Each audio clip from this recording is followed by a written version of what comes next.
Hello guys, एक बार फिर से आप सभी का वेलकम। क्योंकि दोस्तों पिछली मानवा का रिस्पांस अच्छा नहीं मिल पा रहा है, तो इसलिए एक बार फिर से हाँ यार मालूम है बहुत मांगा स्टार्ट हो चुकी है, लेकिन फिर भी एक बार फिर से एक नई मांगा को स्टार्ट करने जा रहे हैं जिसका नाम है becoming a god by teaching six sisters. और प्लीज गाइस मेरा सपोर्ट करें, हम लोग 10,000 सब्सक्राइबर्स के बहुत क्लोज पहुंच गए हैं, तो प्लीज सब्सक्राइब लाइक कमेंट करना बिल्कुल मत भूलें। और इसी के साथ चलते हैं आगे। एपिसोड की शुरुआत में हमें एक माउंटेन और बादलों के बीच में घिरा हुआ एक सेक्ट दिखाया जाता है और इस सेक्ट का नाम टाई सेक्ट था।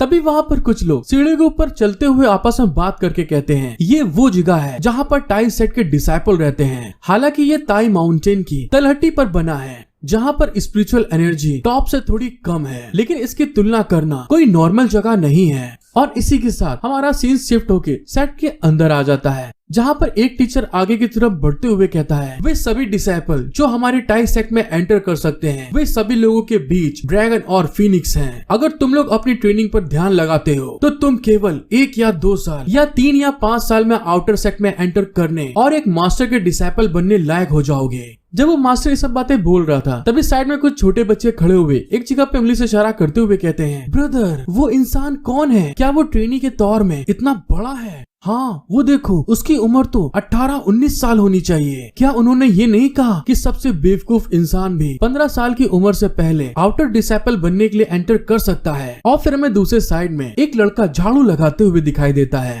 तभी दूसरा डिसाइपल बोलता है हाँ तुम सही कह रहे हो, ये शख्स कितना अजीब है। 10 साल कल्टीवेशन करने के बाद वो अभी भी अपनी बॉडी को बस काबू ही कर रहा है। वो एक बेकार और कचड़ा बनने के लायक है, इसलिए उसको फॉलो बिल्कुल मत करो। तभी वहाँ पे साइड में खड़ा एक लड़का बोलता है अले चिच्चा भैया, जब आप अपने आंगन की पत्तियों को साफ करना खत्म कर लेना तब तक आप कुछ भी खा नहीं सकते, इसीलिए जल्दी से काम करो और सुस्ती को पकड़ने मत दो। तो ठीक है आप सब मेरे साथ आइए, मैं तुम्हें डाइनिंग हॉल में ले चलता हूँ। और इसी तरह से दोस्तों वो लोग बकचोदी करते हुए वहाँ से निकल जाते हैं। उन लोगों को ऐसे जाते हुए देखकर वो झाड़ू लगाने लड़का उन लोगों को देख रहा था। और फिर उनके जाने के बाद में वो जो लड़का होता है वहाँ पर अपनी स्पिरिचुअल एनर्जी को यूज करते हुए जितनी भी पत्तियां जितनी भी वहाँ पर गंदगी पड़ी हुई थी सबको एक साथ फोर्स से दूर करना स्टार्ट कर देता है। और फिर अपनी झाड़ू को खूब स्पीड में लहराते हुए जितनी पत्तियां भी जमीन पे पड़ी हुई थी सारी पत्तियों को एक जगह पर एकत्र करने लगता है और अपनी कुंफू को वहाँ पर खूब अच्छे से इस्तेमाल कर रहा था। और थोड़ी ही देर में हमें दिखाया जाता है उस लड़के ने वहाँ पर अपनी सारी कुंफू और स्पिरिचुअल एनर्जी को यूज करते हुए उन सारी पत्तियों को जो डस्टबिन होता है उसके अंदर इकट्ठा कर देता है।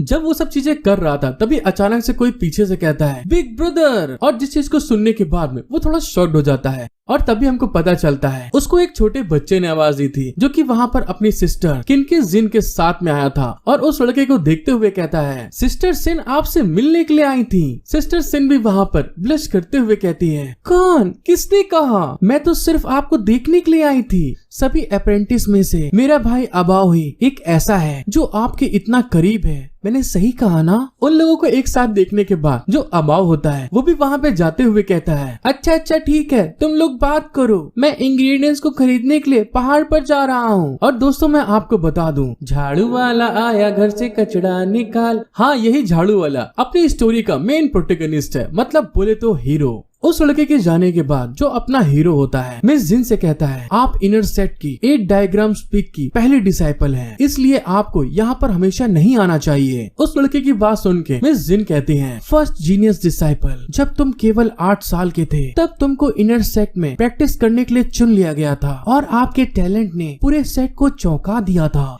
ये सिर्फ इतना है कि आप बस अपने बॉडी टेम्परिंग के दायरे में फंस गए हैं, जिस कारण से कि आप सुधार नहीं कर सकते। इसीलिए वे आपको बार बार बस कुछ और दिनों के लिए यहाँ पर ट्रेनी बनने के लिए मजबूर करते हैं। और इस चीज को कहते हुए मिस जिन अपने हीरो की नब्ज को पकड़ते हुए उसकी बॉडी को चेक कर रही थी। और तभी अचानक से वो कुछ फील करने के बाद एकदम से शॉक्ड होते हुए कहती है हाँ ऐसा होना मुमकिन है, आप तो अपनी बॉडी टेम्परिंग रिल्म के तीसरे लेवल से फर्स्ट लेवल पे पहुंच गए हैं। आपकी कल्टीवेशन हर कुछ दिनों में पिछड़ती जा रही है। लेकिन तभी अचानक से जो मिस जिन होती हैं कुछ देखते हुए एकदम हैरान हो जाती हैं और फिर अपने हीरो को एकदम से धक्का देते हुए कहती हैं हटो, वहाँ पर देखो। और तभी हमको पता चलता है किसी दूसरे डिसाइपल ने जो अपना हीरो होता है उसके ऊपर तलवार फेंक के अटैक कर दिया था, जिसको बड़ी मुश्किल से मिस जिन ने अपने हीरो को पकड़ के घसीटते हुए वहाँ से उसको बचा लिया था। और वो तलवार सीधे जाकर एक दीवार में गड़ जाती है। मिस जिन वहाँ पे अपने हीरो को बचाने के बाद में उस लड़की की तरफ घूर के देखते हुए कहती हैं, तुम क्या चाहते हो कमीने इंसान, तुमने तो लगभग अभी इसे मार ही डाला था। वो लड़का वहाँ पे सामने आते हुए कहता है, तुमको एक ट्रेनी के रूप में यहाँ पर नियुक्त किया गया है और तुम अभी भी अपनी औकात से ज्यादा चादर में पैर फैलाने की कोशिश कर रहे हो।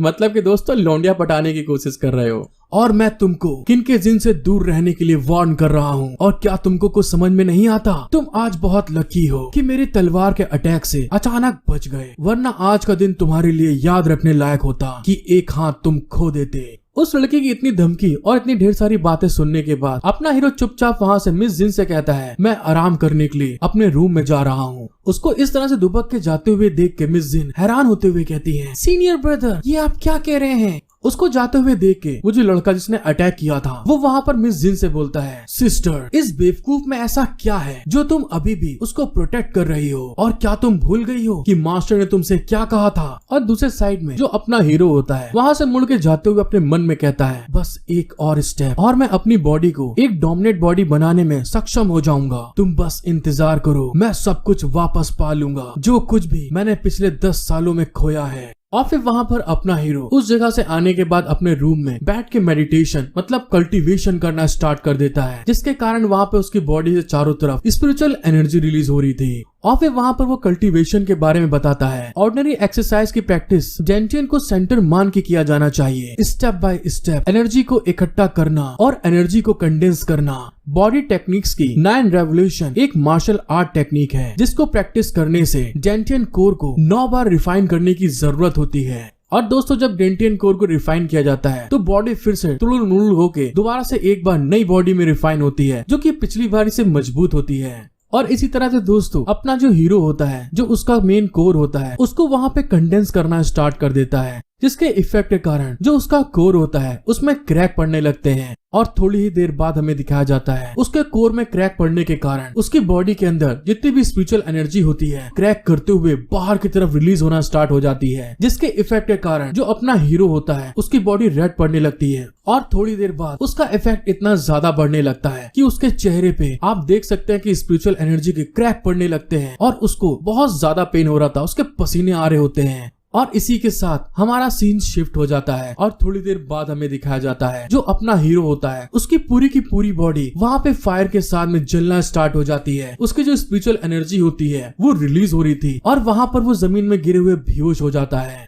जब थोड़ी देर बाद उसको होश आता है तो वो अपनी बॉडी को देखते हुए कहता है, ये क्या? और तभी अचानक से उसके पीछे से कोई बोलता है, अरे वाह तुम्हें बधाई हो, आखिरकार तुम्हारी टेक्निक काम कर गई। दूसरे शख्स की अचानक बोलने के कारण वो एकदम से शॉक्ड होते हुए उसके मुंह पे एक जोर से घूंसा मारते हुए कहता है, कौन है साला भूतनी का? और फिर हमको पता चलता है जो अपना हीरो होता है उसके फादर होते हैं जिसने कि उनको मार के उनके गाल को एकदम सुजा डाला था। और वहाँ पे वो दर्द में करारते हुए कहते हैं, तू कमीने गधे के बच्चे, तुझे मेरे मारने की हिम्मत कैसे हुई? अभी रुक, मैं तेरे पकौड़े लगा देता हूँ। अपने फादर को इस तरह से देख के वो वहाँ पे हैरान होते हुए चिल्ला के कहता है, फादर आप यहाँ पर क्या कर रहे हैं? और इसी के साथ दोस्तों हमारा सीन शिफ्ट हो जाता है और थोड़ी देर बाद हमें दिखाया जाता है जो उसके फादर होते हैं अभी भी वहाँ पर अपने गालों को पकड़े हुए करारते हुए कहते हैं, आए दैया बहुत दर्द हो रहा है, तू हरामखोर किसी को भी ऐसे मार देगा? उनको ऐसे डांटते हुए अपना हीरो कहता है, आप मुझे फिर से ढूंढने के लिए क्यों आ गए? अगर आपको पैसे चाहिए तो इस चीज के लिए तुम भूल जाओ, मेरे पास अभी कुछ भी नहीं है।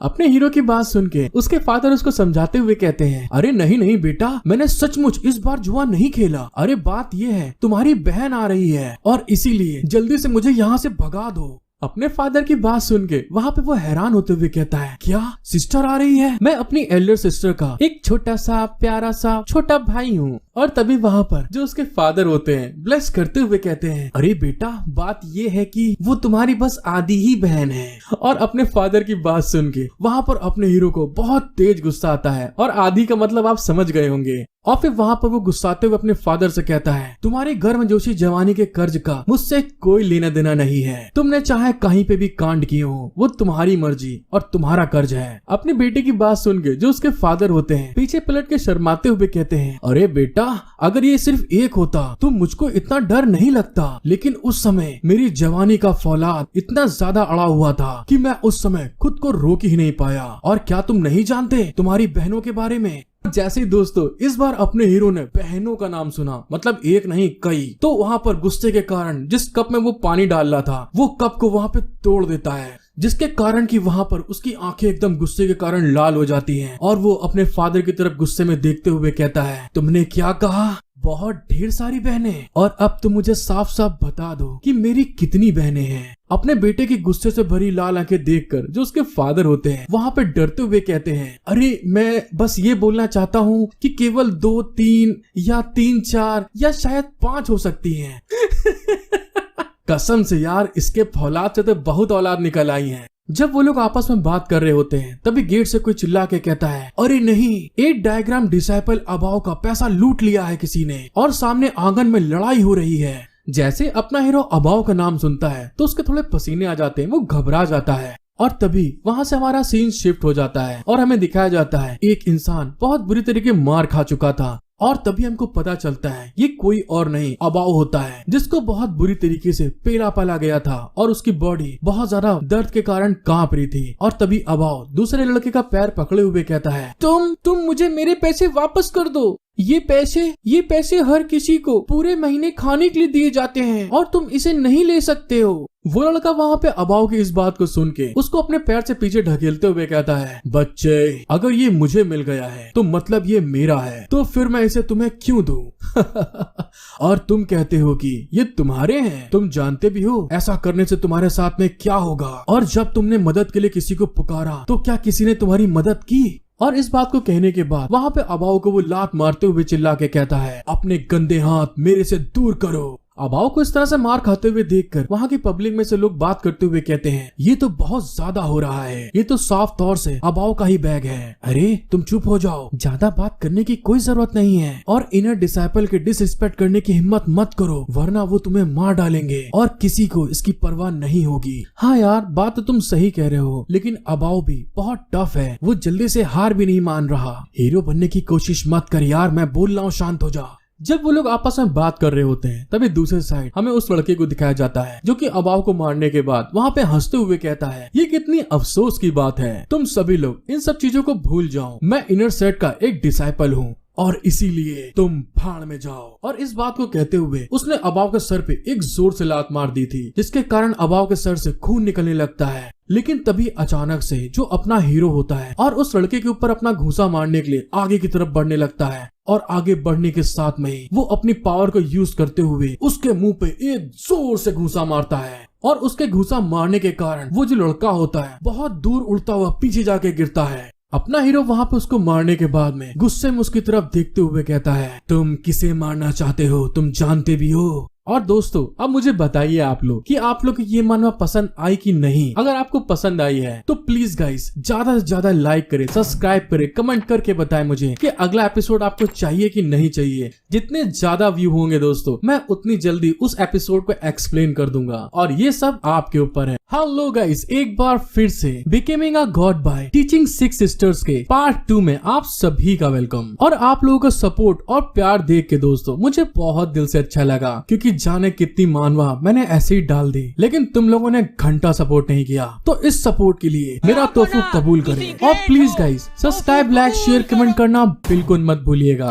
एपिसोड की शुरुआत में हमें दिखाया जाता है अपने हीरो ने एक घुसे में ही जो लड़का हुआ को तंग कर रहा था बुरी तरह टेढ़ा कर चुका था, जिसको देखने के बाद में जो पब्लिक बाहर खड़ी होती है वो वहाँ पर हैरान होते हुए चिल्ला के कहती है, आखिर ये कैसे हो सकता है, ये लड़का तो पूरी तरह कचड़ा था, ये इसको कैसे मार सकता है। हाँ यार, वो तो पागल है साला, वो आउटर डिसाइपल पर हमला करने की कैसे हिम्मत कर सकता है। हे लौंडे, ऐसा लगता है कि तुम अब और जीना नहीं चाहते हो, तो अपने इस कीचड़ से भरे हुए पानी में हम लोग को मत घसीटो। दूसरे साइड में जिसके दोस्त को मार पड़ी होती है वो वहाँ पर अपने दोस्त के हाल देखने के बाद एकदम से हैरान हो जाता है और तभी वहाँ पर अपना हीरो टाटा बाय बाय करते हुए वहाँ से वापस जा रहा था और फिर वापस जाने के बाद अबाओ को अपने हाथ से उठाते हुए कहता है, तुम्हें डरने की कोई जरूरत नहीं है, मैं तुम्हारे लिए न्याय करूंगा। अपने हीरो को ऐसा करते हुए देखकर अबाओ वहाँ पे रोते हुए कहता है, ब्रदर ये लाओ, मैं ठीक हूँ, लेकिन प्लीज आपको उनसे लड़ने की कोई जरूरत नहीं है। जब अबाओ अपने हीरो को वहाँ पे रोक रहा होता है, तभी उतने में जिस लौंडे को भी वहाँ पे ढेर किया था अपने हीरो ने, उसका दोस्त पीछे से अटैक करते हुए चिल्ला के कहता है, तुम कमीने हरामखोर, ये लाओ, अगर तुम मरना ही चाहते हो तो मैं ऐसा तुम्हारे लिए करूंगा और मैं तुमको बिल्कुल चींटी की तरह मसल के रख दूंगा। उसकी ऐसी हरकत को ये लाओ सुन रहा होता है और तभी अगले पल हमें दिखाया जाता है ये लाओ ने अपनी स्पीड को यूज करते हुए उसके मुंह के ऊपर मुक्का मारने के लिए आगे की तरफ बढ़ने लगता है। उसके ऐसे अचानक अटैक को देख के वो लड़का वहाँ पे हैरान हो गया था। और तभी दोस्तों, जिस तरह से थोड़ी देर पहले इसके दोस्त को अपने हीरो ने पेल पाल के टेढ़ा किया था और एक घूंसे के साथ में ही इसका हाल भी बिल्कुल वैसा हो चुका था। अपने हीरो की इस तरह की पावर को देख के जो पब्लिक होती है वहाँ पे हैरान होते हुए चिल्ला के कहती है, अरे कहीं मैं अंधा तो नहीं हो गया हूँ, क्या मुझे ठीक से नहीं दिख रहा। ये लाओ ने साफ तौर पर यहाँ पर फिस्ट फाइट की है और अपने सिर्फ एक हाथ से उन दोनों को हरा डाला। जब वो लोग बात कर रहे होते हैं तभी उसकी वही पुरानी दोस्त भाग के आते हुए कहती है, ब्रदर क्या आप ठीक हैं? और तभी वहाँ पर जितनी पब्लिक खड़ी होती है वो आगे बात करते हुए कहती है, ब्रदर लाओ ने माउंटेन ओपनिंग फिस्ट जो एक पर्सनल टेक्निक है उसको मास्टर सैंडेंग से सीख लिया है, जो कि अपने सिर्फ एक मुक्के से ही सब कुछ चकनाचूर कर सकते हैं। जब मिस जिन वहाँ पे आने के बाद उन दोनों लड़कों की हालत को देखती हैं, तो वो भी वहाँ पे घबराते हुए कहती हैं, ब्रदर लाओ ये तो कमाल हो गया। और फिर हमें वो दोनों मार खाए हुए इंसानों को दिखाया जाता है, जिसमें से जो उस लौंडे का अखरोट होता है वो वहाँ पर अपने बॉस को संभालते हुए कहता है, ब्रदर इस बच्चे के साथ में कुछ ना कुछ तो गड़बड़ है। तभी उसका बॉस कहता है, जल्दी करो, उसे हेवन और अर्थ की फ्लाइट टेक्निक से मार डालो। और इस चीज को कहने के बाद वो दोनों वहाँ पे अपनी टेक्निक्स को एक साथ कंबाइन करना स्टार्ट कर देते हैं। और थोड़ी ही देर बाद हमें दिखाया जाता है वो दोनों लोगों ने एक साइड अर्थ और एक साइड हेवन की टेक्निक को दोनों टेक्निक्स को कंबाइन करते हुए कहते हैं, हे लौंडे तुम्हारी मुझ पर हमला करने की हिम्मत कैसे हुई, मैं तुम्हें अब जिंदा नहीं रहने दूंगा। और तभी दूसरी तरफ उसका बॉस पप्पी देते हुए कहता है, नहीं यार घूसा खाने के कारण उसका मुंह ऐसा हो गया है, ये लाओ छुपने की हिम्मत मत करना, हमारा ये खतरनाक मूव सिर्फ तुम्हारे लिए है। मिस जिन जब उन लोग की टेक्निक को देखती हैं, तो वहाँ पे घबराते हुए ये लाओ को कवर करते हुए कहती हैं, ये लाओ इससे बचो, ये हेवन और अर्थ फ्लाइंग टेक्निक है जो कि मेरे टीचर के फादर ने इनको दी थी। और दोनों टेक्निक को एक साथ जोड़कर अटैक करने से ये एक्स्ट्रा ऑर्डिनरी हो जाती है, यहाँ तक कि मैं भी इसका सामना करने की हिम्मत नहीं करती हूँ। जैसे मिस जिन ने ये सारी ज्ञान बातें वहाँ पे पेली होती हैं, तभी उतनी देर में सामने की तरफ से वो दोनों जमूरे अपनी हेवन और अर्थ फ्लाइंग टेक्निक को अपने हीरो की तरफ अटैक करते हुए कहते हैं, तुम हरामखोर अब भाड़ में जाओ। जब अपना हीरो मिस जिन को इतना घबराते हुए और सामने से उस टेक्निक को आते हुए अपने पास देखता है, तो मिस जिन को अपने हाथों से कवर करते हुए कहता है, क्या मिस जिन, ये हेवन और अर्थ फ्लाइंग टेक्निक ये तो बस नॉर्मली फैंसी टेक्निक है, तुम इतना इससे क्यों घबरा रही हो। और नेक्स्ट सीन में हमें दिखाया जाता है अपने हीरो ने सिर्फ अपने एक हैंड से उनकी जो हेवन अर्थ फ्लाइंग टेक्निक होती है वहाँ पे डिफेंस कर लिया था। मतलब कि दोस्तों उनकी पावरफुल टेक्निक को अपने एक हाथ से रोक लेता है। जब वो दोनों जमूरे अपने हीरो को इस तरह से अपने एक हाथ से उनकी टेक्निक को रोकते हुए देखते हैं, तो वहाँ पे हैरान होते हुए कहते हैं, अबे ये क्या बकलोली हो रही है। और उतनी देर में उनका मास्टर बोलता है, जल्दी करो, फिर से अटैक करो और इस पे दबाव बनाओ। लेकिन तभी उतनी देर में दिखाया जाता है जो अपने ये लाओ की टेक्निक होती है उसका प्रेशर इतना ज्यादा होता है कि उनकी टेक्निक को तोड़ते हुए उनके ऊपर बहुत भयानक एक अटैक होता है। जैसा कि उनके चेहरे से आपको पता ही चल रहा होगा कि उनके ऊपर अपने हीरो की टेक्निक का कितना ज्यादा प्रेशर पड़ा है। और इसी के साथ हमारा सीन शिफ्ट हो जाता है और हमें आउटर सेट के 4 पीक में से एक पीक दिखाया जाता है जिसका नाम युआन फैंग पीक होता है। जैसे उन दोनों जमूरों की वहाँ पे हालत खराब होती है, तभी उतनी देर में जो उसके मास्टर होते हैं उनको वहाँ पे फील हो जाता है और वहाँ पे वो एकदम से मेडिटेशन करते हुए हैरान होके अपनी आंख खोलते हैं और हमको पता चलता है ये युआन फैंग पीक के शैन युनसेन मास्टर हैं। और तभी वहाँ पर वो आंख खोलने के बाद में हैरान होते हुए मन में सोचते हैं, ट्रेनी प्रैक्टिस एरिया की दिशा में इतनी पावरफुल ट्रू क्यूआई में उतार चढ़ाव कैसे हो सकता है, क्या आज कोई पीक मास्टर वहाँ पर गया था। और तभी हमारा सीन शिफ्ट होके दोबारा से अपने हीरो की तरफ आ जाता है, जहाँ पर पब्लिक चिल्ला के कहती है लियो वू और झांग वैंग को ये लुआओ एक साथ में कैसे हरा सकता है। अरे हाँ, तुम सही कह रहे हो, ये तो हमारे पीक मास्टर के टॉप के आउटर डिसेबल कल्टीवेटर है। 8 डायग्राम्स पीक के लिए भी रिकमेंडेशन दिया गया था, लेकिन मैंने कभी नहीं सोचा था कि इस तरह से इनके साथ ऐसा हो सकता है कि ये लुआओ बाघ को खाने के लिए सुअर बनने का नाटक कर रहा हो। क्या वो इतने सालों से अपनी ताकत को बस छुपा रहा है। और तभी दोस्तों हमें अपने जमूरों को दिखाया जाता है, जिनकी हालत बुरी तरह खराब हो चुकी थी। उनके कपड़े हर जगह से बेइंतहा फट चुके थे और वो बिल्कुल लग रहा था कि मरने वाले हैं, इतना ज्यादा जल चुके थे अपने हीरो की पावर से। और जब उन जमूरों के दोस्त अपने हीरो को उनको ऐसा फैलते हुए देखते हैं तो उनकी हालत बहुत ज्यादा टाइट हो जाती है। उनके पसीने आ रहे थे और वो घबराते हुए कहते हैं, अरे हमने तो इससे पहले इसको बुरी तरह से तंग किया है। हाँ यार, मुझे तो ऐसा लगता है कि अब हमारा गेम खत्म होने वाला है और अब हमको क्या करना चाहिए। लेकिन दूसरे साइड हमें अपने हीरो को दिखाया जाता है, जिसको मिस जिन चेक करते हुए हैरान होकर कहती हैं, अरे ये क्या, एक पल पहले आप अपनी बॉडी टेम्परिंग के 3rd लेवल पर थे, लेकिन 1 घंटे से कम के समय में आप ब्रेक थ्रू करके 6th लेवल पर पहुंच गए हैं और QI कंडेंसन रिल्म के 1st लेवल में एंटर कर लिया है। मिस जिन को इतना ज्यादा शॉक्ड होते हुए देखकर अपना हीरो उसके साथ में फ्लर्ट करते हुए कहता है, अगर तुम्हें इतना अच्छा लग रहा है तो चलो ठीक है, तुम मुझे चुम्मी दे दो, फिर मैं तुमको बताऊंगा कि ये मैंने कैसे किया। उसकी ऐसी बात सुन के मिस जिन वहाँ पे ब्लेस करते हुए कहती हैं, तुम बोल तो रहे हो, लेकिन मुझे लगता है कि तुम इस चीज के लिए सीरियस नहीं हो। और फिर वहाँ पर मिस जिन चिल्ला के कहती हैं, तुम सारे के सारे नालायक और बेशरम इंसान हो। और तभी अचानक से मिस जिन वहाँ पे कुछ देखने के बाद में चिल्ला के कहती हैं, मास्टर। और दोस्तों हमको पता चलता है जो मिस जिन की मास्टर होती हैं वहाँ पर उड़ते उड़ाते पहुँच गई होती हैं अपने हीरो की पावर को फील करने के बाद में। और वहाँ पर आने के बाद में मिस जिन से कहती हैं कि जिन, मैंने तुमसे कितनी बार कहा है कि इस बदमाश से दूर रहो, आखिर तुमने मेरी बात को क्यों नहीं सुना।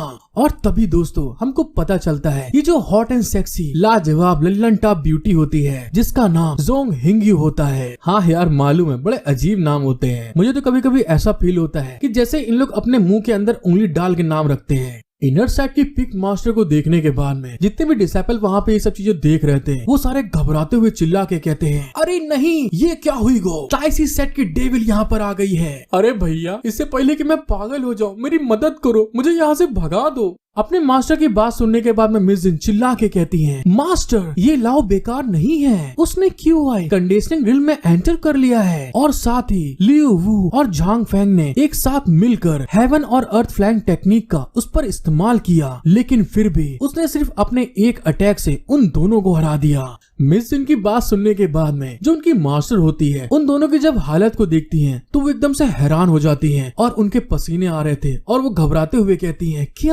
क्या बोल रही हो तुम। लेकिन तभी उन्होंने जैसे इस चीज के बारे में बोला होता है दोस्तों, इससे पहले जो इनर साइड के एक पिक के मास्टर दिखाए गए थे, वो वहाँ पर आने के बाद उनके हाल को देखते हुए कहती हैं, ये क्या बेफालतू की चीजें हैं, इस तरह के एक कूड़ेदान से मेरे 2 डिसेबल एक साथ कैसे हार सकते हैं। मिस जिन वहाँ पर उन मास्टर को देखने के बाद में घबराते हुए अपने हीरो से कहती हैं, अरे नहीं, ये क्या हुई गो, मास्टर शांग फेंग अपने डिसेबल का बदला लेने के लिए यहाँ पर आ गए हैं। अरे लौंडे, यहाँ पर तुम क्या कर रहे हो, जल्दी से पतली गली पकड़ के निकल लो। मिस जिन की बात सुनने के बाद अपना हीरो उस मास्टर की तरफ घूर के देखते हुए कहता है, ये तो बहुत अच्छी बात है कि ये खुद यहाँ पर आ गया है, क्योंकि मुझे इस बदतमीज की तलाश बहुत समय से थी। जैसे अपने हीरो ने इस चीज के बारे में बोला होता है, तभी अचानक से जो इनर साइड के मास्टर वहाँ पे आए हुए थे अपने डिसेबल के पास जाकर उनके हाल को चेक कर रहे होते हैं और उनको देखने के बाद में डिसेबल वहाँ पे घबराते हुए कहते हैं, मास्टर प्लीज हमको माफ कर दीजिए। उन डिसेबल के ऐसे हाल को देखने के बाद में वो मास्टर वहाँ पे गुस्साते हुए कहता है, मेरे डिसेबल को इस तरह से चोट पहुँचाने की तुमने हिम्मत की, मैं अपनी फैमिली के इंसल्ट का बदला तुमसे लूंगा, बिल्कुल इसी तरह से। और इस बात को कहने के बाद में वो मास्टर वहाँ पे बहुत ज्यादा पगला जाता है, अपनी पावर को रिलीज करते हुए चिल्ला के कहता है, ये लाओ, इससे फर्क नहीं पड़ता कि तुम कितनी गंदी चालें इस्तेमाल करते हो, चाहे कुछ भी हो जाए, आज मैं तुम्हारी जान लूंगा। उन मास्टर को इतना ज्यादा गुस्सा करते हुए देखकर जो मिस जिन होती हैं अपने हीरो के सामने आते हुए चिल्ला के कहती हैं, मास्टर शांग फेंग, सबसे पहली बार वे आपके डिसेबल थे जो दूसरे को पैसे को अपने बाप का पैसा कह रहे थे, ये लाओ तो सिर्फ वहाँ पर न्याय करने के लिए गया था। मिस जिन की बात सुनने के बाद जो उसकी टीचर होती हैं उसका हाथ पकड़ते हुए कहती हैं, बस लौंडिया बहुत हो गया, अब बकचोदी करना बंद करो, तुम चुपचाप मेरे साथ चलो। अपनी मास्टर को ऐसा करते हुए देखकर जो मिस जिन होती हैं वहाँ पे हैरान हो जाती हैं और तभी उसकी मास्टर कहती हैं, मास्टर शेंग के पास इस जगह का चार्ज है, वे यहाँ के सभी मामलों को संभालते हैं, तो आपको इस तरह से क्यों बोलना चाहिए, और इसीलिए मेरे साथ इस समय तुम वापस चल रही हो।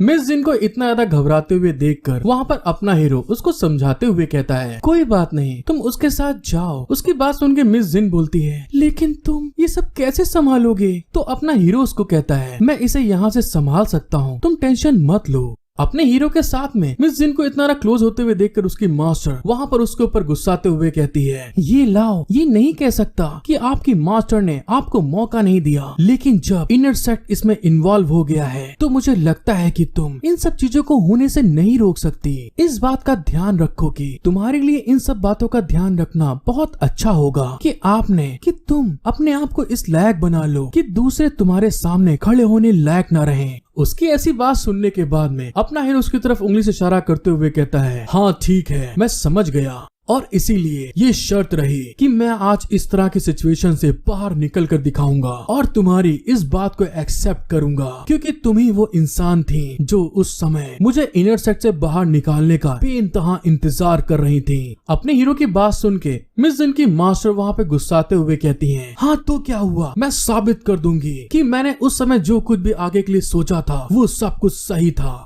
और उतनी ही देर में मिस जिन की मास्टर वहाँ पे उसको अपने प्रेशर के थ्रू आगे की तरफ ले जाते हुए कहती हैं, के जिन तुम मेरे साथ आ रही हो। और वहाँ पे मिस जिन अपने हीरो की परवाह करते हुए कहती है, तो फिर ठीक है, तुम अपना ख्याल रखना। अपना हीरो उसको जाते हुए देखकर बड़े एटीट्यूड में कहता है, अरे तुम टेंशन मत लो, आराम से जाओ। लेकिन तभी दूसरे साइड से जो इनर सेक्ट के मास्टर होते हैं अपने हीरो के ऊपर गुस्साते हुए अपनी एनर्जी को रिलीज करके आगे बढ़ रहे थे। और फिर वहाँ पर इनर सेक्ट के मास्टर अपने स्पिरिचुअल एनर्जी को, अपने प्रेशर को रिलीज करते हुए गुस्से में ये लाव से कहते हैं, इस माउंटेन पीक का मास्टर मैं खुद हूँ और आज सेट के कानून के हिसाब से आज मैं तुम्हारा न्याय करूंगा। जैसे मास्टर वहाँ पर अपने हीरो के ऊपर अटैक करने वाले होते हैं तभी उनका एक डिसाइपल बड़े घबराहट के साथ में भाग के आते हुए कहता है, मास्टर सैन ये अच्छा नहीं हुआ। अपने डिसाइपल को इतना ना घबराते हुए देखकर मास्टर सैन उससे पूछते हैं, अरे लौंडे आखिर क्या हो गया जो तू यहाँ पर मुझे रोकने आ गया? फिर वहाँ पर वो डिसाइपल बताता है, गेट पे एक सेना आई हुई है मास्टर, जिसे देखने में मुझे ऐसा लगता है कि लीडर चू किंग डॉम की रॉयल सेना का ग्रेट मार्शल है। अपने डिसाइपल की बात सुनने के बाद जो मास्टर शैंग होते हैं उनकी हालत खराब हो जाती है, वो पसीने पसीने हो जाते हैं और वहाँ पे घबराते हुए कहते हैं, अगर ये ताई सेक्ट की चू किंगडम की सेना है तो ऑफिशियली फैमिली और हमारे और उनके बीच में कभी लेन देन नहीं हुआ, मतलब कि दोस्तों लड़ाई झगड़ा नहीं हुआ, तो ग्रेट मार्शल हमारे माउंटेन गेट को घेरने के लिए अपनी सेना को लेकर क्यों आई है? उनकी बात सुन के उनका डिसाइपल कहता है, मास्टर मुझे ये सब तो नहीं पता, लेकिन आपको एक बार बाहर देखने के लिए चलना चाहिए। बाहर जाकर रॉयल सेना को देखते हैं तो वहाँ पर एक लड़की के बारे में बताया जाता है जो कि उस रॉयल सेना की ग्रेट मार्शल होती है और उसका नाम चू लियांग होता है, जो इस पीक के मास्टर होते हैं जो अभी अपने हीरो को मारने वाले थे। वो उस मार्शल के आगे आते हुए कहते हैं, मैं इस ताई सेक्ट के बाहरी सेक्ट से हूँ और मैं युआन पीक का मास्टर हूँ। उन मास्टर को इस तरह से बोलते हुए देखकर वो जो ग्रेट मार्शल होती है वो वहाँ पर गुस्से में उनको घूर रही थी और तभी जो उनका सहायक होता है उन मास्टर से चिल्ला के कहता है, अरे तुम तो बस एक छोटे से पीक के मास्टर हो, मार्शल के सामने जोर से चिल्लाने की तुम्हारी हिम्मत कैसे हुई? मुझे बस यहाँ पर मार्शल के कुछ सवाल का जवाब चाहिए और अगर तुमने फिर से इस तरह की बदतमीजी करने की हिम्मत की तो ये सेना आपके सेट को कुचलते हुए आगे निकल जाएगी। उस ऑफिसर की बात सुनने के बाद में जो वहाँ पर उस पीक के मास्टर होते हैं उनकी हालत बहुत ज्यादा खराब हो जाती है, उनकी फट चुकी थी बुरी तरह से, जिस कारण से कि वो लबराते कुत्ते के तरीके मार्शल के आगे भाग के आते हुए कहते हैं, हाँ ठीक है, मैं आपकी बात को समझता हूँ कि मैंने आपके आगे जोर से बोल के गलती की है और मैं जानता हूँ कि ग्रेट मार्शल दूर से क्या कहना चाहती हैं, तो इसलिए मैं उनकी सारी बातों का जवाब देना चाहूंगा। ग्रेट मार्शल माउंटेन पीक के मास्टर को इस तरह से लबराते हुए देखकर उससे कहती है, तुम्हें इन सारी परेशानियों से गुजरने की कोई जरूरत नहीं है, मैं यहाँ पर बस अपने भाई की तलाश करने के लिए आई हूँ जो कि तुम्हारे ताई सेक्ट में है। जो माउंटेन पीक के मास्टर होते हैं ग्रेट मार्शल की बात सुन के एकदम हैरान होते हुए कहते हैं, क्या आपके भाई यहाँ पर हैं? जिसको सुनने के बाद में उनके मन में दोस्तों वही लालच और बदतमीजी वाले ख्याल आते हुए वो कहता है, अगर ऐसी बात है तो मैं इस बात को जाने बिना ही ऐसी लापरवाही कर रहा था कि युवा मास्टर चू मेरे ताई सेक्ट में कल्टीवेशन कर रहे थे। मुझे नहीं पता कि उनका नाम क्या है, लेकिन मैं उनके बारे में जानने के लिए उनका नाम जानना चाहूंगा। और इस बात को कहने के बाद में वो वहाँ पर क्रीपी स्माइल देते हुए कहता है ग्रेट मार्शल का भाई ताई सेक्ट में है, क्या बात, ये तो बहुत अच्छा है। अगर मैं उनका पैर पकड़ लेता हूँ तो मेरे लिए इनर सेक्ट में अंदर जाना बहुत मुश्किल नहीं होगा। ग्रेट मार्शल उसकी तरफ घूर के देखते हुए कहती है, वैसे मेरे भाई का आखिरी नाम चू नहीं है, उसका आखिरी नाम ये है और उसका पूरा नाम ये लाओ है। जैसे ग्रेट मार्शल के मुंह से उसने ये लाओ का नाम सुना होता है, उसके तो दोस्तों गोटे बाहर आके उसके मुंह में आ जाते हैं और तभी वो घबराते हुए कहता है, इसकी माँ की मेरे तो लग गए घोड़े। और जब वो डिसाइपल इन सब बातों को सुनते हैं जिन्होंने उसको तंग किया था बहुत पहले, तो वो भी वहाँ पे घबराते हुए कहते हैं, हाय दैया रे, हमारे भी लग गए घोड़े। और उनकी बात सुनने के बाद में सारी पब्लिक चिल्ला के कहती है, वो जो लौंडा वहाँ खड़ा है वही है ये लाओ। ये लाओ जब उन सब की ऐसी बातें सुनता है तो वहाँ पे घबराते हुए कहता है, हाँ मैं हूँ ये लाओ, लेकिन क्या तुम लोग मुझे ऐसे क्यों कह रहे हो। और दोस्तों अब आपको मालूम चल गया होगा कि इस स्टोरी में कितना ज्यादा एक्शन, थ्रिलर और सस्पेंस के साथ साथ दोस्तों ब्यूटी, बलून सब भरे हुए हैं भर भर के। और इसीलिए ये आपके ऊपर है कि मैं इसका अगला एपिसोड कितनी जल्दी लेके आऊँ। और उसके लिए बस आपको इतना ही करना है, ज्यादा से ज्यादा व्यू दीजिए और ज्यादा ज्यादा लाइक करिए, सब्सक्राइब करिए और कमेंट करके मुझे बताइए कि आपको ये स्टोरी कैसी लग रही है। हेलो गाइस, आप सभी का welcome becoming a god by teaching 6 sisters के पार्ट 3 में। एपिसोड की शुरुआत में हमें दिखाया जाता है अपने हीरो का नाम जानने के बाद में कि यही ये लाओ है। वो जो ग्रेट मार्शल होती है वो अपने घोड़े से उतरते हुए सीधे अपने हीरो के पास आगे की तरफ बढ़ने लगती है, जिसको ऐसे आते हुए देखकर जितने भी वहाँ पे डिसाइपल खड़े होते हैं सारे के सारे हैरान हो रहे होते, घबरा रहे थे। जब अपना हीरो रॉयल फोर्स की ग्रेट मार्शल को अपने पास इतने देखता है तो वहाँ पे घबराते हुए और साथ ही ब्लश करते हुए कहता है,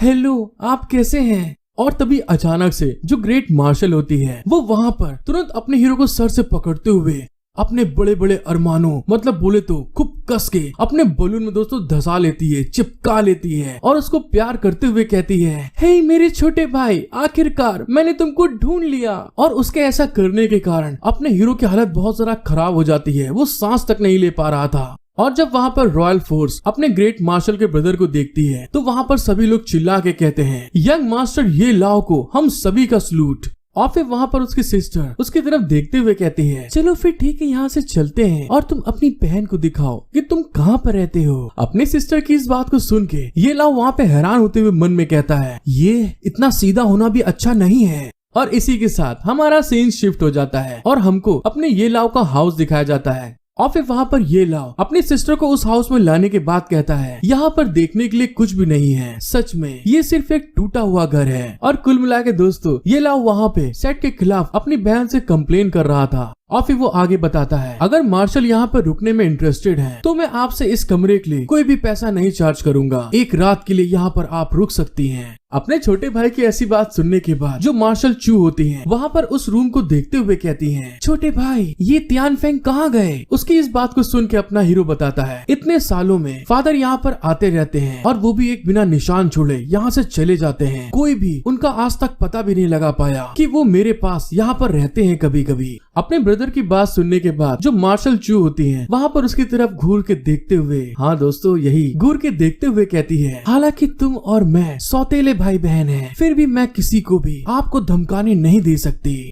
और दोस्तों यहाँ पर आपको देखने से पता चल रहा होगा कि ये कितनी ज्यादा hot and sexy beautiful lady है। और फिर आगे की तरफ बढ़ते हुए वो अपने हीरो से कहती है, इसीलिए तुम मेरे साथ चू फैमिली में चलो, मैं अब से तुम्हें प्रोटेक्ट करूंगी। अपनी सिस्टर के इतने बड़े बड़े और ब्यूटीफुल अरमान को देखते हुए अपना हीरो वहाँ पे ब्लश करने लगता है और फिर आगे उससे कहता है, सिस्टर क्या तुम बहुत स्ट्रांग हो कि तुम मेरे को प्रोटेक्ट कर पाओ। ये लाओ की ऐसी बात सुन के जो मार्शल चू होती है वो तुरंत अचानक से ये लाओ की तरफ भाग के आती है और अपने फिस्ट में स्पिरिचुअल एनर्जी को रिलीज करते हुए उसके ऊपर अटैक करने के लिए मुक्का बना लेती है। लेकिन तभी अचानक से जैसे ही वहाँ पर मार्शल चू ने अपने हीरो के ऊपर अटैक करने के लिए फिस्ट चलाया होता है, तभी उतनी देर में ये लाओ ने अपनी स्पीड को यूज करते हुए उसके उस अटैक को डॉज करते हुए साइड में चला जाता है और उसका मुक्का वहाँ पे जमीन में लगता है जाके। ये लाओ को अचानक से बचते हुए देखकर जो उसकी सिस्टर होती है वहाँ पे हैरान हो जाती है। उसके पसीने आ रहे थे और तभी वहाँ पर ये लाओ अपनी सिस्टर को तंग करते हुए उसके सर के ऊपर फिंगर से टच करते हुए कहता है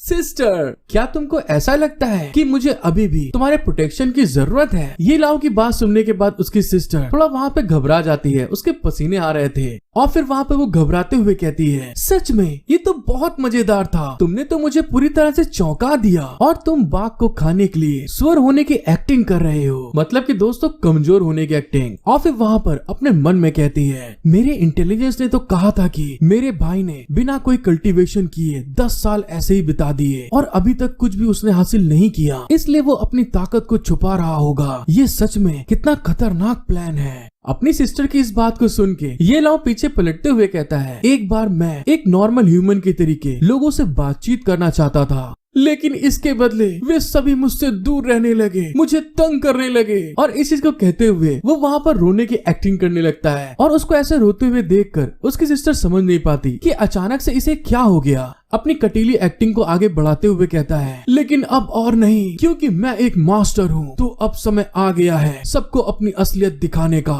अपने ब्रदर की इस बात को सुन के वहाँ पे उसकी जो सिस्टर होती है वहाँ पे खुश हो जाती है और फिर उसके बगल से आगे की तरफ जाते हुए कहती है, ये तो बहुत अच्छा है मेरे भाई, और इसीलिए तुम अपना बैग पैक कर लो क्योंकि तुम मेरे साथ चल रहे हो। अपने सिस्टर की बात सुन के जो ये लाओ होता है वहाँ पे हैरान होते हुए कहता है, क्या आप अब भी मुझे अपने साथ में ले जाना चाहती हैं? और फिर हमें थोड़ी देर बाद का सीन दिखाया जाता है जहाँ पर ये लाओ अपनी सिस्टर के साथ आगे की तरफ बढ़ रहा था और तभी वहाँ पर उसकी सिस्टर उससे कहती है, तुम्हारे अंदर एक अच्छे आदमी के एम्बिशंस और सभी डायरेक्शंस में देखना आना चाहिए, और इसीलिए मैं आपको एक जनरल बनने और दूसरी तरफ हावी होने के लिए अपनी फोर्स को लीड करने की सलाह देती हूँ। अपना हीरो अपनी सिस्टर की बात सुन के बड़े एटीट्यूड में आगे चलते हुए कहता है, ऐसा है दीदी, मुझे जनरल फर्नल ये ब्ला ब्लू बनने में कोई भी इंटरेस्ट नहीं है, मैं तो बस यहाँ पर एक शर्त को खत्म करने के लिए रुका हूँ। और सच बताऊं तो ताइस सेट के इनर सेट में एक कुतिया है जिसने कि मेरे एक्सीलेंट टैलेंट को देखा और वो मुझे अपने डिसाइपल के रूप में लेना चाहती थी, लेकिन जब मैं अपनी प्रोग्रेस में आगे नहीं बढ़ पाया तो उसने मुझे इंटर्नशिप से बाहर निकाल दिया और साथ ही वहाँ पर मेरी खूब डिसरिस्पेक्ट करी सबके सामने, और इसीलिए मैं अपने इस रिश्ते के कारण उससे बदला लेना चाहता हूँ। और हमको पता चलता है ये कोई और नहीं दोस्तों, मिस जिन की टीचर होती हैं जो लास्ट टाइम उसको पकड़ के ले गई थी। अपने भाई की बात सुनने के बाद वो वहाँ पर गुस्साते हुए कहती है, ऐसा है, मुझसे चूचा करने की तो जरूरत है नहीं तुम्हें, और तुम मेरे सामने ऐसी बकचोदी दिखा रहे हो जो कि मुझे बहुत खराब लगी, और अब तुम इसे खुद देखो।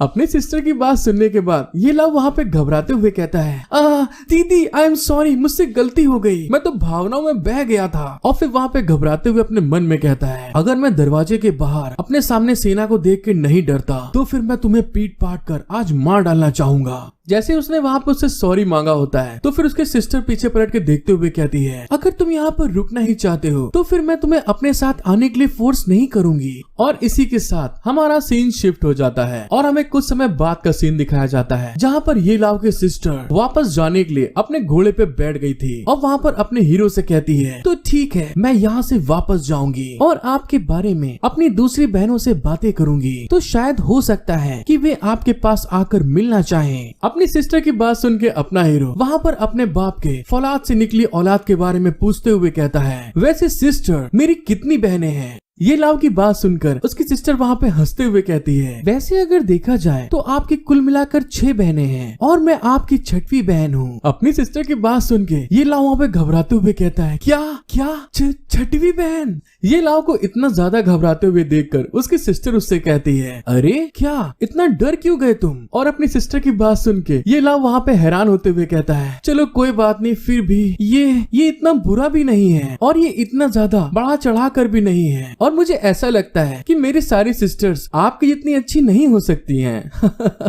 मैंने सही कहा ना? अपने छोटे भाई की बात सुनने के बाद जो वहाँ पर उसकी सिस्टर होती है अपने हीरो को तंग करते हुए कहती है, वैसे मैं आपको एक सीक्रेट की बात बताऊं, मैं उन सारी में से सबसे ज्यादा गंदी हूँ। और उसकी ये बात सुनने के बाद अपना हीरो वहाँ पे बुरी तरह घबरा जाता है, उसके पसीने निकल रहे होते हैं और वहाँ पे वो चिल्लाने लगता है कि ऐसा कैसे हो सकता है, जब वो दोनों ब्रदर्स एंड सिस्टर्स आपस में बात कर रहे थे तभी ग्रेट मार्शल की नजर पीछे खड़े हुए पीक मास्टर के ऊपर चली जाती है, जिसकी तरफ वो घूर के देखते हुए कहती है, हालांकि मैं सबसे बुरी हूँ, लेकिन अगर कोई आपको धमकाने की हिम्मत करेगा तो मैं उसकी दैया मैया करके उसके हाथों को उसके पिछवाड़े में डाल दूंगी और इससे कोई फर्क नहीं पड़ता कि वो कौन है, और ये करने के बाद उसे अपने इस दुनिया में आने के लिए पछतावा हो सकता है। जब पीक मास्टर ग्रेट मार्शल की ऐसी बातें सुनते हैं कि वो मेरे साथ में क्या क्या करने का प्लान बना रही है, तो उसके पसीने आ रहे थे और वहाँ पे वो बहुत ज्यादा घबराते हुए कहता है हाँ ठीक है, मैं समझ गया आप क्या कहना चाहती हैं। और फिर थोड़ी देर बाद पीक मास्टर को अपनी औकात याद दिलाने के बाद जो उसकी सिस्टर होती है वहाँ से आगे की तरफ बढ़ते हुए कहती है, जब आपका यहाँ पर काम पूरा हो जाए तो मुझे ढूंढने के लिए ग्रेट चू रॉयल कैपिटल में आना याद रखना।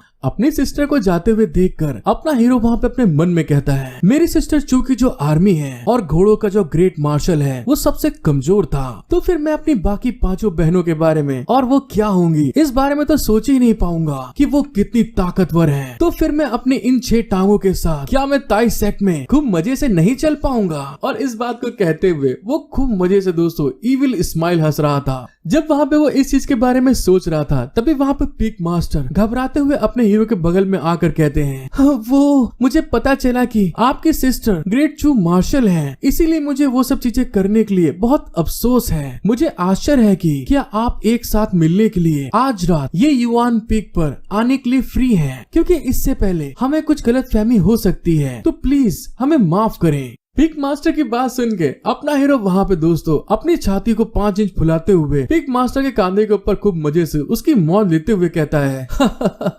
अरे बुढ़ाऊ अब मैं तुमसे क्या बताऊं, इसमें कोई शक नहीं है कि पिछले 10 सालों में लॉर्ड शांग फैन ने मेरे साथ जो बुरा किया वो सारा का सारा सांग ह्यूंग की सोच के कारण हुआ, और वो बूढ़ी औरत मुझे लगता है कि निर्दोष होनी चाहिए। अपने हीरो ये लाओ की ये बातें सुनने के साथ में जो पीक मास्टर होते हैं वहाँ पे एक घबराते हुए बच्चे की तरह एक्ट करते हुए कहते हैं, हाँ आप बिल्कुल सही कह रहे हैं यंग मास्टर। लेकिन तभी अपना हीरो पीक मास्टर के कान के पास आकर बहुत सीरियस लुक देते हुए कहता है, हालांकि मैं एक ऐसा इंसान हूँ जो उस औरत के प्रति घृणा रखता है, इससे कोई फर्क नहीं पड़ता कि किसने मेरे साथ में क्या किया, मैं पक्के तौर पर इसका बदला 100 बार चुकाऊंगा और मैं कभी भी नरम नहीं बनूंगा। और हाँ, शो अभी शुरू हुआ है, अब तुम आगे देखो क्या होगा। तो ठीक है, मैं इस समय पार्टी में जा रहा हूँ, मुझे खाना और सी फूड खाने की आदत नहीं है, लेकिन मैं कोल्ड बंस खाना पसंद करता हूँ। अपने हीरो के ऐसे भयानक सीरियस लुक को देखने के बाद जो पीक मास्टर होते हैं उनकी तो बुरी तरह फट चुकी होती है और वो उसको जाते हुए बस देख रहे थे।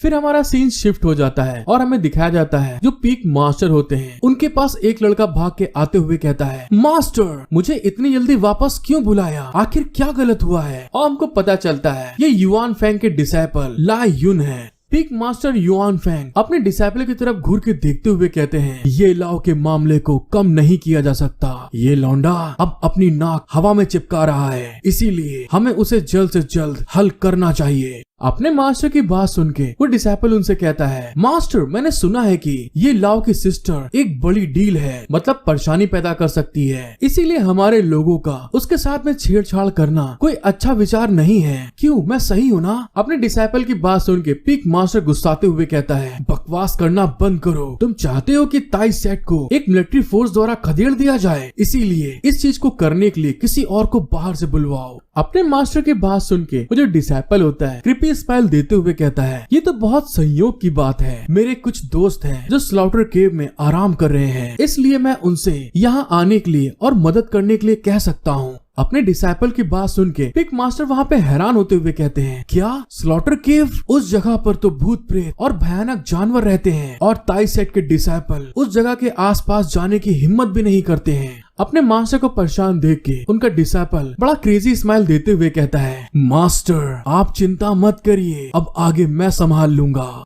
और इसी के साथ हमारा सीन शिफ्ट होके स्लॉटर केव पे आ जाता है और वहाँ पर कोई कुछ कीड़ों को ढूंढते हुए कहता है, अरे वो देखो वो वहाँ पर है। और हमको दोस्तों वहाँ पे कुछ लोग दिखाए जाते हैं जो कि उन कीड़ों को वहाँ पे मारते हुए खा रहे थे बेरहमी के साथ में। और आई थिंक सो ये उसी डिसाइपल के फ्रेंड्स हैं। और मुझे लगता है कि आप लोग को एपिसोड देखने में मजा आ रहा है। तो प्लीज गाइस मेरा सपोर्ट करिए, एक लाइक सब्सक्राइब जरूर करें और कमेंट करके बताएं आपको कि ये वीडियो में आपको कौन सा पार्ट सबसे बेस्ट लगा। हेलो गाइस, एक बार फिर से becoming a god by teaching 6 sisters के पार्ट 4 में आप सभी का वेलकम। और प्लीज गाइस मेरा सपोर्ट करें, एक लाइक सब्सक्राइब जरूर कर दें। और इसी के साथ चलते हैं आगे। एपिसोड की शुरुआत में हमें दिखाया जाता है अपना हीरो ये लाओ अपने कमरे में बैठा हुआ कल्टीवेशन कर रहा था और उस कल्टीवेशन को करने में उसको बहुत ज्यादा प्रॉब्लम हो रही थी और उसके चेहरे से बुरी तरह पसीने निकल रहे थे। और तभी हमको पता चलता है वो एक स्किल 9 रेवोल्यूशन डोमिनेंट आई की प्रैक्टिस कर रहा था। फिर हमें थोड़ी देर बाद दिखाया जाता है ये लाओ ने वहाँ पे उस स्किल को कल्टीवेशन करते हुए वहाँ पे सीख लिया था और तभी वहाँ पर वो अपनी आई को एक्टिवेट करते हुए कहता है ओपन। और उसके ऐसा करने से उसकी आई वहाँ पर गोल्डन कलर में चमकना स्टार्ट हो जाती है, बिल्कुल बिल्लियों के तरीके। अपने उस स्किल को कल्टीवेशन करने के कारण ये लाओ को वहाँ पर बहुत ढेर सारी स्पिरिचुअल एनर्जी का एहसास हो रहा था, जिससे कि वो वहाँ पर अपने मन में कहता है बॉडी टेम्परिंग रियल्म के ब्रेक थ्रू करने से मुझे पहले रिवॉर्ड में 9 टर्न्स ओवरलॉर्ड बॉडी मिली है और इसके सेकंड लेवल को ब्रेक थ्रू करते हुए मैं 9 रेवोल्यूशन डोमिनेंट आई को एक्टिवेट कर सकता हूँ। जैसे ये लाओ ने वहाँ पर अपनी 9 रेवोल्यूशन डोमिनेशन आई को एक्टिवेट करा होता है तो वहाँ की जितनी भी जगह होती है उसको वहाँ पर उसमें एनर्जी दिखने लगती है, जिसको देखते हुए अपना हीरो कहता है ये सब बेकार नहीं हुआ। मैंने जो भी 10 साल में कठिन मेहनत की और गॉड ने सच में मुझे निराश नहीं किया, क्योंकि मैं अपनी इस पावर को देखने के बाद बहुत ज्यादा सेटिस्फाई हूँ। जब वहाँ पे अपना हीरो कल्टीवेशन कर रहा होता है और अपनी स्किल को चेक कर रहा था तभी अचानक से कोई वहाँ पर गेट खोलते हुए एकदम से अंदर आके चिल्ला के कहता है ये लाओ पैट्रियार्च की तरफ से तुमको ऑर्डर दिया गया है, इनर डिसाइपल ये लाओ तुम माउंट ह्यूमन पे जाओ और बिना फेल हुए घोस्ट मशरूम को ढूंढ के लाना है तुमको। जब वो डिसाइपल अपने हीरो के रूम में आने के बाद बहुत ज्यादा बड़बड़ा रहे थे तभी वहाँ पर अपना हीरो अपने कल्टीवेशन में ही लगा था, जिसको देखने के बाद दूसरा डिसाइपल चिड़चिड़ाते हुए कहता है ये लाओ जल्दी से बाहर आओ, तुम्हें तुरंत यहाँ से निकलना है। अपना हीरो ये लाओ उन डिसाइपल को इस तरह से अपने रूम में घुसने के बाद इतना ज्यादा चिड़चिड़ाते हुए देखकर बहुत ज्यादा किलिंग इंटेंस के साथ में उनकी तरफ घूर के देखते हुए मन में कहता है क्या वे मुझे मार डालने का इंतजार नहीं कर सकते। जब अपना हीरो ये लाओ उन डिसाइपल्स को इतने गुस्से भरी नजरों से देखता है तो उनकी वहाँ पर बुरी तरह फट चुकी होती है, जिसको देखने के बाद में वो अपने मन में घबराते हुए सोचते हैं ये तो सच में बहुत बेशरम लौंडा है। ह्यूमन माउंटेन में बहुत ढेर सारे खूंखार जानवर हैं, यहाँ तक कि आउटर डिसाइपल भी आसानी से एंटर करने की हिम्मत नहीं करते और इस लौंडे ये लाओ को अकेले ही उस माउंटेन में भेजा जा रहा है। ये तो साफ है कि उसको हार मनवाने के लिए इस तरह की हरकत करके मजबूर करना ये कितनी शर्मनाक बात है। लेकिन तभी उतने में ये लाओ उन डिसाइपल्स की बात सुन के चुपचाप वहाँ पे अपने रूम से बड़े एटीट्यूड में आगे की तरफ निकल के जा रहा था और उसको आते हुए वो डिसाइपल घूर रहे थे।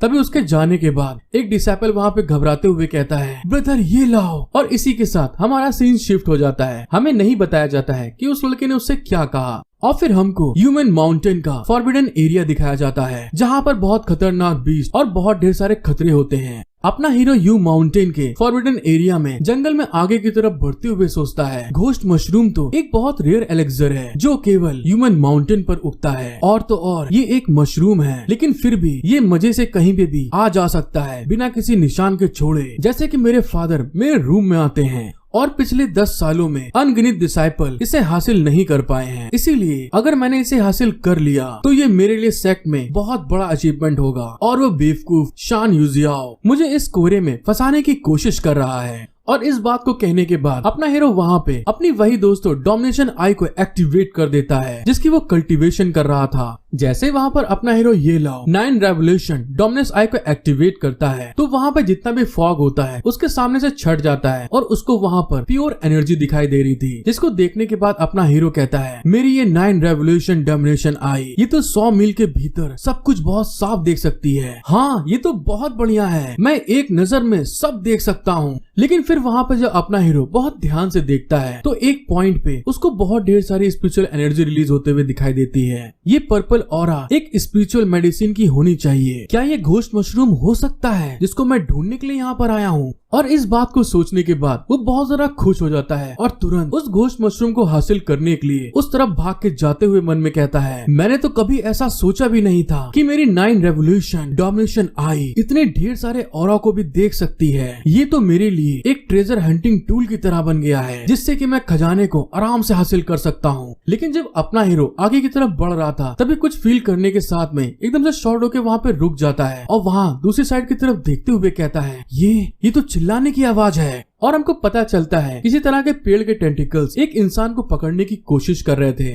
लेकिन वो भी हार मानने को तैयार नहीं था और अपनी तलवार को यूज करते हुए उन टेंटिकल्स के ऊपर अटैक कर देता है। लेकिन जब अपना हीरो उस साइड की तरफ देखता है जिसके ऊपर वो टेंटिकल्स अटैक कर रहे थे, तो देखने के बाद में हैरान होते हुए कहता है, अरे ये तो मिस जिन है। और दूसरे साइड में उन टेंटिकल से लड़ते लड़ते मिस जिन की हालत बहुत खराब हो चुकी थी, लेकिन फिर भी वो टेंटिकल्स आगे बढ़ रहे थे, जिसको देखने के बाद में मिस जिन वहाँ पे गुस्साते हुए कहती है, तेरे की लग गए घोड़े। और उन्होंने बस ऐसा कहा था और अगले ही पल वो जो टेंटिकल्स होते हैं मिस जिन की कोमल कोमल प्यारी प्यारी जांघों को चारों तरफ से जकड़ लेते हैं और फिर वहाँ पर उसके हाथ को भी जकड़ने की कोशिश करने लगते हैं। लेकिन मिस जिन जब उन टेंटिकल्स को अपनी गोरी गोरी जांघों के लिपटे हुए देखती हैं, तो वहाँ पे गुस्साते हुए कहती हैं, ये टेंटिकल्स तो बहुत अश्लील हैं। और तभी वहाँ पर वो फिर से हार ना मानते हुए अपनी स्वॉर्ड को उठा के दोबारा से उन टेंटिकल्स के ऊपर अटैक कर देती हैं और काट छांट देती हैं। लेकिन उन टेंटिकल्स की पावर बहुत ज्यादा होती है, जिससे कि वो उसके स्वॉर्ड को वहीं पे जकड़ लेते हैं। और साथ ही दोस्तों फिर से वहाँ पर मिस जिन के साथ में वो अपनी अश्लीलता फैलाने लगते हैं, मतलब कि उसकी गोरी गोरी जांघों को जकड़ने लगते हैं, हाथों को जकड़ने लगते हैं, कमर को जकड़ने लगते हैं। आगे देख लो यार, आपके सामने है। जब अपना हीरो अपने माल को इस तरह जकड़े हुए देखता है तो वो बर्दाश्त नहीं कर पाता और तभी तुरंत वहाँ अपनी स्पीड को यूज करते हुए एक स्लैश उन टेंटिकल्स के ऊपर लगा देता है। और अपने हीरो के स्लैश लगाने के कारण जो टेंटिकल्स वहाँ पे जकड़े हुए थे मिस जिन को, वो वहाँ पे कटने लगती हैं, टूटने लगती हैं। और मिस जिन जो हवा में उड़ रही थी उन टेंटिकल्स के थ्रू, वो तुरंत वहाँ पे जमीन पे गिरने लगती हैं। और इस मौके को देखने के बाद में अपने हीरो के मन में लड्डू फूट जाता है, 2 रुपए में 2 लड्डू। और इस मौके को देखने के बाद तुरंत अपना लौंडा वहाँ पे भागते भागते जाता है और मिस जिन को खूब रोमांटिक अंदाज में वहाँ पे गोदी में ले लेता है, कैच कर लेता है, जिसको अचानक से आते हुए देखकर मिस जिन हैरान होते हुए कहती है, सीनियर ब्रदर आप यहाँ कैसे?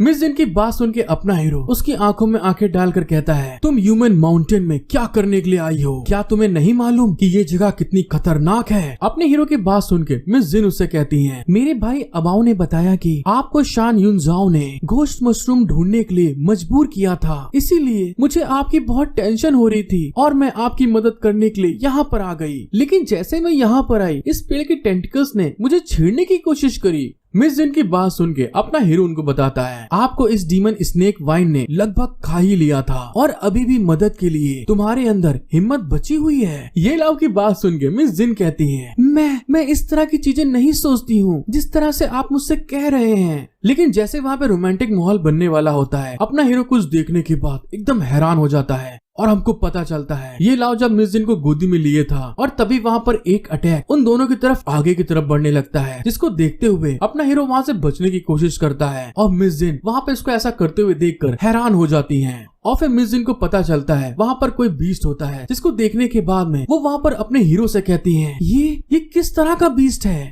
और फिर दोस्तों हमको उस बीस्ट को दिखाया जाता है जो कि एक बैट होता है और उसकी आंखें बुरी तरह चमक रही थी और वो फिर से अपने हीरो के ऊपर अटैक करने के लिए आगे बढ़ने लगता है, जिसको देखने के बाद अपना हीरो मिस जिन को बताता है तो आखिरकार ये लोग और इंतजार नहीं कर पाए। ये तो बहुत अच्छी बात है कि तुम वहाँ पर थी, अगर ऐसा नहीं होता तो मैं इस घोस्ट मशरूम की जगह पर पहुँच जाता जहाँ पर ये लोग मुझे मारने के लिए इंतजार कर रहे थे। अपने हीरो की बात सुन के मिस जिन के वहाँ पे पसीने आ जाते हैं और वो घबराते हुए कहती है, इसका मतलब है कि शान युनजाओ ने तुम्हें मारने के लिए इनको भेजा है। जब वो दोनों आपस में बात कर रहे थे, दूसरे साइड में जो अपने हीरो को मारने के लिए आए थे उनमें से एक पर्सन ने वहाँ पर अपना हाथ उठाया होता है और उसके ऐसा करने के साथ में जो बैट वहाँ पर अपने हीरो के ऊपर अटैक करने वाला होता है वो दोबारा से उस इंसान के पास वापस जाने लगता है। और फिर वो लोग अपने हीरो से कहते हैं, तो तुम लौंडे मुझे आखिरकार यहाँ पे मिल गए, ये तो बहुत बढ़िया हुआ। मैं तो इस बात पे भरोसा ही नहीं कर सकता कि तुम मेरे डार्क शैडो ब्लैक बैट के हमले से इस तरह से बचने लायक थे।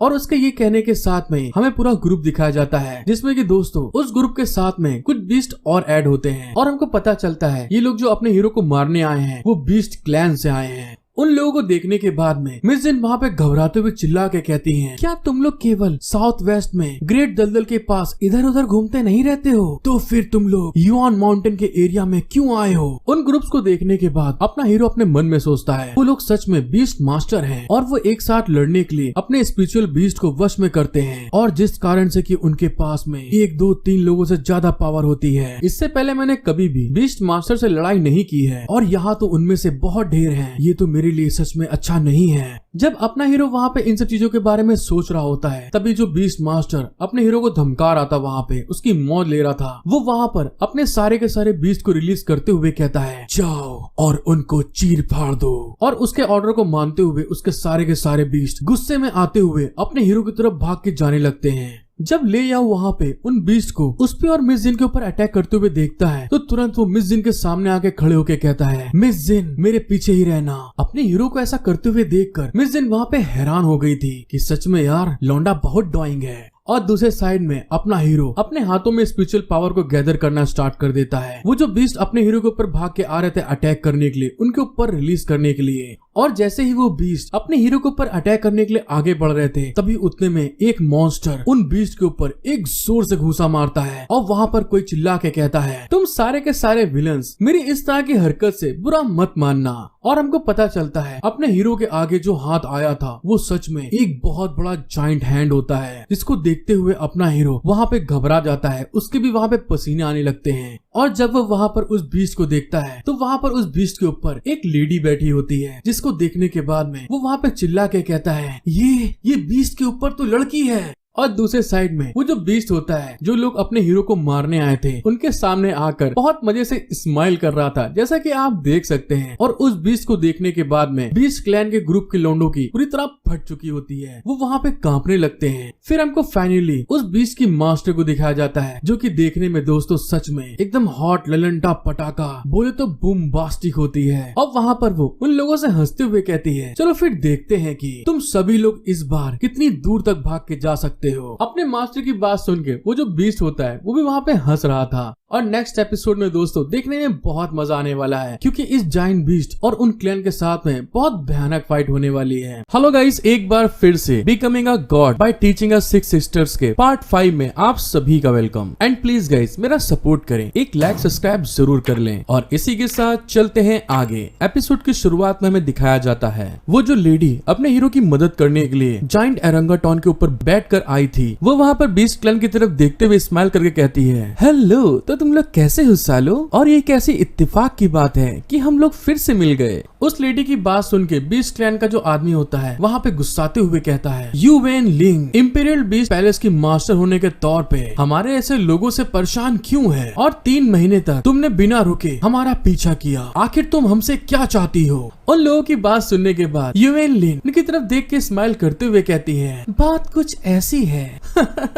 मैं बहुत ज्यादा बोर होने के कारण तुम लोग का पीछा कर रही थी। यूवेन लिन की बात सुन के वो जो ग्रुप होता है जो अपने हीरो को मारने आया था, वहाँ पे अपने मन में सोचता है, धत तेरे की, ये तो ऐसा कह के बस हमारी बहुत ज्यादा मौज ले रही है। दूसरे साइड में जब अपना हीरो उन लोगों की बातें सुनता है तो वहाँ पे हैरान होते हुए कहता है, अरे दुनिया की सबसे मिस्टीरियस इंपीरियल बीस्ट मास्टर यहाँ पर है। और फिर वहाँ पर उन लोगों की तरफ घूर के देखते हुए कहती है, क्या तुमको अभी भी लगता है कि पैलेस मास्टर अभी इतने छोटे हैं? और इस बात को कहने के बाद वो अपने हीरो की तरफ देखकर आंख मारते हुए उसको एक फ्लाइंग किस दे देती है। जिस चीज को देखने के बाद जो मिस जिनके होती है वहाँ पर अपने हीरो के ऊपर गुस्साते हुए चिल्ला के कहती है, ये क्या, उसने अभी आपको देख के आंख क्यों मारी? क्या तुम लोग की प्यार मोहब्बत चुम्मा चाटी बहुत पहले से चल रही है जो इसने मेरे सामने ऐसा किया? ये ला उसकी ऐसी बातें सुन के वहाँ पे हैरान होते हुए कहता है, अरे ये तुम कैसी बात कर रही हो, मैं तो इस लेडी को जानता भी नहीं हूँ। और फिर हमें दूसरे साइड में बीस्ट क्लैन के लोगों को दिखाया जाता है जो कि पावर रेंजर के तरीके दोस्तों वहाँ पे पोज बनाते हुए यूवेन लिन से कहते हैं, ये तो बहुत बढ़िया हुआ क्योंकि अब तुमने हमें जिंदा छोड़ने से इनकार कर दिया है, तो अब चाहे कुछ भी हो जाए हम तुमको मौत के घाट उतार के रहेंगे। और इस बात को कहने के बाद जो उनका लीडर होता है वहाँ पे जमीन पे लाठी मारते हुए अपनी एनर्जी को रिलीज करके कहता है, चलो फिर बाहर आ जाओ। और उस लीडर के ऐसा करने के साथ में उसके सामने एक बहुत बड़ी स्पाइडर अपीयर हो जाती है, जिसको वो बुलाते हुए कहता है, अंडरवर्ल्ड डार्क स्पाइडर। लेकिन जब वो लोग अपनी रंगबाजी दिखा रहे होते हैं, दूसरे साइड में वो जो जाइंट गोरिल्ला होता है इतनी पिद्दी सी मकड़ी को देखने के बाद सोच रहा होता है कि इतनी सी पिद्दी मकड़ी बुलाने के बाद इतनी ज्यादा रंगबाजी दिखा रहे हैं। और दूसरे साइड में युवान लिन भी उन लोगों की तरफ देख के उनकी हंसी उड़ाते हुए कहती है,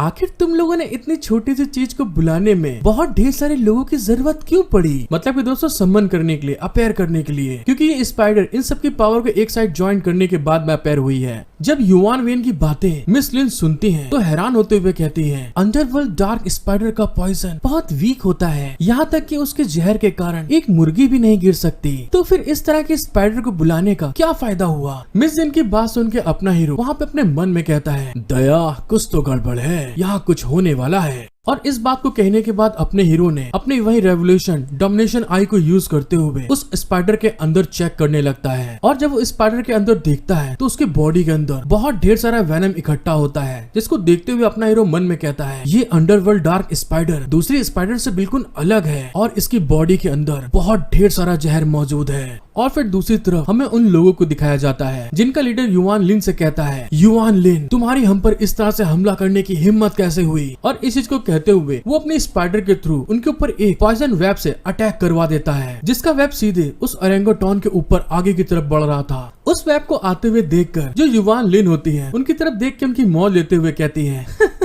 क्या तुम मजाक कर रहे हो? बस तुम्हारी इतनी छोटी सी चीज से क्या मुझे डरने की जरूरत है? उस पॉइजन वेब को आते हुए देखकर जो अपना हीरो होता है बगल में पड़ी हुई एक लकड़ी को तोड़ते हुए उसमें अपनी स्पिरिचुअल एनर्जी को डालते हुए उस पॉइजन वेब के ऊपर अटैक करते हुए कहता है, मिस लेडी ये बहुत ज्यादा जहरीला है और आपको इससे सावधान रहना चाहिए। और उसके ऐसा करने के कारण वो जो पॉइजन वेब आगे बढ़ रहा था वो वहाँ पे टूट फूट जाता है, मतलब कि उसका अटैक वहाँ पे खराब हो जाता है। लेकिन ये लाओ ने जब ऐसा किया होता है तो वहाँ पर जिस लकड़ी से उसने अटैक करा था वो लकड़ी वहाँ पे उसके पॉइजन के कारण पूरी की पूरी झुलस जाती है, जल जाती है। और ये लाओ के उस वेब के रोकने के कारण वो वेब जब टूटा था उसके पॉइजन के कुछ टुकड़े युआन लिन की बॉडी के ऊपर पड़ जाते हैं, जिसके कारण कि उसके जो कपड़े होते हैं वहाँ पे जल जाते हैं। अपने हीरो के अचानक अटैक करने के कारण और खुद को ऐसे बचाते हुए देख के वो जो लेडी होती है अपने ऊपर उस पॉइजन के इफेक्ट को देख के वहाँ पे ब्लश करते हुए कहती है, हे लौंडे आखिर तुम्हें अचानक से ऐसा करने के लिए किसने कहा था? और फिर अपने मन में कहती है, आखिरकार इसके अटैक के कारण मैं मरते मरते बच गई। लेकिन ये लाओ के ऐसा करने के कारण वो जो दूसरे साइड में बीस्ट क्लैन का लीडर होता है वहाँ पे गुस्साते हुए कहता है, तू बदबूदार लौंडे तेरी बहन का पकौड़ा मुझे इस तरह से परेशान करना बंद कर और तुम सभी लोग बाहर आओ और इनके ऊपर मिलकर अटैक करो। उस लीडर के ऐसा कहने के साथ में जो स्पाइडर पहले वहाँ पे मौजूद थे उसके साथ में दोस्तों वहाँ पे 3-4 स्पाइडर और अपेयर हो जाती हैं। उन लोगों ने वहाँ पे और स्पाइडर को सम्मन कर लिया था,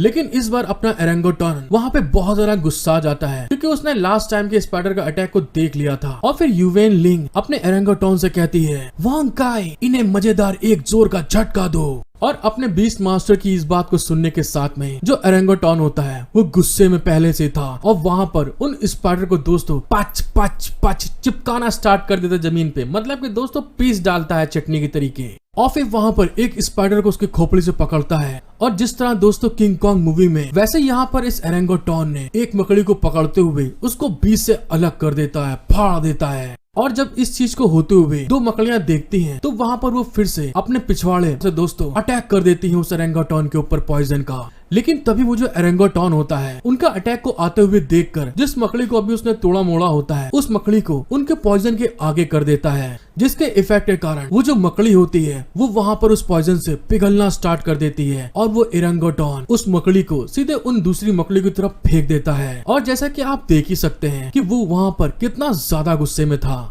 जब उन दोनों स्पाइडर ने वहाँ पे अटैक करा होता है तो उनके पॉइजन के कुछ टुकड़े उछलते हुए अपने हीरो की तरफ भी जाने लगते हैं, जिस चीज को देखने के बाद में वहाँ पर जो ये लाओ होता है अपनी स्पिरिचुअल एनर्जी को यूज करते हुए उन सारे टुकड़ों के ऊपर अटैक करते हुए कहता है, इन सारी मकड़ियों का जहर फैल रहा है, जल्दी से मिस जिन पीछे हट जाओ। और जब बीस्ट क्लैन का लीडर वहाँ पे देखता है कि इन दोनों के सामने हमारा ग्रुप टिक नहीं पा रहा है तो वहाँ पे वो बहुत ज्यादा घबरा जाता है कि अब मैं इनसे कैसे डील करूंगा। और दूसरे साइड में वो अपनी मकड़ियों की हालत देख के वहाँ पे गुस्साते हुए कहता है, मेरी इतनी जहरीली अंडर डार्क स्पाइडर जिसे मैंने इतनी मेहनत से सिखाया ट्रेन किया था उनको तुमने एक झटके में खत्म कर दिया। थक तेरी की ये बहुत गलत हुआ। उस आदमी की बात सुन के उनका दूसरा साथी चिल्ला के कहता है, जल्दी से यहाँ से भागो क्योंकि जब तक हम जिंदा रहेंगे तब तक इनसे बदला लेने का मौका हमारे पास बना रहेगा। लेकिन जैसा कि हमको मालूम है दोस्तों ओरेंगुटान वहाँ पे बुरी तरह खिसिया चुका था और तभी वहाँ पर वो एक स्पाइडर के पैर को उठाता है और बीस्ट क्लैन के लोग जो वहाँ से भागने की कोशिश कर रहे थे उनके ऊपर थ्रो कर देता है, मतलब कि फेंक देता है। और तभी वहाँ पर वेन लिंग कहती है, हे तुम सारे भूतनी के यहाँ से भागकर कहाँ जा रहे हो?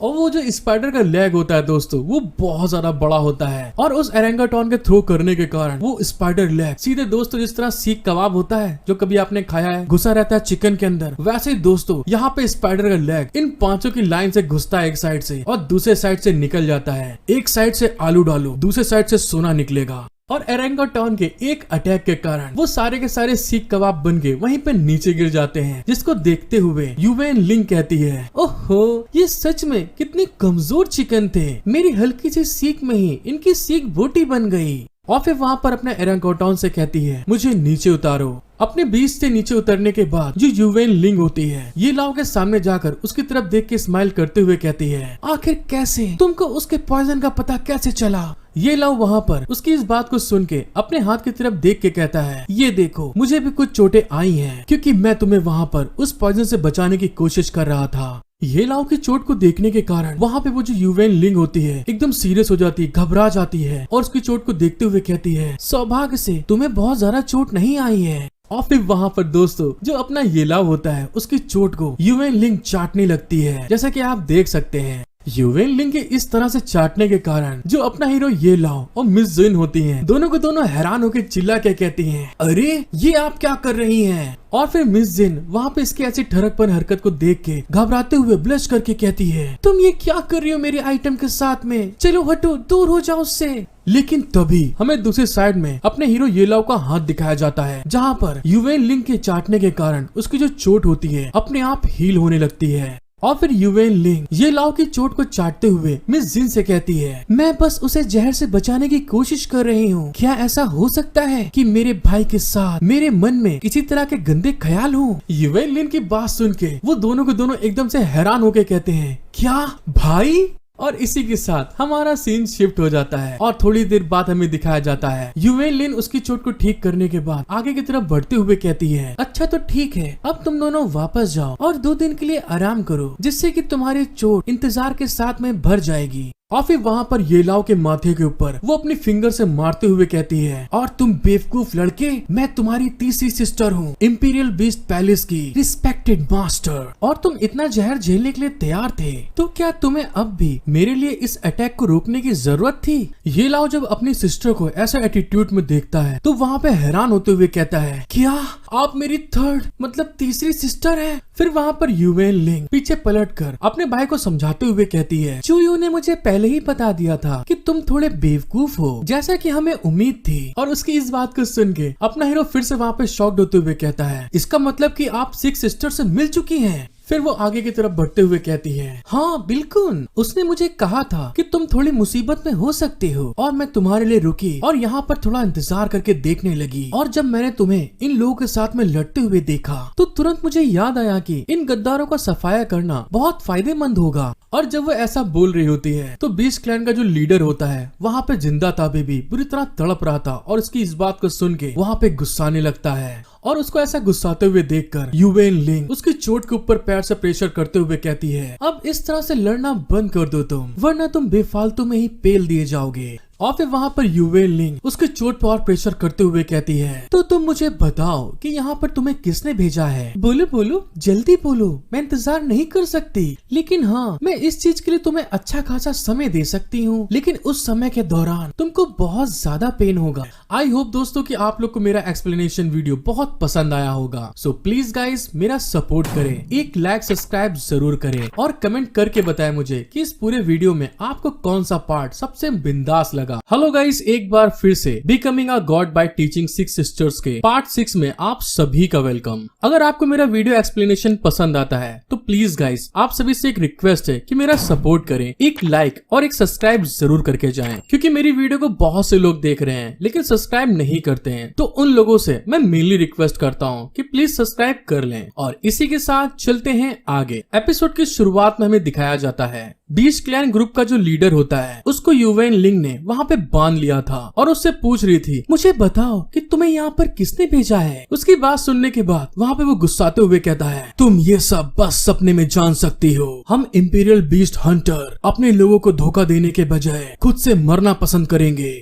उसकी ये बात सुनने के बाद में युवेन लिंग बहुत ज्यादा गुस्सा जाती है और अपने पास से एक बोतल को बाहर निकालती है जिसके अंदर कुछ कीड़े जैसा था, और दोस्तों हमको पता चलता है उस बोतल के अंदर एक बहुत खतरनाक सेंटीपीड होता है, मतलब कि खनखजूरा था। और उस खनखजूरे को बाहर निकालते हुए युवैन लिंग उससे कहती है, बहुत अच्छे, ये तो बहुत बढ़िया है, और हाँ तुम मेरे साथ में ऐसे ईमानदारी के साथ खेलना, ठीक है। और मुझे उम्मीद है कि तुम इस तरह की बकवास को मेरे साथ ऐसे ही आखिरी तक जारी रख पाओगे। और उसके ऐसे कहने के साथ में ही जिस बोतल के अंदर सेंटीपीड होता है दोस्तों, वो अपने टंग को उसके चेहरे के चारों तरफ फैला देता है, जिसको देखने के कारण उसकी हालत दोस्तों बुरी तरह खराब हो जाती है। इतने खतरनाक खनखजूरे को देखकर जो अपना हीरो होता है वहाँ पर मिस जिन को बताता है, लेजेंड्स के हिसाब से ये हड्डियों को खाने वाला एक खनखजूरा है जो कि केवल ग्रेट वैली के सबसे डीप पार्ट में ही मौजूद होता है, और ये सारे जहरीलों कीड़ों में सबसे ज्यादा जहरीला कीड़ा है। उस खनखजूरे को देखने के कारण जो मिस जिन होती है वहाँ पे घबराते हुए कहती है, ये कितना घिनौना कीड़ा है। और दूसरे साइड में जो उसकी थर्ड सिस्टर होती है दोस्तों, सच में बहुत बेरहम होती है। वो वहाँ पर उस खनखजूरे को बीस्ट क्लैन के ग्रुप के उस लीडर के मुंह के अंदर जबरदस्ती घुसेड़ते हुए कहती है, ये बहुत अच्छा है, इसीलिए हिलना बंद करो, इससे तुम्हें ज्यादा दर्द नहीं होगा।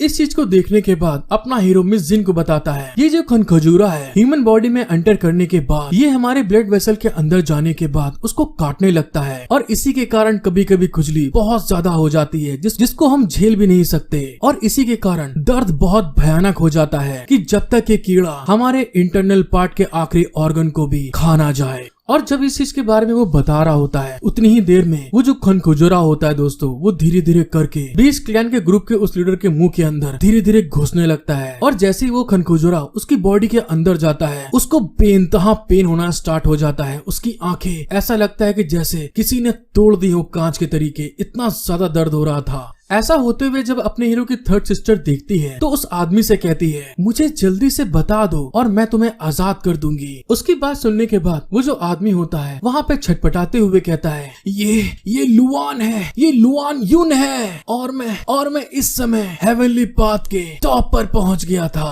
और उसके ऐसे कहते हुए दोस्तों उसको वहाँ पे बेइंतहा दर्द हो रहा होता है। उसकी बॉडी दर्द के कारण वहाँ पे बुरी तरह अकड़ गई थी, उसकी आंखें एकदम लाल हो गई थी। और फिर वहाँ पे वो छटपटाते हुए कहता है, नहीं वहीं पे रुक जाओ, ये लाओ की लाश को हम वापस ला रहे हैं। उसकी ऐसी बात सुन के ये लाओ उसके पास जाकर उससे कहता है, मुझे बताओ तुम कि तुम्हारी लुआन यून से मुलाकात कब हुई थी। वो आदमी वहाँ पे छटपटाते हुए कहता है, 3 दिन पहले मेरी मुलाकात हुई थी, जहाँ पर मैं शराब खरीदने के लिए गया था, और उसने मुझसे कहा था कि तुम्हें मारने के लिए उसको मेरी मदद चाहिए, और अगर मैं तुम्हारा सिर उसको लाके देता हूँ तो बदले में वो मुझे बहुत ढेर सारा नगद पैसा देगा।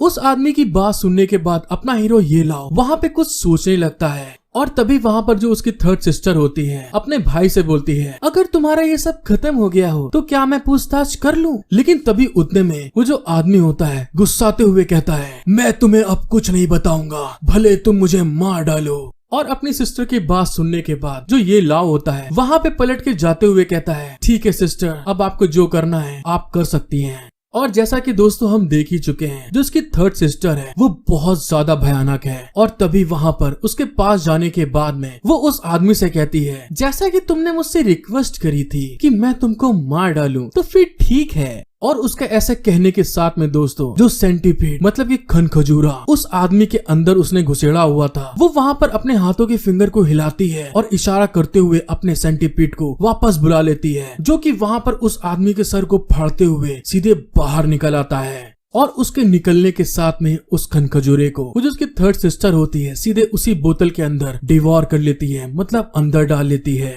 उस आदमी के मरने के बाद ये लाओ उसके पास जाकर उसको देख रहा था, तभी वहाँ पर उसकी सिस्टर उसको ऐसा करते हुए देखकर उससे कहती है, ये लाओ तुम उसके कपड़ों के साथ में क्या कर रहे हो? क्या तुम इसको एक मम्मी की तरीके आगे रखने का कोई प्लान है? जिस तरह से इजिप्ट में दोस्तों मम्मी बनाई जाती है, इसका कहने का मतलब वो था। ये लोग वहाँ पे अपनी सिस्टर की बात सुन के स्माइल करते हुए कहता है, सिस्टर, क्योंकि लुआन यून और दूसरे सभी लोग मेरे साथ में खेलना चाहते हैं, इसीलिए मैं भी उनके साथ में कुछ मजेदार करने की सोच रहा था। और उसके ये कहने के साथ में हमारा सीन शिफ्ट हो जाता है और हमें कुछ समय बाद दिखाया जाता है जो अपना हीरो ये लाओ होता है, उसने वही बीस्ट क्लैन के ग्रुप के जो लीडर था उसके कपड़े अपड़े वहाँ पे पहन के एक क्लिफ के ऊपर खड़ा था। और तभी थोड़ी देर बाद हमें माउंटेन पीक के उसे डिसेपल को दिखाया जाता है जिसने कि इन लोगों को मारने के लिए भेजा था। और वहाँ पर वो आते हुए उससे कहता है, ब्रदर लिंग हु, तो हमने जो डील करी थी वो कैसी चल रही है? और तभी वहाँ पर उसकी बात सुन के जो अपना हीरो होता है एक बैग को बाहर निकालता है जिसके अंदर से बहुत ब्लड निकल रहा था और उसकी तरफ घूर के देखते हुए कहता है उसका सिर यहाँ पर है, जिसे कि नाइन यिन वाम के जहर को देकर मार डाला था और अब उसके सर के अंदर एक कीड़ा अंडा दे रहा है। क्या तुम इसे खुद अपनी आंखों से देखना चाहते हो? आओ और खुद देख लो कि ये वही है कि नहीं। ये लाओ की ऐसी बात सुनने के कारण उस लड़की की वहाँ पर बुरी तरह गीली हो जाती है, मतलब वो घबरा जाता है, उसके पसीने आ रहे थे और वो घबराते हुए कहता है नहीं नहीं, मुझे इसकी कोई जरूरत नहीं है, मैं ब्रदर लिंग्यू के ऊपर पूरी तरह से विश्वास कर सकता हूँ। और फिर वहाँ पे घबराते हुए अपने मन में कहता है ये सच में ये लाओ के कपड़े थे, आखिर ये गलत कैसे हो सकता है। उसकी ये बात सुनने के बाद में जो ये लाव होता है अपना जो उसका रूप चेंज करे हुए था, वहाँ पर जो दूसरे इंसान को मारा था उसने उसकी खोपड़ी को नीचे फेंकते हुए कहता है अगर ऐसी बात है तो ठीक है, क्या तुम वो चीज लाए जो चीज मैं चाहता था। उसकी इस बात को सुनकर जो पीक मास्टर का स्टूडेंट होता है वो हैरान होते हुए कहता है बेशक मैं उस चीज को लाया हूँ तुम्हारे लिए। और वहाँ पर थोड़ा घबराते हुए कहता है मेरा पिग ब्रेन मुझसे ये कह रहा है कि मैं इसे देखना नहीं चाहता, लेकिन इसका मतलब ये नहीं है कि मैं इसे सच में नहीं देखना चाहता और तुम इसे ऐसे ही फेंक दो। और फिर वहाँ पर बहाने बनाते हुए कहता है लेकिन वो ऐसा है कि तुम्हारे जितने भी ग्रुप के लोग थे वो सारे यहाँ पर क्यों नहीं आए। उसकी ऐसी बात सुन के अपना हीरो उसकी तरफ घूर के देखते हुए कहता है वो बात ऐसी है, वो पास में ही आराम करने के लिए रुके हैं और मेरे को पैसा लेने के लिए यहाँ पर इंतजार करने के लिए कहा है। अपने हीरो ये लाव की बात सुन के वो एकदम से शॉक्ड हो जाता है और हैरान होते अपने मन में कहता है धत तेरे की लग गए घोड़े, मैंने तो जानबूझकर लोगों के ऊपर हमला किया ताकि वो सब इसके ऊपर हमला करें और बहुत ज्यादा गुस्साते हुए इसको जान से मार डाले। चलो छोड़ो, भूल जाते हैं वो सब बातें, वे सारे के सारे मेरे सामने एकदम बकवास निकले और कुछ भी नहीं कर पाए। वो जब ऐसा सोच रहा था तभी वहाँ पर अपना हीरो अपने पास से कुछ निकालते हुए कहता है और हाँ, उस लड़के के पास में एक ट्रेजर भी था। और फिर वहाँ पर उस ट्रेजर को बाहर निकालते हुए वहाँ पर उसको दिखाते हुए कहता है ये एक पक्के तौर पे ऐसा ट्रेजर है जिसे मैं मार्केट में बेचता हूँ तो बहुत रुपया कमाऊंगा। और दोस्तों ये वही होता है, मतलब कि अपना घोस्ट मशरूम जिसको ढूंढने के लिए यहाँ पर भेजा गया था। घोस्ट मशरूम को देखने के बाद में वो जो लड़का होता है उसके पसीने आ गए होते हैं और वो घबराते हुए अपने मन में कहता है हाँ, ये तो वही घोस्ट मशरूम है जिसको ये लाओ को ढूंढने के लिए भेजा गया था। और जब वो लड़का वहाँ पे जवाब नहीं देता है तो अपना हीरो वहाँ पे पलट के जाते हुए कहता है तो फिर ठीक है, गुड बाय, मैं जा रहा हूँ। और उसको ऐसे जाते हुए देखकर वो जो लड़का होता है घबराते हुए कहता है अरे तुम ऐसे कैसे जा सकते हो, हमारे बीच में डील हुई है, तुम तो हमारे ऊपर एहसान करने वाले एक इंसान हो। उसकी ऐसी चिकनी चुपड़ी बातें सुनकर जो अपना हीरो होता है उसकी तरफ पलट के देखते हुए कहता है क्या तुम्हें कुछ और कहना है। और उस आदमी को ऐसे गुस्से में देखने के कारण वहाँ पे वो घबराते हुए कहता है बस मेरी एक छोटी सी बात थी आपसे, मुझे आश्चर्य है कि ब्रदर लिंग्यू के हाथ में मौजूद मशरूम क्या वो मुझे बेच सकते हैं। उसकी ऐसी बात सुनने के बाद में अपना हीरो वहाँ पे खुश होते हुए कहता है हाँ लौंडे, लग गए तेरे पकौड़े, अब तुझे बताता हूँ मैं। और फिर वहाँ पर पलटते हुए अपनी 3 फिंगर दिखा के कहता है अगर तुम इसे खरीदना चाहते हो तो तुम्हें 3000 टन चांदी मुझे देनी होगी, मतलब कि 30,000 टेल्स। उसकी ऐसी बात सुन के वो लड़का वहाँ पे गुस्साते हुए कहता है हाँ ठीक है, लेकिन फिलहाल मेरे पास इतना नहीं है ब्रदर लिंग्यू, इसे आपको हासिल करने के लिए क्या आप मेरे साथ में सेक्ट में चल सकते हैं। और फिर वहाँ पर गुस्साते हुए अपने मन में कहता है तू कमीने हरामखोर, बस तू मेरे साथ पहले सेक्ट में वापस चल और फिर मैं तुझे धोखा दे के इस खुश मशरूम को अपने आप हासिल कर लूंगा। अपना हीरो उसकी बात सुन के उससे कहता है क्या सचमुच तुम मुझे 3000 टन सिल्वर पेमेंट करने को तैयार हो। अपने हीरो की बात सुन के वो समझाते हुए उसे कहता है अरे इसमें कोई सोचने वाली बात है, मेरे मास्टर माउंटेन मास्टर हैं, मेरे मास्टर को इस मशरूम की बहुत जरूरत है एक मेडिसिन बनाने के लिए, तो वो तुमको जरूर देंगे और इसीलिए तुम्हें मेरे साथ चलना चाहिए।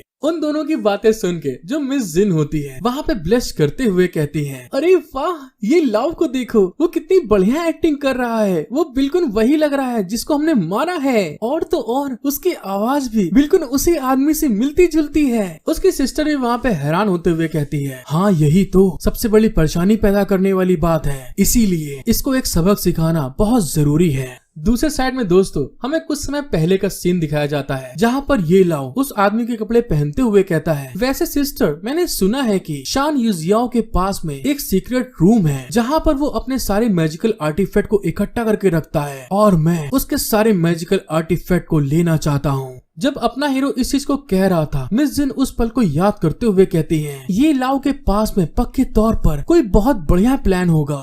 लेकिन दूसरे साइड में जो उसकी थर्ड सिस्टर होती है वहाँ पर गुस्साते हुए कहती है, बकवास, ये बच्चा तो जानबूझकर बदतमीजी कर रहा है, बीसी कर रहा है, और तो और ये अपनी बॉडी टेम्परिंग रिल्म के कल्टीवेशन के बेस पर है, लेकिन उसकी आंखें देखने में ऐसा लगता है कि हेवनली आई है और इसने सच में मुझे बहुत आश्चर्यचकित कर दिया है। जब हम लोग वापस जाएंगे तो मुझे इससे साफ साफ पूछना होगा कि ये लौंडा सच में किस तरह की ट्रेनिंग करता है। और उसके ऐसा कहने के साथ में दोस्तों हमारा सीन शिफ्ट हो जाता है और हमको पिक मास्टर का हाउस दिखाया जाता है जहाँ पर उसका स्टूडेंट अपने हीरो से कहता है, ब्रदर लिंगहू प्लीज बैठिए, मैं अपने मास्टर को बाहर आने के लिए कहता हूँ। अपना हीरो भी कहता है, हाँ ठीक है। लेकिन दूसरे साइड हमें दिखाया जाता है जो उसका मास्टर होता है वहाँ पे बहुत ज्यादा गुस्साते हुए मेज के ऊपर हाथ मारते हुए कहता है, थक तेरे की, ऐसा होना हमारे लिए सेफ नहीं है, और तो और तुम उस आदमी को मेरे पैलेस में लाने की हिम्मत कर रहे हो, क्या तुम मुझे मारना चाहते हो लौंडे। अपने मास्टर को इतना गुस्साते हुए देखकर जो उसका डिसाइपल होता है उसको ग्रीट करते हुए कहता है, मास्टर प्लीज शांत हो जाइए, पहले मेरी बात तो सुनिए। ये लाओ ने मरने से पहले उस घोस्ट मशरूम को हासिल कर लिया था और अब वो घोस्ट मशरूम उस बीस्ट मास्टर के हाथ में है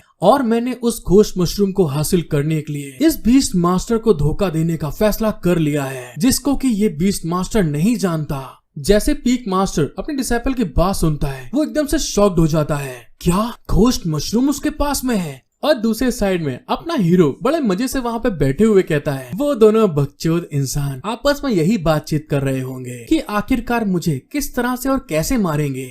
और फिर वहाँ पर अपने मन में कहता है, ये तो मेरे लिए एक बहुत बढ़िया शो चल रहा है और अगर तुम लोग रो नहीं पाओगे तो मैं तुम लोगों को बहुत अच्छे से मारूंगा। हेलो गाइस, एक बार फिर से being a god by teaching 6 sisters के पार्ट 7 में आप सभी का वेलकम। आप लोगों को वीडियो पसंद आती है तो प्लीज गाइस मेरा सपोर्ट करें, एक लाइक और सब्सक्राइब जरूर कर दें क्योंकि मुझे आपके सपोर्ट की बहुत जरूरत है। और इसी के साथ चलते हैं आगे। एपिसोड की शुरुआत में हमको दिखाया जाता है अपना हीरो ये लाओ पिक मास्टर के पैलेस में जाके बैठ जाता है जहाँ पर उनका डिसाइपल अपने हीरो से कहता है, ब्रदर लिंगहू ये मेरे मास्टर हैं। और फिर हमें उनके मास्टर को दिखाया जाता है जहाँ पर वो जो उनका स्टूडेंट होता है उनको इंट्रोड्यूस करते हुए कहता है, तानिया सेट के पिक के मास्टर शान युजियाओ हैं। और वो धीरे धीरे करके अपने हीरो की तरफ आगे बढ़ रहे थे और जब वो मास्टर उसके पास पहुंचते हैं तो वो उनसे हाथ मिलाते हुए कहता है, मुझे बहुत ताजुब हुआ कि इतने लंबे समय के बाद मैं आज आपसे मिल पाया हूँ और इस पिक के मास्टर शान बहुत ज्यादा ही एक्स्ट्रा ऑर्डिनरी हैं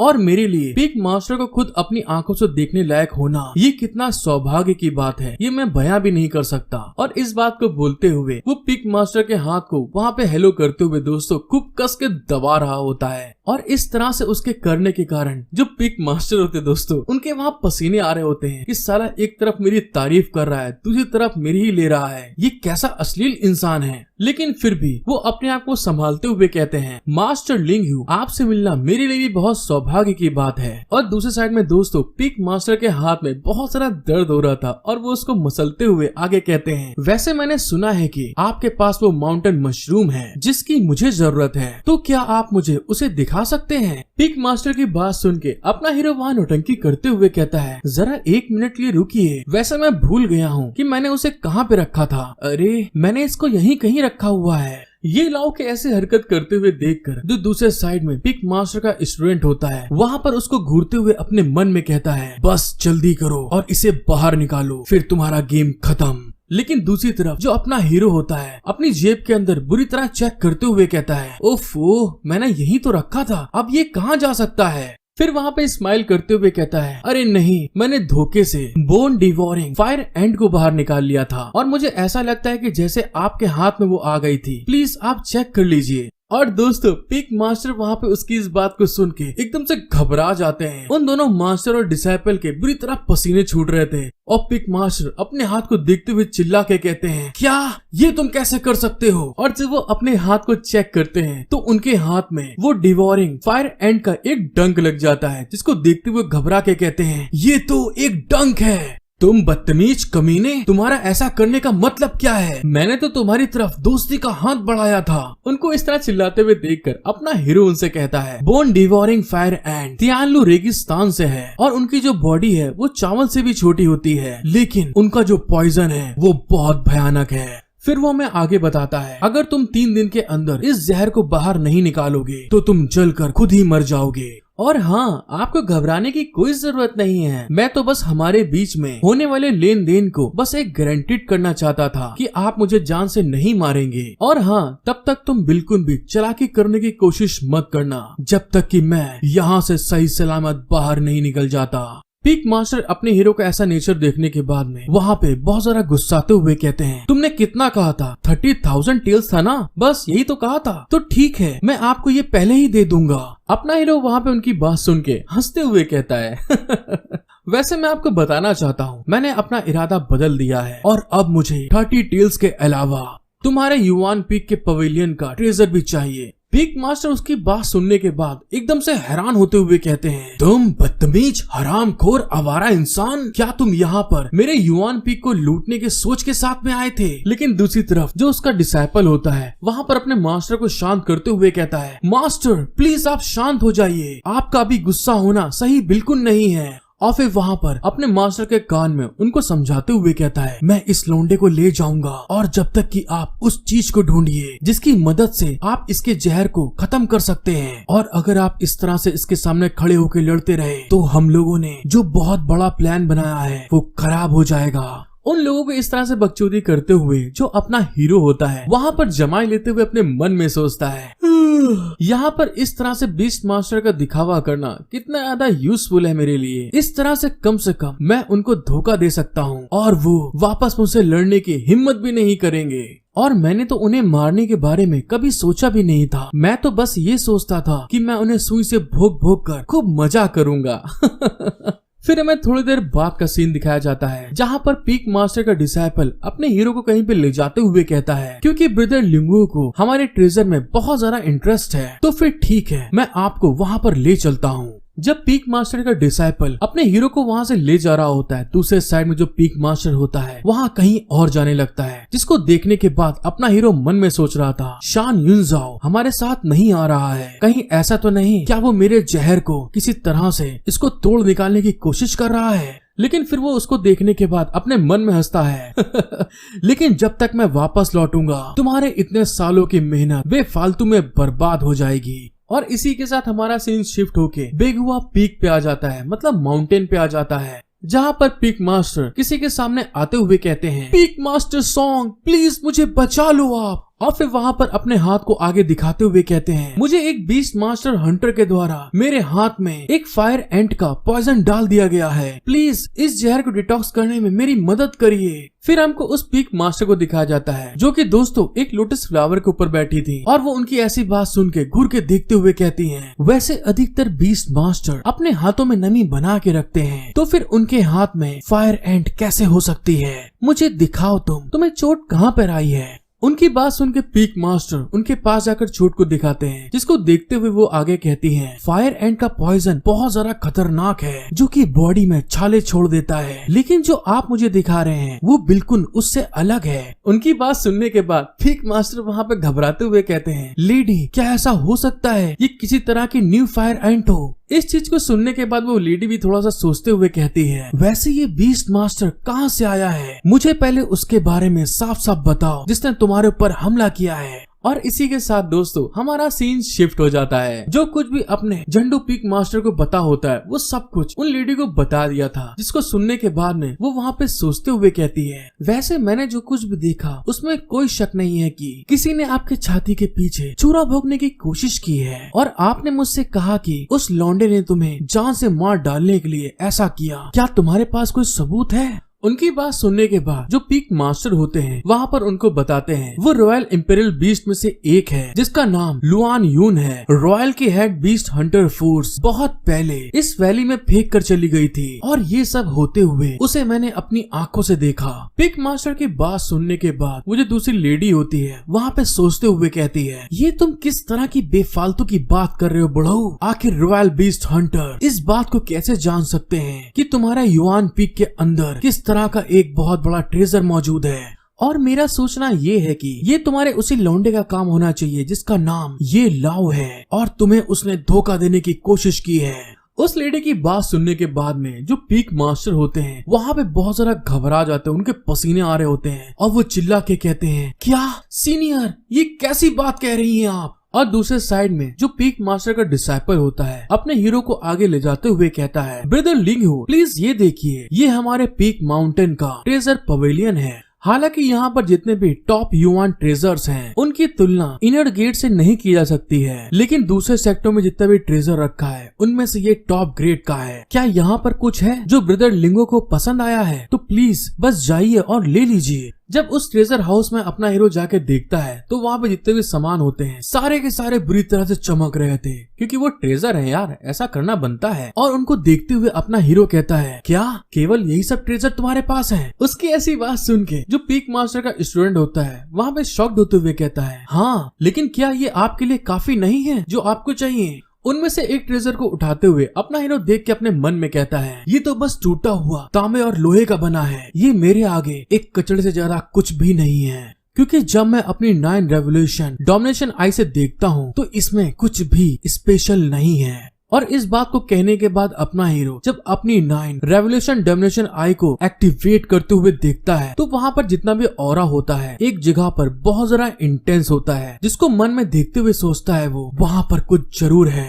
इसमें कुछ भी आश्चर्य सोचने वाली बात नहीं है कि तुमने मुझे इतनी आसानी से अंदर क्यों आने दिया, क्योंकि वहाँ पर एक सीक्रेट रूम है जिसके अंदर कुछ है। और फिर वहाँ पर इस बात को सोचने के बाद पीक मास्टर के डिसाइपल से कहता है, ब्रदर युआन यून जरा यहाँ पर आओ यार। उसकी बात सुनने के बाद में वो उस तरफ जाते हुए कहता है, बताओ क्या हुआ, तुम्हें कुछ पसंद आया? और जैसे वो उसके पास जाता है तो अपना हीरो वहाँ पर अपने मास्क को उतारते हुए उसकी तरफ घूर के क्रिपी स्माइल देते हुए कहता है, ये देखो लौंडे मैं कौन हूँ। और इस बात को बोलने के बाद में दोस्तों जो उसके हाथ में कांटेदार फौलादी बैट होता है वहाँ पर वो उसके गाल पे एक जोर से हिट कर देता है, जिसके हिट करने के कारण वो चिल्लाते हुए दूर जाके गिरता है। जिसके हिट करने के बाद में इतना प्रेशर रिलीज होता है कि दूसरी तरफ जाके वो दीवार में जाके धड़ाम से गिरता है। और अपना हीरो उसको मारने के बाद में बोलता है, जा लौंडे अब आराम से निन्नी कर। लेकिन दोस्तों हमको पता चलता है जब युआन यून वहाँ पे दीवार से लड़ता है जो उसकी आत्मा होती है उसके मुंह से दोस्तों बाहर निकल जाती है। और फिर उसको निपटाने के बाद में जो अपना हीरो ये लाओ होता है अपनी फिर से रेवोल्यूशन डोमिनेशन आई को एक्टिवेट करता है और सामने की तरफ एक सीक्रेट डोर पे अपना हाथ लगाते हुए कहता है, यहाँ पर किसी तरीके का कोई खुफिया गेट होना चाहिए। डोमिनेशन आई के एक्टिवेट करने के बाद में सब कुछ वहाँ पे ऑरा के फॉर्म में दिख रहा था।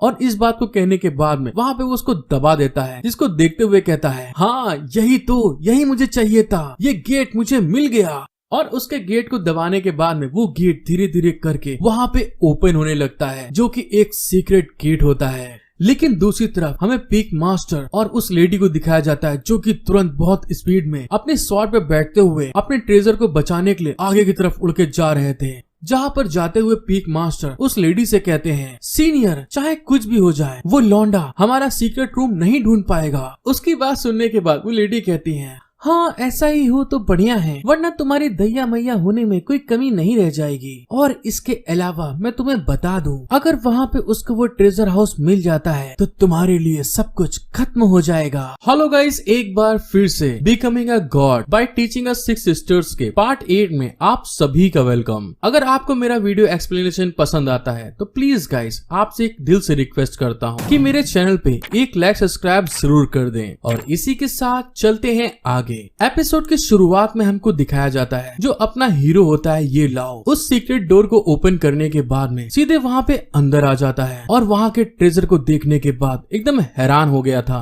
और अंदर आते हुए कहता है, वाओ यहाँ पे तो बहुत ढेर सारा खजाना रखा हुआ है। और फिर वहाँ पर एक आर्टिफैक्ट को उठाते हुए अपने मन में कहता है वो तो इतना बड़ा बेवकूफ है कि इतने हाई लेवल के ट्रेजर को ऐसे ही यहाँ पर बेकार में रख छोड़ा है। ये तो सच में यहाँ पर इस ट्रेजर्स के लिए समय की बर्बादी है, लेकिन मेरे लिए समय खत्म होता जा रहा है, इसीलिए मुझे सबसे पहले स्ट्रॉन्ग स्पिरिट क्यूआई वाले आर्टिफैक्ट को ढूंढना होगा।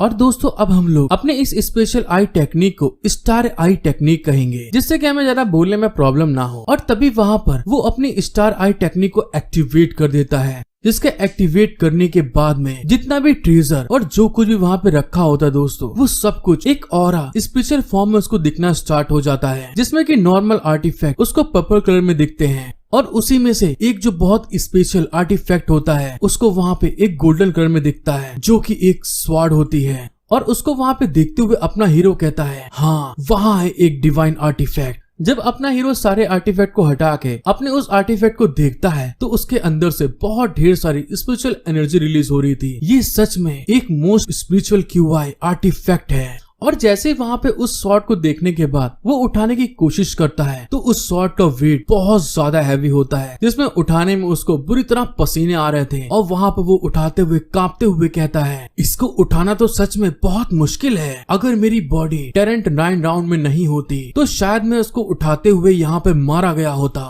और फिर वहाँ पर उस आर्टिफैक्ट को उठाने के बाद बड़ी मुश्किल से अपना हीरो कहाँ मानने वाला था, वहाँ पे इधर उधर घुमाते हुए कहता है ये तो सच में एक ग्रेट स्वॉर्ड है, लेकिन मेरे लिए प्रॉब्लम ये है कि इसको यहाँ से बाहर कैसे निकाला जाए। और तभी वहाँ पर थोड़ी देर हिलाने के बाद, नहीं यार मतलब तलवार हिलाने के बाद वो वहाँ पे थक जाता है और उसको वहाँ पे रख देता है। और फिर वहाँ पर हंसते हुए कहता है लेकिन उनके लिए ये बहुत बदकिस्मती की बात है कि मैं बहुत ज्यादा स्मार्ट हूँ। फिर वहाँ पे अपना हीरो दोस्तों 600 केडी का दिमाग लगाते हुए अपना स्टोरेज पाउच निकालते हुए कहता है अरे हाँ मुझे याद आया, लुआन यून ने मुझे स्टोरेज पाउच दिया था। और फिर वहाँ पर उसकी हालत को सोचते हुए हंसते हुए कहता है चलो ठीक है तुम पहले आराम कर लो, फिर मैं तुम्हारे जो मास्टर हैं खूब मजे से उनको मसाज तेल मालिश करूंगा। और उसके ऐसा कहने के साथ में वहाँ पे सीन शिफ्ट हो जाता है और हमें थोड़ी देर बाद दिखाया जाता है जो युआन यून होता है ट्रेजर पवेलियन से बाहर भाग के आ रहा होता है और अपने मास्टर को देख के चिल्ला के कहता है मास्टर सच में यहाँ पे बहुत बुरा हुआ।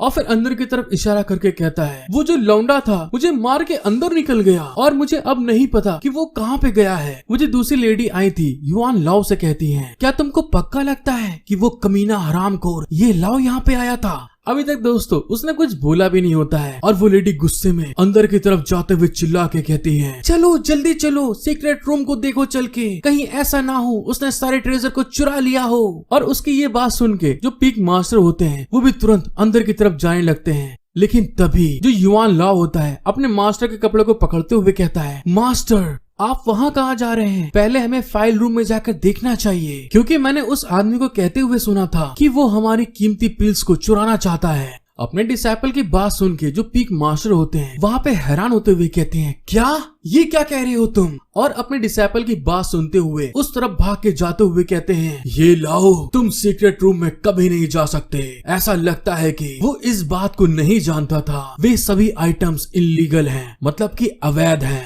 अपने मास्टर के पीछे भागते हुए ये लाओ कहता है हाँ मास्टर वो लौंडा सच में बहुत चालाक है। और इस बात को कहते हुए जो पीक मास्टर होते हैं तुरंत भाग के जाते हैं, जितनी भी उनकी सीक्रेट पिल्स रखी होती हैं उस गेट को तुरंत जाकर वहाँ पे खोल देते हैं। और वहाँ पे देखते हुए सारी की सारी पिल्स वहाँ पे वैसी की वैसी रखी थी, जिसको चेक करने के बाद में वो राहत की सांस लेते हुए कहते हैं चलो ये तो अच्छा है कि ये सारी चीजें यहाँ पे सलामत हैं। लेकिन दूसरी तरफ जो युआन लाओ होता है वहाँ पर वो अपना हीरो होता है दोस्तों, जो कि अपने भेष को बदल के उसके साथ में था। और इस मौके को देख के वहाँ पे वो किसी चीज को यूज करते हुए पिक मास्टर के पिछवाड़े में घुसेड़ देता है और उस वेपन के ज्यादा पिक मास्टर वहाँ पे चिल्ला देते हैं और उनके नाक और मुंह से वहाँ पे खून निकलने लगता है। और अपना हीरो ये लाओ उसके पीछे आके कृपया स्माइल देते हुए कहता है यहाँ तक मुझे लाने के लिए तुम्हारा बहुत बहुत शुक्रिया पिक मास्टर। उसकी ऐसी बात सुनने के बाद पिक मास्टर वहाँ पे घबरा जाते हैं। और तभी दोस्तों हमें दिखाया जाता है पीक मास्टर के बिल्कुल सेंटर में जो अपना हीरो होता है तीर जैसा कुछ पूरी तरह घुसेड़ देता है और उस तीर के घुसने के कारण पीक मास्टर वहाँ पे पूरी तरह तड़प रहे होते हैं, लुढ़क रहे होते हैं। और थोड़ी देर बाद अपना हीरो वहाँ पे सारी पिल्स को अपने स्टोरेज स्पेस में बटोरते हुए कहता है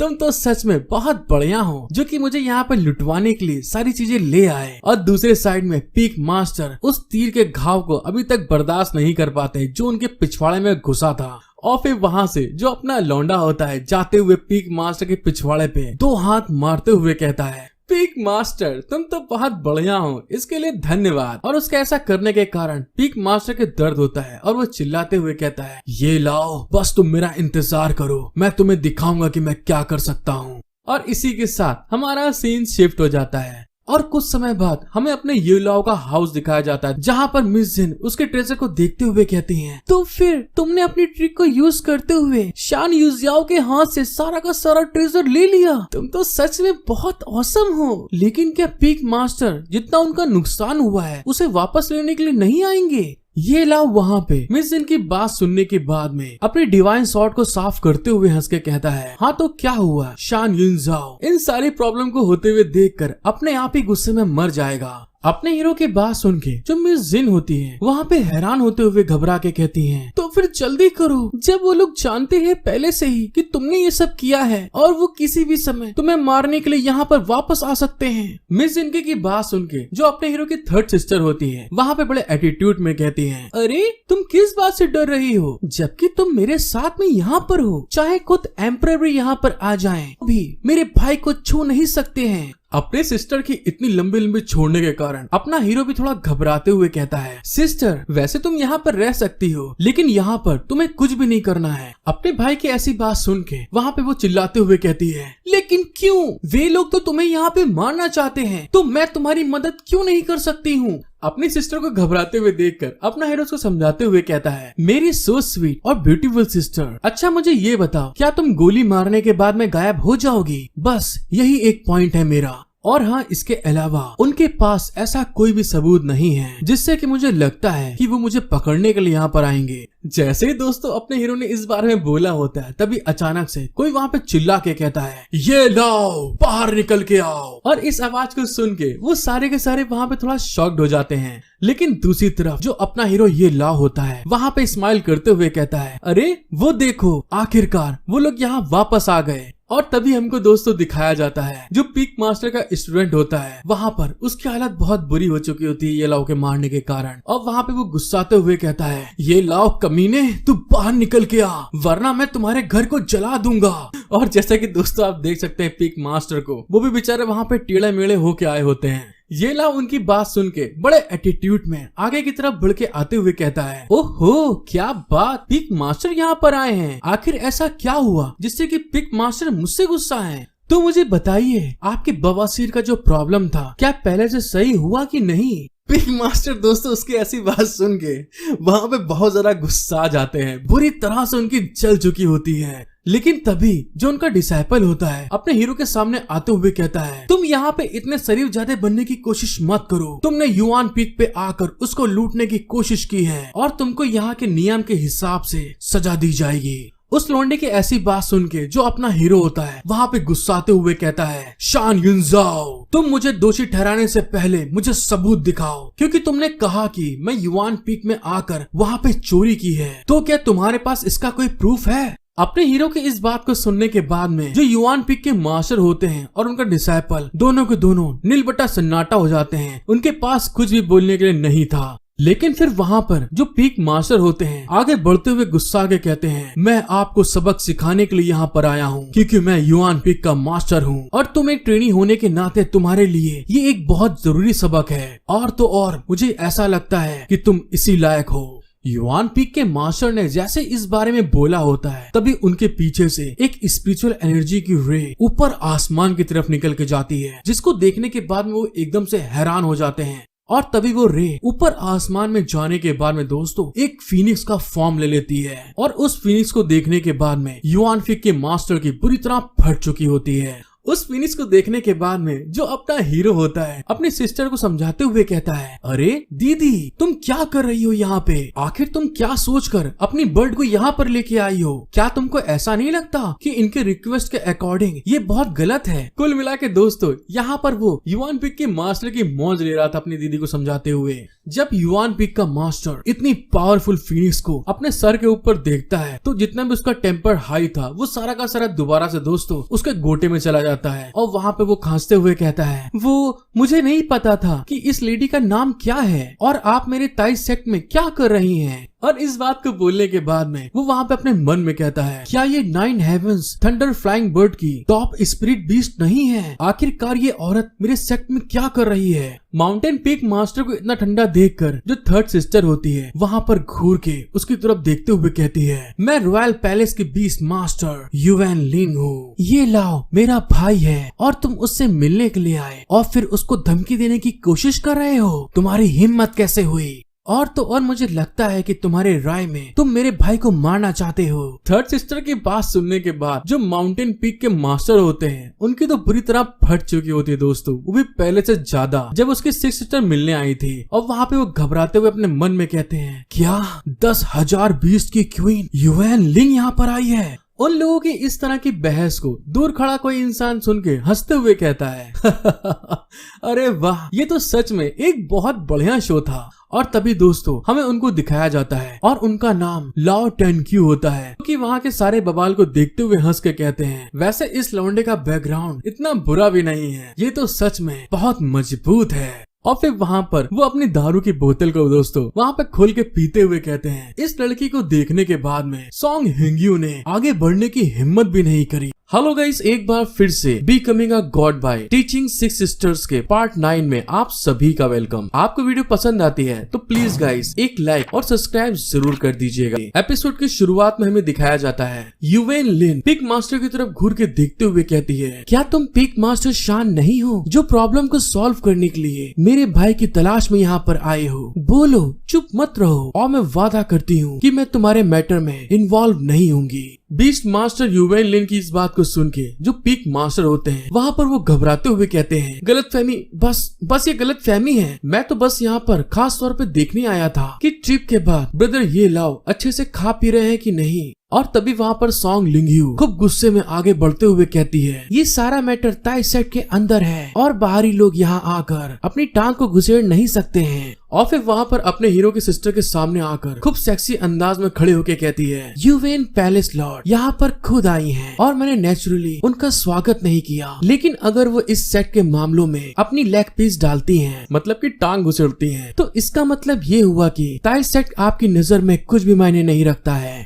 दूसरी पिक मास्टर की बात सुनने के बाद में जो अपने हीरो की थर्ड सिस्टर होती है वहाँ पर बहुत जरा गुस्से में अपना ऑरा रिलीज करते हुए कहती है, मैं ये देखना चाहती हूँ कि आज मेरे भाई को छूने की हिम्मत कौन कर रहा है। और दूसरे साइड में जो पिक मास्टर होती हैं वो भी वहाँ पर गुस्साते हुए कहती हैं, ये ताई सेट का एरिया है और यहाँ पर बाहरी लोगों को इस तरह से जंगलापन दिखाने की कोई जगह नहीं है। और इस बात को कहते हुए वो भी वहाँ पर अपनी स्पिरिचुअल एनर्जी रिलीज करने लगती है। और यहाँ पर दोस्तों एक ऐसा मूवमेंट स्टार्ट हो जाता है जहाँ पर इन दोनों की एनर्जी आपस में टकराने लगी थी। ये लॉ जब वहाँ पे खूब मैटर को खराब होते हुए देखता है तो अपने सिस्टर को पीछे की तरफ करते हुए कहता है, सिस्टर आप चिंता मत करो और अब आप मेरी मदद नहीं करेंगी। अपने भाई को ऐसा करते हुए देखकर युएन लिंग वहाँ पे गुस्साते हुए उसकी तरफ घूर के देख के कहती है, तुम घोचू घनचक्कर, तुम्हारी परवाह किसे है? और मुझे पता है कि तुम गधों की तरह बेवकूफ वाली हरकतें करते हो। जैसे वहाँ पर वो दोनों भाई बहन आपस में बहस कर रहे होते हैं, दूसरे साइड में वो जो लेडी पिक मास्टर सॉन्ग होती है वहाँ पर अपने हीरो के ऊपर एक पावरफुल अटैक उसके ऊपर करते हुए कहती है, तो ठीक है अब तुम्हें सबक सिखाया जाना चाहिए। इस तरह से पीक मास्टर सॉन्ग को अटैक करते हुए देखकर जो मिस जिंग होती हैं वहाँ पे हैरान होते हुए चिल्ला के कहती हैं, मास्टर क्या आप उसे मार डालेंगी? लेकिन दूसरे साइड हमें ये लाओ को दिखाया जाता है जो कि वहाँ पर उस अटैक को आते हुए देखकर अपनी आंखें बंद कर लेता है और अब पता नहीं दोस्तों ये क्या करना चाहता है। और तभी वहाँ पर उसकी सिस्टर चिल्ला के कहती है, ये लाओ तुरंत वहाँ से हटो,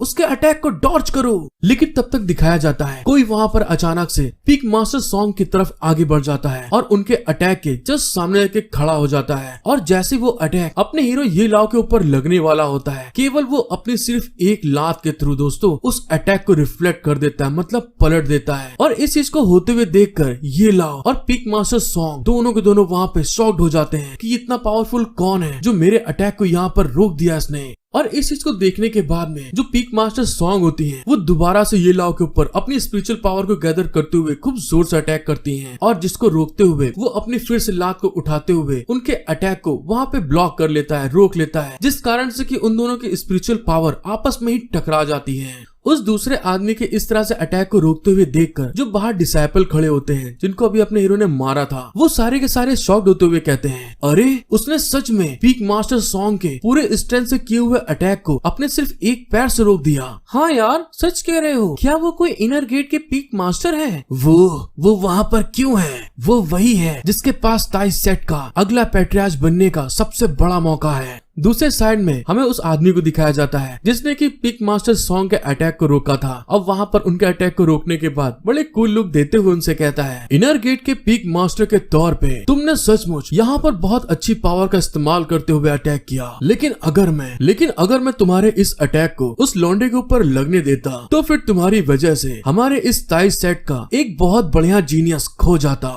और इस बात को कहने के बाद वो जो मास्टर होते हैं वहाँ पर अपने हीरो की तरफ देखकर उसको आंख मारते हुए हंस रहे थे, जिसको देखते हुए बाहर का एक डिसाइपल कहता है, हाँ वो तो सच में इनर गेट जियोगोंग के पीक मास्टर लाओ तियानक्यू है। और इसी के साथ हमारा सीन शिफ्ट होके अपने हीरो की पास्ट मेमोरी की तरफ चला जाता है, जहाँ पर पीक मास्टर सॉन्ग ने अपने हीरो को पेल पाल के गेट के बाहर निकाल दिया था। और तभी वहाँ पर वो मास्टर बताते हैं उस समय ये लाओ ने अपनी सारी ताकत को खो दिया था, और ताइस सेट के बहुत ढेर सारे लोग उसे इस सेट से बाहर निकालने पर जोर देने लगे। लेकिन तभी वहाँ पर जो इनर गेट के पीक मास्टर होते हैं अपने हीरो के पास आकर उसको वहाँ पे संभाल रहे होते हैं। और तभी वहाँ पर अपना हीरो बताता है केवल लियो तेनक्यू ही सिर्फ एक ऐसे लौते इंसान थे जो मुझको बचाने की कोशिश कर रहे थे, और मेरे को बचाने के कारण यहाँ तक कि उन्होंने सेट के जो पैट्रियार्च थे उनके साथ में भी वहाँ पर बहस करी और उनकी वहाँ पे डिसरिस्पेक्ट कर दी, जिस कारण से कि उनकी पीक मास्टर की अवधि को छीन लिया गया, और उन्हें इस तरह के गलत काम करने के बारे में सोचने के लिए उन्हें वान बाओ पवेलियन में हथकड़ियों में बांध के सजा दी गई।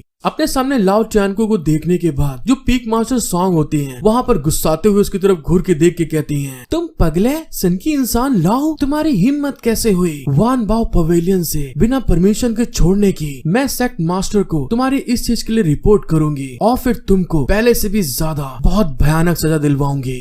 पीक मास्टर सैंग की इस बात को सुन के जो लाओ टियानकी होते हैं वहाँ पर उसकी मौत लेते हुए कहते हैं, तू झड़ेली खुजलीदार चमगादड़, अगर मैंने वान बाओ पवेलियन को छोड़ दिया तो क्या हुआ? मुझे इस चीज के लिए खुद सेक्ट मास्टर ने आदेश दिया था, और पागल मैं नहीं हूँ, पागल तुम हो खुजलीदार चमगादड़। मास्टर लाओ की बात सुन के जो पीक मास्टर सॉन्ग होती है वहाँ पे हैरान होते हुए कहती है, ये क्या बोल रहे हो तुम? ऐसा नहीं हो सकता। और फिर वहाँ पर मास्टर लाओ अपने हीरो के पास आकर उसको खूब मजे से पकड़ते हुए कहते हैं, आखिरकार ये लाओ अभी भी मेरा पुराना डिसाइपल है, और अगर तुम उसे कुछ सिखाना चाहती हो तो उसके लिए सबसे पहले तुम्हें मुझे पीछे हटाना होगा।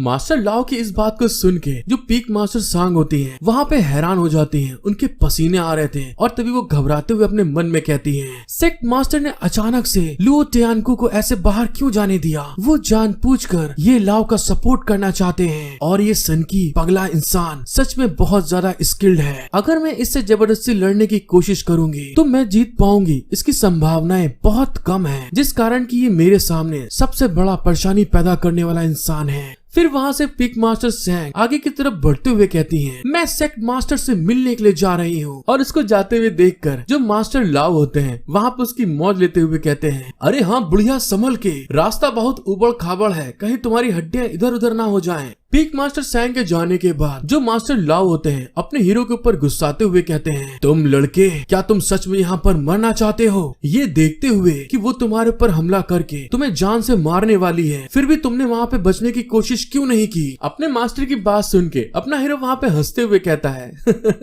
वो मास्टर बात ये है कि मुझे आपकी बदबू पहले ही आ गई थी, जिससे मुझे पता चल गया कि आप मेरे आस पास ही हैं, इसीलिए आप मुझे बचाने के लिए जरूर आएंगे। हाँ दोस्तों, इसका मास्टर नशेड़ी है, पेल के दारूबाज, तो वही दारू की महक आ गई थी अपने हीरो को। उन दोनों को बात करते हुए देखकर जो मिस जिन होती हैं वहाँ से जाते हुए कहती हैं, मुझे जल्दी से वापस जाना होगा। मास्टर ने मुझे तुम्हारे साथ देखा और फिर यहाँ से बहुत गुस्सा होते हुए निकल गयी, तो अब मुझे जाकर उनको समझाना होगा। मिस जिन को जाते हुए देखकर अपना हीरो भी कहता है, हाँ हाँ ठीक है, अगर वो कुछ भी पूछती है तो तुम उससे ये कहना कि इन सब मामलों के बारे में तुम्हें कोई भी जानकारी नहीं थी। मिस जिन को जाते हुए देखकर जो उसके मास्टर होते हैं अपने हीरो को छेड़ते हुए कहते हैं, वैसे लौंडे 10 साल हो गए हैं, क्या तुमने अभी तक अपने लिए कोई करारा रापचिक माल फंसाया कि नहीं? अपने मास्टर की बात सुन के अपना हीरो वहाँ पे हंसते हुए कहता है, हाँ मास्टर 10 साल तो हो गए, लेकिन आप अभी भी बिल्कुल वैसे के वैसे ही हैं। फिर हमारा सीन शिफ्ट होके अपने हीरो के हाउस पे आ जाता है, जहाँ पर उसके मास्टर सारे वेपन्स और आर्टिफैक्ट को देखते हुए कहते हैं, अब तो इसमें कोई आश्चर्य की बात नहीं है कि शान युनजाओ गुस्से में आकर हाई वोल्टेज के कारण खुद ही मर जाएगा, और मुझे लगता है कि आपने इस ट्रेजर को उसके आने से पहले ही सारा का सारा खाली कर दिया था। मास्टर लाओ की बात सुन के अपना हीरो कहता है, मास्टर लेकिन मुझे ये नहीं समझ में आ रहा कि सॉन्ग ह्यूंग्यू इतना ज्यादा एक्साइटेड क्यों थी मुझे मारने के लिए, जबकि इस मामले में उसका तो लेना देना कुछ भी नहीं था। अपने हीरो की बात सुन के उसके मास्टर उसे बताते हैं, अरे इसमें कौन सी सीक्रेट वाली बात है, ये सारी की सारी उन दोनों के साथ की मिली भगत है। वो हरामखोर कमीने बकलोल इंसान। चलो कोई बात नहीं, ये जितने भी आइटम्स हैं इन्हें तुम कुछ रुपयों में बेच सकते हो और ये तुम्हारे बहुत काम आएंगे।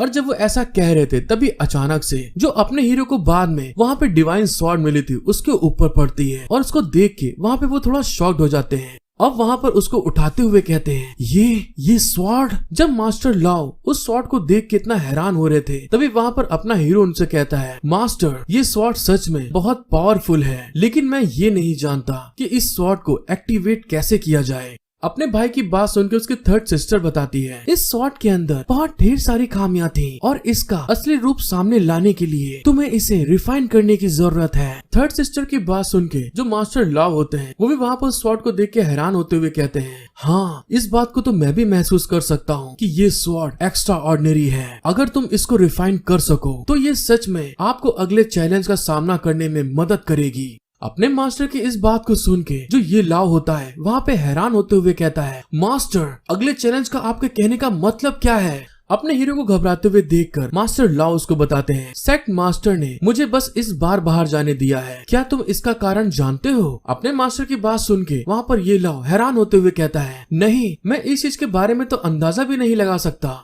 फिर उसके मास्टर वहाँ पे हंसते हुए कहते हैं, क्या तुम्हें सच में ऐसा लगता है कि सेक्ट मास्टर पिछले 10 सालों में तुम्हारे बारे में भूल चुके हैं? वो तो बस तुम्हारा पंख फैलाकर आसमान में उड़ने का इंतजार कर रहे हैं। और आज का ताई सेक्ट इंटरनल और एक्सटर्नल प्रॉब्लम और सभी मेन सेक्ट एक दूसरे को देखते हैं। सॉन्ग ह्यूंग्यू और दूसरे लोग भी आउटर गेट के साथ में मिल चुके हैं। फ्यूचर में एक दिन ताई सेक्ट को बहुत बड़ी परेशानियों का सामना करने के लिए आपके लीडरशिप की जरूरत पड़ेगी।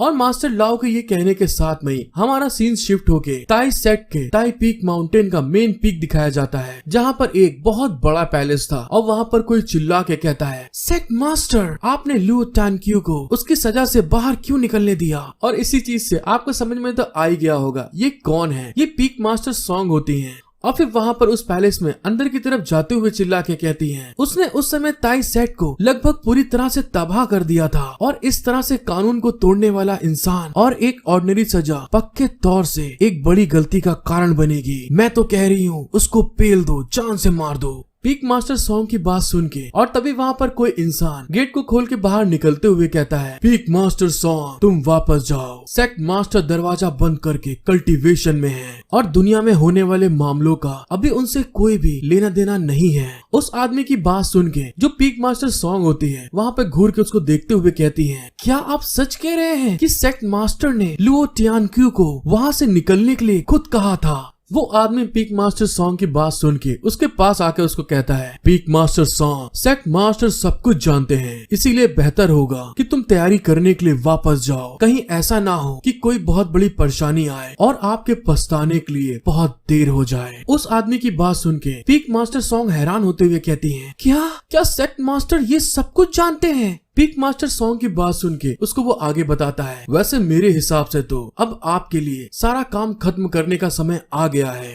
हेलो गाइस, एक बार फिर से becoming a god by teaching 6 sisters के पार्ट 10 में आप सभी का वेलकम। आपको वीडियो पसंद आती है तो प्लीज गाइस मेरा सपोर्ट करें, 1 लाइक सब्सक्राइब जरूर कर दीजिएगा। एपिसोड की शुरुआत में हमें दिखाया जाता है ताई सेट में एक जगह पर वहाँ पर कुंफू की प्रैक्टिस कर रहे थे, जिसको देखते हुए कोई वहाँ पे चिल्ला के कहता है, तो तुम लोग मुझे अपनी लगन दिखाओ, अगर कोई भी फुसफुसाने की हिम्मत करेगा तो मेरे सब ऑर्डिनेट को बदतमीज होने के लिए दोष मत देना।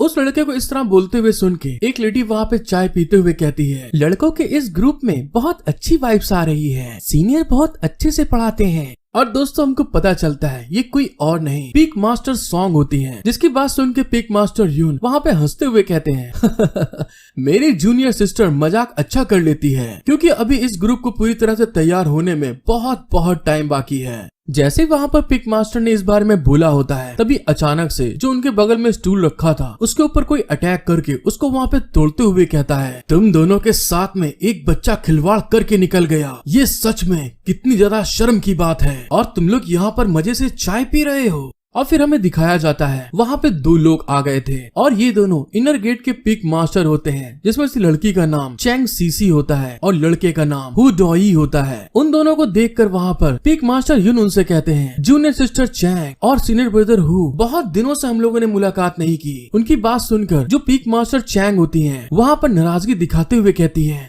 पता नहीं कैसी बात कर रहे हो तुम लोग, अभी भी हमको एक बहुत लंबा सफर तय करना है, तो जल्दी चलो, क्योंकि तुम ही वो लोग हो जिसने हमें आने के लिए कहा था, इसीलिए ये सिर्फ एक न्यूज नहीं होगी। मैंने सही कहा ना? और तभी वहाँ पर पीक मास्टर हु बोलते हैं, हाँ क्योंकि हम लोग बहुत ज्यादा व्यस्त हैं, अगर तुम्हारे पास कुछ काम हो तो जल्दी बोलो। उनकी ऐसी बात सुन के पीक मास्टर सॉन्ग वहाँ पर हंसते हुए कहती हैं जैसा कि मेरे को सीनियर ब्रदर से उम्मीद थी, वो हमेशा की तरह अभी भी बहुत हार्डकोर हैं। आपकी जूनियर सिस्टर को कुछ कहना है, लुओ तियानक्यू को रिहा कर दिया गया है। मुझे लगता है कि आप सब इस बात को जानते होंगे, और उनकी रिहाई सेक्ट मास्टर के ऑर्डर पर हुई है। और मुझे तो ऐसा लगता है कि सेक्ट मास्टर ताई सेक्ट के फिर से एक बार शुरुआत करने के लिए अपने जूनियर डिसाइपल का इस्तेमाल कर रहे हैं। वैसे 2 आदमी जब साथ में बैठते हैं तो क्या हो गया? क्या तुम लोग जानते हो कि आगे क्या होगा? उनकी ऐसी बात सुन के जो पीक मास्टर चैंग होती हैं वहाँ पे चिल्लाते हुए कहती हैं, क्या ऐसा हो सकता है कि उन्हें हमारे 6 डाउ सेक्ट में से होने के बारे में पता चल गया हो? उनकी ऐसी बात सुन के जो अपना बुढ़ाऊ पीक मास्टर होता है वहाँ पर उसके कांधे के मजे लेते हुए उससे कहता है, जूनियर सिस्टर ये बहुत नाजुक दौर का समय चल रहा है, तो इस तरह से दिखावा मत करो कि हमें हमारी जीत के लिए जल्दबाजी में काम करना पड़े।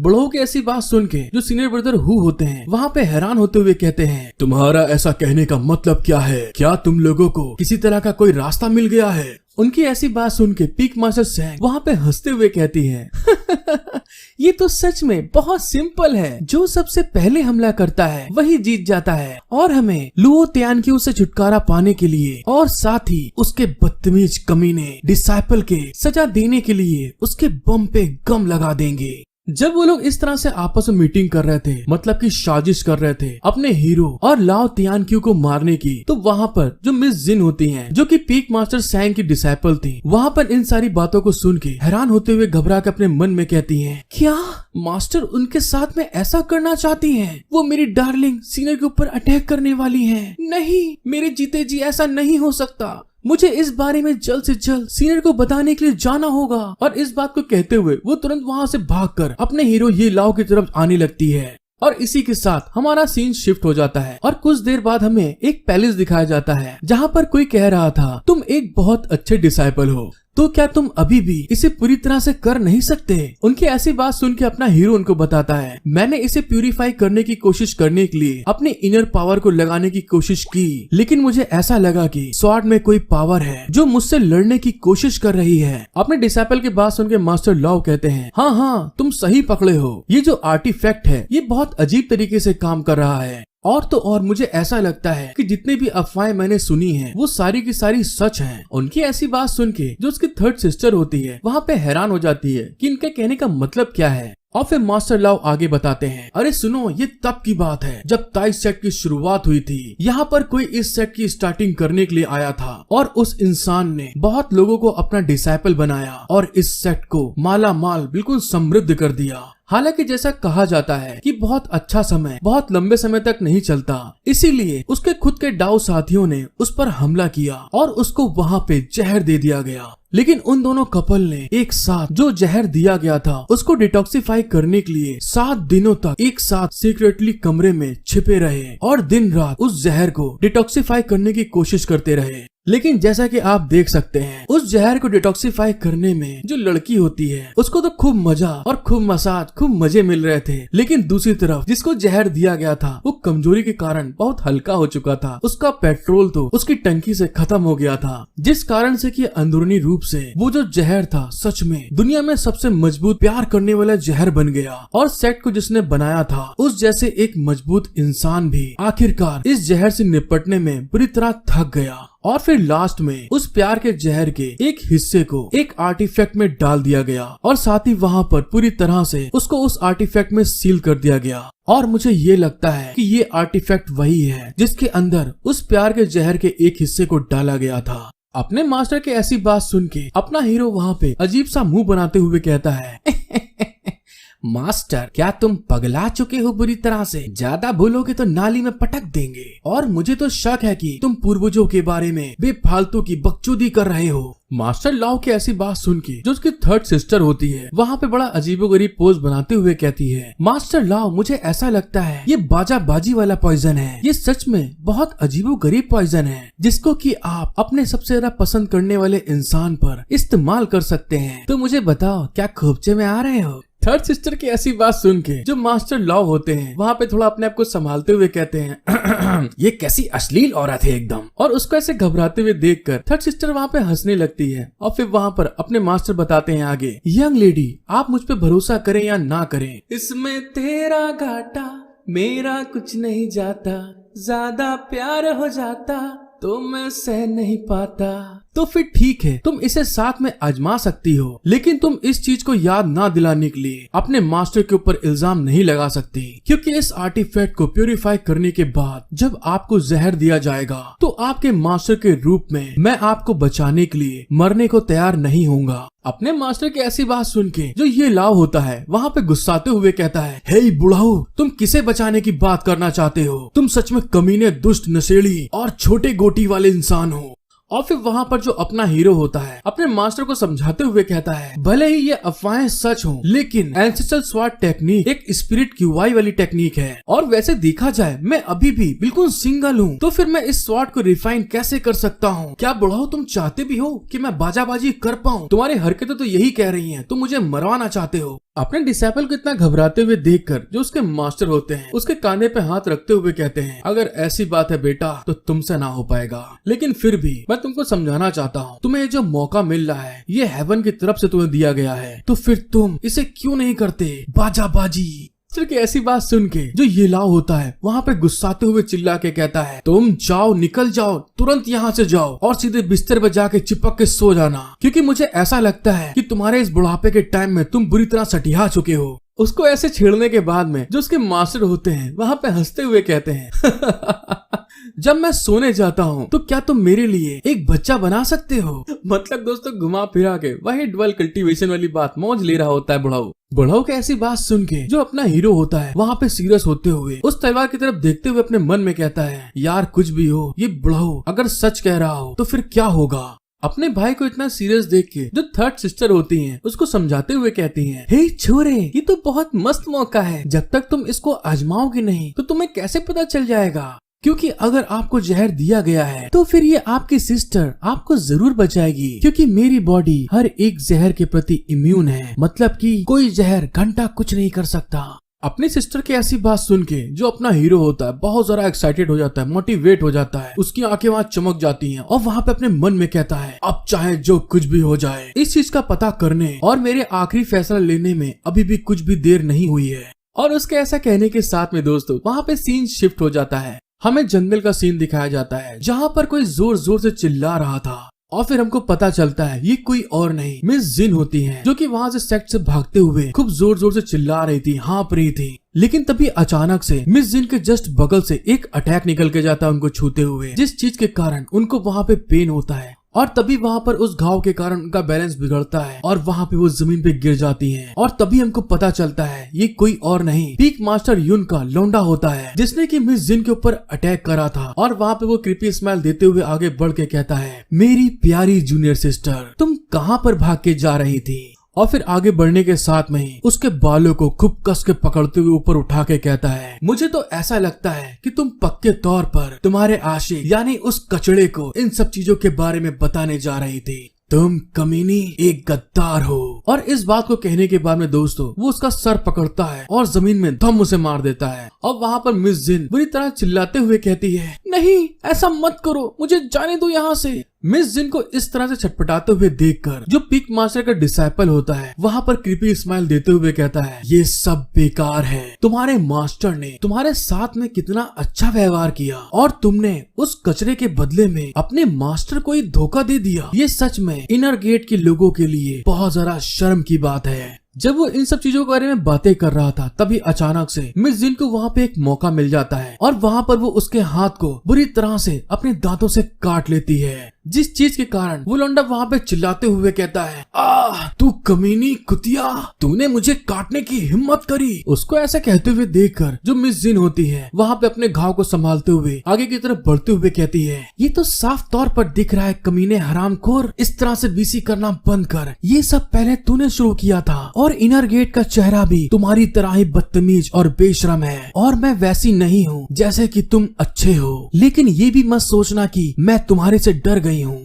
मिस जिन के ऐसी बात सुन के उस लौंडे की वहाँ पे ईगो पे हर्ट हो जाता है और वहाँ पे वो अपने हाथ की चोट को चाटते हुए बड़ा क्रीपी लुक दे के कहता है, अच्छा तो ऐसी बात है, तुम्हारे ऐसा कहने के बाद में अब जो मैं करूँगा तुम उसी के लायक हो। और इस बात को कहने के बाद में वो तुरंत वहाँ पे अपनी स्वॉर्ड को बाहर निकाल लेता है और जंप करते हुए वहाँ पर सीधे मिस जिन के ऊपर अपनी स्वॉर्ड से अटैक करते हुए चिल्ला के कहता है, तुम अब भाड़ में जाओ, मैं तुमको मार डालूंगा। और मिस जिन की हालत वहाँ पे बुरी तरह खराब हो चुकी होती है क्योंकि वो अपनी स्पिरिचुअल पावर के साथ में उसके ऊपर अटैक करने वाला था। इस चीज को देखने के बाद में जो मिस जिन होती है वहाँ पे घबराते हुए अपने मन में कहती है, ब्रदर ये लाओ, मैं इसे यहाँ पर रोक के रखूंगी, लेकिन आगे के रास्ते में मैं तुम्हारे साथ अब नहीं आ सकती। और इस बात को सोचते हुए वो वहाँ पे अपनी आंखों को बंद करते हुए कहती है, तो ठीक है, गुड बाय। लेकिन जैसे ही वहाँ पर जो पीक मास्टर का डिसाइपल होता है मिस जिन के ऊपर अटैक करने के लिए जैसे उसकी तलवार उसके गर्दन के पास आती है, एक बड़ा सा पत्थर उसके हाथ के ऊपर जाके लड़ता है और उसकी तलवार वहाँ पे जमीन पे गिर जाती है। इस चीज को होते हुए देखकर वो डिसाइपल वहाँ पे घबरा जाता है और तभी कोई पीछे से कहता है, तुम सच में नहीं जानते कि कैसे जीना या मरना है, तो फिर ठीक है, आ जाओ, मैं तुमसे लड़ूंगा। उस आवाज को सुनने के कारण वो जो डिसाइपल होता है वहाँ पे घबराते हुए कहता है, कैसे, तुम यहाँ पर कैसे आ गए? लेकिन दूसरी तरफ जो मिस जिन होती हैं वहाँ पे घबराते हुए अपने मन में कहती हैं, ये ब्रदर ये लाओ यहाँ पर कब आ गए? और तो और उनकी ऑरा भी पहले से बहुत ज्यादा अलग हो चुकी है और अब मैं इससे ज्यादा अपने आप को संभाल नहीं सकती हूँ। और इस बात को कहते हुए मिस जिन की आंखें वहाँ पर बेहोशी के कारण बंद होने लगती हैं। मिस जिन की ऐसी कंडीशन देखने के बाद में जो ये लाव होता है वहाँ पर उसका पारा बहुत ज्यादा हाई हो जाता है और वहाँ पे वो गुस्साते हुए अपनी स्वॉर्ड को पीक मास्टर के डिसाइपल के ऊपर अपनी स्वॉर्ड तानते हुए अटैक करते हुए कहता है, 10,000 फ्लाइंग स्वॉर्ड। और इस बात को कहने के बाद वहाँ पे मिस जिन को अपनी गोद में लिए हुए वापस पलट के जाते हुए कहता है, मिस जिन मुझे माफ कर देना कि मैं टाइम पर नहीं आ पाया, चलो ठीक है वापस चलते हैं। ये लाओ को इस तरह जाते हुए देखकर जो पीक मास्टर का डिसाइपल होता है वहाँ पर गुस्साते हुए कहता है, ओए लौंडे ये लाओ, ओहो तुम्हें लगता है कि तुम बचा के जा सकते हो ये लाओ इस लड़की को? और तो और मुझे लगता है कि तुम बुरी तरह डर चुके हो, तुम्हारी फट गई है मेरे से। मुझे तो उम्मीद ही नहीं थी कि जैसे ही तुमने वहाँ पर अपना स्वॉर्ड अटैक किया मैं तो यहाँ पर फिसल जाऊंगा। क्या तुमने सच में ये सोचा था कि मैं तुम्हें जाने दूंगा इतनी आसानी से? उस लड़के की बात सुन के जो ये लाव होता है वहाँ पर पलट के जाते हुए कहता है, क्या तुम इसे आजमा सकते हो? तो देख लो। उसकी ऐसी बात सुन के जो पीक मास्टर का डिसाइपल होता है उसके पसीना आने लगते हैं और अगले ही पल ये लाव ने जो बहुत पहले अटैक करा होता है उसका इफेक्ट धीरे धीरे करते करते एकदम से इतना ज्यादा बढ़ जाता है, उसके ऊपर बहुत बेइंतहा प्रेशर पड़ने लगता है, उसकी नसें बुरी तरह तन जाती हैं सारी। और वो इस तरह के अटैक को देख के घबराते हुए चिल्ला के कहता है, क्या ये कैसा अटैक है? और जैसे ही उसने इस बारे में बोला होता है, अगले पल हमें दिखाया जाता है वो जो पीक मास्टर का डिसाइपल होता है, कुछ ही पल के अंदर उसकी बॉडी में बहुत ढेर सारे स्लैशेस लगते हैं। वहाँ पर उसकी बॉडी में बहुत जगहों से कट लग जाते हैं और ब्लड निकलने लगता है। अपने भाई के ऐसे अटैक को देखने के बाद जो उसकी थर्ड सिस्टर होती है वहाँ पर अपने हाथों में स्पिरिचुअल एनर्जी को गैदर करते हुए स्माइल करके कहती है, अरे वाह क्या बात, मैंने सोचा कि मेरा बदबूदार ब्रदर इस बीसीबाज इंसान को ऐसे ही जाने देगा। ऐसा लगता है कि मैंने बहुत ज्यादा ही टेंशन ले ली थी। लेकिन तभी वहाँ पर अपना हीरो कुछ महसूस करते हुए एकदम से शॉक्ड हो जाता है और अगले पल में दिखाया जाता है पीक मास्टर और जो उनके साथ के दूसरे पीक मास्टर होते हैं वहाँ पर टेलीपोर्ट हो जाते हैं और अपने सामने अपने डिसाइपल के ऐसे हाल को देखने के बाद वहाँ पे वो चिल्लाते हुए कहते हैं, ये लाओ, तूने मेरे डिसाइपल को मारने की हिम्मत करी, तुम बहादुर तो हो, मैं तुझे आज यहीं पे जान से मार डालूंगा। अचानक से पीक मास्टर को देखने के बाद में जो उसकी सिस्टर होती है और ये लाओ दोनों वहाँ पे शॉक्ड हो जाते हैं। हेलो गाइस, एक बार फिर से becoming a god by teaching six sisters के पार्ट 11 में आप सभी का वेलकम। और दोस्तों ये एपिसोड पूरा जरूर देखिएगा क्योंकि ये पूरा का पूरा एपिसोड फाइट एक्शन से बुरी तरह भरा हुआ है। और हाँ, आपको मेरी वीडियो पसंद आती है तो प्लीज गाइस एक लाइक और सब्सक्राइब करना बिल्कुल मत भूलिएगा। और इसी के साथ चलते हैं आगे। एपिसोड की शुरुआत में हमको दिखाया जाता है जो पीक मास्टर यून का डिसाइपल होता है वहाँ पर घायल होने के बाद में आखिरी सांसें लेते हुए कहता है, मास्टर आपका डिसाइपल अब आपकी और सेवा नहीं कर सकता, गुड बाय। पीक मास्टर अपने डिसाइपल को मरते हुए देखकर अपना आपा खो देते हैं, बहुत ज्यादा शॉक्ड हो जाते हैं और उसको संभालते हुए कहते हैं, लुआन यून मेरे बच्चे, नहीं ऐसा नहीं हो सकता। अपने डिसाइपल को अपनी आंखों के सामने मरते हुए देखकर पीक मास्टर बहुत ज्यादा सेंटी हो जाते हैं। वो रोते हुए गुस्सा के कहते हैं, मेरे एक अच्छे डिसाइपल, अपने मास्टर को माफ कर देना, लेकिन तुम चिंता मत करो, मैं तुम्हारा बदला जरूर लूंगा। और फिर वहाँ पर पीक मास्टर ये लाओ की तरफ घूर के देखते हुए गुस्से में चिल्ला के कहते हैं, तुम्हारा मास्टर तुम्हारा बदला जरूर लेगा। पीक मास्टर यून को इतना ज्यादा गुस्से में देखने के बाद में जो मिस जिन होती हैं वहाँ पे बहुत ज्यादा घबराते हुए अपने हीरो से कहती हैं, सीनियर ब्रदर आप यहाँ से निकल जाओ। लेकिन दूसरी तरफ जैसे ही मिस जिन ने इस बारे में बोला होता है जो पीक मास्टर यून होते हैं, हाँ वही बुढ़ाऊ दोस्तों, वो तुरंत अटैक करने के लिए अपने हीरो की तरफ आगे बढ़ते हुए चिल्ला के कहता है, तुम कहाँ भाग के जा रहे हो। और इस बात को कहने के साथ में ही वो वहाँ पर स्पिरिचुअल अटैक को रेडी करते हुए सीधे ये लाओ के ऊपर अटैक कर देता है। जिस चीज को देखते हुए जो मिस जिन होती चिल्ला के कहती हैं, ये लाओ देखो संभल के जरा। लेकिन पीक मास्टर की जो पावर होती है अपने हीरो ये लाओ से बहुत ज्यादा थी, जिस कारण से अटैक के कारण फिसलता हुआ पीछे जाके गिरता है। इस चीज को देखकर मिस जिन वहाँ पे हैरान होकर चिल्ला के कहती है, सीनियर ब्रदर क्या आप ठीक है। उसने जैसे इस बारे में बोला होता है तभी अचानक से कोई उसका गला पकड़ लेता है और तभी हमको पता चलता है ये कोई और नहीं उसकी खुद की मास्टर पीक मास्टर सॉन्ग होती हैं, जो कि अपने डिसाइपल का गला पकड़ते हुए गुस्सा के कहती हैं, केजिन तुम हर चीज में अच्छी हो, टैलेंट और तुम्हारा इंटेलिजेंस, अच्छी तरह से व्यवहार भी करती हो और तुम बहुत ज्यादा ब्रिलियंट भी हो, इसीलिए तुम मेरी होने वाली अगली सक्सेसर हो। लेकिन ये अफसोस की बात है, मुझे उम्मीद नहीं थी कि तुम इतनी बेवकूफ होगी और तुम उस लौंडे के लिए ऐसी पागल होने के लिए भी तैयार हो गई हो कि तुमने खुद ही अपने लिए एक कबर खोद दी है। और दूसरे साइड में अपना हीरो वहाँ पे घायल पड़ा था और पीक मास्टर उसकी तरफ आगे बढ़ने लगते हैं। और फिर पीक मास्टर सॉन्ग आगे कहती है, और अब इस तरह के सिचुएशन में मैं तुम्हारी एक मास्टर होने के रूप में तुम दोनों एक हंस और बतख के जोड़े के रूप में बनाकर इसे पूरा करूंगी। और इस बात को कहते हुए वो मिस जिन की वहाँ पर गला दबाना स्टार्ट कर देती हैं। लेकिन तभी दूसरे साइड में जो पीक मास्टर बुढ़ाऊ होते हैं मतलब यून, वो वहाँ पर अपने हीरो के ऊपर अटैक करने के लिए अपनी लात को ऊपर उठा लेते हैं। अब इन सब चीजों को होते हुए देखकर जो उसकी थर्ड सिस्टर होती है उसका पारा बुरी तरह हाई हो चुका होता है और वो उन लोग को देखते हुए कहती है, तुम सारे के सारे कमीने लोग, तुम्हारी हिम्मत कैसे हुई मेरे ही सामने मेरे भाई को इतना ज्यादा तकलीफ देने की। और उसके ऐसा कहते ही दोस्तों वहाँ पर वो अपनी फिर से वही फीनिक्स वाली जो स्पिरिट होती है, जो बीस्ट होता है, उसको वहाँ पे एक्टिवेट कर देती है। और वो फीनिक्स बर्ड जो होती है वहाँ पर आने के साथ में जो पीक मास्टर होता है उसके ऊपर एक जोरदार अटैक करती है और वहाँ पर वो उड़ता हुआ दूर जाके गिर रहा था। पीक मास्टर जब वहाँ पे गिर रहा था तो वहाँ पे एकदम से शॉक्ड होते हुए कहता है, अरे यार मैं तो भूल ही गया, ये कमीनी भी यहाँ पर है। और जो पीक मास्टर सॉन्ग होती है वो भी वहाँ पर मिस जिन का गला पकड़े हुए एकदम से हैरान हो गई होती है। और वो दोनों जो न्यू पीक मास्टर आए थे, अभी इन लोगों को उसके बारे में सही से नहीं पता था। अपने भाई को इस तरह से घायल होते हुए देखकर जो युवेन लिंग होती है वहाँ पर बहुत ज्यादा गुस्सा हो गई थी। वो अपनी फीनिक्स की पावर को वहाँ पर बहुत ज्यादा रिलीज करते हुए गुस्से में कहती है, तुम सारे के सारे लोग मेरी आंखों के सामने से अभी चले जाओ, वरना मैं तुम सभी को जान से मार दूंगी। अपनी बहन को इतना गुस्से में देखकर ये लाओ उसको समझाते हुए कहता है, सिस्टर। जब पीक मास्टर सॉन्ग वहाँ पर युवेन लिंग को ऐसा करते हुए देखती है तो वो भी वहाँ पे गुस्साते हुए अपनी डिसाइपल को दूर फेंकते हुए चिल्ला के कहती है, युवेन लिंग, तुमने यहाँ पर अपनी टांग बहुत ज्यादा अड़ा रखी है और अब मुझे बदतमीज होने के लिए दोष मत देना। इस बात को कहने के बाद तुरंत पीक मास्टर सॉन्ग वहाँ पर अपने सारे जो पीक मास्टर दूसरे होते हैं उनको ऑर्डर देते हुए कहती है, इन लोगों के बारे में ज्यादा सोचने की जरूरत नहीं है। तुम 10,000 बीस्ट पैलेस की मास्टर, अब हम तुमसे नहीं डरते हैं। ये एक तरह से टाई सेक्ट पे हमला है, इसको बुरी तरह पेल दो। पीक मास्टर सॉन्ग की ऐसी बात सुन के जो अपने हीरो की थर्ड सिस्टर होती है वहाँ पर अपनी एक स्किल को एक्टिवेट करते हुए कहती है, महीन कीड़ों के तरीके अपनी आग को बुरी तरह भड़काओ फीनिक्स। और उसके ऐसा कहने के साथ में वो वहाँ पर अपनी फीनिक्स को उन सारों के ऊपर अटैक करने के लिए आगे भेज देती है, जिसके इफेक्ट के कारण वो उड़ते हुए पीछे की तरफ जा रहे थे। थर्ड सिस्टर इस चीज का फायदा उठाते हुए जो वहाँ पर पीक मास्टर चैंग होती है तुरंत वहाँ पे स्पीड को यूज करते हुए उनके ऊपर आ जाती हैं और वहाँ पर अपनी गोरी गोरी प्यारी प्यारी लेग पीस को ऊपर उठाते हुए उसके ऊपर अटैक करते हुए कहती है, कीड़ों को ये पता होना चाहिए कि उनकी सही जगह क्या है। और उसके ऐसा करने के कारण जो पीक मास्टर चैंग होती है उनकी तो बुरी तरह फट चुकी होती है, उनके पसीने निकल रहे थे।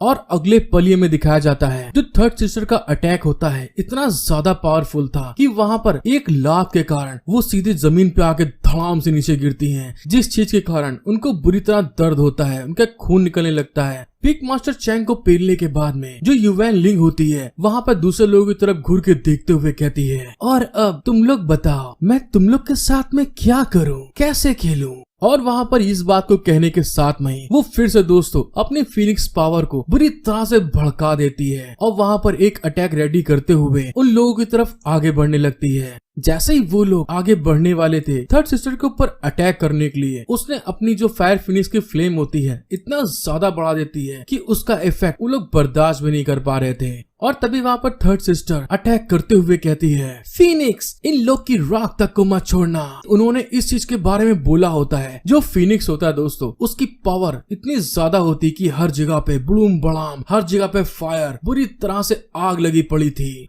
अपनी थर्ड सिस्टर की पावर को देखने के बाद में जो अपना हीरो होता है अपने और मिस जिन के चारों तरफ एक बैरियर प्रोटेक्शन बना लेता है और दूसरी तरफ मिस जिन जब इस चीज को देखती हैं तो घबराते हुए कहती हैं, सिस्टर युवेन सच में बहुत ज्यादा स्ट्रॉन्ग है, क्या वो अब उनको मार डालेंगी। उसकी बात सुन के अपना हीरो कहता है, नहीं, वे अभी नहीं मरेंगे। जैसे ही थर्ड सिस्टर ने वहाँ पे अटैक करा होता है दूसरे साइड में जो पीक मास्टर हु होते हैं अपनी वहाँ पे पूरी की पूरी स्ट्रेंथ को यूज करते हुए उसकी सारी के सारी फायर को अपनी शील्ड के थ्रू वहाँ पे ब्लॉक कर लेता है और उन सभी को वहाँ पे सेव कर लेता है। अपनी फिनिक्स पावर को ऐसे निगलेक्ट होते हुए देखकर जो युवेन विन होती है वहाँ पे गुस्साते हुए कहती है, क्या सच में मेरे अंडरवर्ल्ड फिनिक्स की किलिंग टेक्निक फ्लेम का सामना तुम लोग कर सकते हो। उसको ऐसे अकेले उन लोग का सामना करते हुए देखकर मास्टर लाओ आते हुए चिल्ला के कहते हैं, सिस्टर जरा संभल कर, वो लोग बहुत अजीब लग रहे हैं। और वे लोग ताई सेक्ट के पीक मास्टर के रूप में बहुत बड़े गद्दार थे और उन लोगों ने ब्लड ट्रांसफॉर्मेशन टेक्निक को 6 टाउ सेक्ट में सीखा है।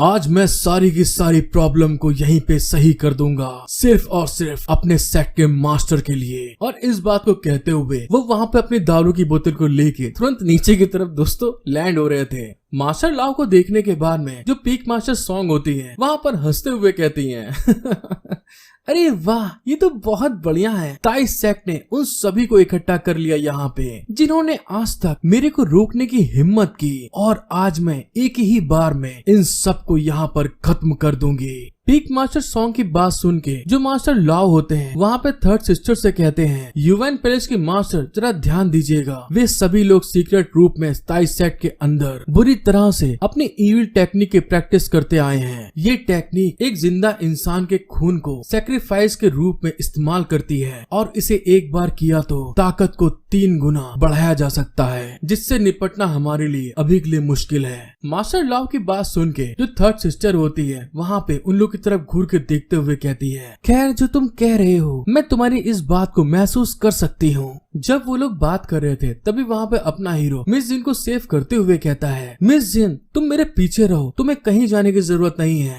लेकिन तभी वहाँ पर जो मास्टर लाओ होते हैं अपनी दारू की बोतल को मिस जिन और अपने हीरो के ऊपर एक्टिवेट करते हुए कहते हैं, तुम बेवकूफ लोगो, तुम लोगों की स्किल इन लोग के सामने काफी नहीं है, इसलिए उन पर हमला करने से पहले जल्दबाजी बिल्कुल मत करो। और जैसे ही वहाँ पर मिस जिन और अपने हीरो के ऊपर अपनी दारू की बोतल को एक्टिवेट करा होता है तो वहाँ पर वो लोग छोटे होते हुए दोस्तों जैसे कि स्पेस पाउच होता है कि सामान अंदर चला जाता है, वैसे ही वो दोनों वहाँ पर उस बोतल के अंदर जाने लगते हैं। मिस जिन वहाँ पे घबराते हुए चिल्ला के कहती है, मास्टर ये क्या कर रहे हैं आप। और उन दोनों के जाने के बाद में वो जो दारू की बोतल होती है दोबारा से दोस्तों अपने वही नॉर्मल साइज में पहुंच जाती है। और इस एक्शन को होते हुए देखकर जो पीक मास्टर चैंग होती हैं हैरान होते हुए कहती हैं, अरे ये क्या, तुम लोग तो अपने मरने के बहुत ज्यादा करीब आ चुके हो, क्या इस छोटी सी दारू की बोतल से तुम लोग अपने डिसाइपल को बचा सकते हो। उसकी ऐसी बात सुन के जो मास्टर लाओ होते हैं बड़े एटीट्यूड में अपनी बोतल को उठाते हुए कहते हैं, अरे चाहे कुछ भी हो जाए लेकिन मैं ऐसा करने की कोशिश जरूर करूंगा। और फिर वहाँ पर अपने मन में कहते हैं, पैलेस मास्टर यूवेन, जब तुम और मैं एक साथ शामिल होते हैं तो फिर चाहे कुछ भी हो जाए हमारे शामिल होने के कारण ये फाइटिंग राउंड नहीं रुक सकेगा।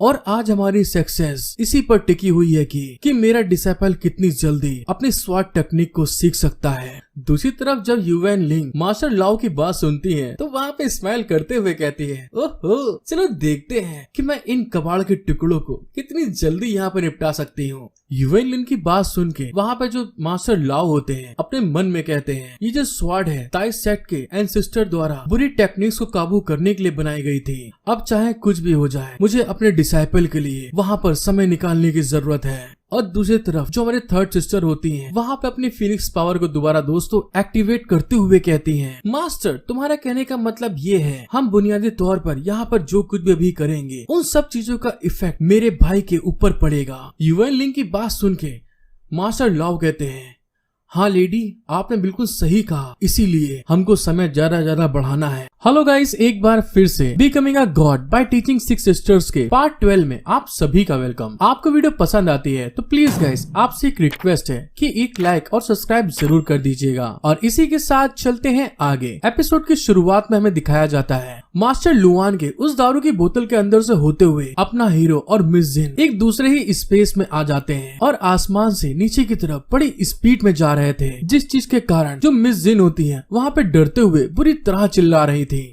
और हमें थोड़ी देर बाद दिखाया जाता है मिस जिन और अपना हीरो उस दारू की बोतल के स्पेस के अंदर एक जगह पर आकर नीचे गिर जाते हैं और उन दोनों को किसी तरह के एक बैरियर ने वहाँ पे कवर करके रखा हुआ था। वहाँ की जगह को देखते हुए अपना हीरो हैरान होके कहता है, अरे नहीं थक तेरे की, मेरे मास्टर ने हम लोग को पकड़ लिया है और अब हम लोग उनके क्लासिक पंपकिन के अंदर हैं जिसमें वो दारू पीते थे। जब अपना हीरो वहाँ पे इस बात को कहते हुए बहुत सारा गुस्सा आ रहा था तभी मिस जिन वहाँ के एरिया को देखते हुए हैरान होके कहती हैं, मास्टर त्यानक्यू का क्या मतलब है जब उन्होंने कहा था कि जल्दी करो और अपना काम पूरा करके आओ। मिस जिन की ऐसी बात सुन के अपना हीरो वहाँ पे एकदम से शॉक्ड हो जाता है और फिर वहाँ पर बहुत ज्यादा घबराते हुए धीरे से कहता है, क्या ऐसा हो सकता है कि उनका इरादा वही है जो उन्होंने पिछली रात मुझसे कहा था। ये लाओ को इतना ज्यादा हैरान होते हुए देखकर जो मिस जिन होती हैं उसकी तरफ देखते हुए कहती हैं, सीनियर ब्रदर आखिर अब आपको क्या हो गया, आप इतना हैरान क्यों दिख रहे हैं। मिस जिन की ऐसी बात सुनने के बाद जो अपना हीरो होता है वहाँ पे ब्लश करते हुए बहुत शर्माते हुए कहता है, वो बात ऐसी है केजिन कि मेरे मास्टर ने ऐसा कहा था कि, और उसके ऐसा कहने के साथ में दोस्तों वहाँ पे वो पूरी की पूरी बात बता देता है जो पिछले एपिसोड में मास्टर उसको तंग करे थे वही बात कहा था। और फिर हमें दिखाया जाता है मिस जिन और अपना हीरो वहाँ पर बहुत टाइटली हक कर रहे थे। फिर हमारे राइटर भैया आगे बताते हैं क्योंकि आगे के सीन्स बच्चों के लिए अच्छे नहीं हैं, इसीलिए आगे के सीन्स को बहुत जगहों पे धुंधला कर दिया जाएगा। अपने हीरो की वो सारी बात सुनने के बाद जो मिस जिन होती है वहाँ पे बहुत ज्यादा ब्लश करने लगती है, उनके गाल एकदम फूल जाते हैं और वहाँ पे वो ब्लश करते हुए कहती हैं, तो तुम्हारा कहने का मतलब है कि अगर हम लोग ये सब चीजें कर लेते हैं तो ये सब बदल जाएगा और हम लोग बाहर जा सकते हैं, और साथ ही ऐसा करने से हम इस ग्रेट शॉट को सच में पूरी तरह से रिफाइन कर लेंगे। जब अपना हीरो ये लाओ मिस जिन को इस तरह से ब्लश करते हुए देखता है तो वहाँ पे घबराते हुए कहता है, अरे अरे मिस जिन, तुम इतना ब्लश क्यों कर रही हो? घबराने की कोई जरूरत नहीं है, मेरे मास्टर तो सच में ऐसे ही बकवास करते रहते हैं, और अगर तुम ऐसा नहीं करना चाहती तो बस इस चीज के बारे में भूल जाओ और फिर हमें इस स्वॉर्ड को प्यूरिफाई करने के कोई दूसरे तरीके ढूंढने चाहिए। अपने हीरो की ऐसी बात सुन के मिस जिन वहाँ पे ब्लश करते हुए कहती है, नहीं ऐसा करने की कोई जरूरत नहीं है, और फिर वहाँ पर अदाएं दिखाते हुए आगे कहती है, दरअसल बात ऐसी है कि मैं बहुत लंबे समय से सीनियर को पसंद करती आई हूँ, अगर मैं आपकी इस चीज में मदद कर सकती हूँ तो मुझे भी बहुत अच्छा लगेगा, और इसीलिए मैं पक्के तौर पर आपके साथ में ये करने के लिए तैयार हूँ। अपना हीरो मिस जिन की ऐसी बात सुन के हैरान होते हुए चिल्ला के कहता है, क्या तुम सच कह रही हो इस बारे में? अपने हीरो को इतना ज्यादा शॉक्ड होते हुए देखकर मिस जिन उससे आगे कहती हैं, अरे हाँ मैं सच कह रही हूँ, वो लोग हमारा इंतजार कर रहे हैं, इसीलिए जल्दी करो और अपने काम को पूरा करो, ठीक है? समझ गए तुम? अपना हीरो भी मिस जिन की बात सुन के वहाँ पे एक्साइटेड होते हुए अपने स्वॉर्ड को बाहर निकाल के वहाँ पे जमीन में गाड़ते हुए कहता है, ये तो बहुत बढ़िया है, तो चलो ठीक है, हम लोग अपने काम को आगे बढ़ाते हैं। जैसे ही ये लाओ ने वहाँ पर अपनी स्वॉर्ड को जमीन में गाड़ा होता मिस जिन के क्लोज आते हुए, जिसको देखते हुए अपना हीरो कहता है, और इसके बाद मैं इस स्वॉर्ड के अंदर से जहर निकालने की कोशिश करने के लिए अपनी सारी की सारी एबिलिटीज को यूज करूंगा। और जैसे ही अपने हीरो ने वहाँ पर ये चीज किया होता है तभी उस स्वॉर्ड के अंदर से पर्पल कलर की लाइट निकलने लगती है। उस लाइट को निकलते हुए देखकर अपना हीरो भी वहाँ पर अपनी सारी की सारी जितनी भी उसके पास एबिलिटीज होती है वो सारी की सारी उस तलवार के ऊपर रिलीज करना स्टार्ट कर देता है, जिसके इफेक्ट के कारण वहाँ पर बहुत ज्यादा लेवल में पर्पल कलर की मिस्ट या लाइट बोल सकते हैं दोस्तों, वो वहाँ पर रिलीज होने लगती है। जब ये लाओ वहाँ पे उस स्वॉर्ड के अंदर से इतनी ज्यादा इंटेंस एनर्जी में पॉइजन को रिलीज होते हुए देखता है तो उसके पसीने छूट रहे थे और वो वहाँ पे थोड़ा घबरा रहा था, और धीरे धीरे करते हुए वो जो पॉइजन मिस्ट होती है दोस्तों वो वहाँ पर पूरी जगहों पे रिलीज होना स्टार्ट होने लगती है, जिसको कि अपना हीरो वहाँ पे थोड़ा कंट्रोल करने की कोशिश कर रहा था। वो मिस्ट जैसे उस जगह पे रिलीज होना स्टार्ट होती है, जो मिस जिन होती है उनकी बॉडी के अंदर एंटर कर जाती है, जिसके इफेक्ट के कारण, और वहाँ पर वो भागने लगती है। और वहाँ पर उस मिस्ट के इफेक्ट से बचने के लिए भागते हुए अचानक से उनको वहाँ पे कुछ होने लगता है। मिस जिन वहाँ पर बुरी तरह से ब्लश करने लगती हैं। उनका दोस्तों जो पोस्चर होता है धीरे धीरे बदलने लगता है, और अगले ही पल उस मिस्ट के अंदर जाने के कारण मिस जिन वहाँ पे धड़ाम से नीचे गिर जाती हैं, जिसको देखते हुए अपना हीरो हैरान होते हुए कहता है, के जिन क्या तुम ठीक हो? और फिर मिस जिन को सहारा दे के उठाते हुए कहता है, के जिन तुम्हें कुछ हुआ तो नहीं? दूसरी तरफ हमें दिखाया जाता है कि जिन के ऊपर भी उस मिस्ट का इफेक्ट होना स्टार्ट हो जाता है, और वहाँ पर वो अपने हीरो को गले लगाते हुए ब्लश करके कहती है, सीनियर। मिस जिन की ऐसी पकड़ को फील करते हुए अपना हीरो मन में कहता है, अरे ये तो स्टार्ट हो गया। और अगले पलिये में दिखाया जाता है मिस जिन ने अपने हीरो को अपनी जांघों से लपेट लिया होता है, मतलब जकड़ लिया था, और उसके फेस के पास जाकर अपने होठों से उसको चूमते हुए कहती है, मैं यहाँ पे। और दोस्तों हमें दिखाया जाता है मिस जिन का अपनी बॉडी के ऊपर बिल्कुल भी कंट्रोल नहीं रह जाता। वो वहाँ पर ब्लश करते हुए ये लाओ के क्लोज आकर उसको किस करने की कोशिश करते हुए कहती है, मैं यहाँ पर सच में करना चाहती हूँ, सच में तुम्हारे साथ ऐसा करना मुझे पसंद है। और ये लाओ के ऐसे देखते हुए मिस जिन उसके ऊपर चढ़ जाती है, लिप टू लिप पूरी तरह किस करने लगती है, जिस चीज को फील करते हुए अपना हीरो मन में कहता है, के जिन ऐसा करना मुझे भी तुम्हारे साथ में बहुत पसंद है। उस मिस्ट के इफेक्ट के कारण के जिन का किस करने के बाद में दोस्तों दूसरा बाजाबाजी का माहौल बनना स्टार्ट हो जाता है, जिस कारण से कि वो वहाँ पर अपने कपड़ों को नीचे उतारते हुए कहती है, सीनियर क्या तुम आगे के राउंड के लिए रेडी हो? और ऐसा करने के साथ में दोस्तों मिस जिन वहाँ पर बाजाबाजी के लिए रेडी होते हुए ब्लश करके अपने हीरो से कहती है, आज मैं अपने आप को तुम्हें सौंप दूंगी, और लौंडे आगे की पूरी जिम्मेदारी तुम्ही को उठानी होगी, समझ लेना। नेल पॉलिश, लिपस्टिक, फेशियल, जितने भी फैंसी प्रोडक्ट हैं सब तुम्ही को देखने हैं।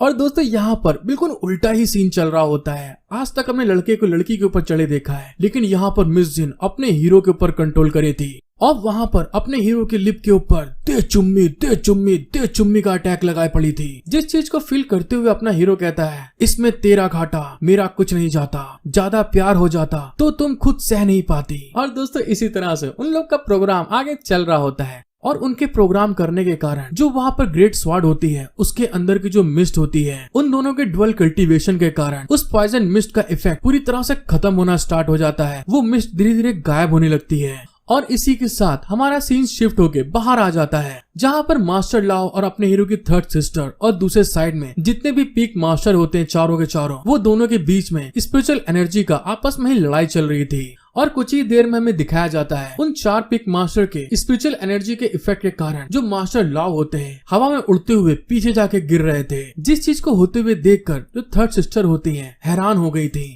अगले पल हमें दिखाया जाता है कोई अचानक से वहाँ पर आते हुए चिल्ला के कहता है टॉक टू माई हैंड, और हमको पता चलता है वहाँ पर युवेन लिंग मतलब अपने हीरो की थर्ड सिस्टर ने अपने बीस्ट को अपेयर कर लिया था और उसके ऊपर बैठते हुए वो गुस्साते हुए कहती है मैं अपने ओरेंगेटॉन के ऊपर बहुत ज्यादा भरोसा करती हूँ। और जैसे युवेन लिंग ने ये कहा होता है, अगले पल ही जो उसका ओरेंगेटॉन होता है दोस्तों, वो वहाँ पर उन चारों के चारों पीक मास्टर के ऊपर खूब जोर से अपने हाथ से अटैक कर देता है, जिससे बचते हुए वो लोग वहाँ पर जंप करके डॉज कर लेते हैं। और फिर वहाँ पर उसके अटैक को डॉज करने के बाद में अपने हाथों में एनर्जी गैदर करने के साथ में दोस्तों गोकू की तरीके कामेहामेहा का अटैक करते हुए ओरेंगेटॉन की बुरी तरह से हालत खराब कर देते हैं और युवेन लिंग ओरेंगेटॉन के साथ में ही वहाँ पर जमीन पे धम्म से गिर जाती है। उन सारे पीक मास्टर की मिलीजुली ताकत के कारण जो जाइंट ओरेंगेटॉन होता है उसकी हालत वहाँ पे बुरी हो जाती है और वो जमीन पे बुरी तरह से तड़प रहा था। और फिर हमको मिस लिन का सीन दिखाया जाता है, जहाँ पर उस ओरेंगेटॉन के ऊपर होने के कारण मिस लिन के ऊपर भी उस स्पिरिचुअल एनर्जी के अटैक का बहुत तगड़ा इफेक्ट होता है और वो भी वहाँ पर बहुत चोटिल हो जाती है। और ऐसे अटैक को देखकर युवेन लिंग अपने मन में कहती है अरे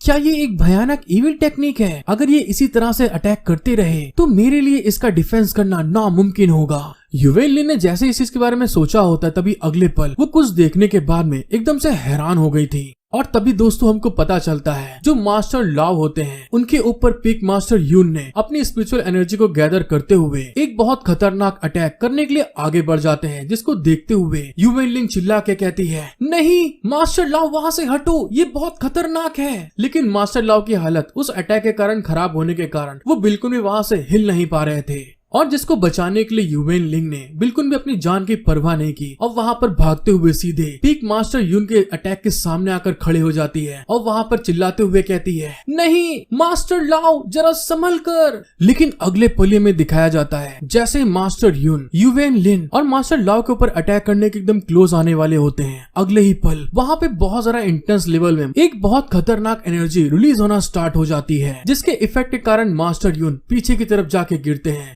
और इस तरह की एनर्जी को अपने पास से रिलीज होते हुए देखकर जो मास्टर लुआन होते हैं हैरान होते हुए कहते हैं पैलेस मास्टर युवेन आखिर तुम कैसी हो। उनकी बात सुनकर युवेन लिन कहती है हाँ मैं ठीक हूँ, तुम चिंता ना करो, मैं मरूंगी नहीं। और फिर वहाँ पर मास्टर लाओ अपने वही पंपकिन बोतल की तरफ देखते हैं जहाँ पर कोई उसकी बोतल के पास आ गया था, जिसको देखते हुए वो हैरान होकर मन में कहते हैं अरे नहीं, उस पंपकिन बोतल के अंदर मेरा डिसाइपल है। और तभी हमको पता चलता है ये कोई और नहीं मास्टर हु होते हैं, जो कि उस पंपकिन बोतल के ऊपर अपने पैर को रखते हुए क्रीपी स्माइल दे के कहते हैं अच्छा तो वो कमीने इस बोतल के अंदर छुपे हुए हैं, क्यों मैंने सही कहा ना। और इस बात को कहने के बाद वो तुरंत वहाँ पे अपने पैर को उठाते हुए उस पंपकिन बोतल को तोड़ने के लिए नीचे की तरफ गिराने लगते हैं, जिसको देखते हुए मास्टर लाओ चिल्ला के कहते हैं नहीं ऐसा मत करो। और दूसरी तरफ युवेन लिन भी चिल्ला के कहती है ये लाओ नहीं मेरा भाई है उसमें। लेकिन तभी जैसे ही वहाँ पर युवेन लिन ने चिल्लाया होता है अगले ही पल उस पंपिंग बोतल के अंदर से बहुत ढेर सारी स्पिरिचुअल एनर्जी बाहर निकलने लगती है और उसके ऐसा होने के साथ में उस पंपकिन बोतल के अंदर से बहुत ढेर सारे स्लैश जो होते हैं बाहर की तरफ निकलते हैं और मास्टर हु के ऊपर पूरी तरह से अटैक होना स्टार्ट हो जाता है। उनकी बॉडी के हर जगह से वहाँ पर खून ही खून निकलने लगता है और उनको कुछ नहीं समझ में आता कि अचानक से यहाँ पर क्या हुआ।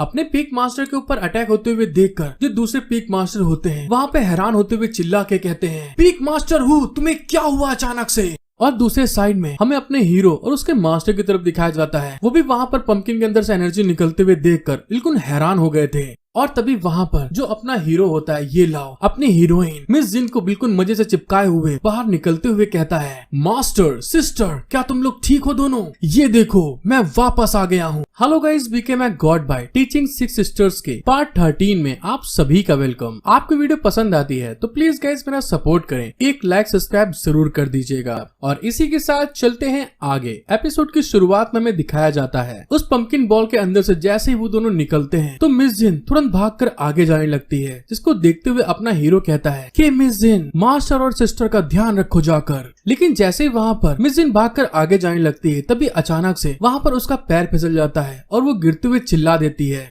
और इस चीज को देखते हुए तुरंत अपना हीरो वहाँ पर मिस जिन को बड़ी अदाओं के साथ में उसकी कमर में हाथ डालते हुए उसको वहाँ पे संभालते हुए कहता है, क्या तुम ठीक हो? मिस जिन भी वहाँ पर इस तरह से अपने आप को संभालते हुए ऐसे पोज में अपने हीरो के साथ देखते हुए ब्लश करके कहती है, हाँ मैं ठीक हूँ, तुम्हें चिंता करने की जरूरत नहीं है। और जब दूसरे साइड में मास्टर लाओ और उसकी सिस्टर जब इस तरह से उसको पकड़े हुए देखते हैं, तो वहाँ पर थम्स अप करते हुए कहते हैं, क्या बात लौंडे, तुमने तो जीत हासिल कर ली है। मतलब ये हुआ कि तुमने अंदर जाके बाजाबाजी करते हुए डुअल कल्टीवेशन करके उस हॉट को हासिल कर लिया होगा। उन दोनों लोगों को इस तरह से करते हुए देखकर जो अपना हीरो होता है वहाँ पे शर्माते हुए कहता है, अरे ऐसी कोई बात भी नहीं है, उस स्वॉर्ड को रिफाइन करने में जूनियर सिस्टर ने मेरी मदद करी। उसकी ऐसी बात सुन के जो उसके मास्टर होते हैं वहाँ पर उसको फिर से छेड़ते हुए कहते हैं, तुम असली लौंडे, होता सबके पास है, दिखाता कोई कोई है, और अब तुम यहाँ पर बेकसूर होने का दिखावा करने की कोशिश कर रहे हो। लेकिन दूसरे साइड में जो पीक मास्टर्स होते हैं, पीक मास्टर हु के मरने के कारण वहाँ पर बहुत ज्यादा गुस्सा जाते हैं और अपने हीरो के ऊपर अटैक करते हुए चिल्ला के कहते हैं, जिंदगी के बदले जिंदगी, आज तुम जिंदा रहोगे या हम जिंदा रहेंगे। और फिर वहाँ पर पीक मास्टर सॉन्ग भी चिल्लाते हुए आगे बढ़ के कहती है, तुम दोनों कमीने लोगों ने मुझे पीक मास्टर से बदला लेने में रोकने की कोशिश करी, अभी रुको, मैं बोल दे रही हूँ, मैं तुम्हारी अम्मा बहनी पे आ जाऊंगी।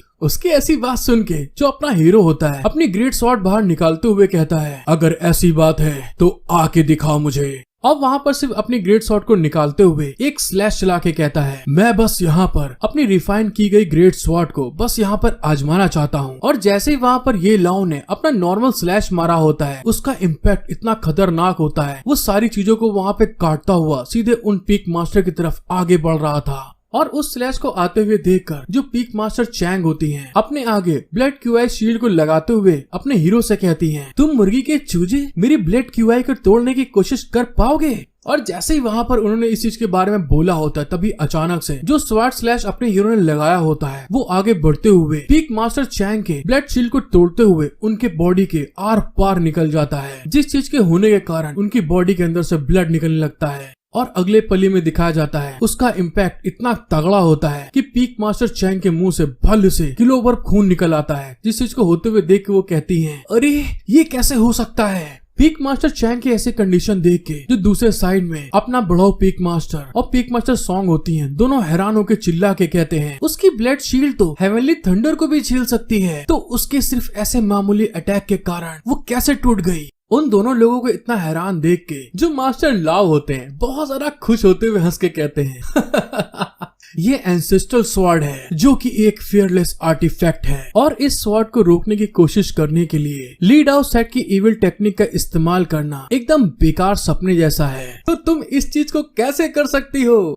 मास्टर लाओ की बात सुन के पीक मास्टर बड़हू जो होते हैं वहाँ पर गुस्साते हुए अपने पास से एक बहुत खतरनाक अटैक रिलीज करते हुए चिल्ला के कहते हैं, तुम सिर्फ यहाँ पर बेफालतू की बीसी कर रहे हो। और वहाँ पर ये कहते हुए अपने पास से एक खतरनाक अटैक वहाँ पर रिलीज करते हुए कहते हैं, मीटियोर ब्लास्ट ब्लो। इतने ताकतवर अटैक को आते हुए देखकर जो अपना हीरो होता है मतलब ये लाओ वहाँ पर हंसते हुए कहता है, अच्छा तो इस ताकत के साथ तुम मेरे ऊपर अटैक कर रहे हो। यहाँ का पीक मास्टर होने के कारण तुम्हें आखिरकार कैसे हर कोई पसंद कर सकता है। और इस बात को बोलने के बाद वो अपनी ग्रेट स्वॉर्ड के अंदर अपनी स्पेशल पावर को अपने स्वॉर्ड के अंदर गैदर करता है और एक स्लैश लगाते हुए क्रिपी स्मेल देके कहता है, इस बुढ़ाऊ के छोटे गोटे आज मैं यहीं पे काट डालूंगा। और जैसे ही दोस्तों वहाँ पर वो अपनी ग्रेट स्वॉर्ड का अटैक करता है, अगले ही पल जो उसका अटैक आ रहा होता है वो तो पता ही नहीं चलता और उसकी स्वॉर्ड का अटैक सीधे पीक मास्टर बुढ़ाऊ के आर पार हो जाता है, छाती को चीरते हुए। और जैसे ही वहाँ पर उसकी बॉडी के अंदर से उसका अटैक आर पार होता है, पीक मास्टर चैंग के तरीके भल्ले से बाहर खून निकल आता है और उसकी आत्मा पर लोक सदार जाती है। और वहाँ पे वो मरते हुए चिल्ला के जमीन की तरफ गिरने लगता है। और इस चीज को होते हुए देखकर जो पीक मास्टर सॉन्ग होती हैं उनके तो दोस्तों तोते उड़ जाते हैं और वो हैरान होते हुए चिल्ला के कहती हैं, हाँ ये कैसे हो सकता है। उसको इतना ज्यादा शॉक्ड होते हुए देखकर अपना हीरो उसकी ओर आगे की तरफ आते हुए कहता है, तो फिर पीक मास्टर सॉन्ग अब तो केवल मुर्गियों के झुंड में तुम ही बची हो। अगर तुम्हारे पास भी कोई बेकार के ट्रिक है तो प्लीज उन्हें जल्दी करो और इस्तेमाल करके दिखाओ मेरे को। अपने हीरो के ऐसे एटीट्यूड को देखकर पीक मास्टर सॉन्ग के बुरी तरह पसीने छूट रहे थे। और फिर अगले ही पल जो अपना हीरो होता है अपने एसेंट्रल ग्रेट स्वॉर्ड के अंदर अपनी स्पिरिचुअल एनर्जी को उसके अंदर डालते हुए मन में कहता है, मैं भले ही यहाँ पर भूल चुका हूँ कि ये मेरी ग्रेट स्वॉर्ड एब नॉर्मल है, लेकिन मेरे इस स्वॉर्ड के इस्तेमाल करने से जो मेरी स्पिरिचुअल क्यूआई है बहुत जल्दी खत्म हो रही है। अपने हीरो के ऐसी बात सुन के दूसरे साइड में जो पीक मास्टर सॉन्ग होती है वहाँ पे घबराते हुए कहती है, हे लौंडे तुम बहुत अच्छे हो और मैंने बहुत सालों से तुमसे बहुत सी चीजें छिपाई हैं, लेकिन मुझे इस चीज की उम्मीद नहीं थी कि हम तुम्हारे हाथों में अपने असली चेहरे को दिखा देंगे। तो फिर ठीक है, तुम सिर्फ मेरा इंतजार करो और देखो मैं आगे क्या करूंगी। और इस बात को कहते हुए जो पीक मास्टर सॉन्ग होती है जमीन के अंदर बहुत ढेर सारे धमाके करना स्टार्ट कर देती है और धमाके करके वहाँ से भाग के जाने की कोशिश करते हुए कहती हैं, अगर मैं तुमको हरा नहीं सकती तो मेरे लिए 36 स्ट्रेटेजी को यूज करना सबसे बेहतर प्लान है। मतलब कि दोस्तों चोरी छुपे यहाँ से निकल लेना। अपना हीरो उसको जाते हुए देखकर अपने स्वॉर्ड को रेडी करते हुए कहता है, ये औरत सच में एक डाइन है जिसके पास में बहुत बड़े बड़े मस्त बलून हैं, लेकिन फिर भी एक बिना दिमाग वाली औरत है क्योंकि वो इस चीज पर ध्यान ही नहीं दे रही है। का विस्फोट हटने के बाद में वो मेरे सामने आ जाएगी।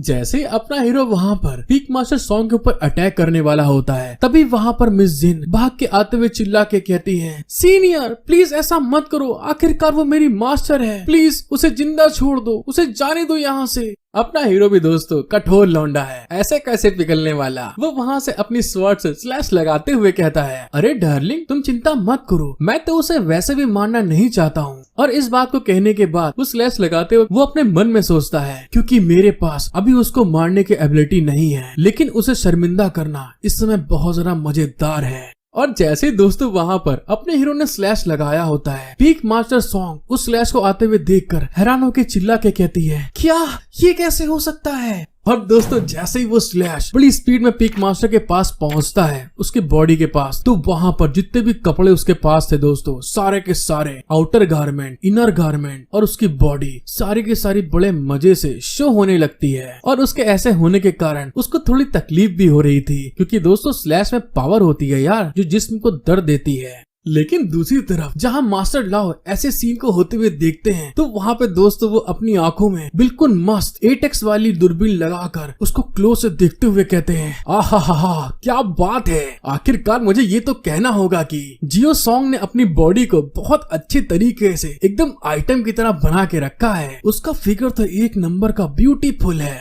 अपने हीरो के स्लैश से वहाँ पर पूरे के पूरे कपड़े फड़वाने के बाद में वहाँ पर पीक मास्टर सॉन्ग बहुत ज्यादा गुस्साते हुए उसके ऊपर चिल्ला के कहती है, तुम लौंडे कमीने हरामखोर, तुमने मुझे यहाँ पर सबके सामने आज शर्मिंदा कर दिया है। ये लाओ, तुम ये बात को याद रखना, मैंने अभी तक अपना काम पूरा नहीं किया है। और दोस्तों जहाँ पर उसका मास्टर एक नंबर का ठरकी कमीना है तो स्टूडेंट कहाँ पीछे होने वाला था। वो वहाँ पर 4x लगाकर घूर के देखते हुए ब्लेस करके कहता है, ओहो सच में यार मस्त है ये तो। और हाँ इसके पास तो सच में एक बहुत बड़ा मस्त एक बलून का गोला है यार। ये लाओ वहाँ की फीलिंग में भूल गया था कि उसके बगल में जो उसकी पटाखा माल थी वो खड़ी थी और वहाँ पे वो उसकी बात सुन के गुस्साते हुए कहती है, तुम कमीने बेशरम बदबूदार इंसान, आखिरकार तुम किस बारे में बात कर रहे हो। ये ला भी वहाँ पर आसमान की तरफ देखते हुए कहता है, अरे मेरी जान इतना गुस्सा मत करो, मैं तो सूरज को देख के ऐसी बात कह रहा था। उन सभी लोगों को निपटाने के बाद में जो उसकी थर्ड सिस्टर होती है अपने आप को संभालते हुए आगे आकर कहती है, ये लाओ तुम इसे जाने दो, क्योंकि जो फ्यूचर में प्रॉब्लम आने वाली है वो खत्म ऐसे नहीं होगी जब तक कि हम घास को पूरी तरह से जड़ से नहीं निपटा देते। लेकिन दूसरी तरफ हमें युलाओ की हालत दिखाई जाती है जो कि वहाँ पर 3 स्लैश लगाने के कारण बुरी तरह खराब हो चुकी थी, उसके पसीने आ रहे थे। और वहाँ पर अपनी बहन की बात सुन के वो कहता है, सिस्टर तुम्हारे लिए बात करना आसान है, चाहे तुम कुछ भी करो, लेकिन इस टेक्निक को यूज करने के कारण मेरी हालत बुरी तरह खराब हो गई है। मेरे अंदर क्यूआई का एक डेंटियन भी नहीं बचा है और यहाँ तक कि मैं अपने बल पे खड़ा भी नहीं रह सकता। मैं अब बुरी तरह से थक चुका हूँ, मेरी ताकत। और जैसे ही वहाँ पर वो कुछ आगे बोलने वाला होता है उसके मास्टर उसे रोकते हुए कहते हैं, अरे लौंडे इस समय ऐसा इसलिए हुआ था क्योंकि तुम वुफेन बुरी टेक्निक से लड़ने के लिए माहिर नहीं थे और इसलिए उन्होंने अपने गार्ड को नीचे दिखाया। सॉन्ग ह्यूंग्यू के फिर से इकट्ठा होने और बदला लेने का इंतजार करना ये और भी खतरनाक होगा। उसकी सिस्टर भी वहाँ पर कहती है, हाँ ऐसा लगता है कि आज वो समय आ गया है कि हम आपको सब कुछ बता दें। अपनी सिस्टर की बात सुन के जो अपना हीरो येला होता है वहाँ पे सड़ा से मुंह बनाते हुए कहता है, तुम क्या मुझे बताने की बात कर रही हो, और पैलिस ये सब क्या चल रहा है यहाँ पर। उसको इतना घबराते हुए देखकर जो उसकी सिस्टर होती है वहाँ पर बड़े मस्त अंदाज में एक अंडे को बाहर निकालते हुए इस्माइल करके कहती है, अरे ये सब छोड़ो, तुम भूल जाओ, तुम्हारी बहन 10,000 बीस्ट पैलेस की मास्टर है, जो कि टॉप कॉन्ट्रैक्ट स्पिरिट बीस्ट और कुछ चीजें हैं जो आगे आपको समझ में आएंगी। और उसके येलाओ को अंडा देने के साथ में ही हमारा सीन वहाँ पे शिफ्ट हो जाता है और हमें एक बहुत बड़ा माउंटेन वेक्टर का दिखाया जाता है, जो कि ताई सेक्ट का मेन पीक माउंटेन होता है।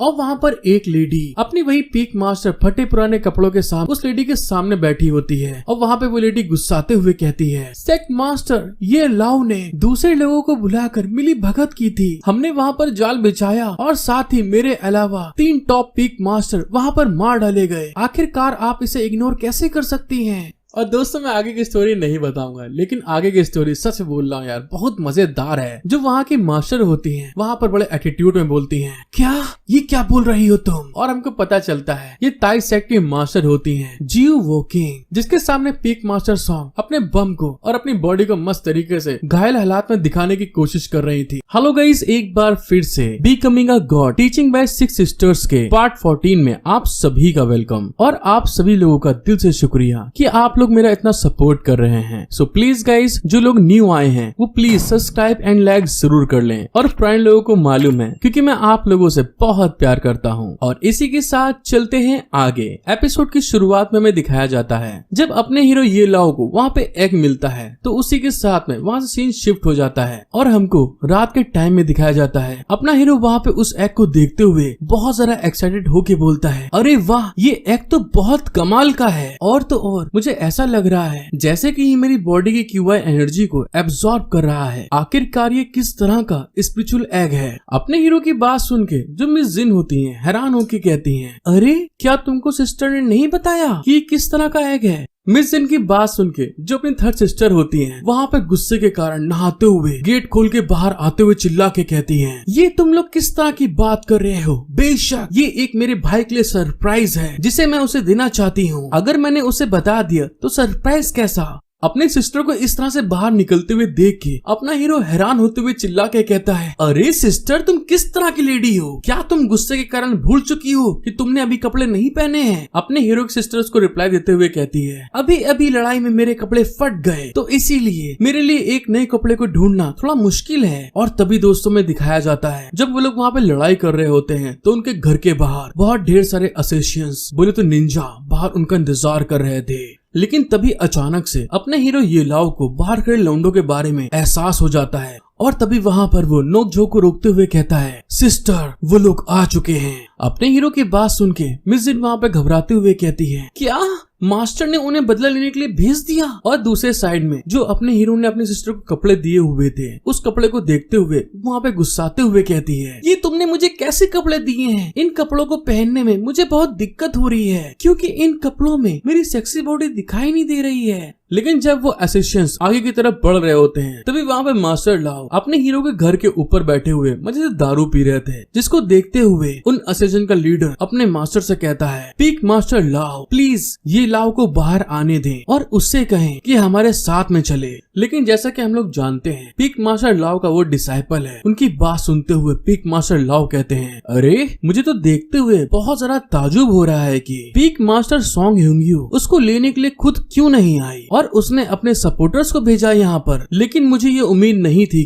कि उसे ताई सेट के सीक्रेट का बिल्कुल भी पता नहीं होगा। मास्टर लाओ की बात सुन के जो मिस जिन होती हैं वहाँ पे हैरान होते हुए कहती हैं, ये लाओ मेरी जान, मुझे बताओ मास्टर लाओ यहाँ पर किस चीज को प्रोटेक्ट करने की बात कर रहे हैं? क्योंकि ये लोग जितने भी यहाँ पर आए हैं कम से कम मॉर्टल बेस के रिलम पे हैं और तो और उनका इमोर्टल स्वॉर्ड एराई आसानी से एक पीक मास्टर को मार सकता है। लेकिन सेक्ट मास्टर उन्हें ऐसे ही भेज देंगे क्या? अपने डार्लिंग की बात सुनते हुए अपना हीरो कहता है, वहाँ पे केवल 2 लोग हैं जो इस चीज के बारे में बातचीत कर सकते हैं। सॉन्ग ह्यूंग्यू ने इतने सालों में सेक्ट मास्टर का विश्वास जीत लिया है, या फिर मुझे डर है कि ताई सीक्रेट गार्ड भी सॉन्ग ह्यूंग्यू के ग्रुप के होंगे। और उसके ऐसे कहने के साथ में ही दूसरे साइड में जो लोग उनको पकड़ने आए थे वो आगे बढ़ने लगते हैं। उन लोग को आगे बढ़ते हुए देखकर जो मास्टर लाओ होते हैं उनके सामने आके कहते हैं, हे लौंडे, मेरी बात सुनो, जिसने भी तुमसे कहा है यहाँ आने के लिए वो सच में एक नंबर की आलसी और बेकार औरत है, और तुम उसकी बात सुन के यहाँ पर ये लाओ को ले जाना चाहते हो, और ये बस इस चीज पर निर्भर करता है कि तुम लोगों के अंदर इतना दम है भी कि नहीं। और यहाँ पे दोस्तों उनकी बात सुन के लगता है कि सच में एक नंबर का कठोर लौंडा है ये, बोले तो असली मर्द।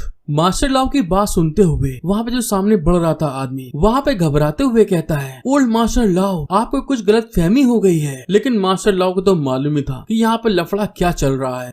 लेकिन तभी मास्टर लाओ के सामने मोटू और पतलू की जोड़ी एकदम सामने आ जाती है, और फिर वहाँ पर मोटू समझाते हुए मास्टर लाओ से कहता है, ये सेक्ट मास्टर का आदेश था। वो ये लाओ को खुद सामने आकर समझाने की कोशिश करना चाहती थी। और तभी वहाँ पे पतलू कहता है, और तो और तुम लोगों ने 3 टॉप मास्टर में से उन सभी को मार डाला। क्या तुम लोग सच में यहाँ पर विद्रोह करने जा रहे हो? उन लोग की ऐसी बात सुनने के बाद में जो पीक मास्टर लाओ होते हैं वहाँ पर गुस्साते हुए कहते हैं, तुम बेफालतू के बहाने बनाना बंद करो। अपने मास्टर गुस्से में देखकर और वहाँ के लोगों को देखकर अपना हीरो आगे बढ़ते हुए चिल्ला के कहता है, मास्टर, आपको लड़ने की कोई जरूरत नहीं है, मैं उनके सामने जाकर खुद उनसे बातचीत करना चाहता हूँ। और उसके ऐसा कहने के साथ में वहाँ पर सीन शिफ्ट हो जाता है, जहाँ पर मोटू पतलू आगे बढ़ते हुए गेट के सामने जाकर कहते हैं, सेक्ट मास्टर, हम ये लाओ को यहाँ पर ले आए हैं। उनकी बात सुनते हुए सेक्ट मास्टर कहती है, हाँ ठीक है, उसे अंदर आने दो। और जहाँ पर सेक्ट मास्टर की आवाज सुन के अपना हीरो उनको ग्रीट करते हुए कहता है, सेक्ट मास्टर, मैं आपके सेट का एक सीखने वाला डिसाइपल ये लाओ हूँ, और मुझे आपसे मिलने में बहुत ज्यादा खुशी हुई।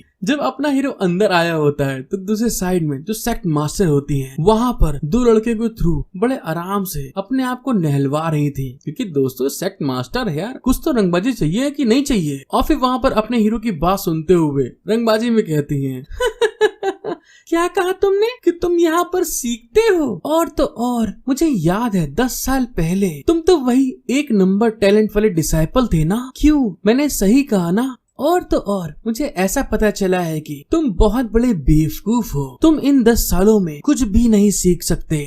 उनकी ऐसी बात सुन के और उनको ऐसे नग्न हालात में देखने के बाद अपने हीरो के वहाँ पसीने आ रहे थे, और तभी वहाँ पर वो घबराते हुए और शर्माते हुए अपने मन में कहता है, धत तेरे की, सेक्ट मास्टर सच में यहाँ पर नहा रही हैं। आखिर वो नहाते समय यहाँ पर मुझसे क्यों बात करने के लिए कह रही थी? अपने हीरो को इतना शर्माते हुए देखकर और दोस्तों वहाँ पे इतना सोचते हुए देखकर सेक्ट मास्टर वहाँ पर हंसते हुए कहती हैं, मुझे पता है कि तुम इस समय क्या सोच रहे हो, लेकिन पक्के तौर पर तुम इस समय मुझे नहाते समय पूरी तरह से नहीं देख पाओगे। और लेकिन बात सिर्फ इतनी सी है, मैं हर दिन इसी समय यहाँ पर नहाने के लिए आया करती हूँ, और तुम इसी समय पर यहाँ पर आ पहुँचे, तो फिर मैं अपने टाइम को क्यों बदलूं? जब वो लोग अंदर बातें कर रहे थे, दूसरे साइड में गेट के बाहर खड़ी हुई पीक मास्टर सॉन्ग और जो दूसरा बंदा होता है जिसके बारे में अभी नहीं बताया गया है, वो लोग इन लोग की बातें सुन रहे थे। और तभी वहाँ पर जो मोटू होता है पीक मास्टर सॉन्ग के पास बहुत जरा क्लोज आते हुए उनसे फ्लर्ट करते हुए कहता है, ये लाओ अंदर चला गया है। और तो और सेक्ट मास्टर इस समय सबसे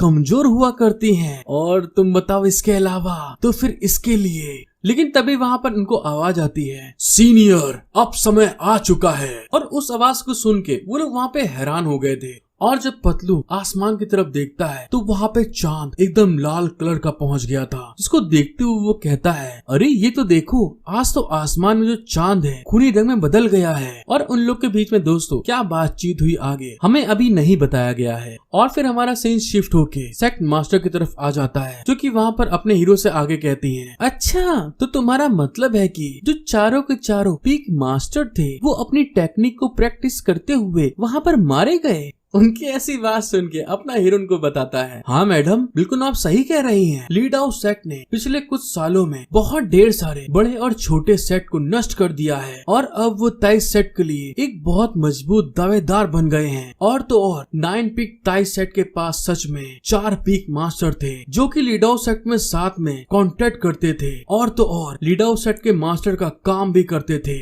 अपने हीरो की बात सुनने के बाद जो सेक्ट मास्टर होती हैं वहाँ पर नहाते हुए एकदम आराम से कहती हैं, तुम जो मुझसे बातें कर रहे हो, पीक मास्टर सैंग हुंगियो ने मुझसे ऐसा बिल्कुल भी नहीं कहा। वो तो बस मुझसे ये कह रही थी कि तुम इंपीरियल बीस्ट मास्टर के साथ में मिलकर उनके पीक मास्टर को तुमने खत्म कर दिया। और इस बात को कहने के बाद में वहाँ पे वो गुस्साते हुए अपने हीरो की तरफ देख के कहती हैं, और तुम अब मुझसे ये कह रहे हो कि उन लोगों ने डाउ सेट के साथ में मिली भगत की और तुम्हारे ऊपर अटैक करने की कोशिश करी। सेट मास्टर की बात सुन के अपना हीरो वहाँ पे हंसते हुए कहता है, क्या आपके पास कोई सबूत है कि मैंने, जो कि यहाँ पर बस सीखने आया था, 3 पीक मास्टर को यहाँ पर मार सकता हूँ? और तो और मैं आपकी इस बात को एक्सेप्ट नहीं करूँगा। अपने हीरो की बात सुन के जो पीक मास्टर होती हैं वहाँ पर पलट के उसकी तरफ देखते हुए कहती हैं, मेरे ना चाहते हुए भी तुम इस 10 सालों में इस सेट के अंदर एक डिसाइपल के रूप में थे और इस बीच तुमने अपनी स्किल को सुधारा, बल्कि अपनी स्किन को भी बहुत ज्यादा मजबूत कर लिया। और जैसे वहाँ पर सेट मास्टर ने इस बारे में बोला होता है, जो उनके ऊपर की तरफ दोस्तों खिड़की या जो भी चीजें होती हैं वो वहाँ पर टूटना स्टार्ट हो जाती हैं। उनके ऊपर तीरों का अटैक होने लगता है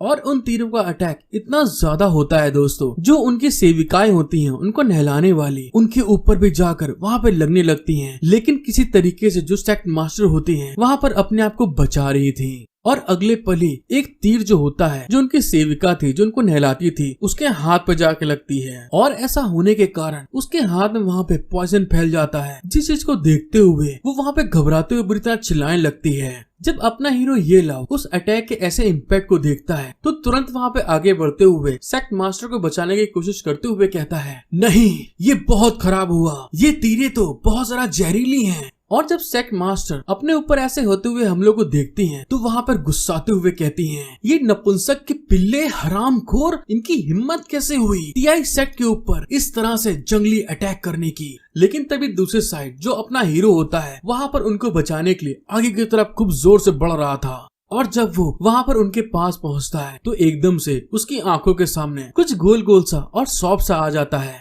और इतने ज्यादा बड़े और गोल गोल सॉफ्ट से बलून को देखने के बाद वहाँ पर वो बुरी तरह हैरान हो गया था। उसके नाक से पानी के अंदर बुरी तरह खून निकलने लगता है। हेलो गाइस, एक बार फिर से becoming a god by teaching sister के पार्ट 15 में आप सभी का वेलकम। अगर आपको मेरा वीडियो एक्सप्लेनेशन पसंद आता है तो प्लीज गाइस मेरा सपोर्ट करें, जिसकी मुझे बहुत जरूरत है। एक लाइक और सब्सक्राइब अभी कर दीजिए। और इसी के साथ चलते हैं आगे। एपिसोड की शुरुआत में हमें दिखाया जाता है जैसे ही सेट मास्टर वहाँ पे देखती हैं अपने सब ऑर्डिनर को घायल होते हुए तो वहाँ पे वो बहुत ज्यादा गुस्सा जाती हैं और उन लोगों के ऊपर अटैक करने के लिए वाटर का यूज करते हुए जंप लगा देती हैं और ऊपर जाने के साथ में ही अपनी किसी तरीके की पानी की स्किल को एक्टिवेट करते हुए कहती हैं, हे लौंडे, मुझे ऐसा लगता है कि तुम वहाँ पर सही कह रहे थे। और इस बात को कहने के साथ में वहाँ पर सेट मास्टर पानी की कुछ तीरों को बनाते हुए जिस जिस जगह से अटैक आया था वहाँ पर रिलीज कर देती हैं। और उनके ऐसा करने के साथ में दोस्तों जो लोग छुप के अटैक कर रहे थे नीचे की तरफ तीरों से, वो सारे के सारे वहाँ पर घायल हो जाते हैं और उनके ऊपर जैसे ही वाटर एरो लगता है वो वहाँ पर घायल होने के साथ में मर जाते हैं। जब ये सारा कांड हो रहा होता है दूर खड़ी पीक मास्टर सॉन्ग इन सब चीजों को देखते हुए कहती हैं, ये तो सच में बहुत खतरनाक है। भले ही हमने उस लेडी पर हमला किया और वो इतने इंटेंस मूवमेंट होने के साथ में भी फिर भी हमारे लोग बिल्कुल भी फायदा नहीं उठा सके। उनकी बात सुन के पतलू पीछे से आते हुए कहता है, सेट मास्टर जो इस्तेमाल कर रही है उसका अटैक वाटर है। वो सच में ताई सेट की सबसे स्ट्रॉन्ग और पावरफुल इंसान है। पतलू की बात सुन के जो पीक मास्टर सॉन्ग होती है वो हंसते हुए कहती हैं, मैंने तुम्हें जिस लड़के के बारे में बताया था वो तो बिल्कुल भी इस समय हिला नहीं है और तो और मुझे ये भी नहीं पता कि वहाँ पर वो मारा गया कि नहीं। मैं बस आशा ही कर सकती हूँ कि वो लौंडा इतनी आसानी से नहीं मरेगा। और जब वो इस बारे में बोल रही होती है दूसरे साइड में जो अपना हीरो होता है पानी में आराम से वहाँ पर दोस्तों तैर रहा होता है और तभी वहाँ पर तैरते हुए अपने हीरो के मन में ख्याल आता है, अरे सेट मास्टर तो 100 साल से भी ज्यादा उम्र की होनी चाहिए, तो फिर ये उनके लिए इतना आसान नहीं है कि सेट मास्टर की इतनी हार्ड ट्रेनिंग के कारण वो हमारे ऊपर हावी हो सके। और जब वो इस बात को सोचते हुए पानी में ऊपर की तरफ सेट मास्टर की तरफ देखता है तो दोस्तों वो सिर्फ एक पतला सा टॉवल ओढ़े थी और वो उनकी किसी चीज को देखते हुए एकदम से बावला होते हुए मन में कहता है, अरे वाह, वो तो सच में दूसरी लड़कियों से बहुत ज्यादा ब्यूटीफुल और उनका फिगर एकदम कमाल का है। और जब अपना हीरो उनको देखते हुए अपने मन में दोस्तों ये सब बातें बोल रहा था और ब्लश कर रहा था, दूसरे साइड में जो सेट मास्टर होती हैं अपने हीरो की तरफ घूर के देखते हुए गुस्से में कहती हैं, हे लौंडे, क्या तुम बहादुर हो? लेकिन फिर भी मैं तुम्हारी आंखों की पुतली को खोलकर कुचल दूंगी। क्योंकि दोस्तों वहाँ पर अपने हीरो के देखने के कारण सेट मास्टर को फील हो जाता है। उनकी ऐसी बात सुन के अपना हीरो वहाँ पे घबरा जाता है, लेकिन तभी दूसरे साइड से 2 स्वॉर्ड उड़ती हुई सेक्ट मास्टर की तरफ आने लगती हैं। जिस अटैक को देखने के बाद सेक्ट मास्टर एकदम से हैरान हो गई थी। सेक्ट मास्टर फिर भी किसी तरीके से उन 2 स्वॉर्डों को अपने ऊपर अटैक होने से डॉज कर लेती हैं, बचा लेती हैं और फिर वहाँ पर अपनी पावर को रिलीज करते हुए गुस्से में कहती हैं, इसमें कोई आश्चर्य की बात नहीं है कि इतने ढेर सारे एसेसियंस इस हॉल में घुसने में कैसे कामयाब हुए थे। ये तुम दोनों का ही काम होना चाहिए। तो मुझे बताओ, तुम लोगों ने मुझे धोखा क्यों दिया? सेक्ट मास्टर के ऐसा कहने के साथ में उनके सामने वहाँ पर मोटू पतलू सामने अपेयर हो जाते हैं। लेकिन तभी दूसरी तरफ जो अपना हीरो होता है अभी भी पानी के अंदर दोस्तों अपनी मुंडी रखे था और उन लोग की ऐसी हरकत देख के अपने मन में कहता है, धत तेरे की, इन दोनों की पावर सच में मेरे से थोड़ी सी ही ज्यादा है। और अभी भी वो दोनों गद्दार सेक्ट मास्टर के सामने खड़े हैं। सेक्ट मास्टर की बात सुन के जो मोटू पतलू होते हैं, मोटू वहाँ पे हंसते हुए कहता है, क्या तुमको अभी भी सब कुछ यहाँ पर समझ में नहीं आया, या फिर मुझे अपने भाई के लिए यहाँ पर माफी मांगनी चाहिए? अरे बेवकूफ बुढ़िया, हमने सच में तुमको यहाँ पर धोखा दिया है। अपने भाई की बात सुन के पतलू वहाँ पे समझाते हुए कहता है, तुम इस तरह से उनसे बात नहीं कर सकते क्योंकि हम उनको यहाँ पर मारने के लिए आए हैं। सेक्ट मास्टर उसकी बात सुन के बड़े एटीट्यूड में दोस्तों वही मस्त टावल में खड़े हुए मोटू पतलू से कहती हैं, तुम्हें तो यहाँ पर बहुत गर्व महसूस हो रहा होगा क्योंकि तुम दोनों यहाँ पर एक दूसरे के सामने खड़े हुए बस यही सोच रहे हो। और जैसे ही वहाँ पर सेक्ट मास्टर ने इस चीज के बारे में बोला होता है, एकदम से वहाँ पर उनके मुंह से भले से दोस्तों खून निकल आता है और वो वहाँ पर हैरान हो गई थी। उनकी ऐसी बात सुन के जो मोटू होता है वहाँ पर एक टोकन को निकाल के एक्टिवेट करते हुए बड़े मजे में कहता है, हे बुढ़िया, क्या तुम सचमुच सोचती हो कि हम इतने बेवकूफ हैं? तुम्हारी इतनी ताकत पर ध्यान भी नहीं देंगे? क्या तुमको एहसास नहीं हुआ जो तुम आज मजे में नंग होके नहा रही थी उसमें कुछ अलग था?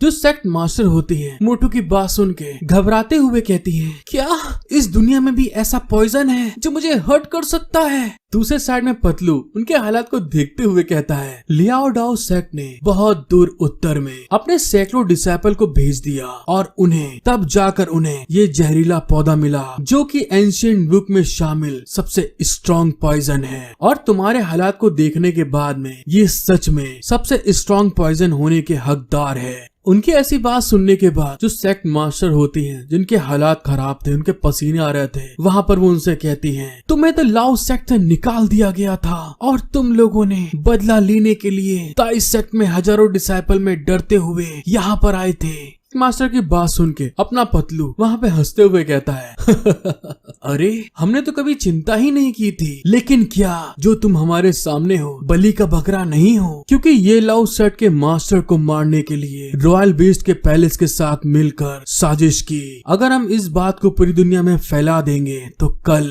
जैसे वो कुछ आगे बोलने वाला होता है, जो मोटू होता है हैरान होके कहता है, भाई वो लौंडा कहाँ पे छिपा हुआ है? मोटे की बात सुन के जो अपना हीरो होता है वहाँ पे हैरान हो जाता है और गुस्साते हुए कहता है, धत तेरे की, मैं तो अभी भी यहाँ पर मस्त एक नंबर का शो देखना चाहता हूँ, लेकिन इन दोनों ने मुझे ही यहाँ पर बलि का बकरा बना दिया। और इस बात को सोचते हुए वो तुरंत उसी पानी के अंदर अपने सर को डुबाते हुए मन में कहता है, ये सच में मेरे लिए बहुत बड़ी परेशानी पैदा कर देगा और इसीलिए मुझे अपने सेक्ट मास्टर को मरने नहीं देना चाहिए और यहाँ से निकलने का मुझे जल्द से जल्द कोई जगह देखनी होगी। और जैसे अपने हीरो ने इस बारे में बोला होता है, एकदम से वो कुछ फील करने के बाद में हैरान हो गया था और तभी अचानक से जो सेक्ट मास्टर होती हैं उनके ऊपर हाइड अटैक करते हुए वहाँ से भागने की कोशिश करने लगती हैं, जिसको देखते हुए पतलू वहाँ पे चिल्ला के कहता है, बस बकचोदी बहुत हो गई, इस बुढ़िया को हमें यहाँ पर मार के जाना है। अपने भाई की बात सुन के जो मोटू होता है तुरंत वहाँ पे आगे बढ़ते हुए जो सेक्ट मास्टर थी घुटने से अटैक करते हुए उनको डैमेज दे के कहता है,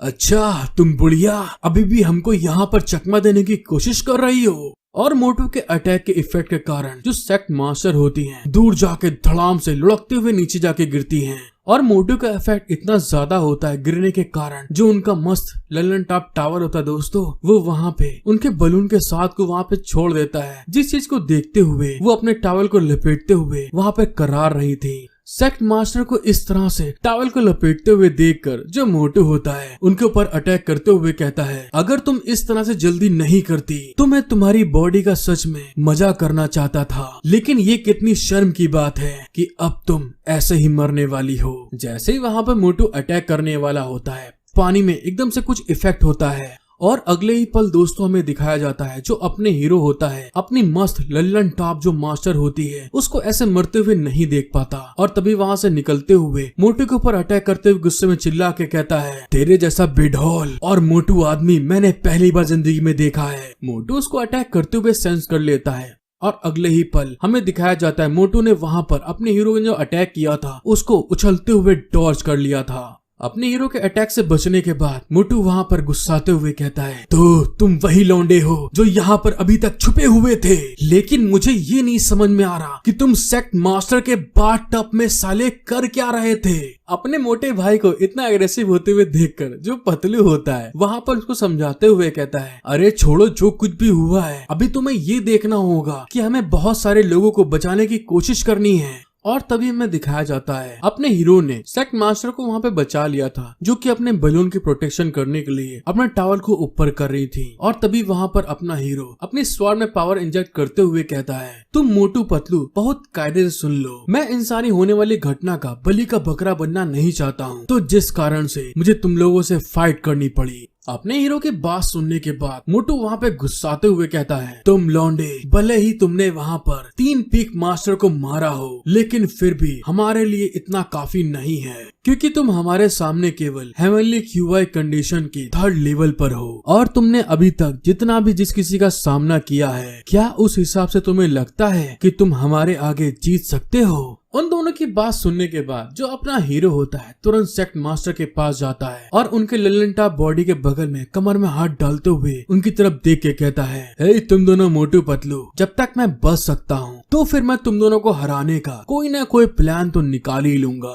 और उसको ऐसा करते हुए देखकर सेक्ट मास्टर एकदम से हैरान हो गई थी और अगले ही पल वो अपनी ग्रेट स्वॉर्ड के अंदर स्पेशल क्यूआई डालना स्टार्ट कर देता है और वहाँ पर सेक्ट मास्टर को पकड़ने के बाद जंप करते हुए एक अपनी ग्रेट स्वॉर्ड के अंदर स्पेशल गैदर करते हुए उनके ऊपर अटैक कर देता है। जिस चीज को देखते हुए वो लोग के पसीने आ जाते हैं और घबराते हुए कहते हैं, नहीं ये तो बहुत गलत है। और अपने हीरो ये लाओ के अपने ग्रेट स्वॉर्ड के अंदर ऐसे अटैक करने के कारण जो मेन पीक होता है मतलब माउंटेन होता है सेट का, उसके दोस्तों वहाँ पे बुरी तरह हाल खराब हो गए थे। उसके आसपास से बहुत ढेर सारी स्पिरिचुअल एनर्जी वहाँ पे रिलीज होने लगती है। हेलो गाइस, एक बार फिर से becoming a god by teaching 6 sisters के पार्ट 16 में आप सभी का वेलकम। आपको वीडियो पसंद आती है तो प्लीज गाइस मेरा सपोर्ट करें, एक लाइक सब्सक्राइब जरूर कर दीजिएगा, क्योंकि बहुत से लोग वीडियो देखने आते हैं लेकिन सब्सक्राइब नहीं करके जाते, स्पेशली मैं आप लोगों से कह रहा हूँ। और इसी के साथ चलते हैं आगे। एपिसोड की शुरुआत में हमें दिखाया जाता है माउंटेन पीक पे बहुत भयानक धमाका होने के बाद में उस माउंटेन को जब मोटू देखता है तो वहाँ पे घबराते हुए शॉक्ड होके कहता है, नहीं ये बहुत बड़ी परेशानी खड़ी हो गई, आखिर अब हम सब लोग को कैसे साबित करेंगे कि सेक्ट मास्टर यहाँ पर दफन हो गई हैं। जब वो लोग इस बारे में सोच रहे थे तभी पीक मास्टर सॉन्ग वहाँ पे भाग के आते हुए कहती हैं, अरे आखिर यहाँ पर क्या हो गया, यहाँ पर विस्फोट की इतनी तेज आवाज क्यों आई। पीक मास्टर सॉन्ग की बात सुन के जो पतलू होता है उसके पसीने आ रहे थे और वो घबराते हुए कहता है, उस लौंडे ये लाओ ने पता नहीं कौन सी ट्रिक वहाँ पे आजमाई जिसके कारण ये माउंटेन का टॉप पूरी तरह से उड़ गया। और दोस्तों लास्ट एपिसोड में थोड़ा सा मुझसे गड़बड़ी हो गई। जो पीक मास्टर सॉन्ग से वहाँ पे बात कर रहे थे वो बेसिकली यहाँ के एक एल्डर थे। पतलू की बात सुन के वो एल्डर सामने आते हुए कहते हैं, इस धमाके को सुनने के बाद यहाँ पर लोग आते होंगे और तुम लोगों को अपने बातचीत के तरीके से उन सभी से छुटकारा पाना चाहिए और साथ ही आसपास के एरिया को बंद कर दो और फिर धीरे धीरे सेक्ट मास्टर और उस लौंडे की तलाश करो। और हाँ ध्यान रहे दूसरे लोग इस जगह पर करीब भी ना दिखाई दे और इस चीज के लिए पक्का करो कि वो तुम्हारे सामने जिंदा या मुर्दा होने चाहिए। उन एल्डर की बात सुन के पतलू वहाँ पे उनसे कहता है, हाँ ठीक है हम ऐसा ही करेंगे। लेकिन दूसरे साइड जो पीक मास्टर सॉन्ग होती है उनके पसीने आ रहे थे, वो घबराते हुए कहती हैं, लेकिन यहाँ पर सबसे बड़ी परेशानी वाली बात तो लाओ टैनक्यू और उसके साथी हैं और वो लोग बहुत जल्द यहाँ पर आ जाएंगे। सीनियर प्लीज हमें बताएं हम क्या करें। पीक मास्टर सॉन्ग की बात सुन के वो जो सीनियर होते हैं वहाँ पर उड़ते हुए कहीं पे जाते हुए कहते हैं, तुम ये सब मुझ पे छोड़ दो, मैं जानता हूँ कि इन सब चीजों से कैसे निपटते हैं। जब वो एल्डर वहाँ से उड़ के जा रहे थे तभी दूसरे साइड में जो सेट के दूसरे डिसाइपल थे वहाँ पर भागकर आते हुए कहते हैं, अरे यहाँ पर क्या हो गया, आखिर टाई सेट के पीक के साथ ऐसा क्यों हो गया। हाँ क्या हमारी मास्टर ठीक है। उन लोग को पीक के साइड आते हुए देखकर जो पतलू होता है वहाँ पर उन सभी को रोकते हुए कहता है सेक्ट मास्टर के ऊपर अचानक से हमला हो गया है और अप्रेंटिस ये लाओ से पूछताछ हो रही है और अभी भी हमको नहीं मालूम कि सेक्ट मास्टर जिंदा है या मर गई। और प्लीज इन सारी सिचुएशन को संभालने के लिए जितनी जल्दी हो सके पीक पे वापस लौटे और कोई भी यहाँ पर हंगामा नहीं करेगा। पीक मास्टर की इस बात को सुन के वहाँ के लोग हैरान होते हुए कहते हैं ये क्या बोल रहे हैं आप। पीक मास्टर सॉन्ग की तरफ उंगली से इशारा करते हुए कहता है इस सेट के नियमों के अनुसार जब तक सेक्ट मास्टर नहीं है पीक मास्टर जियोगोंग सेक्ट मास्टर की जगह लेंगी, लेकिन प्रेजेंट में लियो टानक्यू अभी भी सजा के अंदर है और बगुआ पीक की मास्टर आगे होने वाले जितने भी मामले हैं अभी वो संभालेंगी। पतलू की बात सुन के पीक मास्टर सॉन्ग वहाँ पर सबको ग्रीट करते हुए कहती हैं मैं सभी डिसाइपल से उम्मीद करती हूँ कि सेक्ट मास्टर की उम्मीदों को आप सभी पूरा करेंगे और हमारे इस ताई सेट की सुरक्षा में अपना पूरा जी जान लगा देंगे। खैर वहाँ के लोगों को यहाँ की ये सब बातें समझ तो आ जाती हैं, लेकिन अब छत्ते में उंगली कौन डाले। और इस बात को सोचते हुए उन लोग के वहाँ पे पसीने आ गए थे और तभी वहाँ पर एक पर्सन कहता है लेकिन पीक मास्टर सेक्ट मास्टर ने 2 दिन पहले ही लियो टानक्यू को रिहा कर दिया था। और जैसे उसने इस बारे में बोला होता है पीक मास्टर सॉन्ग उसकी तरफ गुस्से में घूर के देखती है, जिससे कि वो लोग समझ जाते हैं कि पीक मास्टर लाओ टानक्यू का अभी मैटर इनके साथ में सॉल्व नहीं हुआ है। और तभी वहाँ पर घबराते हुए वापस जाते हुए कहते हैं चलो फिर ठीक है सभी लोग अपने अपने पीक पे वापस चलो। और दूसरा कहता है आपका बहुत बहुत शुक्रिया पीक मास्टर, तो ठीक है अब हम जा रहे हैं यहाँ से। उन सभी लोग के जाने के बाद में पीक मास्टर सॉन्ग और मोटू पतलू दोनों उस मलबे जहाँ पे धमाका हुआ था उसको घूर के देख रहे थे। और तभी वहाँ पर पीक मास्टर सॉन्ग उस मलबे की तरफ देखते हुए कहती हैं अब चाहे जो कुछ भी हो जाए हमारा अगला स्टेप इस मलबे को खोदो और जल्दी से सेक्ट मास्टर को ढूंढो। और इसी के साथ हमारा सीन शिफ्ट हो जाता है और हमें दिखाया जाता है अंधेरे में किसी ने मशाल जलाई होती है और फिर हमको पता चलता है जो अपना हीरो होता है लल्लन टॉप पटाखा सेक्ट मास्टर को अपनी गोद में लेने के बाद वहाँ पर धमाका करते हुए एक सीक्रेट टनल में आ गया था। और उस जगह को देखते हुए अपना हीरो कहता है ये तो पक्की बात है ये इस माउंटेन पीक की एक सीक्रेट टनल है। चलो सौभाग्य से हम लोग अचानक से इस टनल के अंदर आ गए वरना आज यहाँ पर मारे गए थे। और तभी दूसरी साइड हमें सेक्ट मास्टर को दिखाया जाता है जिनकी हालत बहुत बुरी हो चुकी थी मोटू की लात के कारण। और वहाँ पर वो अपने हीरो से कहती हैं हे तुम लौंडे तुम्हें ताई सेट के सीक्रेट के बारे में कैसे पता चला। सेक्ट मास्टर की बात सुन के अपना हीरो थोड़ा हैरान होते हुए बोलता है अरे ऐसा इसलिए है क्योंकि यहाँ पर स्पिरिचुअल QI की मात्रा बहुत ज्यादा है। और इस बात को कहने के बाद अपना हीरो मन में कहता है अरे डार्लिंग तुम्हें मैं कैसे बताऊं कि ना मैं खाली तुम्हारी सुंदर सुंदर पूरी बॉडी को साफ साफ देख सकता हूँ बल्कि बहती हुई जितनी भी QI होती है उनको भी बहुत आसानी से देख सकता हूँ। हेलो गाइस आप लोगों से एक रिक्वेस्ट है कि प्लीज मेरा सपोर्ट करें, जल्द से जल्द मेंबरशिप को भी ज्वाइन करना स्टार्ट कर दीजिए जिसकी कॉस्ट मैंने बहुत ही लो रखी हुई है। तो अब चलते हैं आगे। सेक्ट मास्टर अपने हीरो की बात सुन के हैरान होते हुए मन में कहती है ये लौंडा सच में जितना सिंपल दिखता है उतना है नहीं। माउंटेन पीक के नीचे एक सीक्रेट रूम है जहाँ ताई सेट के सेक्ट मास्टर को दरवाजे के पीछे यहाँ पर लाकर बंद कर देते हैं। उन्होंने हर एक सेक्ट के मास्टर की जिंदगी भर की मेहनत की स्पिरिचुअल QI अपने पास रखी ताकि वो अपने QI को बहुत ज्यादा मात्रा में बढ़ा सके।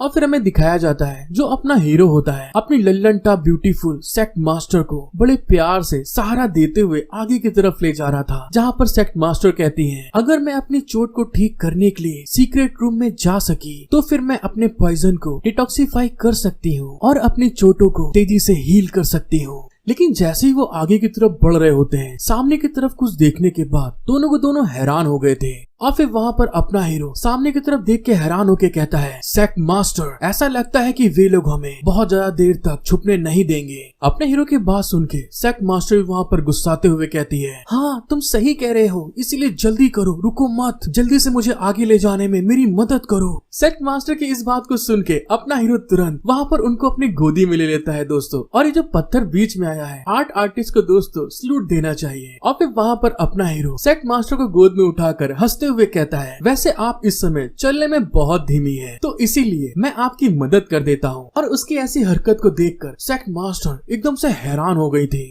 और फिर वहाँ पर अपना हीरो खूब स्पीड में भागता हुआ आगे की तरफ बढ़ते हुए सेक्ट मास्टर से कहता है तो अब मुझे बताइए क्या ये बहुत तेज नहीं है। और उसकी ऐसी हरकत को देखते हुए दोस्तों जो सेक्ट मास्टर होती है वहाँ पे हैरान होते हुए ब्लश कर रही थी। और कुछ समय बाद हमें दिखाया जाता है जहाँ पर एक एराई फॉर्मेशन लगा था और उस जगह के अंदर बहुत ढेर सारी स्पिरिचुअल एनर्जी रिलीज हो रही थी। अपना हीरो वहाँ पर सेक्ट मास्टर को लाने के बाद जैसे गेट खोल के सामने की तरफ देखता है तो हैरान होते हुए कहता है, वाओ ये क्या है, यहाँ तो बहुत ढेर सारी स्पिरिचुअल क्यूब आई है, यहाँ तक कि मैं अपनी सिंपल आई के थ्रू भी इसको देख सकता हूँ। अपने हीरो को हैरान होते हुए देखकर सेक्ट मास्टर अपनी चोट के ऊपर हाथ रख के आगे की तरफ बढ़ते हुए अपने हीरो को बताती है, यहाँ पर रखी हुई हर एक क्रिस्टल बॉल एक स्पिरिचुअल आर्टिफैक्ट है जो कि यहाँ के हर एक सेक्ट मास्टर की जनरेशन की है। भले ही यहाँ पर एक ही समय में तियान याओ रिल्म के सैकड़ों मास्टर प्रैक्टिस कर रहे हो और ये उन्हें जुआन वांग रिल्म में आगे बढ़ने में मदद करने के लिए काफी थी। और फिर वहाँ पर सेक्ट मास्टर के साथ अपना हीरो आगे बढ़ने लगता है,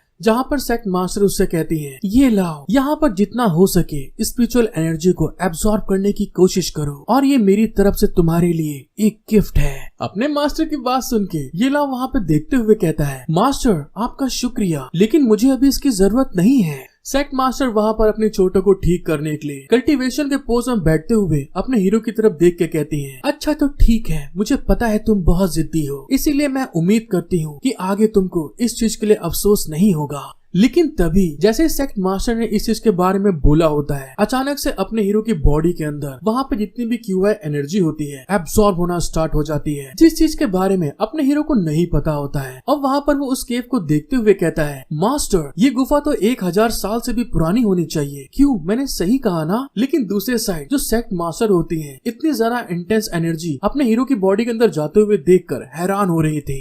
और फिर वहाँ पर वो गुस्साते हुए चिल्ला के कहती हैं, ये लाओ तुमने यहाँ पर क्या किया, तुमने सारी की सारी क्यूआई एनर्जी को अपने अंदर एब्सॉर्ब कर लिया है। ये लाओ वहाँ पर सेक्ट मास्टर की बात सुन के एकदम से हैरान होते हुए चिल्ला के कहता है, अरे ऐसा कैसे हो सकता है, मैंने तो यहाँ पर कुछ भी नहीं किया। लेकिन दूसरे साइड उसके अंदर अभी भी बहुत स्पीड में क्यूआई एनर्जी अंदर जा रही थी, जिस चीज को देखने के बाद जो सेक्ट मास्टर होती है गुस्साते हुए एक एनर्जी अटैक रेडी करके ये लाओ के ऊपर अटैक करते हुए चिल्ला के कहती हैं, तुम ठरकी लौंडे, एक तो तुम यहाँ पर सारी क्यूआई एनर्जी को एब्सॉर्ब कर रहे हो, ऊपर से मेरे से बहस करने की हिम्मत करते हो। जैसे अपना हीरो वहाँ पे सेक्ट मास्टर को अपने ऊपर अटैक करते हुए देखता है तो तुरंत वहाँ पर अपने एग को बाहर निकालते हुए हैरान होके कहता है, अरे रुक जाइए, ये मैं नहीं हूँ, ये इस एग का काम है जो कि यहाँ पे सारी की सारी स्पिरिचुअल एनर्जी को एब्सॉर्ब कर रहा है। अपने हीरो की बात सुन के जो सेक्ट मास्टर होती हैं वहाँ पे रुक जाती हैं और उस अंडे के अंदर इतनी ढेर सारी स्पिरिचुअल एनर्जी को गैदर करते हुए देखकर वहाँ पर हैरान होते हुए कहती हैं, क्या ये कैसे हो सकता है, एक अंडा इतनी ढेर सारी स्पिरिचुअल एनर्जी को कैसे एब्सॉर्ब कर सकता है। सेक्ट मास्टर ने जैसे इस बारे में बोला होता है तभी अचानक से उस अंडे का जो शेल होता है वहाँ पे क्रैक होने लगता है और तभी सेक्ट मास्टर अपने हीरो से कहती हैं, देखो ये टूट रहा है। हेलो गाइस, एक बार फिर से becoming a god by teaching 6 sisters के पार्ट 17 में आप सभी का वेलकम। आपको वीडियो पसंद आती है तो प्लीज गाइस मेरा सपोर्ट करें, एक लाइक सब्सक्राइब जरूर कर दीजिए, क्योंकि बहुत से लोग वीडियो देखने आते हैं लेकिन सब्सक्राइब लाइक नहीं करते, स्पेशली आपसे रिक्वेस्ट कर रहा हूँ। और इसी के साथ चलते हैं आगे। एपिसोड के स्टार्टिंग में हमको दिखाया जाता है एक जगह पर कुछ लोग बहुत स्पीड में आगे की तरफ भागते हुए चिल्ला के कहते हैं, कैसे ये कैसे हो सकता है कि ताई पिक अचानक से वहाँ पर ढह गया हो। और तभी हमको पता चलता है ये कोई और नहीं अपने हीरो की फैमिली होती है, जहाँ पर मिस जिन आगे बढ़ते हुए चिंता में हैरान होके कहती हैं, मास्टर क्या सीनियर को कुछ हुआ होगा। मिस जिन की बात सुन के जो पीक मास्टर लाव होते हैं वहाँ पर गुस्साते हुए कहते हैं, सारी की सारी खबरों को आने जाने से बंद कर दिया गया है, इसीलिए हमें वहाँ जाकर देखना होगा, तभी हमें पता चलेगा। उन लोगों की बात जब उसकी थर्ड सिस्टर सुनती है तो वहाँ पे गुस्साते हुए चिल्ला के कहती है, ये साले ताई सेट के कमीने लोग, आखिर मेरे भाई को छूने की इनकी हिम्मत कैसे हुई, ये मुझे मिल जाए मैं इनके बाल का एक कतरा भी नहीं छोड़ूंगी, मैं तुम सबको तबाह कर दूंगी, मेरी सोल ईटर डेविल भी बाहर आने के लिए तैयार हो जाओ। थर्ड सिस्टर को इतना गुस्से में देखकर जो मास्टर लाव होते हैं उसको समझाते हुए कहते हैं, अरे इतना गुस्सा मत हो, अपने आप को शांत रखो। और जैसे उन्होंने इस बारे में बोला होता है तभी अचानक से जमीन वहाँ पे हिलने लगती है और उन लोग का बैलेंस वहाँ पे बिगड़ जाता है। और वहाँ पर आते हुए भूकंप को देखकर जो मास्टर लाव होते हैं वहाँ पे हैरान होते हुए चिल्ला के कहते हैं, अरे यहाँ पर आखिर क्या चल रहा है। तभी वहाँ पर थर्ड सिस्टर चिल्ला के कहती है, क्या ये एक भूकंप है। और उन्होंने जैसे ही इस बारे में बोला होता है तभी सामने की तरफ से बहुत ढेर सारी स्पिरिचुअल एनर्जी रिलीज होने लगती है, वो आसमान की तरफ जा रही थी और उस एनर्जी का स्पिरिचुअल वेव सब तरफ वहाँ पे फैल रहा था। दूसरे साइड में जब पीक मास्टर सॉन्ग इस चीज को होते हुए देखती हैं तो वो लोग वहाँ पे बहुत जरा घबरा जाते हैं और पतलू वहाँ पे कहता है, ये क्या हो रहा है, आखिर वहाँ पर गोल्डन लाइट क्यों चमक रही है।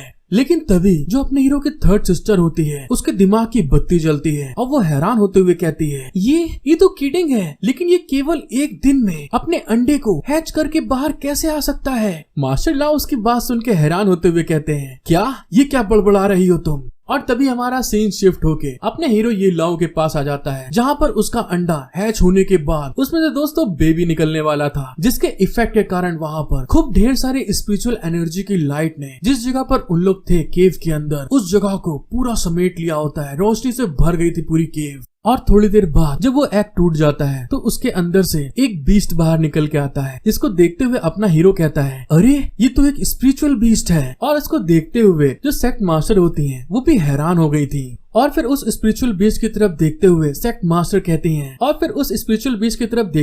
बड़े प्यार से सेक्ट मास्टर कहती हैं अरे इसे देखो ये कितना प्यारा है। सेक्ट मास्टर की बात सुन के ये बहुत प्यारा है, वो जो बीस्ट होता है वहाँ पे गुस्साते हुए कहता है ये बुढ़िया आखिर किस तरह की अश्लील बातें कर रही है। अपना हीरो उसके ऐसे मुंह बने हुए देखकर बहुत धीमे से सेक्ट मास्टर के कान में कहता है हे सेक्ट मास्टर, क्या ये किसी तरह का एंशिएंट बीस्ट है या सिर्फ एक बेवकूफ बिल्ली है। सेक्ट मास्टर अपने हीरो की बात सुन के उसकी तरफ देखते हुए कहती है इसके पास एक शेर का सिर और एक ड्रैगन की बॉडी है और साथ ही पीठ पर पंख और इसके पैरों पे बादल है। ये सच में 3 एंशिएंट सेक्रेड बीस्ट में से एक है जिसे स्काई स्वैलो बीस्ट कहते हैं। अपने हीरो के इस तरह से धीमे कहने के कारण अपने हीरो की ऐसी बात सुन के कि ये एक बिल्ली है जो उसका बीस्ट होता है वहाँ पे गुस्साते हुए उसके ऊपर सीधे अटैक कर देता है, जिसको ऐसा करते हुए देखकर अपना हीरो वहाँ पे हैरान हो गया था। लेकिन तभी अचानक से अपने हीरो ने उसको पकड़ लिया था, जिस चीज के कारण वहाँ पे वो एकदम से शॉक्ड हो जाता है। और उसको पकड़ने के बाद अपना हीरो उसकी तरफ देखते हुए कहता है अरे ये छोटा बीस्ट सच में कितना ज्यादा पिलपिला है, क्या तुम मेरे को सच में काटना चाहते हो। अपने हीरो के ऐसी हरकत के कारण जो बीस्ट होता है वो वहाँ पर उसकी तरफ घूरते हुए बहुत तेजी से गुस्सा आ रहा था। और अगले ही पल दोस्तों में दिखाया जाता है वो बीस्ट वहाँ पे गुस्साते हुए अपने हीरो के ऊपर एक बहुत खतरनाक फ्लेम अटैक कर देता है, अपने हीरो को बुरी तरह से वहाँ पे भून देता है आग में। फिर हमें दोस्तों दिखाया जाता है जब अपने हीरो के ऊपर वो फ्लेम अटैक कर रहा था, दूसरे साइड जो सेक्ट मास्टर होती हैं उन्होंने अपने चारों तरफ एक प्रोटेक्टिव बैरियर बना लिया था जिससे कि वो बच सके। लेकिन अपना हीरो वहाँ पर सीख कबाब बन के पूरी तरह तैयार हो गया था। और उस बीस्ट की ऐसी हरकत देखने के बाद ये लाओ वहाँ पे बहुत तेज गुस्सा आ जाता है और उसकी तरफ घूर के देखते हुए कहता है तुम्हें सिर्फ बचाने के लिए तुम्हारे इस यंग मास्टर ने कितनी ज्यादा मेहनत करी है और तुम्हारी हिम्मत कैसे हुई मुझे इस तरह से आग उगल कर जलाने की कोशिश करने की, और इसीलिए अब तुम्हें बड़ा करने से क्या फायदा, बस तुम्हें छीलूंगा और पका के खा जाऊंगा। अपने हीरो की ऐसी बात सुन के वो जो बीस्ट होता है उसके पसीने आ गए थे, वो वहाँ पे घबरा गया था। लेकिन तभी दूसरे साइड जो सेक्ट मास्टर होती हैं अपने हीरो को बताती हैं तुम चाहकर भी ऐसा नहीं कर सकते, स्पिरिचुअल बीस्ट को वश करने के लिए तुम्हें उसके ब्रूटल स्ट्रेंथ के ऊपर भरोसा करना होगा। स्पिरिचुअल बीस्ट सच में बहुत होशियार होते हैं, तुम उसके ऊपर जितना एफर्ट डालोगे वो तुम्हारे कंट्रोल में होगा और उसके लिए तुम्हें सबसे पहले उसे शांत करने का तरीका ढूंढना होगा। इस चीज के बारे में सोचना होगा कि तुम उसे किस तरह से शांत कर पाओगे, और फिर आगे जब तुम यहाँ से बाहर निकलना तो तुम अपनी सिस्टर से मदद मांग लेना। सेक्ट मास्टर की बात सुन के अपना हीरो उस बीस्ट को पकड़े हुए उसकी तरफ घूर के देख के कहता है हे तुम शांत हो जाओ। लेकिन उसके बीस्ट के पेट के अंदर से गुड़गुड़ की दोस्तों आवाज आ रही थी क्योंकि वो भूखा था, जिस चीज को होते हुए देखकर अपने हीरो के मन में दिमाग में बत्ती जल जाती है। और इसी के साथ हमारा सीन शिफ्ट हो जाता है। सेक्ट मास्टर जब वहाँ पे बैठी हुई कल्टीवेशन कर रही थी तभी उनके नाक के अंदर कुछ स्मेल अंदर जाने लगती है, जिसको देख कर एकदम से शॉक्ड हो जाती है। और जब वो बगल में देखती हैं तो अपना हीरो वहाँ पर किसी चीज को फ्राई कर रहा होता है अपने बीस्ट के लिए, जिसको देखते हुए वो अपने मन में कहती हैं ये छोटा कमीना लौंडा सच में ताई सेट के होली प्लेस पर इस तरह से किसी बीस्ट को भून रहा है। जब येलाओ ने वहाँ पर उस चीज को पूरी तरह भून लिया था उसके स्मेल को लेते हुए कहता है इसकी स्मेल तो बहुत अच्छी है। और जो उसका बीस्ट होता है उसको देखते हुए बहुत ज्यादा खुश हो गया था। जिस चीज को देखते हुए अपना हीरो उस चिकन को अपने बीस्ट की तरफ आगे दिखाते हुए कहता है क्या तुम इसे खाना चाहते हो? जब तक तुम मेरी बात को पूरी तरह से मानोगे और मेरे पालतू जानवर बने रहोगे मैं वादा करता हूँ कि आप एक अच्छे बीस्ट बनोगे। अपने हीरो की बात सुन के वो जो बीस्ट होता है उस चिकन के लालच में अपने सर को हिलाते हुए कहता है हाँ मैं करूँगा। जिसको देखते हुए अपना हीरो खुश होकर कहता है बहुत अच्छे, तुम एक अच्छे बेबी हो। ये लाओ को ऐसा करते हुए देखकर सेक्ट मास्टर उससे कहती है, तुमको क्या लगता है खाने के दौरान खरीदी गई वफादारी क्या भरोसेमंद होती है? सेक्ट मास्टर की बात सुन के अपना हीरो हंसते हुए कहता है, जब हम दोनों एक साथ मिलकर एक दूसरे पे भरोसा कर सकते हैं तो गद्दार बनने से क्या फायदा? तो इसलिए मुझे मत सिखाओ कि मुझे क्या करना है। सेक्ट मास्टर अपने हीरो की इस बात को सुन के वहाँ पे गुस्सा आ जाती है और उसके ऊपर चिल्लाते हुए कहती है, तुम कमीने ठरकी लौंडे, तुमने अभी मुझसे क्या कहा? फिर से कह के दिखाओ जरा। उनके ऐसे बदलाव को देख के अपना हीरो वहाँ पे हैरान हो गया था, लेकिन तभी अचानक से सेक्ट मास्टर को वहाँ पर कुछ होने लगता है। उनको बहुत ज्यादा कमजोरी लगने लगती है, उनके पसीने निकल रहे थे और वहाँ पर वो दर्द के कारण करारने लगती है। आपकी इंटरनल चोट बहुत खतरनाक तौर पे लगी है, तो इसीलिए ज्यादा हिलने डुलने से और ज्यादा तकलीफ बढ़ेगी। अब वहाँ पर अपना हीरो सेक्ट मास्टर को संभालने लगता है और तभी वहाँ पर सेक्ट मास्टर अपने हीरो को बताती है, मेरी डेंटियान पूरी तरह से टूट गई है। भले ही मेरे पास स्पिरिचुअल क्यूआई टेक्निक हो, लेकिन मैं इस जहर को जबरदस्ती अपनी बॉडी के अंदर से नहीं निकाल सकती। सेक्ट मास्टर की बात सुन के अपना हीरो हैरान होते हुए कहता है, ये क्या कह रही हैं आप? फिर वहाँ पर सेक्ट मास्टर आगे की तरफ बढ़ते हुए अपने हीरो से कहती हैं, वो लोग यहाँ पर आते ही होंगे, तुम्हें यहाँ से भाग जाना चाहिए। सेक्ट मास्टर के ऐसा कहने के साथ में हमारा सीन शिफ्ट हो जाता है और उनको पता चलता है पीक मास्टर सॉन्ग और जो मोटू पतलू होते हैं उन्होंने सीक्रेट टनल का पता लगा लिया था।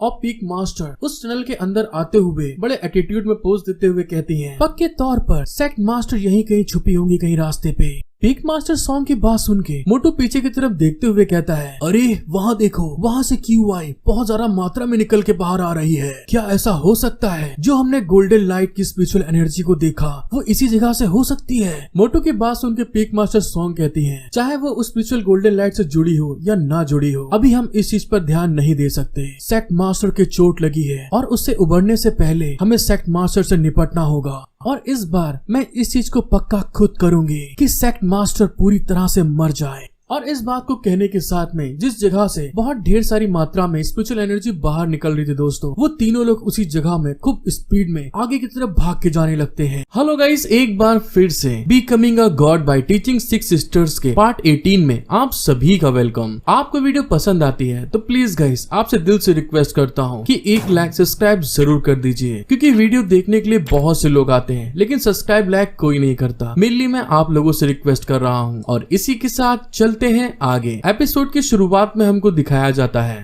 अपना हीरो ये लाओ जब अपनी स्टार आई टेक्निक को यूज करते हुए सेक्ट मास्टर की बॉडी में देखता है तो जितने भी उसकी डेंटियांस वेन्स होती हैं सारी की सारी वहाँ पर सही तरीके से काम नहीं कर रही थी, जिस कारण से कि सेक्ट मास्टर को बहुत ज्यादा पेन और प्रेशर पड़ रहा था उनके ऊपर। और अपना हीरो सेक्ट मास्टर के ऐसी कंडीशन को देखते हुए अपने मन में कहता है, सेक्ट मास्टर के मेरिडियन तो बहुत जगह से डैमेज हो गई है और उन्हें अपने आप ठीक करना उनके लिए इम्पॉसिबल है। अपने हीरो ने जैसे इस बारे में सोचा होता तभी अचानक से दूसरे साइड से उनको कुछ आवाज आने लगती हैं, जिसको सुनते हुए वो दोनों सतर्क हो जाते हैं। और सेक्ट मास्टर अपने स्पिरिचुअल पावर का एक अटैक वहाँ पर बड़ी मुश्किल से रेडी करके खड़ी थी और उनको ऐसा करने के कारण बहुत पसीने आ रहे थे। और तभी अचानक से दूसरे साइड से पीक मास्टर सॉन्ग जो होती हैं बहुत स्पीड से अपने हीरो और सेक्ट मास्टर की तरफ भाग के आगे की तरफ आ रही थी, जिसको देखते हुए सेक्ट मास्टर अपने हाथों में स्पिरिचुअल एनर्जी का अटैक को वहीं पे सेक्ट मास्टर की तरफ रिलीज कर देती है। उनके अटैक को आते हुए देखकर जो पीक मास्टर सॉन्ग होती है अपनी तरफ से भी एक अटैक को रेडी करते हुए गुस्से में कहती है, अरे तुम बुढ़िया अभी भी लड़ना चाहती हो? और फिर वहाँ पर अपने स्पिरिचुअल अटैक को सेक्ट मास्टर के ऊपर करते हुए चिल्ला के कहती है, लेकिन तुम मुझे रोक नहीं पाओगी। और जैसे ही वहाँ पर सेक्ट मास्टर और पीक मास्टर सॉन्ग का अटैक आपस में टकराता है तो फिर से दोस्तों वहाँ पर एक बहुत बड़ा स्पिरिचुअल एनर्जी का ब्लास्ट हो जाता है, जिसके इफेक्ट के कारण वहाँ का जितना भी मलबा होता है सारा का सारा नीचे गिरने लगा था। और फिर वहाँ पर अपना हीरो पीक मास्टर सॉन्ग की तरफ गुस्से में देखते हुए कहता है, आखिर वो चुड़ैल कितनी जरा गुस्सेल औरत है। दूसरे साइड में जो सेक्ट मास्टर होती हैं इस अटैक के कारण उनकी हालत बहुत ज्यादा खराब हो गई थी। वहाँ पर वो जमीन पे बैठ गई थी और वहाँ पे बड़ी मुश्किल से करारते हुए अपने हीरो से कहती हैं, वहाँ पर एक सीक्रेट गेट है, तुम जल्दी करो और यहाँ से भाग जाओ। अपना हीरो ये लाओ सेक्ट मास्टर को ऐसे कंडीशन में देखते हुए वहाँ पर उनके पीछे बैठ जाता है और स्माइल करते हुए उनसे कहता है, अरे क्या आप मुझसे मजाक कर रही हैं? मैं भी एक ताई सेट के डिसाइपल के रूप में इतने क्रिटिकल मोमेंट में अपने ताई सेट के मास्टर को छोड़कर नहीं जाऊंगा और मुझे आपकी जान को बचाने की कोशिश करने दीजिए। मुझे तो ये विश्वास ही नहीं हो रहा कि ये मेरी जिंदगी के एकदम खिलाफ है। सेक्ट मास्टर अपने हीरो की बात सुन के वहाँ पे हैरान होते हुए कहती है, क्या तुम ऐसा कर पाओगे? सेक्ट मास्टर की बात सुन के जो अपना हीरो होता है वहाँ पर अपने स्टार आई को एक्टिवेट करते हुए अपने हाथों में स्पिरिचुअल एनर्जी को गैदर करने लगता है और फिर सेक्ट मास्टर से कहता है, मैं आपकी वेन्स में हुए नुकसान को आसानी से देख सकता हूँ और स्पिरिट क्यूआई को आपकी वेन से गुजरने और आपके मेरिडियन को रिपेयर करने के लिए मैं उन्हें गाइड कर सकता हूँ। आपके और मेरे पास बस एक केवल यही रास्ता बचा है। और इस बात को कहने के बाद जो अपना हीरो ये लाव होता है सेक्ट मास्टर की पीठ के ऊपर हाथ रखते हुए अपनी स्पिरिचुअल एनर्जी को उनकी बॉडी के अंदर ट्रांसमिट करने लगता है, मतलब डालते हुए कहता है, इसीलिए पहले मुझे कोशिश करने दीजिए। और जैसे सेक्ट मास्टर इसको फील करती हैं तो वहाँ पे वो शॉक्ड होते हुए कहती हैं, लेकिन और तभी उतनी देर में अपने हीरो की स्पिरिचुअल एनर्जी उनकी बॉडी के अंदर जाने के कारण उनको वहाँ पे पेन होने लगता है, पसीने आने लगते हैं, वहाँ पे वो करार रही थी। और दूसरे साइड में हमें अपने हीरो को दिखाया जाता है जिसे कि सेक्ट मास्टर के अंदर अपने स्पिरिचुअल एनर्जी डालने के कारण उसको भी वहाँ पर बहुत तकलीफ हो रही थी, उसके पसीने छूट रहे थे और वहाँ पर वो घबराते हुए अपने मन में कहता है, मेरी स्पिरिचुअल क्यूआई अकेले सेक्ट मास्टर के मेरिडियन को पूरी तरह से रिपेयर करने के लिए काफी नहीं है, मुझे इनकी बॉडी प्यूरिफाई करने के लिए सभी आसपास की स्पिरिचुअल एनर्जी को अपनी बॉडी के अंदर एब्सॉर्ब करने की जरूरत है। लेकिन सवाल तो ये है कि क्या मेरी बॉडी इसे झेल सकती है? चलो कोई बात नहीं, अपना सबसे बेस्ट करता हूँ। और इस बात को कहते हुए वो वहाँ पर अपने आसपास जितनी भी स्पिरिचुअल क्यूआई उस केव के अंदर मौजूद होती है वो सारी की सारी स्पिरिचुअल क्यूआई को अपनी बॉडी के अंदर एब्सॉर्ब करने के साथ में दोस्तों रिफाइन करते हुए कहता है, टेरेंट बॉडी 9 राउंड टेक्निक। और उसके ऐसा करने के साथ में उस जगह पर बहुत ढेर सारी स्पिरिचुअल एनर्जी हवा में फ्लोट करने लगती है, रिलीज होने लगती है। और इसी के साथ हमारा सीन शिफ्ट हो जाता है और हमें थोड़ी देर बाद पीक मास्टर लाव और अपने हीरो की थर्ड सिस्टर दिखाई जाती है जो कि वहाँ पर पीक पे पहुंच चुकी थी। और पीक मास्टर लाव वहाँ पर बढ़ते हुए कहते हैं, वो देखो वो जो माउंटेन का पीक है, हमें वहाँ ऊपर जाना है। जैसे पीक मास्टर लाव ने इस बारे में बोला होता है तभी अचानक से कोई मास्क पहने हुए इंसान उनके पीछे आकर कहता है, लेकिन तुम ऊपर तक नहीं जा सकते। और इस इंसान की आवाज सुन के पीक मास्टर थोड़ा वहाँ घबरा जाते हैं। और तभी अगले पल वो जो मास्क पहने हुआ इंसान था दोस्तों, उसने वहाँ पर अपनी एक टेक्निक को यूज करते हुए पीक मास्टर के ऊपर अटैक कर दिया था। और उसके ऐसा करने के कारण वहाँ पर एक बहुत ज्यादा जोरदार धमाका होता है, जिस धमाके के इफेक्ट से थर्ड सिस्टर और अपने हीरो का जो माल होता है मतलब मिस जिन वहाँ पर अपने आप को बचाने की कोशिश करती हैं। और तभी अगले पल हमें दिखाया जाता है उस धमाके के अंदर से जो मास्टर लाव होते हैं बड़ी मुश्किल से उड़ते हुए पीछे की तरफ जा रहे थे।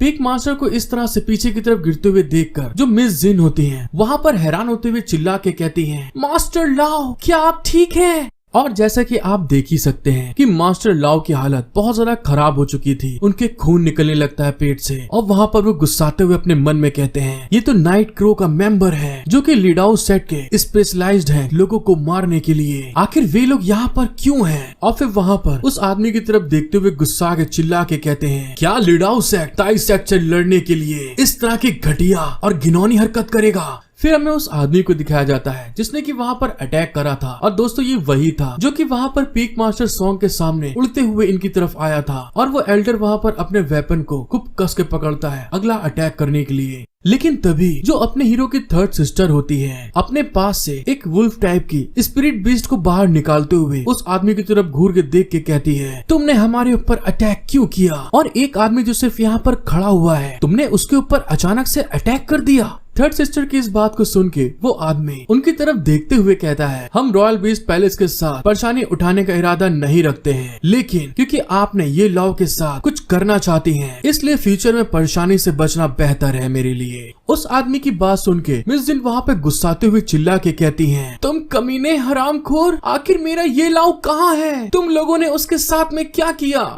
मिस जिन को इस तरह चिल्लाते हुए देखकर वो जो मास्टर होता है दूसरे साइड में लीड आउट सेट का, वो वहाँ पर अपने किसी तरह के स्किल को एक्टिवेट करते हुए वहाँ पर जिगजैग करते हुए सीधे मिस जिन की तरफ आगे बढ़ते हुए कहता है, वो मारा गया।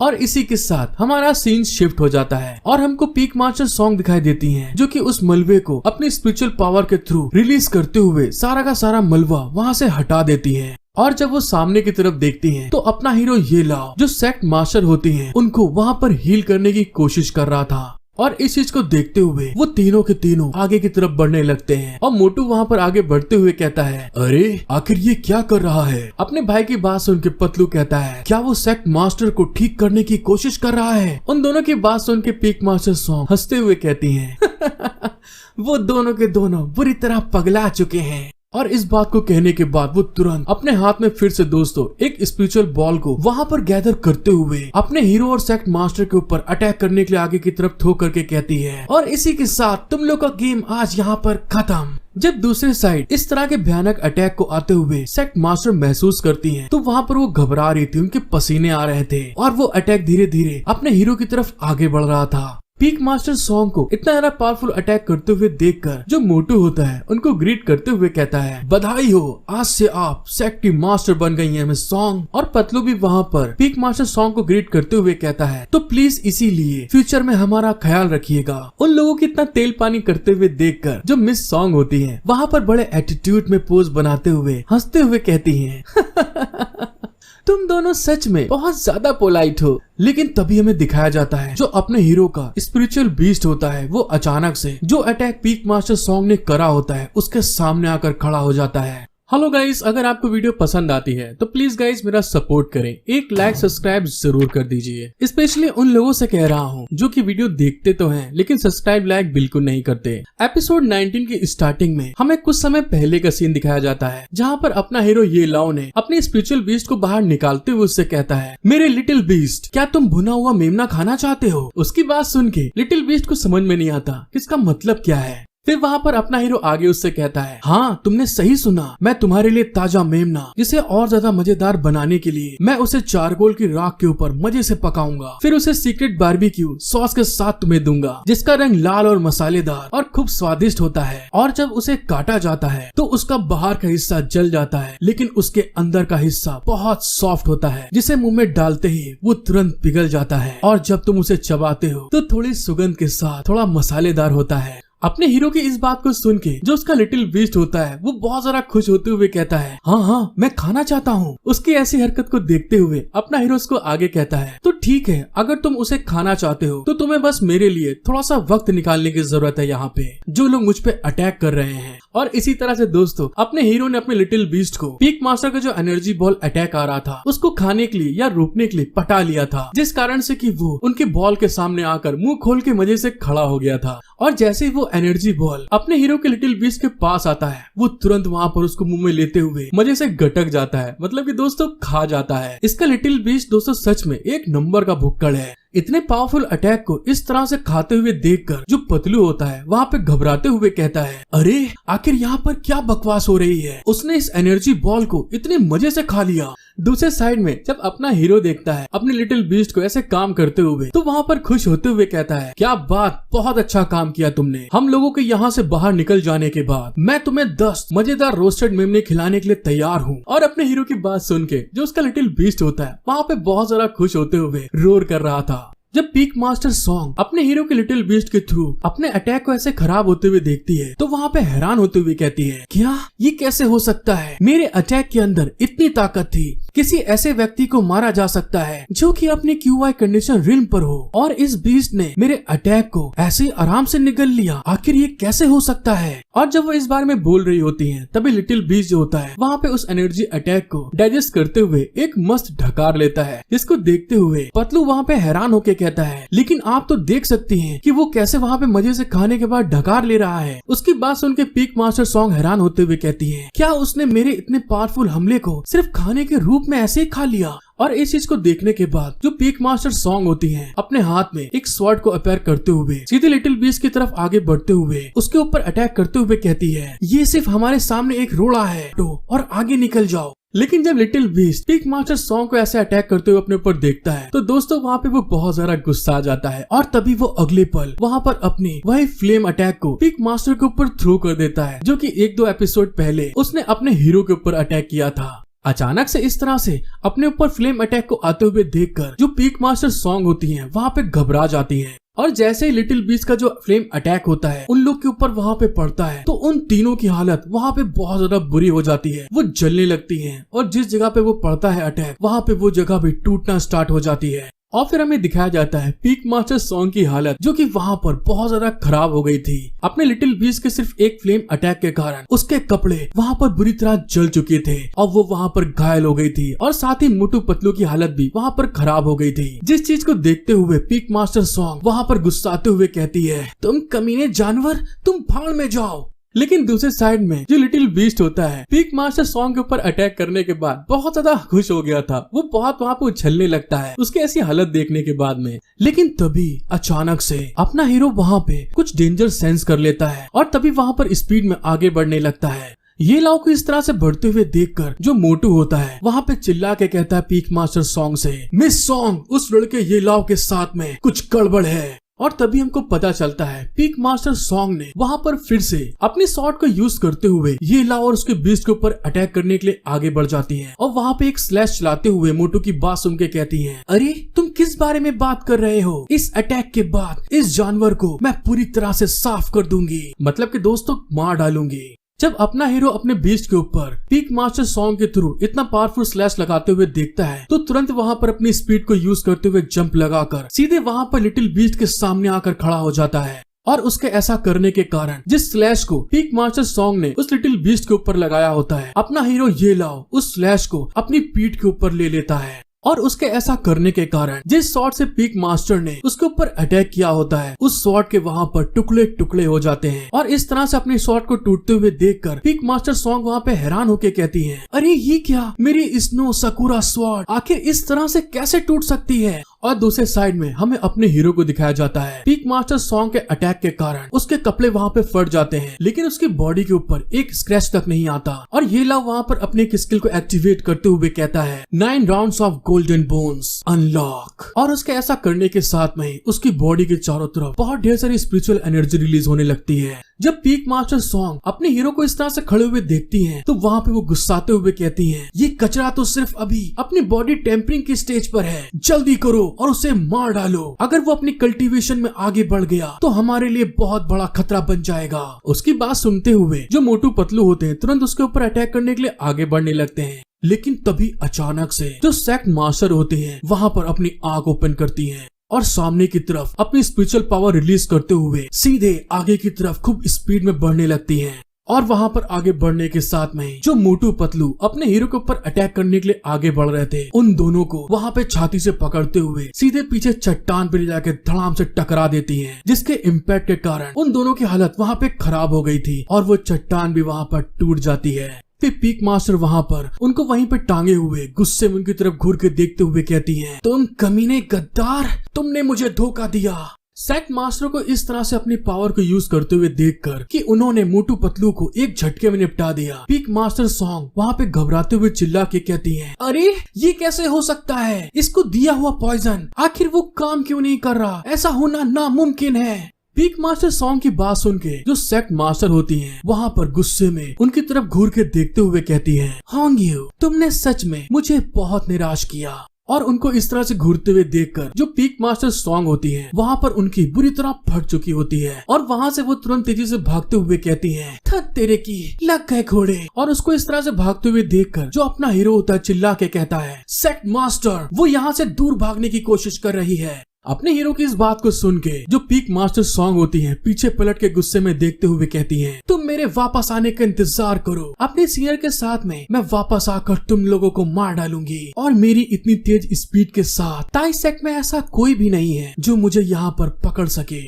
पीक मास्टर सॉन्ग ने जैसे इस बारे में बोला होता है तभी अचानक से जो सेक्ट मास्टर होती हैं वहाँ पर अपने हीरो ये लाओ को अपने मस्त बगल में बलून में दबाते हुए उसके सामने आकर खड़ी हो जाती हैं और उनके बलून से अपने सर को टकराते हुए देखकर अपना हीरो वहाँ पे बहुत ज्यादा शॉक्ड हो रहा था। तभी सेक्ट मास्टर गुस्से में कहती है, अरे तुम यहाँ से कहाँ भाग कर जा रही हो? हेलो गाइस, एक बार फिर से becoming a god by teaching 6 sisters के पार्ट 20 में आप सभी का वेलकम। आपको वीडियो पसंद आती है तो प्लीज गाइस मेरा एक सपोर्ट कर दीजिए, प्लीज एक लाइक सब्सक्राइब जरूर करिएगा। स्पेशली उन लोगों से कह रहा हूँ जो कि वीडियो देखने आते हैं लेकिन सब्सक्राइब एंड लाइक सपोर्ट नहीं करते। और इसी के साथ चलते हैं आगे। एपिसोड की स्टार्टिंग में हमको दिखाया जाता है sect master peak master song के अचानक से सामने आते हुए उसके सामने से एक जोर से घूंसा मार देती हैं, जिसके इफेक्ट के कारण वो पीछे की तरफ जाके गिरती है और फिर वहाँ पर सेट मास्टर गुस्से में उसकी तरफ घूर के देखते हुए कहती है, हमारे सेट की सबसे बड़ी गलती ये है कि आपसे तुरंत छुटकारा हम नहीं पा सके। पीक मास्टर को इस तरह से सेट मास्टर को मारते हुए देखकर अपना हीरो वहाँ पे बहुत ज्यादा एक्साइटेड होते हुए उनको चीयर अप करते हुए कहता है, ओ ये कम ऑन सेट मास्टर, तुम उसको पेल दो, उसको झेल दो बुरी तरीके से, दोबारा ये कभी ऐसा कर ना सके। सेट मास्टर की इस बात को सुनने के बाद जो पीक मास्टर सॉन्ग होती है वहाँ पे बड़ी मुश्किल से खड़े होते हुए गुस्से में उनकी तरफ देख के कहती है, तुम दोनों बस कचरा हो और कुछ नहीं, जो कि ये भी नहीं देख सकते कि ये टाइम मेरा है। पीक मास्टर की बात सुन के जो सेट मास्टर होती हैं वहाँ पे और ज्यादा गुस्सा आ जाती हैं और अपने पास स्पिरिचुअल पावर को गैदर करते हुए एक अटैक बनाते हुए गुस्से में उसकी तरफ देख के कहती हैं, तुम इस सेट के अंदर मेरी जगह लो, तुम इस लायक नहीं हो और सच बात तो ये है तुम सचमुच एक कूड़ा हो। सेट मास्टर की बात सुन के जो पीक मास्टर सॉन्ग होती हैं वहाँ पे अपने पास से एक डैगर को बाहर निकालते हुए अपने ही पेट के अंदर स्टेप करते हुए गुस्से में चिल्ला के कहती है, सेट मास्टर अभी तक ये पक्का नहीं हुआ है कि यहाँ पर कौन जीता है। और इस बात को कहने के बाद वो तुरंत उस डैगर को अपने पेट के दोस्तों आर पार कर लेती है, जिसके कारण उसके मुंह से और उसके बॉडी के अंदर से बहुत सारा खून निकलने लगता है। और अगले ही पल पीक मास्टर ने अपनी बॉडी को पूरी तरह से वहाँ पर घायल कर लिया था, जिसकी बॉडी के अंदर से बहुत ज्यादा स्पीड में टमाटो केचप बाहर निकलने लगा था।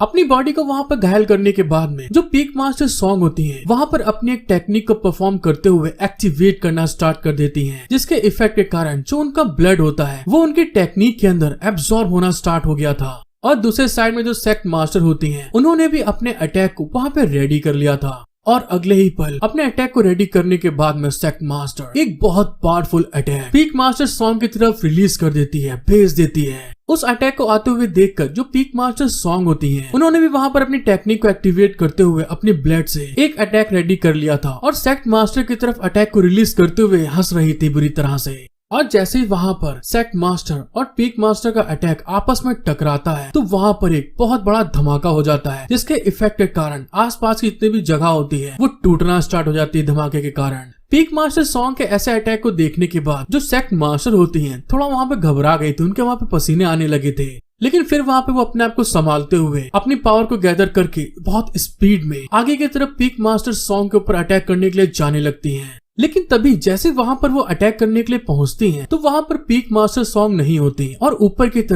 तरफ माउंटेन पे एक बहुत बड़ा होल हो गया था, जिसके अंदर से आसमान से चांद की रोशनी नीचे की तरफ आ रही थी। सेट मास्टर इस चीज को देखकर कि वहाँ से भाग गई बहुत सारा गुस्से में ऊपर की तरफ देखते हुए कहती है, क्या तुम्हें ऐसा लगता है कि तुम यहाँ से बच के निकल सकती हो? और फिर हमारा सीन शिफ्ट होके अपने हीरो के थर्ड सिस्टर और मास्टर लाओ के साइड में आ जाता है, जहाँ पर वो लोग लेडाओ सेट के एल्डर के साथ में और उनके असिस्टेंट के साथ में वहाँ पर फाइट कर रहे थे।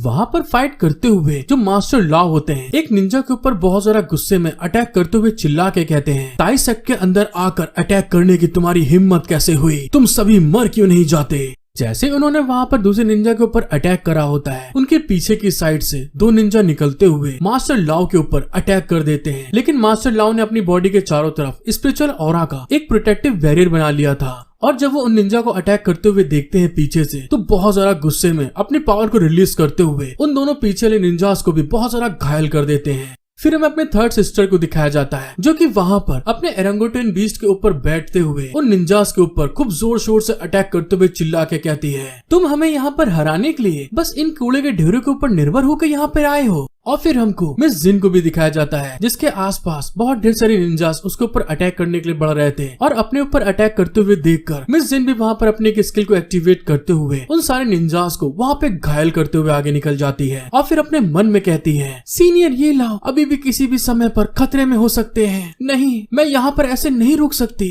जैसे मिस जिन वहाँ पर ये लाओ की मदद करने के लिए आगे बढ़ने लगती है, तभी अचानक से लेडाओ सेट के वही एल्डर अचानक से मिस जिन के सामने आकर खड़े हो जाते हैं और उसको रोकते हुए कहते हैं, हे क्या तुम यहाँ से कहीं जाने की कोशिश कर रही हो? और अचानक से उसको सामने आते हुए देखकर मिस जिन एकदम से शॉक्ड हो गई थी। मिस जिन को पीछे होते हुए देखकर जो लेडाओ सेट के एल्डर होते हैं वहाँ पर अपनी स्किल को एक्टिवेट करते हुए स्माइल करके कहते हैं, ओहो तो तुम पीछे हटने की कोशिश कर रही हो, लेकिन मैं तुम्हें बता दूं कि मेरे अटैक के सामने से एक पल में हटना और चकमा देना इतना आसान नहीं है, क्योंकि तुम सीनियर सिस्टर के डिसाइपल बनने के लायक हो। इसीलिए मैं तुम्हें एक मौका दे रहा हूँ कि मेरे लेडाओ सेट में वापस आ जाओ। उस एल्डर की बात सुन के जो मिस जिन होती हैं वहाँ पे बहुत ज्यादा गुस्साते हुए चिल्ला के कहती हैं, सोंग हुंगियो ने बाहरी लोगों के साथ मिली भगत की और साथ ही सेक्ट मास्टर को मार डाला। मैं अब उनकी डिसाइपल नहीं हूँ। और जैसे वहाँ पर मिस जिन ने ये बात बोली होती है उतनी ही देर में मास्टर लॉ और थर्ड सिस्टर दोनों के दोनों सारे निंजास का काम खत्म करके उसके पास आ गए होते हैं। और थर्ड सिस्टर वहाँ पे आगे बढ़ते हुए कहती है, हे बुड्ढे, इस तरह से घमंडी होना बंद करो तुम, क्योंकि तुम्हें आज यही मरना होगा। जैसे उन लोगों ने जैसे थर्ड सिस्टर ने इस बारे में बोला होता है तभी अचानक से जितने भी निंजास वहाँ पे मरे होते हैं दोस्तों, उनका जो ब्लड होता है आसमान में ऊपर की तरफ जाने लगता है। और इस तरह से ब्लड को आसमान की तरफ जाते हुए देखकर जो मास्टर लॉ होते हैं वहाँ पे हैरान होते हुए कहते हैं, ये तो। और जैसे वो आगे कुछ बोलने वाले होते हैं, लेडाउ सेट के जो एल्डर होते हैं वहाँ पर क्रिपी स्माइल देते हुए हंसते हुए कहते हैं इस टेक्निक को बनाने के लिए हमारे लेडाउ सेट ने बहुत ढेर सारे डिसाइपल्स का बलिदान दिया और अब वो तुम पहले इंसान होगे जो इस टेक्निक का शिकार बनने वाला है, जिस कारण से कि तुम लोगों को बहुत ज्यादा सम्मानित महसूस करना चाहिए कि तुम लोग इस टेक्निक से मरने वाले हो। उस एल्डर की बात सुनने के बाद थर्ड सिस्टर मिस जिन वहाँ पे बहुत ज्यादा घबरा जाती हैं और कुछ ही देर में आसमान का रंग सुर्ख लाल कलर का हो जाता है और वहाँ से खूब ढेर सारी थंडर जमीन की तरफ गिर रही थी। तभी वहाँ पर कोई चिल्ला के कहता है, forbidden art, blood sacrifice, heavenly television. Hello guys, अगर आपको यहाँ तक मेरा वीडियो एक्सप्लेनेशन पसंद आया है तो प्लीज गाइस अभी वीडियो को पॉज करके एक लाइक सब्सक्राइब तुरंत ठोक दीजिए। और मेनली मैं उन्हीं लेजी लोगों के लिए बात कर रहा हूँ जिनसे ये चीजें नहीं हो पाती हैं और वो जलील लोगों के तरीके बस वीडियो देखते हैं और चले जाते हैं। अगर आप उस लाइन में नहीं आना चाहते तो सब्सक्राइब कर लें, क्योंकि वीडियो बनाने में दोस्तों मेहनत लगती है यार। एपिसोड 21 की स्टार्टिंग में हमें दिखाया जाता है जैसे वहाँ पर वो लोग फॉरबिडन आर्ट सैक्रिफाइस ब्लड को देखते हैं तो मिस जिन वहाँ पर बहुत सारा घबराते हुए कहती है, ये लोग ताई सेट की जमीन को पूरी तरह से डिस्ट्रॉय करना चाहते हैं। मिस जिन की बात सुन के मास्टर लॉ कहते हैं, हाँ, इन्होंने जबरदस्ती ब्लड सैक्रिफाइस करके हेवनली रेवोल्यूशन पैदा करना चाहते हैं। उनको ऐसा करते हुए देखकर थर्ड सिस्टर लेडाउ सेट के एल्डर के सामने आते हुए बहुत तेज गुस्से में कहती है, तू कुतिया के पिल्ले हरामखोर, तेरा ऐसा करने की हिम्मत कैसे हुई। और थर्ड सिस्टर को इतना ना गुस्से में देखकर वो एल्डर वहाँ पर खूब जोर जोर से हंस रहा था। और तभी वहाँ पर अचानक से थर्ड सिस्टर बहुत ज्यादा गुस्से में आते हुए उस एल्डर के पास जाकर उसके ऊपर अटैक कर देती है। लेकिन तभी जैसे उसने अटैक करा होता है वो एल्डर वहाँ पर धुआं बन जाता है और थर्ड सिस्टर के अटैक से वहाँ पर बचते हुए उसकी तरफ देख के बहुत क्रिपी स्माइल दे रहा था, मतलब कि उसकी मौज ले रहा था। और वो अगले ही पल पूरी तरह से धुएं में बदल जाता है और थर्ड सिस्टर के चारों तरफ वहाँ पे घूमने लगता है। जिस चीज को होते हुए देखकर थर्ड सिस्टर वहाँ पे गुस्साते हुए कहती है, मैं जानती हूँ कि तुम्हारे साथ में कुछ गड़बड़ है और ये पक्की तौर पर एक पपेट टेक्निक है। फिर हमारा सीन शिफ्ट हो जाता है और हमें कुछ दूरी पे दिखाया जाता है जहाँ पर पीक मास्टर सॉन्ग और लेडाउ सेट का एल्डर एक माउंटेन के ऊपर बैठे थे। पीक मास्टर सॉन्ग वहाँ पर घायल होते हुए अपने आप को बड़ी मुश्किल संभालते हुए कहती है, सीनियर, वे दोनों वहाँ से भाग गए। मिस सॉन्ग की बात सुन के वो एल्डर वहाँ पर सामने की तरफ देखते हुए कहता है, हाँ, मुझे यही उम्मीद थी, लेकिन अब इससे कोई फर्क नहीं पड़ता कि वो लोग वहाँ से भाग गए। अब से इस दुनिया में कोई भी ताई सेक्ट नहीं होगा। और जैसे उसने इस बारे में बोला होता है तभी अचानक से सामने की तरफ आसमान से थंडर का एक बहुत भयानक अटैक सीधे ताई सेट की जमीन पे आके गिरता है। जिस चीज को होते हुए अपना हीरो और सेक्ट मास्टर उस जगह पर आते हुए देख रहे थे। और तभी सेक्ट मास्टर वहाँ पे बहुत जरा गुस्साते हुए कहती है, अरे आखिर वहाँ पर क्या हो रहा है, ये कौन हरामी कमीने लोग हैं जो मेरे टाई सेट के ऊपर हेवनली रेवोल्यूशन ला रहे हैं। सेक्ट मास्टर की आवाज सुन के नीचे खड़ी मिस जिन उन लोग को देखते हुए बहुत सारा खुश होकर भाग के आते हुए कहती है, ये लाओ सीनियर, आप दोनों ठीक हैं, यहाँ देखिए हम लोग यहाँ पर हैं। लेकिन तभी वहाँ पर मास्टर लॉ चिल्लाते हुए घबरा के कहते हैं, हे भगवान, लेडाउ सेट इस सेट को पूरी तरह से तबाह करने के लिए हेवनली टेलीविजन का यूज करेंगे, ऐसा तो हमने कभी सोचा भी नहीं था। हालांकि पीक पे मौजूद लोगों को वहाँ से हटा दिया जाएगा। सेक्ट मास्टर वहाँ पर मास्टर लॉ की बात सुन के गुस्साते हुए कहती हैं, तुम बस बकवास कर रहे हो, मेरा ताई सेक्ट इस तरह के फॉरबिडन टेक्निक से कैसे डर सकता है। लेकिन तभी दूसरे साइड हमें दिखाया जाता है जो हेवनली रेवोल्यूशन पीक मास्टर ने वहाँ पर ब्लड सैक्रिफाइस करके करवाई होती है, वो वहाँ पर बहुत ज्यादा स्पीड में नीचे की तरफ अटैक कर रही थी, मतलब गिर रही थी। जिस चीज को होते हुए देखकर सेक्ट मास्टर वहाँ पर बहुत ज्यादा गुस्से में आते हुए चिल्ला के कहती है, मेरा ताई सेक्ट विजयी है, वो कभी नहीं हार सकता। और तभी वहाँ पर सेक्ट मास्टर अपनी एक टेक्निक को एक्टिवेट करते हुए कहती हैं, मेरी 10,000 स्वॉर्ड सेक्ट में वापस आओ। और उनके ऐसा करने के साथ में ही वहाँ पर जितने भी सेक्ट के अंदर स्वॉर्ड्स होती हैं दोस्तों, वो अचानक से सेक्ट मास्टर के ऊपर वहाँ पर आसमान में आना स्टार्ट कर देती हैं। फिर सेक्ट मास्टर के पास में आकर एक सर्कल में वहाँ पर खूब जोर से घूमने लगती हैं। जिस चीज को होते हुए देखकर मास्टर लाओ वहाँ पे हैरान होते हुए कहते हैं, क्या हमारी ग्रेट सेक्ट मास्टर इस तरह के हेवनली ट्रेवल्यूशन को सहन कर पाएगी? मास्टर लाओ की बात सुन के थर्ड सिस्टर वहाँ पर हंसते हुए कहती है, ये औरत सच में पूरी तरह से पगलैट है। क्या इंसान 2 हेवनली ट्रेवल्यूशन की अटैक पर किसी तरह का जीत हासिल कर सकता है?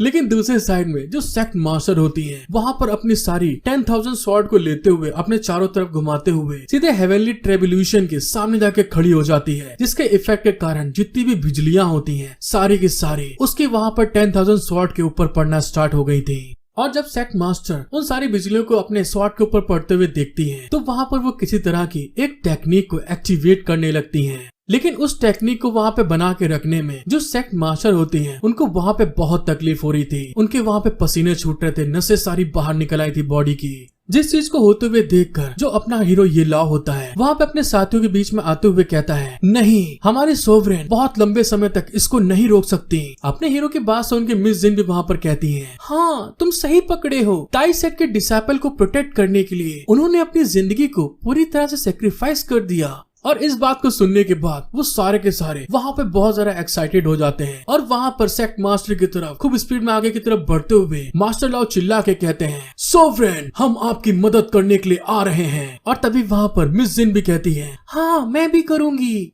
इस तरह से भागकर आगे जाते हुए देखकर जो अपना हीरो होता है वहाँ पे हैरान होते हुए कहता है, धत तेरे की, आखिर ये लोग किस तरह की नौटंकी करने जा रहे हैं। और उसके थर्ड सिस्टर भी वहाँ पर उसको रोकते हुए कहती हैं, अरे बेवकूफ लड़के, ये सब करने से कोई फायदा नहीं है। ऐसा है, पहले मेरी बात सुनो। आखिरकार ये एक एराई फॉर्मेशन है जिसे कंट्रोल करने के लिए इंसान को स्पिरिट क्यूआई का इस्तेमाल करना चाहिए। और उसका मेन फॉर्मेशन कहाँ है ये जानने के लिए तुम जल्दी से अपने स्टार आई टेक्निक को यूज करते हुए इस चीज का पता लगा लो। अगर तुम इस फॉर्मेशन को डिस्ट्रॉय कर सकते हो तो फिर इस हेवनली ट्रेवल्यूशन को तुम रोक सकते हो। अपने सिस्टर की बात सुन के अपना हीरो वहाँ पे आगे की तरफ बढ़ते हुए कहता है, अगर ऐसी बात है तो ये मुझ पर छोड़ दो। और इस बात को कहने के बाद वो अपनी स्टार टेक्निक को एक्टिवेट कर देता है और ऊपर के फॉर्मेशन को देखते हुए कहता है, अगर मैं इसे नजदीक से देखूं तो एक फॉर्मेशन के अंदर आमतौर पर 1 से लेकर 3 कोर होते हैं। और जब वहाँ पर वो ऊपर की तरफ फॉर्मेशन में देखता है तो वहाँ पर देखते हुए हैरान होके कहता है,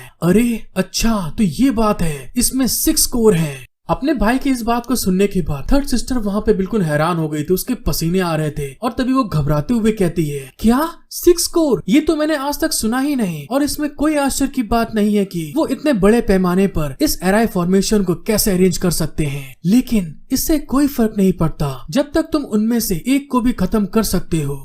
अपनी सिस्टर की बात सुन के अपना हीरो वहाँ पे दौड़ के आगे की तरफ जाते हुए अपनी सिस्टर से कहता है, चलो जल्दी करो, मेरे पीछे आओ तुम। अपने भाई की बात सुन के वो भी भाग के जाते हुए कहती है, हाँ ठीक है, मैं तुम्हारे साथ हूँ। जब मास्टर लाओ उन दोनों को अपनी तरफ आते हुए देखते हैं तो वहाँ पर गुस्साते हुए कहते हैं, हमारे इस तरह से शर्मिंदा होने वाले क्रिटिकल मोमेंट में तुम लोग यहाँ पर भागकर क्यों आ रहे हो? मास्टर की बात सुन के वहाँ पर अपना हीरो आगे की तरफ बढ़ते हुए कहता है, अरे बुढ़ऊ, तुम बस जरा सा इंतजार करो, मैंने इस एराई फॉर्मेशन को डिस्ट्रॉय करने का तरीका ढूंढ लिया है। जब सेक्ट मास्टर उन लोग ऐसे बकचोदी करते हुए देखती हैं तो वहाँ पर वो बहुत ज्यादा गुस्से में चिल्ला के कहती है, हे तुम दोनों गलचोदी करना बंद करो। मुझे विश्वास है कि उस लौंडे के पास में कोई ना कोई तरीका जरूर है, हमें बस उस मौके को पाने के लिए उसे कुछ समय देना होगा। सेक्ट मास्टर की बात सुन के मिस जिन भी वहाँ पर कहती है, हाँ मैं पीक मास्टर के डिसाइपल यहाँ पर हूँ उसका साथ देने के लिए। जैसे मिस जी ने वहाँ पर इस बारे में बोला होता है तभी अचानक से जो टाई सेट के दूसरे डिसाइपल्स होते हैं वो भी वहाँ पर अपने स्वॉर्ड के ऊपर उड़ते हुए आगे की तरफ देखकर चिल्ला के कहते हैं, सेक्ट मास्टर, भगवा पीक के डिसाइपल भी आपकी मदद के लिए यहाँ पर आ गए हैं। हाँ मास्टर, सेनकाई पीक के भी डिसाइपल आपकी मदद के लिए यहाँ पर आए हैं। मास्टर, हम वुहांग पीक के डिसाइपल हैं, आपकी मदद के लिए आए हैं। उन सारे डिसाइपल्स को आते हुए देखकर जो लेडाउ सेट के एल्डर होते हैं दूसरे पीक से नीचे की तरफ जाते हुए कहते हैं, चलो यहाँ से चलते हैं, आपकी चोटों का जल्द से जल्द इलाज करने की जरूरत है, वरना आपकी विटिलिटी को बहुत ज्यादा नुकसान पहुँचेगा। उनकी बात सुन के पीक मास्टर स्वामी वहाँ पर कहती है, हाँ ठीक है, चलो चलते हैं। अगर उन्हें एराई फॉर्मेशन को डिस्ट्रॉय करने का कोई रास्ता मिल गया तो हम लोगों को ज्यादा देर के लिए यहाँ पर रुकने की जरूरत नहीं है। इस एराई फॉर्मेशन को बनाने के लिए जिस आदमी ने चार्ज लिया था वो सबसे ज्यादा स्ट्रॉन्गेस्ट और मददगार है, जिसे मैंने अपनी बहुत ज्यादा चिकनी चुपड़ी बातों से वहाँ पर रोकते हुए बाहर निकाला था, और वो ली डाओ सेट के सीनियर है। आपको वीडियो पसंद आती है एक सब्सक्राइब लाइक जरूर कर दीजिएगा। और इसी के साथ चलते हैं आगे। एपिसोड की स्टार्टिंग में ली डाओ सेट के एल्डर को दिखाया जाता है जिनका नाम एल्डर डाओ निंग होता है, और वहाँ पे वो बैठे हुए कल्टीवेशन कर रहे थे, जिस कारण से कि उनके अंदर से बहुत ढेर सारी स्पिरिचुअल एनर्जी निकल रही थी। और तभी अचानक से जो अपना हीरो ये लाओ होता है एल्डर डाओ निंग के जस्ट पीछे अचानक से आते हुए अपने हाथों में स्पिरिचुअल पावर को गैदर करके उनके ऊपर घुसा मारने के लिए आगे बढ़ रहा था। और अगले ही पल में दिखाया जाता है जैसे अपने हीरो ने अपने फिस्ट लेते हुए उनके ऊपर घूसा लगाया था, तो अपने हीरो का फिस्ट उनकी स्पिरिचुअल एनर्जी से टकराने के कारण बहुत बड़ा स्पिरिचुअल एनर्जी का इम्पैक्ट रिलीज होता है, जिसके इफेक्ट के कारण आसपास के जितना भी एरिया होता है वहाँ पर तबाह हो गया था। अपने हीरो ये लाओ के थ्रू ऐसे अटैक को करते हुए देखकर वो जो एल्डर होते हैं वहाँ पे हंसते हुए कहते हैं, आहा अच्छा, ये तो ताई सेट का वही इंसान है जिसने सबसे पहले मुझे ढूंढा था। वो तो सच में एक बालों वाला लौंडा था। आज की हमारी नई जनरेशन में युवा पीढ़ी बहुत ज्यादा भयानक हो गई है, लेकिन ये बहुत अफसोस की बात है। अगर तुम मुझ पर अटैक करना चाहते हो तो तुम अभी भी बहुत कमजोर हो और तुम्हारे पास इतनी योग्यता नहीं है कि तुम मुझे मार सको। और दोस्तों हमको पता चलता है वो जो एल्डर डाओ निंग होते हैं उन्होंने अपने चारों तरफ एक स्पिरिचुअल बैरियर बना के रखा था। उन एल्डर की बात सुन के अपना हीरो उनकी तरफ देखते हुए स्माइल करके कहता है, अरे बड़ो, इसमें कोई शक की बात नहीं है, और वैसे भी मैं तुम्हें हराना नहीं चाहता, लेकिन तुम्हें मेरे लिए यहाँ पर बुरी तरह से तंग करना ही काफी है। अपने हीरो के ऐसा कहने के साथ में वो बुढ़ऊ वहाँ पे एकदम शॉक्ड हो जाते हैं, आखिर इसका कहने का मतलब क्या है। और तभी अचानक से जमीन के नीचे से दोस्तों एक बड़ा सा मॉन्स्टर बाहर निकलता है, और वो जो एल्डर डाओ निंग होते हैं उनको वहाँ पर खाने के लिए पूरा मुंह खोल के अंदर गटकने लगता है। और अगले ही पल दोस्तों एक किसी तरीके का वर्म होता है जो कि वहाँ पर उन एल्डर को अपने मुंह में गटक जाता है, मतलब कि खा जाता है। जब अपना हीरो पीछे खड़ा उन एल्डर को उस तरह से खाते हुए देखता है तो वहाँ पे खुश होते हुए कहता है, अरे वाह, हमारा प्लान कामयाब रहा। और तभी वहाँ पर उसकी थर्ड सिस्टर बाहर आते हुए कहती है, तुम्हें इतना खुश होने की जरूरत नहीं है, मेरे वर्म ने सिर्फ उन्हें खाया है, जरूरी नहीं है कि वह उसे मार डाले। अपनी सिस्टर की बात सुनकर ये लाओ वहाँ पे एक्साइटेड होते हुए कहता है, अरे इसकी परवाह कौन करता है, हमारे लिए सबसे ज्यादा जरूरी बात ये है कि हम इस हेवनली ट्रिब्यूलेशन को खत्म कर दे। और जैसे वहाँ पर अपने हीरो ने इस बारे में बोला होता है तो जब उसकी सिस्टर आसमान की तरफ देखती है तो उस एराई फॉर्मेशन के अंदर कुछ बदलाव होना स्टार्ट हो गया था। और इस चीज को बाहर खड़े मास्टर लाओ जब देखते हैं तो खुश होते हुए कहते हैं, अरे वाह, ये तो रुकने लगा है। मिस जिन भी वहाँ पर खुश होते हुए कहती है, सीनियर आप तो ग्रेट हैं। और तभी दूसरे साइड में अपना हीरो उस वर्म के पास जाते हुए कहता है, अरे यहाँ पर तो कोई हलचल नहीं हो रही है, इसका मतलब है क्या ये काम कर गया। अपने भाई की बात सुन के उसकी सिस्टर उसको समझाते हुए कहती है, रुक जाओ, ज्यादा आगे मत जाओ। जो लोग इस तरह की हाई लेवल के हेवनली ट्रिब्यूलेशन को बुला सकते हैं उन्हें इतनी आसानी से मारा नहीं जा सकता। जैसे वहाँ पर उसकी सिस्टर ने अपने भाई को रोका होता है तभी अचानक से वो जो जाइंट वर्म होता है उसकी बॉडी अंदर से बुरी तरह वाइब्रेट करने लगती है। और अगले पली दोस्तों वो जो बड़ा सा जाइंट वर्म होता है उसकी बॉडी वहाँ पर छोटे छोटे टुकड़ों में बदल जाती है, और वहाँ पर वो बुरी तरह से डिस्ट्रॉय हो गया था। उस जाइंट वर्म को मारने के साथ में वो जो एल्डर डाओ निंग होते हैं बाहर की तरफ आते हुए कहते हैं, अरे ये तो अंडरवर्ल्ड का जाइंट वर्म है, मुझे तो उम्मीद ही नहीं थी कि ताई सेट को अभी भी रॉयल बीस्ट पैलेस से मदद मिलेगी। अपना हीरो और उसकी सिस्टर जब उस बुढ़ाऊ को वर्म को इतनी बुरी तरह से तबाह करते हुए देखते हैं तो तुरंत जंप करते हुए पीछे की तरफ आ जाते हैं। और फिर वहाँ पर एल्डर डाओ निंग अपनी स्पिरिचुअल एनर्जी को रिलीज करके हंसते हुए कहते हैं, हमारी सोवरेन ने इस समय ताई सेट पर हमला करने का सही फैसला लिया, वरना अगर ऐसा नहीं होता तो समय के बीतने के साथ ली डाओ सेट खतरे में पड़ जाता। अपने हीरो की थर्ड सिस्टर वहाँ पे उनकी बॉडी के चारों तरफ की ऑरा को देखते हुए मन में सोचती है, इस बुढ़ाऊ के चारों तरफ बॉडी आर्मर गोल्डन ऑरा है और ताई सेट को नष्ट करने के लिए ये सच में एक कत्लेआम है, इसलिए इस जगह पर इस तरह का एक कल्टीवेशन मास्टर है। दूसरे साइड में जो एल्डर डाओ होते हैं उनकी तरफ देखते हुए हंस के कहते हैं, मेरे डिलाओ सेट और रॉयल बीस्ट पैलेस का दुश्मनी करने का कोई भी इरादा नहीं है, और साथ ही एक दावेस्ट को ना समझ नहीं होना चाहिए। उन एल्डर की बात सुन के जो उसकी थर्ड सिस्टर होती है उस जगह से आगे की तरफ बढ़ते हुए कहती है, हाँ तो ठीक है, मैं इसकी परवाह नहीं करती, तुम दोनों आपस में फाइट कर सकते हो। अपनी सिस्टर की इस बात को सुनने के बाद में जो अपना हीरो होता है वहाँ पे शॉक्ड होते हुए कहता है, क्या ये क्या कह रही हो सिस्टर, और तुम अपने भाई को इतनी आसानी से इस बुढ़े के हाथ में बेचना चाहती हो, कहाँ गई हमारी टीममेट स्पिरिट। उसकी सिस्टर वहाँ पर उसको छेड़ते हुए आगे की तरफ जाते हुए कहती है, अपनी सिस्टर को दिखाओ कि तुम्हारा कल्टीवेशन लेवल कितना ज्यादा बढ़ गया है। अपनी सिस्टर की बात सुन के अपना हीरो वहाँ पे बहुत ज्यादा गुस्साते हुए चिल्ला के कहता है, तो फिर मैं ऐसा क्यों ना सोचूं जो तुम इतना बड़ा स्टेप उठा रही हो मेरे लिए, ये सिर्फ तुम्हारे मजे के लिए है। अपने हीरो की बात सुन के दूसरे साइड में जो एल्डर डाव होते हैं वहाँ पर अपने हीरो के ऊपर एक किक स्लैश मारते हुए कहते हैं, हे लौंडे, तुमने बहुत ज्यादा बातें कर ली हैं। और उनके ऐसे स्पिरिचुअल एनर्जी का अटैक को आते हुए देखकर तुरंत अपना हीरो मैट्रिक्स हीरो के तरीके तुरंत वहाँ पे पीछे की तरफ झुक जाता है। और जैसे वो उस अटैक से बचता है तो वो अटैक सीधे पीछे वाली पहाड़ी पे जाके लड़ता है और उसके लड़ने के कारण उतना टुकड़ा पहाड़ का पूरा अलग हो जाता है, जिसको देखते हुए अपने हीरो के पसीने आ रहे थे। और वहाँ पे वो घबराते हुए कहता है, अरे आखिर ये किस तरह का मॉन्स्टर है। और तभी अचानक से वो जो एल्डर होते हैं अपने हीरो के एकदम क्लोज आकर अटैक करते हुए चिल्ला के कहते हैं, हे लौंडे, लड़ाई के बीच में अपना ध्यान कभी भटकने मत दो, क्योंकि ऐसा करने से तुम्हारा खेल खत्म हो जाएगा। और इस बात को कहते हुए वो तुरंत अपने हीरो के ऊपर अपनी किक से अटैक करते हुए उसको जमीन में एकदम धसा देते हैं। और उनके किक के कारण उसको वहाँ पे बहुत पेन होता है। वहाँ पर एल्डर उसको मारते हुए अपने मन में सोचते हैं, अरे ये कैसे हो गया, मुझे तो अपने QY ब्लेड से उसकी बॉडी को बड़े आराम से काट देना चाहिए था। आखिर ये लड़का किस तरह का कमीना इंसान है, और जब मैं इसे इतनी बुरी तरीके से अपने पैरों से कुचल रहा हूँ, मार रहा हूँ, तब भी इसको यहाँ पर बिल्कुल भी दर्द नहीं हो रहा, ये चिल्ला भी नहीं रहा है। पता नहीं इस लौंडे के साथ में क्या दिक्कत है, इसकी बॉडी QY के साथ में कटनी चाहिए थी, आखिर ये किस मिट्टी का बना है। दूसरे साइड में जो उसकी सिस्टर होती है खड़ी हुई दोस्तों वहाँ पे स्माइल कर रही थी। और फिर वहाँ पर वो जो एल्डर थे अपने हाथों में QY स्पिरिचुअल एनर्जी को गैदर करते हुए अपने हीरो की तरफ हाथ को बढ़ाते हुए कहते हैं, लेकिन इसके पास तो सिर्फ QY कंडेंसेशन कल्टीवेशन बेस है, तो फिर ये लड़का गोल्डन बोन को रिफाइन कैसे कर सकता है, मुझे बताओ तुमने ऐसा कैसे किया। उस एल्डर को अपने तरफ आते हुए देखकर जो अपना हीरो होता है वहाँ पे घबराते हुए मन में कहता है, धत तेरे की लग गए घोड़े, आखिर ये बुढ़ाओ इतने बुढ़ापे में भी इतने दुरुस्त चुरुस्त और पहाड़ जैसे कैसे हैं। और फिर वहाँ पर उन्होंने अपनी स्पिरिचुअल एनर्जी को एक डैगर में कन्वर्ट कर लिया होता है। अपने हीरो की तरफ घूर के देखते हुए स्माइल करके कहते हैं, चलो कोई बात नहीं, तुम्हें अगर कुछ नहीं बताना है तो कोई बात नहीं, मैं तुम्हारी हड्डियां ले लूंगा और धीरे धीरे तुम्हारी हड्डियों के ऊपर अध्ययन करके पता करूंगा कि तुमने ऐसा कैसे किया।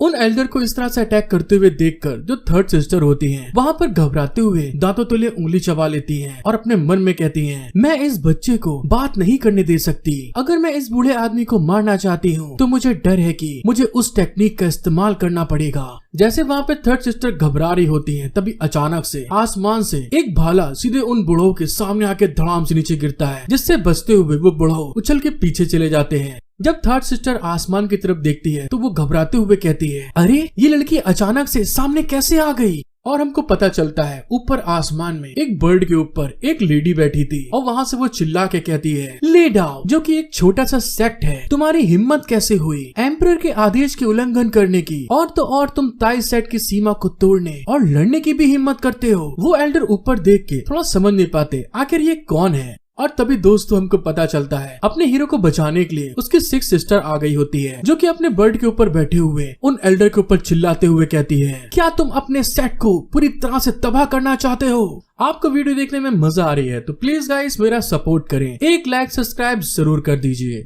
पार्ट 23 की स्टार्टिंग में हमें दिखाया जाता है जब वहाँ पे उसकी सिक्स सिस्टर बातचीत कर रही थी दूसरे साइड से जो सेक्ट मास्टर और मास्टर लॉ सब लोग आगे की तरफ बढ़ रहे थे। और तभी वहाँ पर मास्टर लॉ आगे की तरफ देखते हुए कहते हैं, ये लॉ इस तरफ गया है, इसका मतलब है कि दुश्मन पक्के तौर पर वहीं पर है।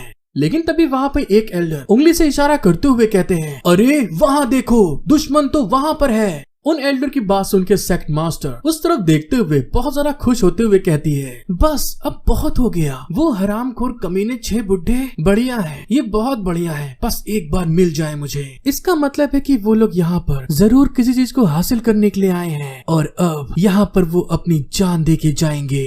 और फिर वहाँ पर जहाँ पर अपना हीरो होता है, ऊपर आसमान से कुछ लोगों का ग्रुप आगे की तरफ बढ़ते हुए चिल्ला के कहता है, लावू आखिर यहाँ पर क्या हुआ है, हमारा एराई फॉर्मेशन रुक कैसे गया। दूसरे साइड में हमें एल्डर को दिखाया जाता है जो कि वहाँ पर सिक्स सिस्टर को देखने के बाद उनको ग्रीट करते हुए कहता है, अब जब यहाँ पर ड्रैगन एम्पर खुद आ रही हैं, तो फिर हम कुछ समय के लिए इस लड़ाई को यहीं पर रोकेंगे और अब मैं यहाँ से जाऊंगा। सिक्स सिस्टर भी उसकी बात सुन के कहती है, अगर ऐसी बात है तो ठीक है। लेकिन दूसरे साइड से जो सेक्ट मास्टर होती हैं, वहाँ पर आते हुए खूब जोर से गुस्साते हुए चिल्ला के कहती हैं, तुम लोग यहाँ पर गड़बड़ करने के लिए आए थे, मेरा छोटा सा ताई सेक्ट है और अब तुम लोग इतनी गड़बड़ करने के बाद यहाँ से जाना चाहते हो।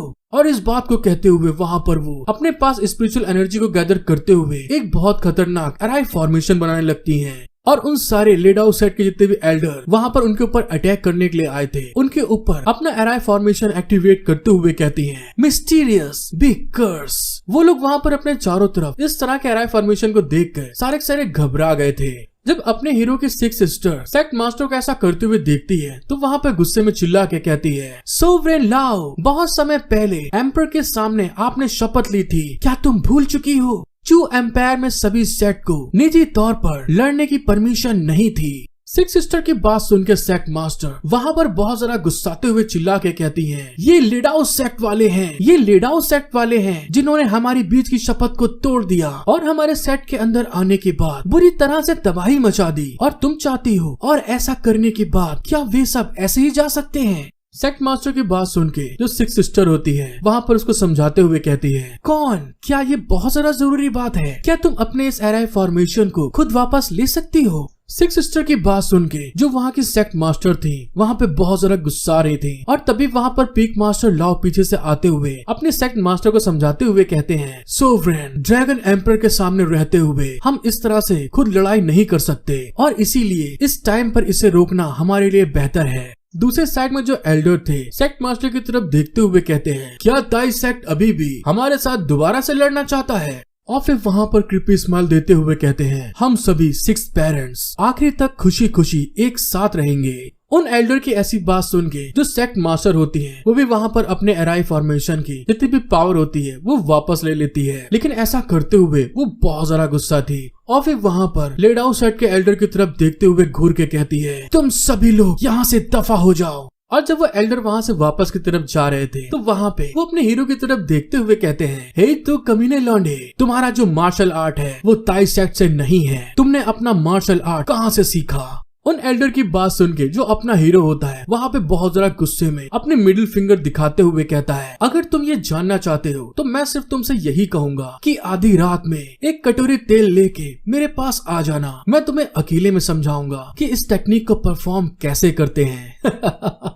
अपने हीरो की ऐसी बात सुन के वो एल्डर वहाँ से जाते हुए कहते हैं, ओहो, वैसे बेहतर होगा कि तुम इस बूढ़े आदमी को दोबारा कभी मत देखो। उन एल्डर्स की बात सुन के जो मास्टर लाओ होते हैं वहाँ पे थोड़ा घबराते हुए अपने मन में कहते हैं, उस कमीने ने सभी के सामने बता दिया है कि ये लाओ की कल्टीवेशन टेक्निक ताई सेक्ट में नहीं सीखी है। सोवरेन गुप्त रूप से ये लाओ को जानती हैं, ये सभी दूसरे साइड की टेक्निक है, इसीलिए वो उसे दोषी ठहरा देंगी। जब वहाँ पे वो इस चीज के बारे में सोच रहे थे तभी उतनी देर में जो सेक्ट मास्टर थी वहाँ पे चिल्ला के कहती हैं, लाओ थैंक यू। और उनको अचानक चिल्लाते हुए देखकर मास्टर लाओ घबराते हुए कहते हैं, जी बताइए, अब से तुम इनर गेट के जियाओ पीक के पीक मास्टर के रूप में मैं तुम्हें पोजीशन देती हूँ और सेक्ट को फिर से दोबारा बनाने की जिम्मेदारी देती हूँ, और इस चीज को करने में कोई गलती नहीं होनी चाहिए। मास्टर लाओ भी कहते हैं, हाँ ठीक है, मैं समझ गया। वहाँ पर अपनी सिक्स सिस्टर को देखने के बाद अपना हीरो उसकी तरफ देखते हुए हंस के कहता है, सिस्टर, तुम सच में अपने सोल्जर और अपने घोड़ों की सेनापति बनने के लायक हो, और यहाँ तक कि जियो ज़ेंग रिल्म को भी आपकी रिस्पेक्ट करनी चाहिए। अपने भाई की इस बात को सुन के सिक्स सिस्टर कहती है, ये सब मेरे कारण नहीं, वे जो मेरे पीछे एम्पर खड़े हैं उनसे डरते हैं। हालांकि ग्रेट चू एक एम्पायर है और ये 100 साल पहले लोंग तियांग ज़ेन द्वारा बनाया गया सबसे मजबूत सेक्ट भी है। एम्परर लोंग एक एम्परर है, वो ग्रेट चू एम्पायर में सबसे स्ट्रॉन्ग है, जिनको फॉलो ना करने का साहस कोई भी नहीं करता है। अपनी सिस्टर की बात सुन के अपना हीरो कहता है, अरे लेकिन तुम इतनी जल्दी यहाँ पर क्यों वापस आ गई? क्या तुमको किसी तरीके की कोई जानकारी चाहिए थी? और फिर वहाँ पर सिक्स सिस्टर थर्ड सिस्टर के सामने आते हुए कहती है, मैंने इस पहाड़ की तलहटी पर एक पहरा बैठा दिया है। मुझे आश्चर्य है कि क्या ये तियान फैंग ये लाओ को देखने के लिए वापस आएंगे, लेकिन मैंने ऐसा कभी नहीं सोचा था कि अचानक से यहाँ पर ताई सेक मेरी मदद की उम्मीद में है। अपनी सिस्टर की बात सुन के अपना हीरो वहाँ पे थोड़ा हैरान होते हुए कहता है, सिस्टर तुम्हें अब भी मुझ पर विश्वास नहीं हो रहा है? अरे मैं वादा करता हूँ कि जब तक फादर वापस आएंगे तो मैं तुमको तुरंत बता दूंगा, इसीलिए तुमको वहाँ पर बेड़ा लगाने की कोई जरूरत नहीं है। अपने हीरो की बात सुन के जो उसकी सिस्टर होती है उसकी तरफ घूर के देखते हुए कहती है, तुम दोनों एक जैसे हो, क्या मैं इस बात को नहीं जानती? सिक्स सिस्टर की बात सुन के थर्ड सिस्टर उससे कहती है, नहीं नहीं, ये आदमी विश्वास लायक है, अगर ऐसा नहीं होता तो एक सुअर एक पेड़ के ऊपर चढ़ जाएगा।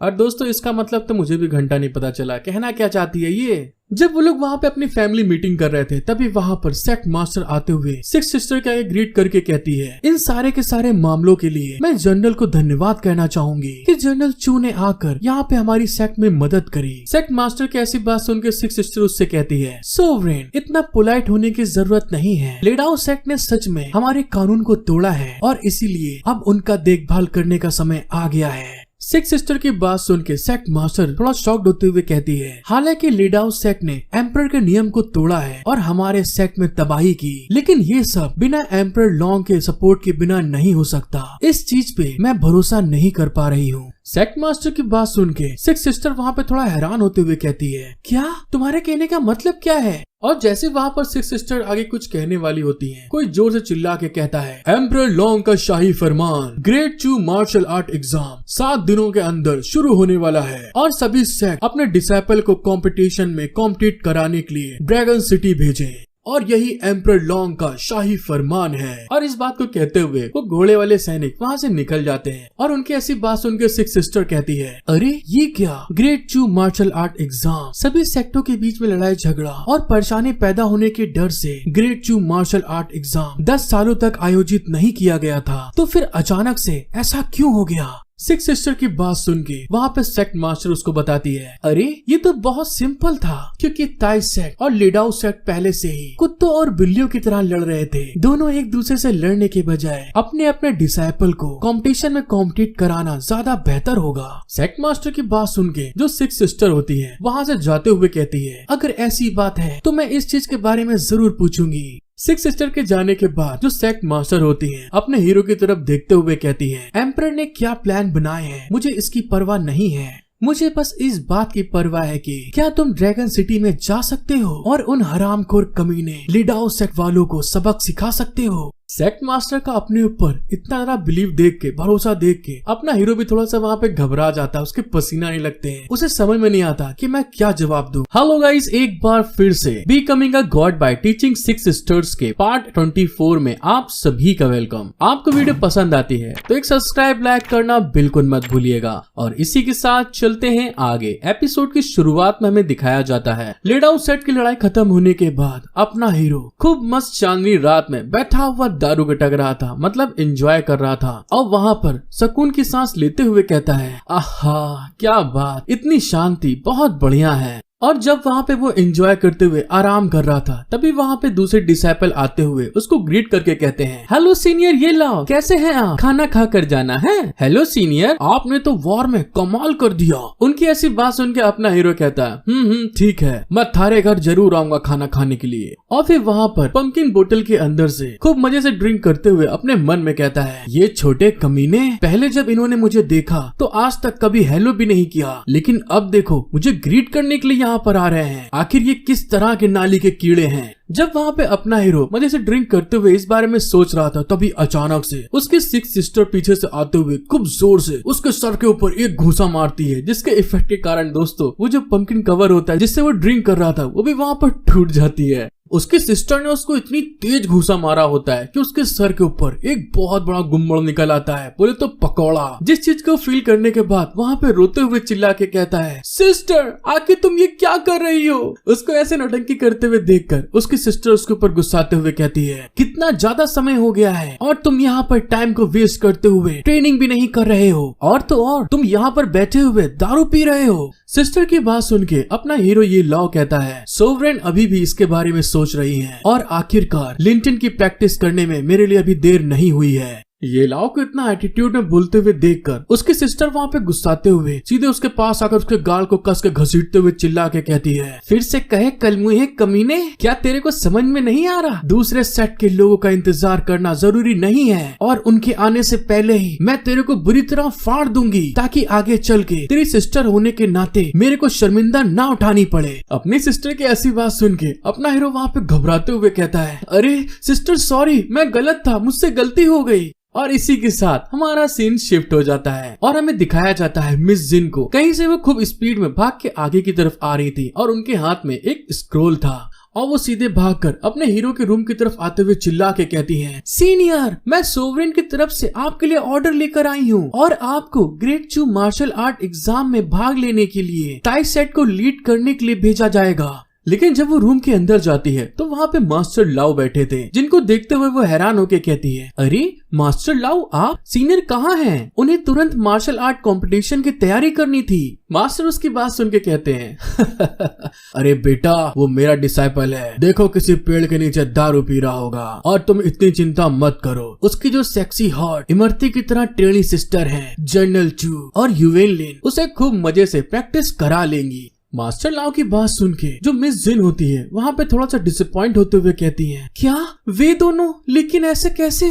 और मास्टर लाओ मिस जिन के ऐसे एक्सप्रेशन को देख के वहाँ से जाते हुए अपने मन में कहते हैं, ओहो आखिर ये कितनी पतली लड़की है। मेरे डिसाइपल ने इसके फिगर के ऊपर बिल्कुल ध्यान नहीं दिया और अब ये क्या कह रही है और क्या चाहती है मैं समझ नहीं पा रहा। मास्टर लाओ को वहाँ से जाते हुए देखकर मिस जिन वहाँ पे हैरान होते हुए कहती है, मास्टर क्या आप ये लाओ के मास्टर नहीं है? तो उन्हें आपने क्यों नहीं रोका जाने से? और इसका मतलब दोस्तों आप समझ ही चुके होंगे कि मिस जिन का मन था अपने हीरो के साथ में जाने का और उसके ऐसा कहने के साथ में हमारा यहाँ पे सीन शिफ्ट हो जाता है और हमको उसकी क्रूर सिस्टर जनरल चू दिखाई जाती है, जो कि वहाँ पर उसको समझाते हुए कहती है, ये कंपटीशन ग्रेट चू मार्शल आर्ट के बारे में पहली बार आपकी सुनवाई में होनी चाहिए, इसीलिए मैं आपको इस कंपटीशन के बारे में सही से बता देती हूँ। ग्रेट चू मार्शल आर्ट कंपटीशन में 1 दर्जन मेन और बहुत ढेर सारे छोटे सेक्ट हैं जो इसमें कॉम्पिटिट करेंगे, जिनमें से बहुत से सेक्ट एक दूसरे के साथ में हाथ मिलाएंगे ताकि वो वहाँ पे युवा टैलेंट को चुन सके। एम्पर लॉन्ग हर 3 साल में एक बार मार्शल आर्ट कंपटीशन को आयोजित करते हैं। जो लोग टैलेंटेड होते हैं उन्हें लंबे समय तक डायरेक्ट डिसाइपल के रूप में एम्पर द्वारा एक्सेप्ट किए जाने का अवसर मिलेगा। और तो और मार्शल आर्ट कंपटीशन में भाग लेने के लिए केवल 3 साल के भीतर सेक्ट में एंटर करने वाले न्यू डिसाइपल की जरूरत होती है, लेकिन आखिरी मार्शल आर्ट कंपटीशन 10 साल पहले हुई थी, इसलिए इस समय की कंडीशन को देखते हुए इस मार्शल आर्ट कंपटीशन के लिए शर्तें बनाई गई थी और कोई भी डिसाइपल जिसने अभी तक इसमें भाग नहीं लिया था वो इसमें एंटर कर सकता है। और इसी कारण से इस मार्शल आर्ट कंपटीशन में भाग लेने वाले ज्यादातर लोग मास्टर लेवल पर हैं। अपनी सिस्टर की बात सुन के अपना हीरो वहाँ पे हंसते हुए कहता है, लो कर लो बात। भले ही वो लोग एक डिसाइपल थे जो 10 सालों से सेक्ट में थे, लेकिन क्या वो सॉन्ग ह्यूंग्यू से भी ज्यादा बेहतरीन हो सकते थे? अपने छोटे भाई की बात सुन के जो थर्ड सिस्टर होती है वहाँ पे गुस्साते हुए कहती है, क्या तुम तो बस सॉन्ग ह्यूंग्यू के साथ में 2 बार लड़े और वो भी तुम उसके साथ में लड़ते हुए संयोग से जीत गए। पहली बार इसलिए हुआ क्योंकि तुम्हारे पास हाथों में आर्टिफैक्ट था और ये केवल हमले का सामना करने के लिए था, और दूसरी बार जब सोवरेन तुम्हारे साथ में थी, सॉन्ग ह्यूंग्यू केवल अपनी जिंदगी बर्बाद करना चाहती थी और उसका लड़ने का कोई भी इरादा नहीं था।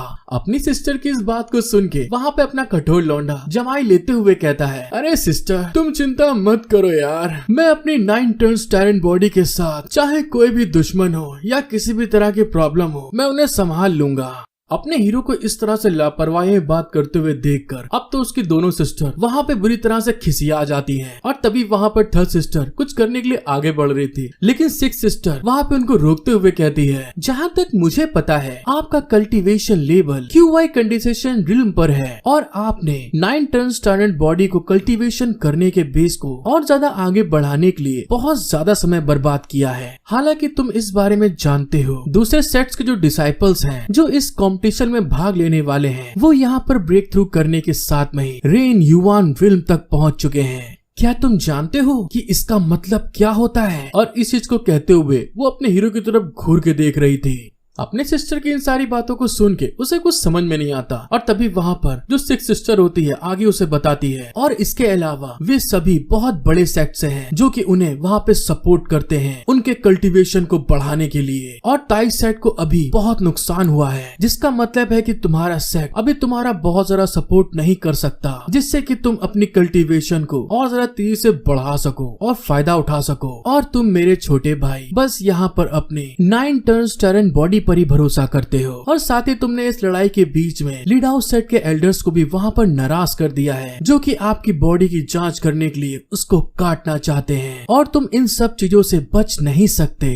अपनी सिस्टर की ऐसी बात सुन के अपना हीरो उससे कहता है, लेकिन अब तो सिर्फ हमारे पास मार्शल आर्ट कंपटीशन स्टार्ट होने में केवल 2 महीने बचे हैं, तो क्या हमारे लिए आखिरी मिनट पे इतना ज्यादा प्रयास करना सही रहेगा? अपने भाई की बात सुन के सिक्स सिस्टर उससे कहती है, अच्छा ऐसा है तो फिर ठीक है, तुम मेरे ऊपर अपना सबसे बेस्ट अटैक करो। अपनी सिस्टर की बात सुन के ये लाओ वहाँ पे हैरान होते हुए कहता है, क्या? लेकिन क्यों? ऐसा क्यों कह रही हो तुम? उसको इतना शॉक्ड होते हुए देखकर उसकी सिस्टर आगे कहती है, बहुत ढेर सारे सवाल पूछने की जरूरत नहीं है, बस मेरे ऊपर हमला करो, मैं तुमसे गुस्सा नहीं होंगी, जब तक कि तुम मुझे हरा सकते हो मैं तुम्हें वापस आने दूंगी। अपने सिस्टर की बात सुन के अपना हीरो वहाँ पे अपने पावर को रिलीज करते हुए कहता है, अच्छा ये क्या है और तुम क्या चाहती हो? अगर मैंने तुम्हें मारा तो मुझे ऐसा करने के बाद में पछतावा महसूस मत करवाना। और इस बात को कहने के बाद अपना हीरो ये लाओ वहाँ से जंप लगाते हुए सीधे अपनी सिस्टर के ऊपर मुक्का मारने के लिए आगे बढ़ जाता है। अपने भाई को ऐसे पास आते हुए देखकर वहाँ पे उसकी सिस्टर कुछ नहीं करती, सीधे उसके पैर के ऊपर एक लात मारते हुए उसको वहाँ पे जमीन में गिरा देती है। और अपने सिस्टर के ऐसे मूव को देखने के बाद अपना हीरो ये लाओ वहाँ पे हैरान हो गया था क्योंकि वो जमीन पे गिरने वाला था। और दूसरी साइड में सिक्स सिस्टर उसको गिराते हुए कहती है, ये बनेंगे कठोर मर्द। अपनी सिस्टर के पैर पे मारने के कारण जो उसका ब्रदर होता है वहाँ पर डिसबैलेंस होने के साथ में अपनी थर्ड सिस्टर के सीधे बलून पे जाके गिरने वाला था। और जिस चीज को देखने के बाद में वो ब्लश करते हुए चिल्ला के कहता है, अरे हट जाओ सामने से। और जब अपने भाई को इस तरह से उसके बलून की तरफ आते हुए थर्ड सिस्टर देखती है तो वहाँ पे गुस्सा आ जाती है और वहाँ पे एक जोर से तमाचा मारते हुए कहती है, अरे बेवकूफ लौंडे, अब तो अपनी आंखें खोल ले, तमीज में हो जा।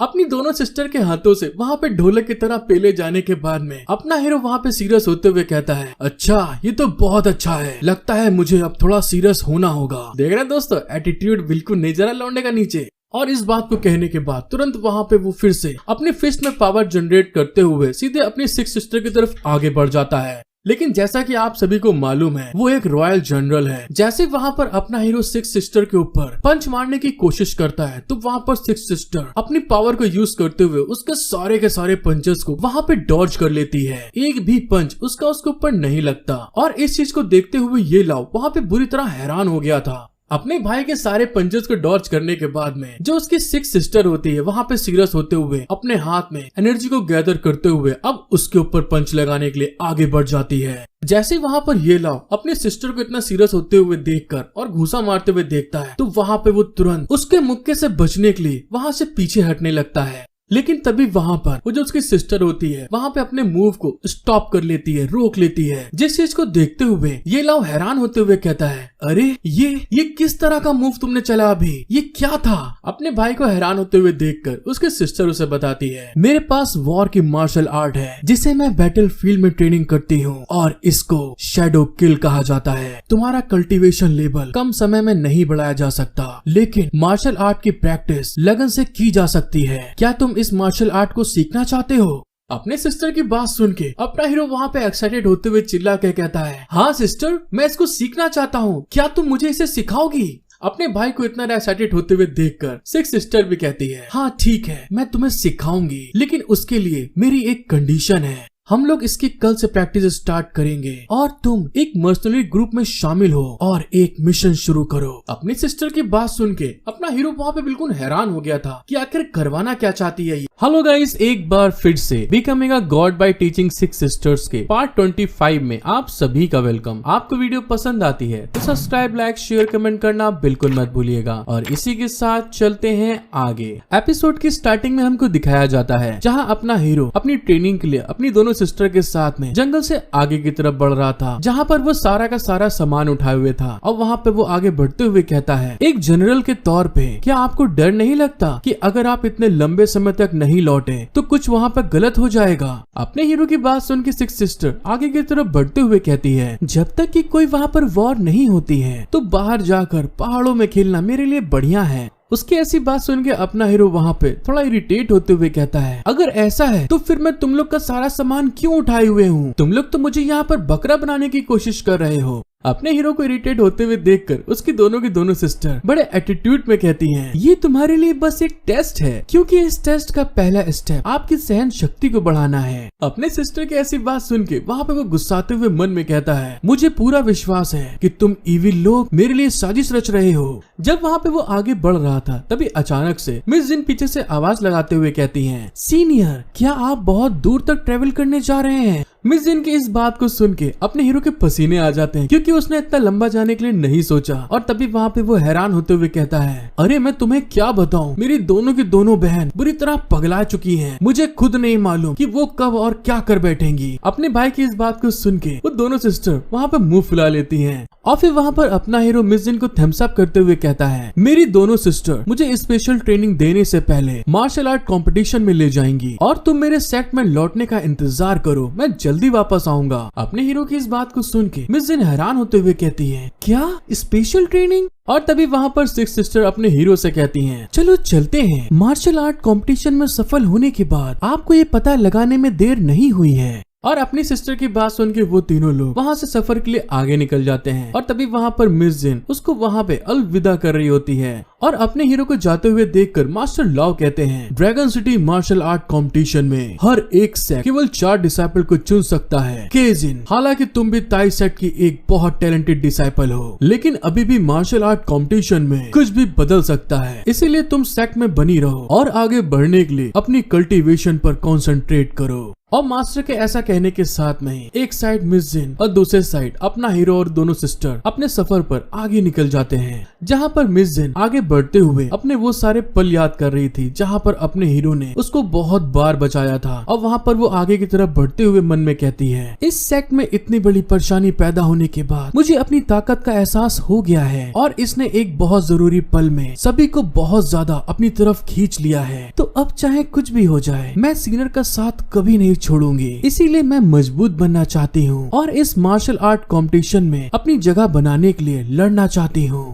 और इसी के साथ हमारा सीन शिफ्ट होके सेक्ट मास्टर के पैलेस पे आ जाता है, जहाँ पर कोई चिल्ला के कहता है, डिसाइपल किन केजिन सोवरेन से मिलने के लिए आई हैं। और फिर हमें सेक्ट मास्टर के मीटिंग हॉल को दिखाया जाता है, जहाँ पर सारे के सारे जितने भी पीक मास्टर होते हैं वहाँ पर मीटिंग करने के लिए बैठे हुए थे। तभी वहाँ पर मिस जिन आते हुए सेक्ट मास्टर से कहती हैं, डिसाइपल ने सेक्ट मास्टर को ट्रेनिंग करने और ग्लोरी हासिल करने के लिए सोवरेन को फॉलो करने के लिए रिक्वेस्ट करती है। सोवरेन प्लीज मेरे को ट्रेन करें आप। पीक मास्टर लाओ जब मिस जिन की ऐसी बात सुनते हैं तो वहाँ पे थोड़ा गुस्साते हुए कहते हैं, यहाँ पर परेशानी पैदा करने की कोशिश मत करो। सोवरेन आपको डिसाइपल के रूप में कैसे एक्सेप्ट कर सकती है? तुम इतनी कम उम्र में हो और ये भी नहीं जानती कि आसमान कितना ऊंचा है। मास्टर लाओ को वहाँ पे गुस्साते हुए देखकर जो सेक्ट मास्टर होती हैं उनको शांत करते हुए कहती हैं, टियान क्यू ठीक है तुम शांत हो जाओ। और फिर वहाँ पर मिस जिन की तरफ देखते हुए कहती हैं, मुझे तुम याद हो उस रात हेवनली कैलेमिटी के फॉरबिडन कर्स में तुमने भी मेरे साथ में बहुत कड़ी मेहनत करी थी, लेकिन तुम मेरी ट्रेनिंग लेने के लिए मुझे फॉलो क्यों कर रही हो? क्योंकि मेरी ट्रेनिंग में खतरे का लेवल पिछली बार की कैलेमिटी से कम नहीं होगा। क्या तुम इस रिजल्ट के बारे में जानती हो? सेक्ट मास्टर की इस बात को सुन के मिस जिन वहाँ पे ग्रीट करते हुए कहती है, हाँ मुझे पता है और डिसाइपल सभी जोखिमों को उठाने के लिए तैयार है। मिस जिन की बात सुन के जो सेक्ट मास्टर होती हैं वहाँ पे थोड़ा हैरान होते हुए कहती हैं, ऐसा लगता है कि जैसे मैंने आपके दृढ़ संकल्प को कम करके आंका है, तो फिर इस मामले में मैं तुम्हें अपने साथ ट्रेनिंग दे सकती हूँ, लेकिन जब तक तुम डिसाइपल्स की ऑफिशियल टेस्ट को पास नहीं कर लेती, मैं आपको एक डिसाइपल के रूप में एक्सेप्ट नहीं कर सकती।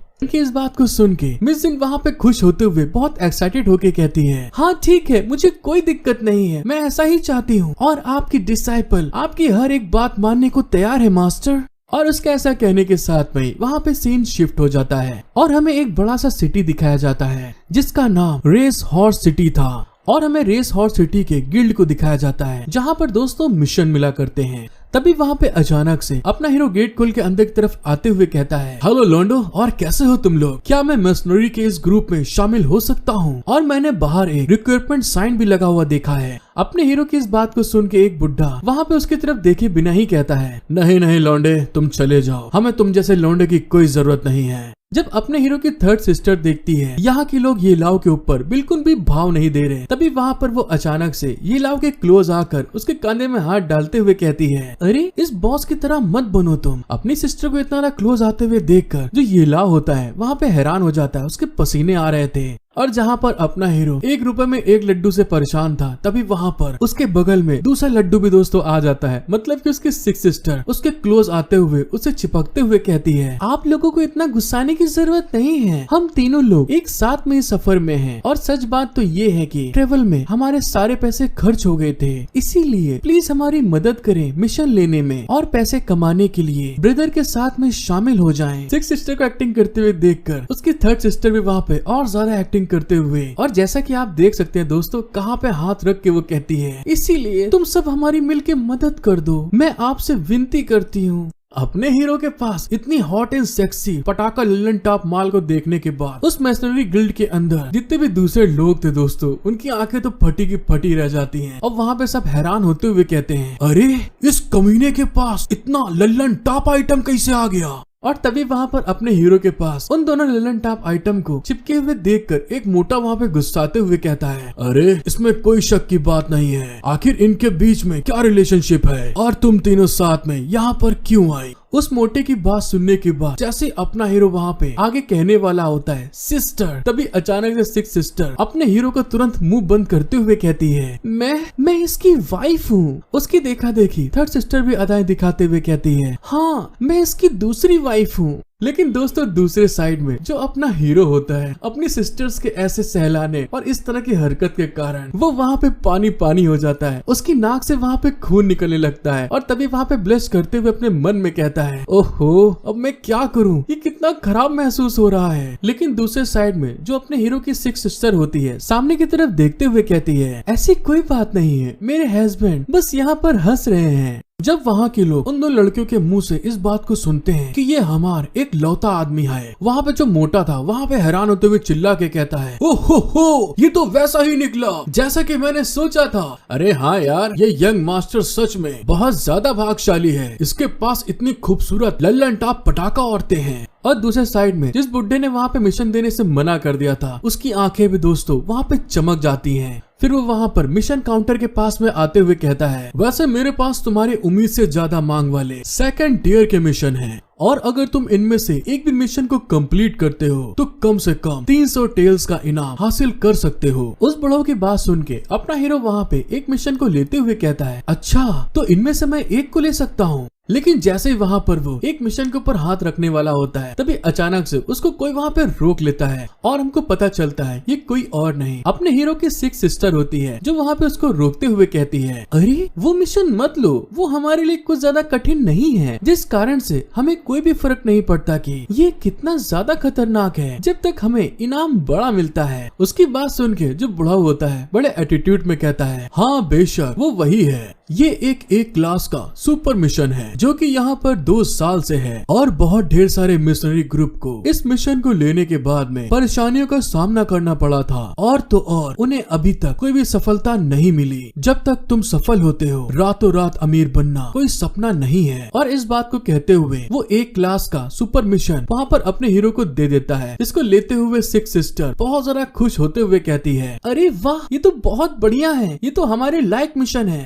और मिशन को लेने के बाद तुरंत वहाँ से निकलते हुए थर्ड सिस्टर कहती है, क्या ऐसी परेशानी उठाना जरूरी है? और उसकी ऐसी बात सुन के सिक्स सिस्टर वहाँ पे उसको चुप कराते हुए कहती है, अरे अभी चुप हो जाओ, बाहर चल के बात करेंगे। उन लोगों को वहाँ से जाते हुए देखकर एक आदमी हैरान होके कहता है, अरे ब्रदर दाऊ, क्या आप उनसे ये नहीं पूछेंगे कि उनका कल्टीवेशन बेस क्या है? उस लौंडे की बात सुन के ब्रदर दाऊ कहते हैं, उन्होंने ए लेवल का सुपर मिशन लिया है, जिस कारण से द युवान रिल्म के मास्टर से नीचे होना सच में बहुत ज्यादा निराशाजनक हो सकता है। और तभी वहाँ पर बड़ा क्रीपी लुक देते हुए कहते हैं, वो बेवकूफ, क्या वो ऐसा सोचते हैं कि मैं कैसे इस मिशन को देने के लिए तैयार हो सकता हूँ? वे मर जाएंगे और इसमें कोई शक की बात नहीं है कि हम उन दोनों लड़कियों को हासिल कर लेंगे।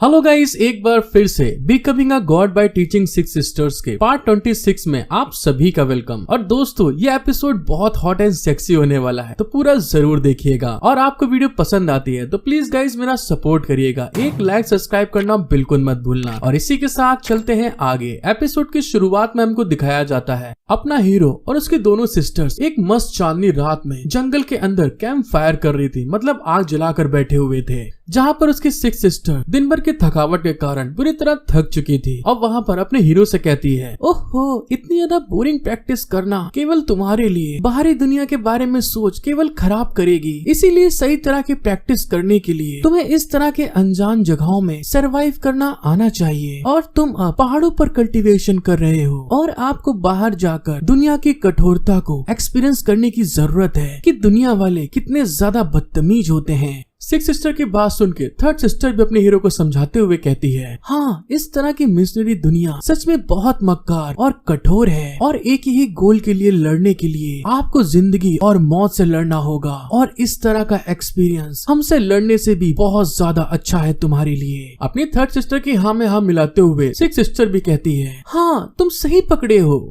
और इस बात को कहने के बाद सिक्स सिस्टर वहाँ पे अपने कपड़े उतारने लगती है, जिस चीज को होते हुए देखकर अपने हीरो की आंखें वहाँ पे फटी की फटी रह जाती हैं। वो शॉक्ड होते हुए एकदम से चिल्ला के कहता है, अरे तुम यहाँ पर कपड़े उतार कर आखिर क्या करना चाहती हो? अपने हीरो की बात सुन के सिक्स सिस्टर वहाँ से कपड़े उतार के जाते हुए कहती है, मैं यहाँ पर नहाने के लिए जा रही हूँ। दिन भर पैदल सफर करने के बाद मेरी बॉडी के अंदर से बहुत पसीना निकल रहा है। क्या तुम एक साथ मेरे साथ नहाना चाहते हो? देखो, ये बच्चा तो शर्मा गया। आखिर मेरा लिटिल ब्रदर कितना ज्यादा सिंपल है। अपनी सिक्स सिस्टर की बात सुन के अपने हीरो के वहाँ पसीने आ रहे थे और वहाँ पे वो घबराते हुए कहता है, तो ये है एक ग्रेट मार्शल और इसने बिल्कुल सच कहा है। और फिर वहाँ पर जो मिशन उसको दिया गया था उसको देखते हुए कहता है, लेजेंड्स के हिसाब से नेदरवर्ल्ड केव के नीचे एक अर्थ डंजन के अवशेष मिले हैं, जिसको कि हमें ढूंढना है। अर्थ डंजन को ढूंढने के बाद में हमें बीस्ट बोन को देखना है और इसे ग्रेट चू ड्रैगन सिटी में भेजना है, जिससे कि हम 8 मिलियन टेल्स गोल्ड को हासिल कर सकते हैं। क्या मतलब है अर्थ डंजन और बीस्ट बोन का, और ये इतनी कीमती क्यों है? जब ये लव की थर्ड सिस्टर उसको वहाँ पर इन चीजों के बारे में कुछ नहीं समझते हुए देखती है तो उसको आगे वो समझाते हुए कहती है, लेजेंड्स के हिसाब से अर्थ डंजन की बीस्ट बोन दुनिया में सबसे स्ट्रॉन्ग है और ये आर्मर बनाने के लिए सबसे अच्छा मटेरियल होता है। हालांकि नेदर वर्ल्ड का केव बहुत ही मशहूर जान लेने वाली जगह है, जहाँ पर बहुत ढेर सारे जहरीले जानवर रहते थे और अगर ऑर्डिनरी मास्टर्स उनके करीब भी जाते हैं तो वहाँ जाने से पहले ही मर जाते थे। ड्रैगन बोन्स की तलाश में वे कभी भी इससे आगे नहीं बढ़ पाए। अपनी थर्ड सिस्टर की बात सुन के ये लाओ वहाँ पे बहुत सारा शॉक्ड होते हुए कहता है, अरे तो क्या इसका मतलब है कि हम भी वहाँ पर मर जाएंगे जाके? अपने भाई को इस तरह से शॉक्ड होते हुए देख के जो उसकी थर्ड सिस्टर होती है तुरंत उसके पास आकर उसके हाथ को वहाँ पे मोड़ते हुए कहती है, इसके बारे में तुम्हें चिंता करने के बजाय तुमको कुछ पहले अपने बिजनेस को क्लियर कर लेना चाहिए। अपनी सिस्टर को ऐसा करते हुए देखकर जो ये लाव होता है तुरंत वहाँ पे जंप लगाते हुए दूसरी साइड में जाकर चिल्ला के कहता है, बिजनेस? आखिर क्या, किस तरह का बिजनेस करना है मुझे? मतलब कि दोस्तों अपने कामों को क्लियर कर लेना चाहिए। अपने भाई की बात सुन के जो थर्ड सिस्टर होती है उसकी तरफ घूर के देखते हुए कहती है, तुमने जो स्प्रिट बीस्ट को हैच किया उसके बारे में तुम्हारा क्या ख्याल है? क्या तुमने उसके साथ में कॉन्टेक्ट कर लिया? अपनी सिस्टर की बात सुन के अपने हीरो के वहाँ पे तोते उड़ जाते हैं। उसको कुछ नहीं समझ में आता आखिर इसके कहने का मतलब क्या है। और अपने भाई को इतना हैरान होते हुए देखकर जो उसकी सिस्टर होती है उसे चिल्लाते हुए कहती है, क्या आखिर तुम्हारा इस तरह से सड़ा हुआ मुंह बनाने का मतलब क्या है? अपनी सिस्टर की बात सुन के ये लाव वहाँ पे घबराते हुए चिल्ला के कहता है, अरे यार मैं क्या बताऊं, मैं अपने लिटिल बीस्ट के लिए जो मैंने वादा किया था उसको मेमने खिलाने के लिए उनको रोस्टेड करना भूल गया उसके लिए। उसकी बहन इस बात को सुन के हैरान होते हुए कहती है, क्या ये क्या बोल रहे हो, मेमने को रोस्ट करना? चलो छोड़ो ये सब, तुरंत उसको बाहर बुलाओ, मैं उसके साथ में कांटेक्ट करने में तुम्हारी मदद करूंगी और मेरे साथ यहाँ पर होते हुए तुम्हें कुछ नहीं होगा। अपनी सिस्टर की बात सुन के वहाँ पे अपने बीस्ट को अपेयर करते हुए कहता है, अच्छा अगर ऐसी बात है तो ठीक है, लेकिन तुमको मुझे प्रोटेक्ट करना होगा। लेकिन जैसे ही वहाँ पर अपने हीरो ने अपने बीस्ट को अपेयर किया होता है तो सामने कुछ भी नहीं था, जिस चीज को देखते हुए अपना हीरो वहाँ पे शॉक्ड होते हुए कहता है, अरे मेरा स्पिरिट बीस्ट आखिर कहाँ गया? लेकिन तभी अचानक से जो उसका स्पिरिट बीस्ट होता है वहाँ पर बहुत ज्यादा गुस्से में ये लाव की खोपड़ी के ऊपर आकर काटने लगता है, जिस चीज के कारण ये लाव बुरी तरह चिल्ला रहा था। और ये सब होते हुए देख कर उसकी थर्ड सिस्टर हैरान होते हुए कहती है, अरे ये क्या हो रहा है, ये तो बढ़िया है। और ये लाव दूसरी तरफ वहाँ पे तड़पते हुए चिल्ला के कहता है, सिस्टर तुम भूल जाओ सब कुछ, जल्दी से मुझे पहले बचाओ यहाँ पे। उसकी सिस्टर वहाँ पे एक स्किल को एक्टिवेट करते हुए कहती है, एंशियंट स्पिरिट बीस्ट सच में वहाँ पर बहुत ज्यादा गुस्सा है। और फिर वहाँ पर उस स्किल को यूज करते हुए वो उस स्पिरिट बीस्ट को हवा में उड़ाते हुए पीछे की तरफ लाते हुए कहती है, अगर तुम इसके साथ में कोई भी कांटेक्ट नहीं करते हो तो क्या तुम अभी भी इसको कंट्रोल कर सकते हो? तुम्हें कॉन्ट्रैक्ट बनाना होगा एक मास्टर और सर्वेंट का, जिससे कि तुम दोनों एक साथ हर सिचुएशन में एक साथ मिलकर अपनी लाइफ और डेस्टिनी को एक साथ शेयर कर सकते हो। और उसकी सिस्टर के ऐसा कहते हुए दोस्तों वहाँ पर बहुत ढेर सारी स्पिरिचुअल एनर्जी रिलीज होने लगती है। अपने हीरो की थर्ड सिस्टर ने स्पिरिट बीस्ट को वहाँ पे शांत कर दिया था और फिर अपने भाई से कहती है, चलो फिर ठीक है, तुम पहले एक कॉन्ट्रैक्ट बनाओ। हाँ, अब जब तुम एक मास्टर हो तो फिर अपने स्पिरिट बीस्ट को कोई ऑर्डर देने की कोशिश कर सकते हो। ये लाव वहाँ पे अपने बीस्ट की तरफ हाथ को बढ़ाते हुए कहता है, जियाओ जी हूँ, प्लीज अब मेरा ख्याल रखना तुम। और इसके ऐसा कहने के साथ में दोस्तों वो जो उसका स्पिरिट बीस्ट होता है जिसको अपना हीरो भुने हुए मेमने खिलाना भूल गया था, वो वहाँ पे गुस्साते हुए ये लाव की उंगली को काटने लगता है, जिसके कारण ये लाव बुरी तरह चिल्लाते हुए कहता है,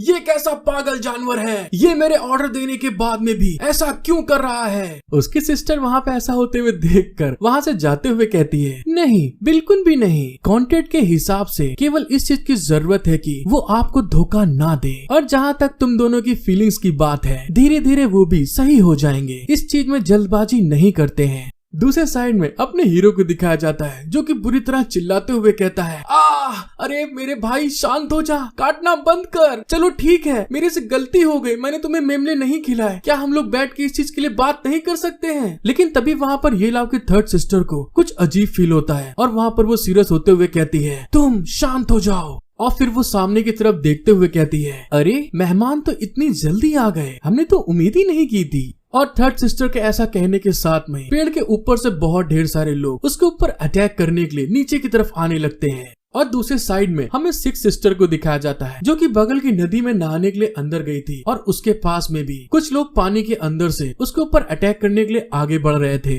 क्योंकि सिक्स सिस्टर वहाँ पे फील करते हुए पीछे की तरफ देखती है, लेकिन आप लोगों को बिल्कुल भी कुछ नहीं देखना है। अब वहाँ पे अटैक को फील करने के साथ में वो पानी के अंदर डुबकी लगा लेती है और पानी के अंदर से अगल बगल का जायजा लेती है कि उसके पास कौन कौन है। लेकिन दोस्तों अपने हीरो के हाल अभी भी बहुत ज्यादा खराब होते हैं, क्योंकि उसका बीस्ट अभी तक उसकी उंगली को काट ही रहा था। और तभी वहाँ पर थर्ड सिस्टर के ऊपर अटैक होने के कारण वो जोर से चिल्लाती है, जिसको सुनने के बाद में अपना हीरो उस साइड की तरफ देखता है तो हमको पता चलता है थर्ड सिस्टर के पास में कुछ निंजाज आ गए थे और उसको वहाँ पे खूब कस के जकड़ लिया था, पकड़ लिया था। और वहाँ पे वो चिल्लाते हुए कहती है, तुम लोग कौन हो? तुम लोग मेरे साथ में क्या करना चाहते हो? और फिर वहाँ पे ये लाव को जोर से आवाज देते हुए कहती है, बेबी प्लीज मुझे बचा लो, इन लोग मेरे साथ में कुछ करना चाहते हैं। अपने सिस्टर को ऐसा करते हुए देखकर जो अपना हीरो होता है उसको वहाँ पसीने आ रहे थे, और तभी वो घबराते हुए अपने मन में कहता है, अरे यार मुझे ऐसा लगता है जैसे कि मेरी बहन एक्टिंग कर रही है। हेलो गाइस, एक बार फिर से becoming a god by teaching six sisters के पार्ट 27 में आप सभी का वेलकम। आपको वीडियो पसंद आती है तो प्लीज गाइस मेरा सपोर्ट करें, एक लाइक सब्सक्राइब करना बिल्कुल मत भूलिएगा। और इसी के साथ चलते हैं आगे। एपिसोड की स्टार्टिंग में हमको दिखाया जाता है अपनी थर्ड सिस्टर को एक्टिंग करते हुए देखकर अपना हीरो वहाँ पे हैरान होते हुए कहता है, हे लॉन्डो, मैं तुम लोग को एडवाइस देता हूँ कि तुम लोग जल्दी से उसे जाने दो, वरना तुम लोग खुद नहीं जानते होगे कि तुम लोग यहाँ पर कैसे मरने वाले हो। अपने हीरो की बात सुन के वो जो असिस्टेंट का लीडर होता है वहाँ पे गुस्साते हुए कहता है, तू हरामखोर कमीने लौंडे, इन दोनों लल्लन टॉप खूबसूरत लड़कियों को मेरा बॉस अपनी बीबी बनाना चाहता है। और दूसरे साइड में हमें उसकी सिक्स सिस्टर को दिखाया जाता है जिसको कि पानी के अंदर दूसरे असिस्टेंट्स ने घेर लिया था और बहुत ज्यादा जलील निगाहों के साथ में उसको घूर के देखते हुए राल चुआ रहे थे। उस आदमी की बात सुन के अपना हीरो हंसते हुए मन में कहता है, मेरी दोनों सिस्टर्स बस यहाँ पर एक्टिंग कर रही है, इसमें कोई बहुत बड़ी सेक्रीफाइस देने वाली बात नहीं है, अगर इनको पता चल गया तो इनकी कान फट जाएगी। हाँ दोस्तों, काकी जी का गा लगा लेना। दूसरे साइड में हमें उसकी सिक्स सिस्टर को दिखाया जाता है जो कि पानी के अंदर उन असिस्टेंट से छुप रही थी और जो असिस्टेंट्स पानी में उसको पकड़ने आए थे उसकी तरफ घूर के देखते हुए कहते हैं इतनी खूबसूरत पटाखा माल होते हुए तुम यहाँ पर छुप क्यों रही हो जाने मन। दूसरा लड़का जब वहाँ पर सिक्स सिस्टर को देखता है तो उसकी वहाँ पर राल चुने लगती है और ब्लश करते हुए कहता है, अरे वाह क्या बात, ये सच में बहुत लल्लन टॉप पटाखा माल है भाई, अरे जल्दी करो डार्लिंग, किनारे आओ, अपने इस प्यारे आशिक को सीने से लगाकर आराम दे दो। उस लौंडे ने जैसे इस बारे में बोला होता है तो उसकी सिक्स सिस्टर वहाँ पर दोस्तों बहुत ज्यादा गुस्सा आ जाती है और उसके मुंह पे एक जोर से घूंसा मारती है जिससे कि उसके दांत पूरे के पूरे टूट जाते हैं। और थोड़ी ही देर में दोस्तों को दिखाया जाता है जो उसकी सिक्स सिस्टर होती है एक्टिंग करते हुए भी जितने भी लड़के वहाँ पर आए थे सबको घूंसे मारते हुए दोस्तों हवा में उड़ा देती है और फिर चिल्ला के कहती है, नहीं इधर मत आओ मेरे पास, मैं सिर्फ अपने आदमी की हूँ, भगवान के लिए मुझे छूने की हिम्मत भी मत करना। जब दूसरे लड़के वहाँ पर सिक्स सिस्टर को अटैक करने के बाद में भी चिल्लाते हुए देखते हैं तो वहाँ पे हैरान होते हुए कहते हैं, अरे आखिर यहाँ चल क्या रहा है बे, वो लड़की वहाँ पर हम लोग को इतनी बुरी तरीके कूट रही है, पेल रही है और फिर भी वहाँ पर खुद ही चिल्ला रही है। और जैसे ही वहाँ पर उस लड़के ने कहा होता तो फिर से दोस्तों पानी के अंदर से सिक्स सिस्टर उनके पास आकर फिर से उनको बुरी तरीके से वहाँ पे पेलना स्टार्ट कर देती है। फिर हमारा सीन शिफ्ट होके अपने हीरो की तरफ आ जाता है जो कि वहाँ पर उस आदमी की बात सुन के कहता है, अरे मेरा भाई, इस दुनिया में इतनी ढेर खूबसूरत औरतें हैं, तब भी तुम लोग मेरी ही औरतों के पीछे क्यों पड़े हुए हो हाथ धो के, और आखिरकार तुम दोनों मेरी उन खूबसूरत औरतों को भड़काने में क्यों लगे हुए हो। अपने हीरो की बात सुनने के बाद वो आदमी भड़कते हुए कहता है, चलो अब बहुत ज्यादा गलचोदी हो गई इस लौंडे के साथ में, जल्दी करो और इसको तुरंत मार डालो। लेकिन तभी दूसरी साइड से जो सिक्स सिस्टर होती है बिल्कुल अबला नारी की तरीके भागते हुए चिल्ला के कहती है, बेबी प्लीज मुझे बचा लो, मेरी इज्जत बहुत बड़े खतरे में है, ये लोग मुझे मारना चाहते हैं। और दोस्तों यहाँ पर सिक्स सिस्टर जब भाग रही होती है तो सच में पानी के बौछार के कारण वो बहुत हॉट एंड सेक्सी लग रही थी। वहाँ से भागते हुए सीधे सिक्स सिस्टर अपने हीरो के पीछे आके खड़ी होते हुए बहुत घबराते हुए कहती है, मुझे बचा लो, तुम्हारी बीवी के ऊपर हाथ डालने की कोशिश कर रहे हैं, जाओ जल्दी जाओ और इन्हें मार डालो हमारे खातिर। अपनी सिक्स सिस्टर की ऐसी नौटंकी देखने के बाद में अपने हीरो के पसीने आ जाते हैं, उसे कुछ समझ में नहीं आता आखिर ये मेरी दोनों बहनें मेरे साथ में करना क्या चाहती हैं। सिक्स सिस्टर को वहाँ पर आते हुए देखकर जो थर्ड सिस्टर को पकड़े हुए असिस्टेंट्स थे वहाँ पर बहुत सारा कस को उसको जकड़ते हुए गुस्से में कहते हैं, अरे वे लोग कहाँ गए जो उसको पकड़ने गए थे। हाँ तुम सही कह रहे हो, आखिर वो लोग अपना काम पूरा करने गए थे तो यहाँ पर क्यों नहीं आए। और जैसे कि आप थर्ड सिस्टर को देख सकते हैं बेचारी कितनी अबला कमजोर नारी है, सच में बहुत मस्त एक्टिंग करी यहाँ पर दोनों ने। जब अपना हीरो वहाँ पर अपनी दोनों बहनों की नौटंकी झेलते हुए थक जाता है तो वहाँ पर धीरे से अपनी सिस्टर से पूछता है, सिस्टर अब मुझे बता दो यार, तुम लोग आखिर मेरे साथ में करना क्या चाहती हो। सिक्स सिस्टर उसकी बात सुन के कहती है, अरे इसमें गुस्साने वाली क्या बात है, ये तो बस एक तुम्हारी ट्रेनिंग का पार्ट है जिससे कि तुम बहुत अच्छे से प्रैक्टिस कर सकते हो, और हमने इस चीज के लिए बहुत अच्छे से मौका लिया, और ये देखो हम तुम्हारे लिए कितनी बड़ी बड़ी मछलियों को पकड़ने के लिए फ्यूचर में इससे भी ज्यादा मेहनत करेंगे। अपनी सिक्स सिस्टर की बात सुनने के बाद अपने हीरो की आंख में आंसू आ जाते दोस्तों। जब बहनें ऐसी खड़ी हो बगल में तो फिर दुश्मनों की क्या जरूरत। और वहाँ पे वो रोते हुए गुस्सा के कहता है, आखिर वहाँ पे इस तरह का ट्रैप कौन बिछाता है जिसमें कि घुमा फिरा के मेरे ही लग रही है। जब अपना हीरो वहाँ पे बुरी तरह रो रहा था तभी अचानक से एक कुल्हाड़ी हवा में उड़ते हुए खूब स्पीड में अपने हीरो की तरफ आगे बढ़ने लगती है, जिसको अपने पास में आते हुए देखकर वो और उसकी सिस्टर दोनों के दोनों उस कुल्हाड़ी को डॉज कर लेते हैं। लेकिन तभी उस कुल्हाड़ी में कुछ अजीब होता है दोस्तों। वो कुल्हाड़ी जिस तरह से आगे गई थी अचानक से हवा में पलटते हुए पीछे की तरफ आने लगती है, जिसको पलट के आते हुए देखकर अपना हीरो शॉक्ड होते हुए कहता है, अरे नहीं ये अच्छा नहीं हुआ। और अगले पल्ले में दिखाया जाता है वो कुल्हाड़ी अपने हीरो के पीठ के ऊपर जाके लड़ जाती है, लेकिन तभी उतनी देर में अपने हीरो ने 9 राउंड गोल्डन बोन्स को एक्टिवेट कर लेता है, जिससे कि उस कुल्हाड़ी के टकराने के कारण अपने हीरो की बॉडी के ऊपर कुछ भी इफेक्ट नहीं होता, क्योंकि उसकी बॉडी एकदम हार्डकोर हो गई थी।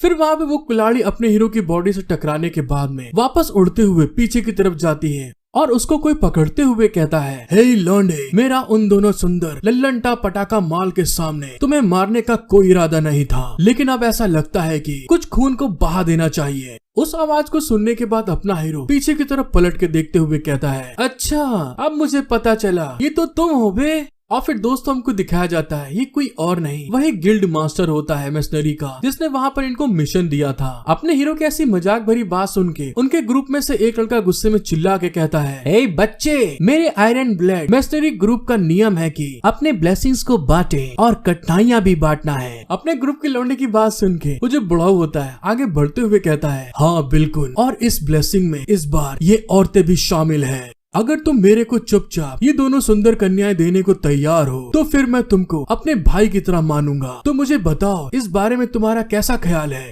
अपना हीरो वहाँ पे उस बुढ़ऊ की बात सुन के अपनी गर्दन को चटकाते हुए कहता है, वैसे तुम एक मर्सनरी ग्रुप के लीडर होने के लायक हो, जो कि अपने दूसरे हमले के लिए हवा में अपनी कुल्हाड़ी को कंट्रोल कर सकता है, और मुझे ऐसा लगता है कि तुम बस बहुत ज्यादा नशे में थे।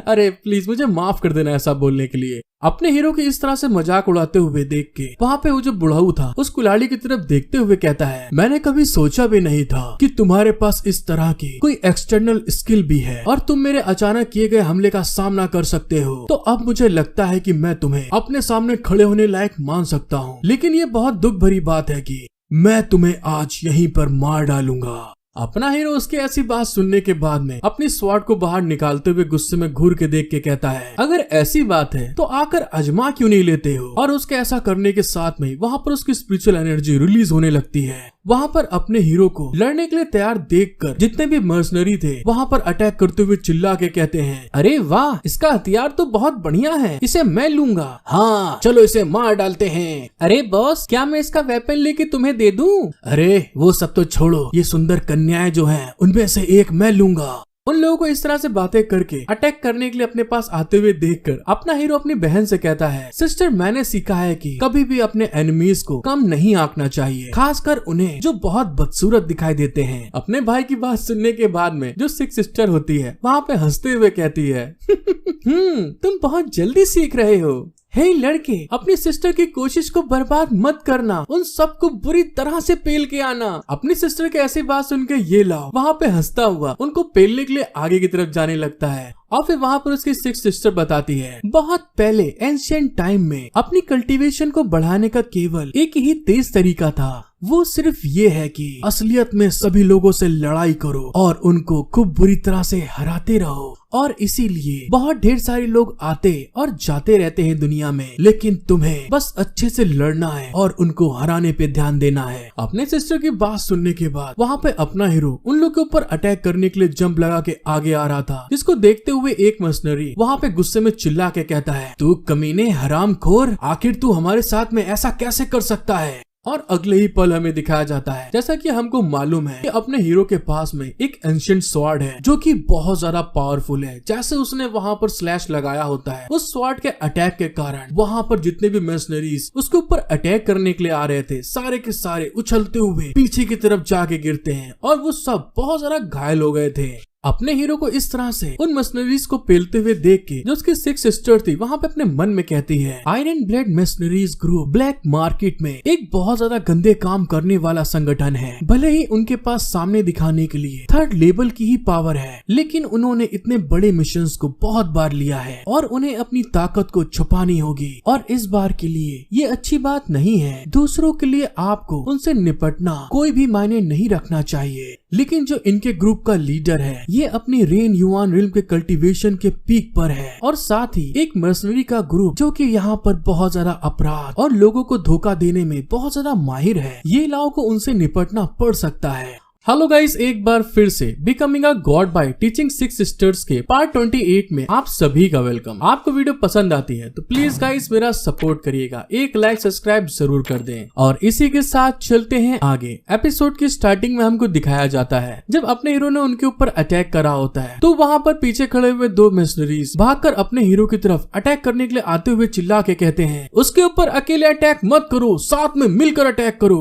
और तभी वहाँ पर ये लाओ उन लोग को आते हुए देखकर वहाँ पर अपनी स्वॉर्ड के अंदर स्पिरिचुअल एनर्जी डालना स्टार्ट कर देता है उनके ऊपर अटैक करने के लिए। लेकिन तभी वो दोनों जो मिशनरीज थे वो अपने हीरो के ऊपर डायरेक्ट अटैक नहीं करते, वो उसको गुमराह करने के लिए उसके चारों तरफ खूब स्पीड से घूमना स्टार्ट कर देते हैं। जिस चीज को करते हुए देखकर ये लाओ वहाँ पे गुस्साते हुए कहता है तुम साले कमीने, हरामखोर। और फिर वहाँ पर अपनी स्वॉर्ड को जमीन के अंदर घुसेड़ते हुए पूरा का पूरा बॉडी वेट उस स्वॉर्ड के ऊपर डाल के अपने पैरों घुमाते हुए उन दोनों मैसनरीज के ऊपर वहाँ पे अटैक कर देता है। ये लाओ वहाँ पे उन दोनों मैसनरीज को घायल करने के बाद में उनकी तरफ देखते हुए गुस्से में कहता है तुम लोग बस यहाँ पर एक चूतिए लोगों का झुंड हो, मेरे पास आओ और मुझे वो सब कुछ दे दो जो तुम्हारे पास है। जब ये लाओ ने इस बारे में बोला होता तभी दूसरे साइड खड़ा हुआ एक मर्सनरी बहुत ज्यादा गुस्से में चिल्लाते हुए कहता है तू हरामखोर कमीने लड़के, तू अपने आप को बहुत ज्यादा महान समझता है। और जैसे ये लाओ जहाँ से आवाज आई थी उस तरफ देखता है तभी अचानक से उसके पैरों के पास में कुछ पर्पल कलर की बॉल जमीन पे आके गिरती हैं। और वो बॉल जैसे ये लाओ के पैरों के पास में आके गिरती हैं तभी अचानक से उनके अंदर से बहुत बड़ा धमाका होता है और वहाँ पर बुरी तरह से आग लग जाती है।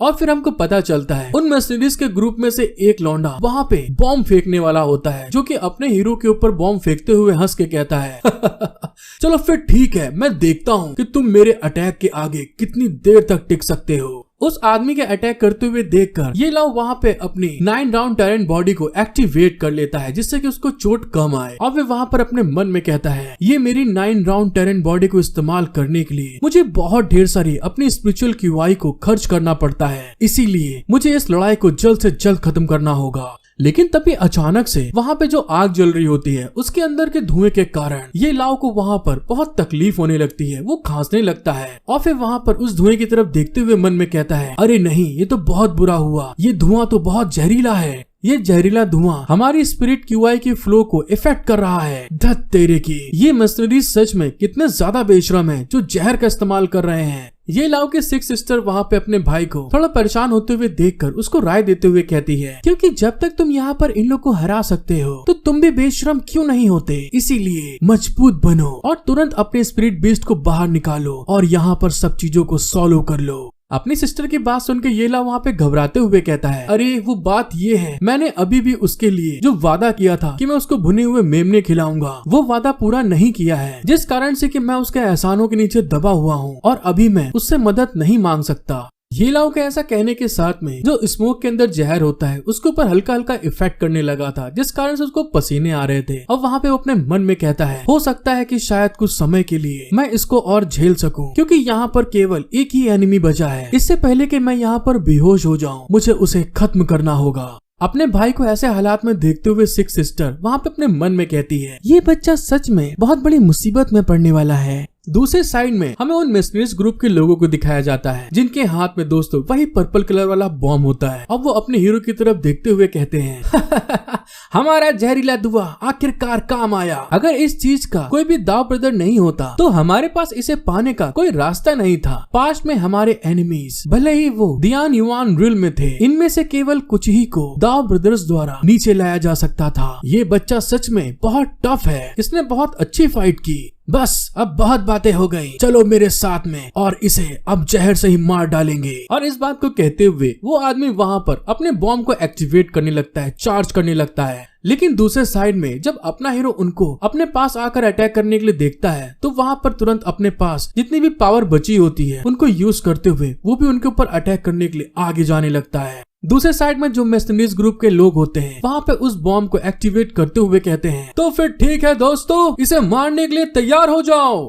और जैसे ही वो लोग वहाँ पे अपने बॉम्ब को रेडी कर रहे थे अपने हीरो के ऊपर फेंकने के लिए, अटैक करने के लिए, तभी अचानक से ये लाओ ने वहाँ पे अपनी स्वॉर्ड का यूज करते हुए जमीन पे खूब जोर से अटैक कर देता है, जिसके इफेक्ट के कारण जो जमीन में पत्थर होते हैं सारे के सारे उड़ते हुए उन मिशनरीज ग्रुप के लोगों के ऊपर जाके लगते हैं। अब वहाँ पे अटैक करते हुए अपना हीरो कहता है ये कितनी खराब बात है कि तुम लोग सच में बहुत ज्यादा स्लो हो। जब वो लोग अटैक को आते हुए देखते हैं तो आपस में ही चिल्ला के कहते हैं भाइयों जरा संभल के।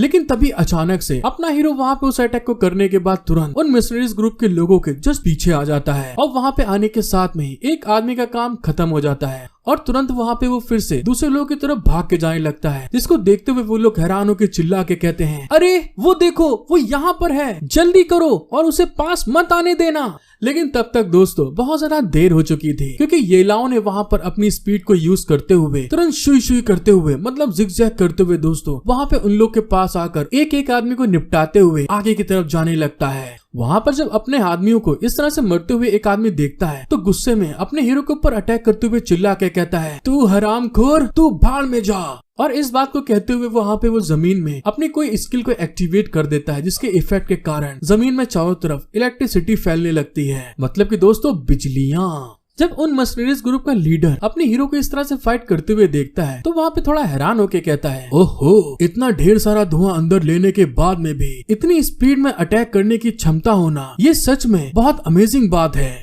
लेकिन अब इन सब चीजों का आखिरी में रिजल्ट मिलने का समय लगभग आ गया है। और इस बात को कहते हुए वो अटैक करने के लिए रेडी हो जाता है। दूसरे साइड में अपने हीरो की हालत वहाँ पे खराब हो रही थी उस पॉइजन के कारण। तभी वो थोड़ा घबराते हुए अपने मन में कहता है ये हरामखोर कमीने, इनकी माँ का पकौड़ा, यहाँ तक कि मेरी 9 टेरेन बॉडी भी अपने आखिरी लिमिट तक पहुँच गई है और ये कभी भी यहाँ पर खत्म हो सकती है। ये लाओ ने वहाँ पर बहुत ढेर सारे जहरीले धुएं को एब्जॉर्ब करने के कारण उसकी हालत वहाँ पे खराब हो रही थी और वहाँ पे वो बुरी तरह से खांसने लगता है। लेकिन दूसरे साइड से जो मर्सनरी ग्रुप का लीडर होता है वो अपने हीरो की तरफ आगे बढ़ रहा था। अब वहाँ पे वो आगे बढ़ते हुए ये लाओ से कहता है हे लौंडे, इतना ज्यादा संघर्ष करना बंद करो तुम और मुझे अपना दर्द खत्म करने दो, क्योंकि तुम यहाँ पर बॉम्ब और स्मोक बॉम्ब से बचने में कामयाब रहे हो। तो अब मुझे दिखाओ तुम क्या अपने इस अंकल की कुल्हाड़ी के इतने दमदार अटैक से तुम यहाँ पर बच सकते हो। और इस बात को कहते हुए वो वहाँ पर बहुत ज्यादा स्पीड में कुल्हाड़ी घुमाते हुए अपने हीरो के ऊपर एक बहुत जोरदार अटैक कर देता है। और वो जो कुल्हाड़ी होती है खूब स्पीड में घूमते हुए सीधे ये लाओ की तरफ आगे बढ़ रही थी उसको चीरने के लिए। और दोस्तों इतने क्रिटिकल मोमेंट में और ज्यादा मसाला डालने के लिए उन मर्सनरी ग्रुप में जो लड़के वहाँ जमीन में घायल पड़े हुए थे ये लाओ का पैर पकड़ते हुए अपने बॉस से कहते हैं बॉस, हमने इस लौंडे को पकड़ लिया है, अब वो पक्के तौर पर यहाँ पर मारा जाएगा और अब वो दोनों खूबसूरत सुंदरियाँ अब हमारी हैं। ये लाओ उन लोग की ऐसी हरकत देख के थोड़ा वहाँ पे गुस्साते हुए हैरान होके कहता है थत तेरे की लग गए घोड़े, उन लोगों ने सच में मेरे पैरों को बुरी तरह से जकड़ रखा है, अब मैं यहाँ पर क्या करूँ।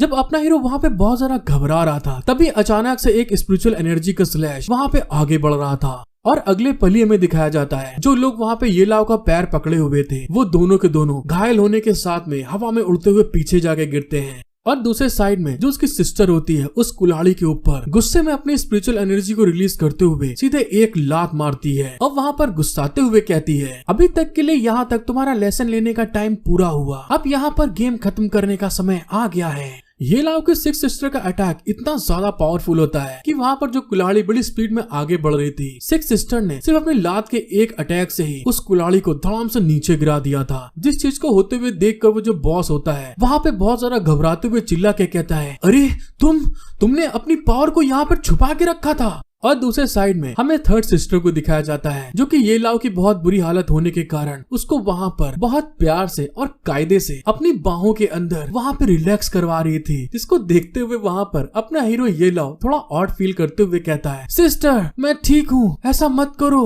अपने ब्रदर को ऐसा कहते हुए देख के थर्ड सिस्टर उसको समझाते हुए कहती है ऐसा है ज्यादा स्ट्रॉन्ग बनने की कोशिश मत करो, आपके अंदर के पॉइजन को निकालने के लिए स्पिरिट क्यूआई के फ्लो को तुरंत कंट्रोल करना होगा। और जिसको नहीं मालूम मैं आप सबको बता दूं जो थर्ड सिस्टर की बॉडी है वो सारे के सारे पॉइजन के प्रति इम्यून है, मतलब वो लड़ सकती है, जिस कारण से कि उसने वहाँ पर अपने हीरो को गले से लगा के रखा, अपने हीरो को खूब कस के बलून से चिपका के रखा था। दूसरे साइड में सिक्स सिस्टर की पावर को देखने के बाद में मिशनरी ग्रुप का जो लीडर था वहाँ पे हैरान होते हुए कहता है, मैं तुम लोग को जज करने में फेल रहा और मैंने कभी भी ऐसा नहीं सोचा था। मैं डाउ गे इतने सालों तक बस नदियों और झीलों में ही चल रहा हूँ और गटर में उल्टा लड़खड़ाता हुआ गिर पड़ा, लेकिन अब मुझे अपने आप को वापस खींचना है, वो भी तुम्हारे साथ में। और इस बात को कहते हुए वहाँ पर थर्ड सिस्टर के ऊपर वो अटैक करने के लिए जंप लगा देता है। थर्ड सिस्टर जब उसको ऐसे अटैक करते हुए देखती है तो वहाँ पर बहुत जरा गुस्साते हुए कहती है, तुम हरामखोर, बदतमीज, बस नरक के लायक हो। और उसके ऐसे कहने के साथ में दोस्तों वहाँ पर नाइन सिस्टर ने अपने फ्रंट पे एक किसी तरीके का अराइव फॉर्मेशन बना लेती है, जिसके इफेक्ट के कारण जो अटैक होता है वहाँ पर ब्लॉक हो जाता है और वो अटैक वहाँ पर थर्ड सिस्टर को बिल्कुल भी नुकसान नहीं पहुँचा पाता।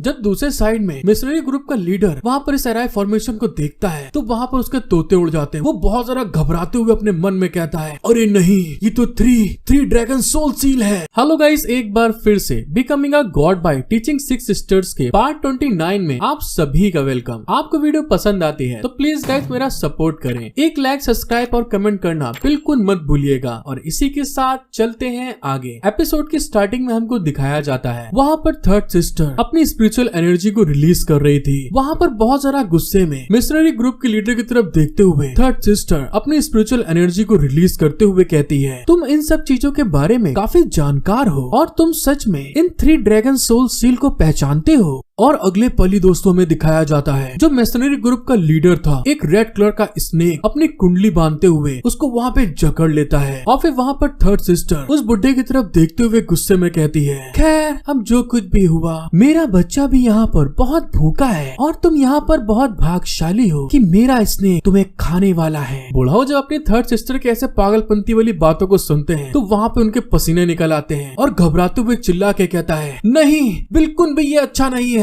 फिर वहाँ पे थर्ड सिस्टर क्रीपी स्माइल देते हुए उस बुढ़ो की तरफ देख के मन में कहती है, वैसे आम तौर पर इस तरह से कभी भी सीलिंग के बीच में मैं उसको नहीं बुला सकती, लेकिन पता नहीं कैसे आज अचानक से सील ऑफ हो गई। वो बाहर निकल आया। जब वहाँ पे मिशनरी ग्रुप का लीडर उस स्नेक को इस तरह से अपने आप को लपेटे हुए देखता है तो बहुत जरा घबराते हुए वो अपनी कुल्हाड़ी उठाता है और जिस हाथ से वो लिपटा हुआ था स्नेक, उस हाथ के ऊपर अटैक कर देता है। वो अपने हाथ को दोस्तों काट देता है उस स्नेक को अलग करने के लिए। मिशनरी ग्रुप के लीडर को ऐसा करने में बहुत ज्यादा दर्द होता है और वहाँ पर वो अपनी जान को बचाते हुए चिल्ला के जंप लगा के पीछे की तरफ चला जाता है। और अगले पल ही दोस्तों मिशनरी ग्रुप का लीडर वहाँ पर बच के भागने की कोशिश करने लगता है जंगल में। इस चीज को होते हुए देखकर सिक्स सिस्टर थर्ड सिस्टर के ऊपर चिल्लाते हुए कहती है, तुमने उसे जाने क्यों दिया। थर्ड सिस्टर वहाँ पे अपने बेबी को मतलब स्नेक को वापस बुलाते हुए कहती है ये कमीना मदद के लिए अपने दोस्तों के पास जरूर जाएगा और समय आने पर लिटिल ब्रदर को अपनी ट्रेनिंग जारी रखने में वे मदद करेंगे।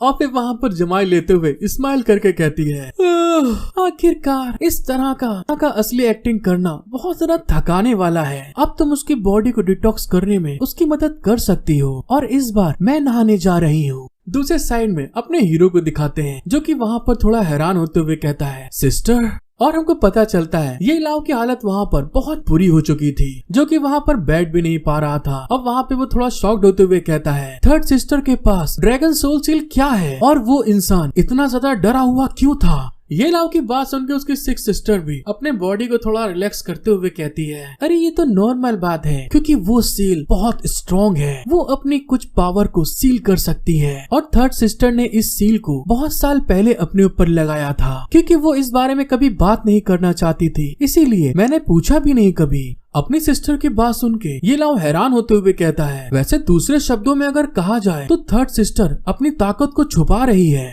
ये लाव की बात सुन के सिक्स सिस्टर उसको बताती है, इसमें कोई शक की बात नहीं है कि बीस्ट पैलेस के मास्टर के रूप में थर्ड सिस्टर बहुत अलग अलग एंशिएंट बीस्ट को बहुत आसानी से कंट्रोल कर सकती है और वो सभी डायनेस्टी के पैलेस मास्टर में से एक है। और दूसरे शब्दों में कहा जाए तो सेंजी भी अपनी ताकत को छुपा रही है। लेकिन तभी दोस्तों जब सिक्स सिस्टर इन सब चीजों के बारे में बता रही थी तो वहाँ पर एक हवा का झोंका चलता है और सिक्स सिस्टर का जो कपड़ा होता है इधर उधर डगमगा जाता है, उड़ जाता है। और इस चीज को देखने के बाद अपना हीरो वहाँ पे हैरान हो गया था। और दूसरे साइड में जब इस चीज को देखने के बाद ये लाव का चेहरा बुरी तरह लाल टमाटर के तरीके हो गया था, तभी वहाँ पर सिक्स सिस्टर कहती है, अच्छा तो ठीक है, हिलना बंद करो क्योंकि अब मैं तुमको डिटॉक्सिफाई करने जा रही हूँ, मतलब कि दोस्तों जहर निकालने जा रही है। लेकिन तभी वहाँ पर जो सिक्स सिस्टर होती है अपने हीरो की तरफ घूर के देखते हुए गुस्से में कहती है, अरे तुम्हारी आंखें ये कहाँ देख रही हैं लड़के। अपनी सिस्टर को गुस्साते हुए देखकर वहाँ पे शर्म के मारे पानी पानी होते हुए कहता है, सिस्टर मुझे आप गलत मत समझिएगा, मैंने तो बस ऐसे ही वहाँ पर देख लिया क्योंकि वहाँ पर कपड़ा बहुत हिल रहा था।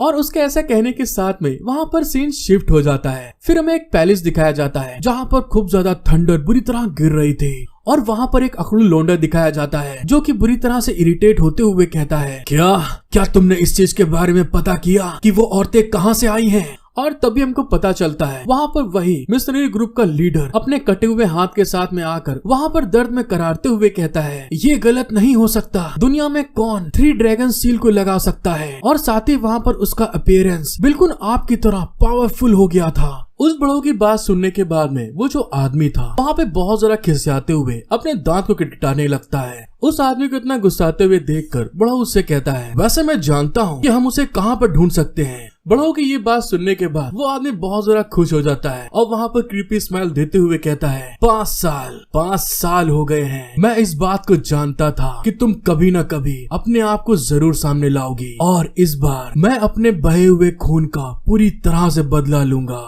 और इसी के साथ हमारा सीन शिफ्ट होके अपने हीरो ये लाव के ऊपर आ जाता है जो कि वहाँ पर बैठा हुआ कल्टीवेशन कर रहा था। लेकिन तभी अचानक से वीरा ठाकुर की तरीके उसके मुंह से भल्ले से खून निकल आता है और ऐसा होने के साथ में ये लाव वहाँ पे जमीन में घुटनों के बल आ जाता है। उसके ऐसे हाल को देखने के बाद सिक्स सिस्टर उससे कहती है, मैंने कल रात में ही तुम्हारे अंदर से पॉइजन को निकाला और अब तुम जबरदस्ती अपने कल्टीवेशन रिल्म से ब्रेक थ्रू करना चाहते हो, तो क्या तुम रेनकार्नेट की ओर भागना चाहते हो? अपने सिस्टर की बात सुन के ये लाव वहाँ पे थोड़ा घबराते हुए कहता है, मेरा बॉडी टेम्परिंग रिल्म अभी भी बहुत कमजोर है और अगर फ्यूचर में मेरी फिर से इस तरह के एनिमीज से मुठभेड़ हो जाएगी, अगर मैं ऐसे एनिमीज को हराना चाहता हूँ तो मुझे कल्टीवेशन में और ज्यादा हाई लेवल पर जाना होगा। अपने भाई की बात सुनने के बाद जो उसकी सिक्स सिस्टर होती है वहाँ पे जो सेब खा रही थी उसकी खोपड़ी में फेंक के मारते हुए कहती है, अरे बेवकूफ, मैं इसीलिए तेरे को समझा रही हूँ। बॉडी टेम्परिंग के बाद ह्यूमन एलिमेंट्स के बाद अर्थ एलिमेंट्स के बाद हेवन एलिमेंट्स और उसके बाद profound king, spirit emperor, great emperor और आसमान के ऊपर अभी भी आसमान है। हमेशा कोई ना कोई जरूर होता है जो आपसे ज्यादा स्ट्रांग हो। ये कल्टीवेशन की सीढ़ी है। अगर आप अपने अंदर सब्र रखते हैं तो सफल हो सकते हैं और आप इस दुनिया के शासक भी बन सकते हैं, मतलब कि रूलर।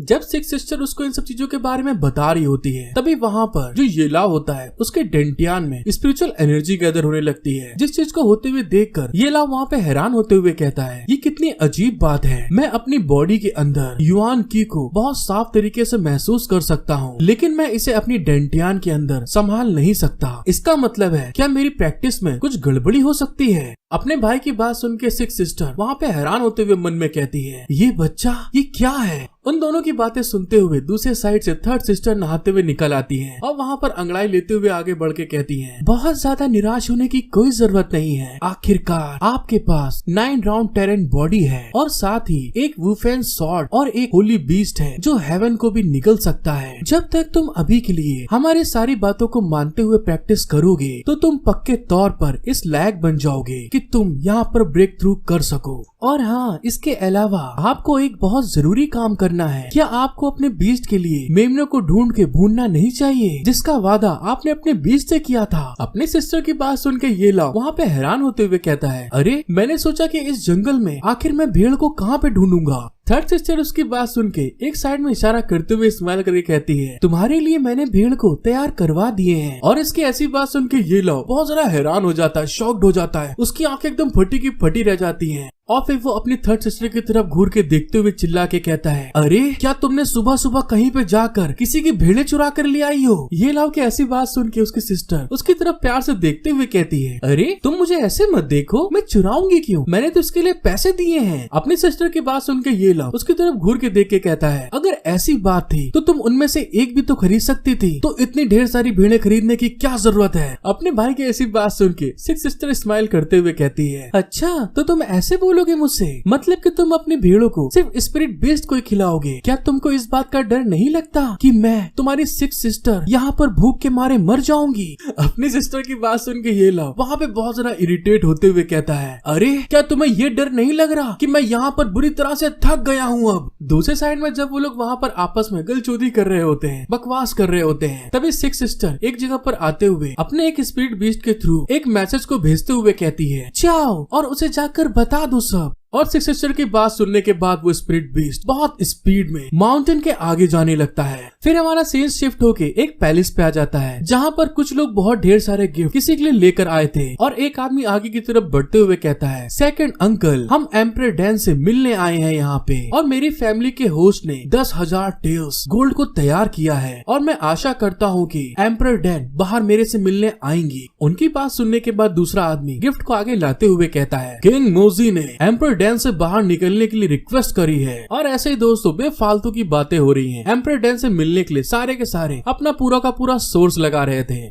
दूसरे साइड में हमें उसी स्पिरिट बर्ड को दिखाया जाता है जिसको 6 सिस्टर ने वहाँ पर भेजा था और वो उड़ते हुए एक लेडी के पास आ जाता है और वो लेडी वहाँ पर 6 सिस्टर के बर्ड को देखते हुए हैरान होते हुए कहती है, क्या ये तुम क्या कह रहे हो? अंडरवर्ल्ड केव जाना है? और दोस्तों मैं आपको बता दूं, ये एम्परर पिल हैं जिनका नाम जोंग लिराओ होता है और साथ ही ये अपने हीरो ये लाओ की 4th सिस्टर है। और जैसा कि आप देख सकते हैं ये लाओ की जितनी भी सिस्टर है सारे के सारे खूब ज्यादा हॉट एंड सेक्सी हैं, बोले तो करारा मार। हेलो गाइस, एक बार फिर से becoming a god by teaching 6 sisters के पार्ट 30 में आप सभी का वेलकम। और दोस्तों मेरे गले के बुरी तरह एल लगे पड़े हैं इस समय क्योंकि सर्दी के कारण मेरे मुंह से बड़ी मुश्किल से आवाज निकल रही है। तो अपने भाई का इस तरह का प्यार देखते हुए दोस्तों एक लाइक सब्सक्राइब करना बिल्कुल मत भूलिएगा। और इसी के साथ चलते हैं आगे। एपिसोड की स्टार्टिंग में हमको दिखाया जाता है अपने हीरो ये लाओ की वहाँ पे ट्रेनिंग स्टार्ट कर दी जाती है, जिस कारण से कि ये लाओ की भी मेरी तरह बुरी तरह फट चुकी थी, उसकी आंखें बाहर आ गई थी। और तभी हमको पता चलता है ये लाओ के हाथ में एक एक टन के 2 पत्थर पकड़ा दिए जाते हैं और उसको बोला जाता है कि इसको संभाल के रखो।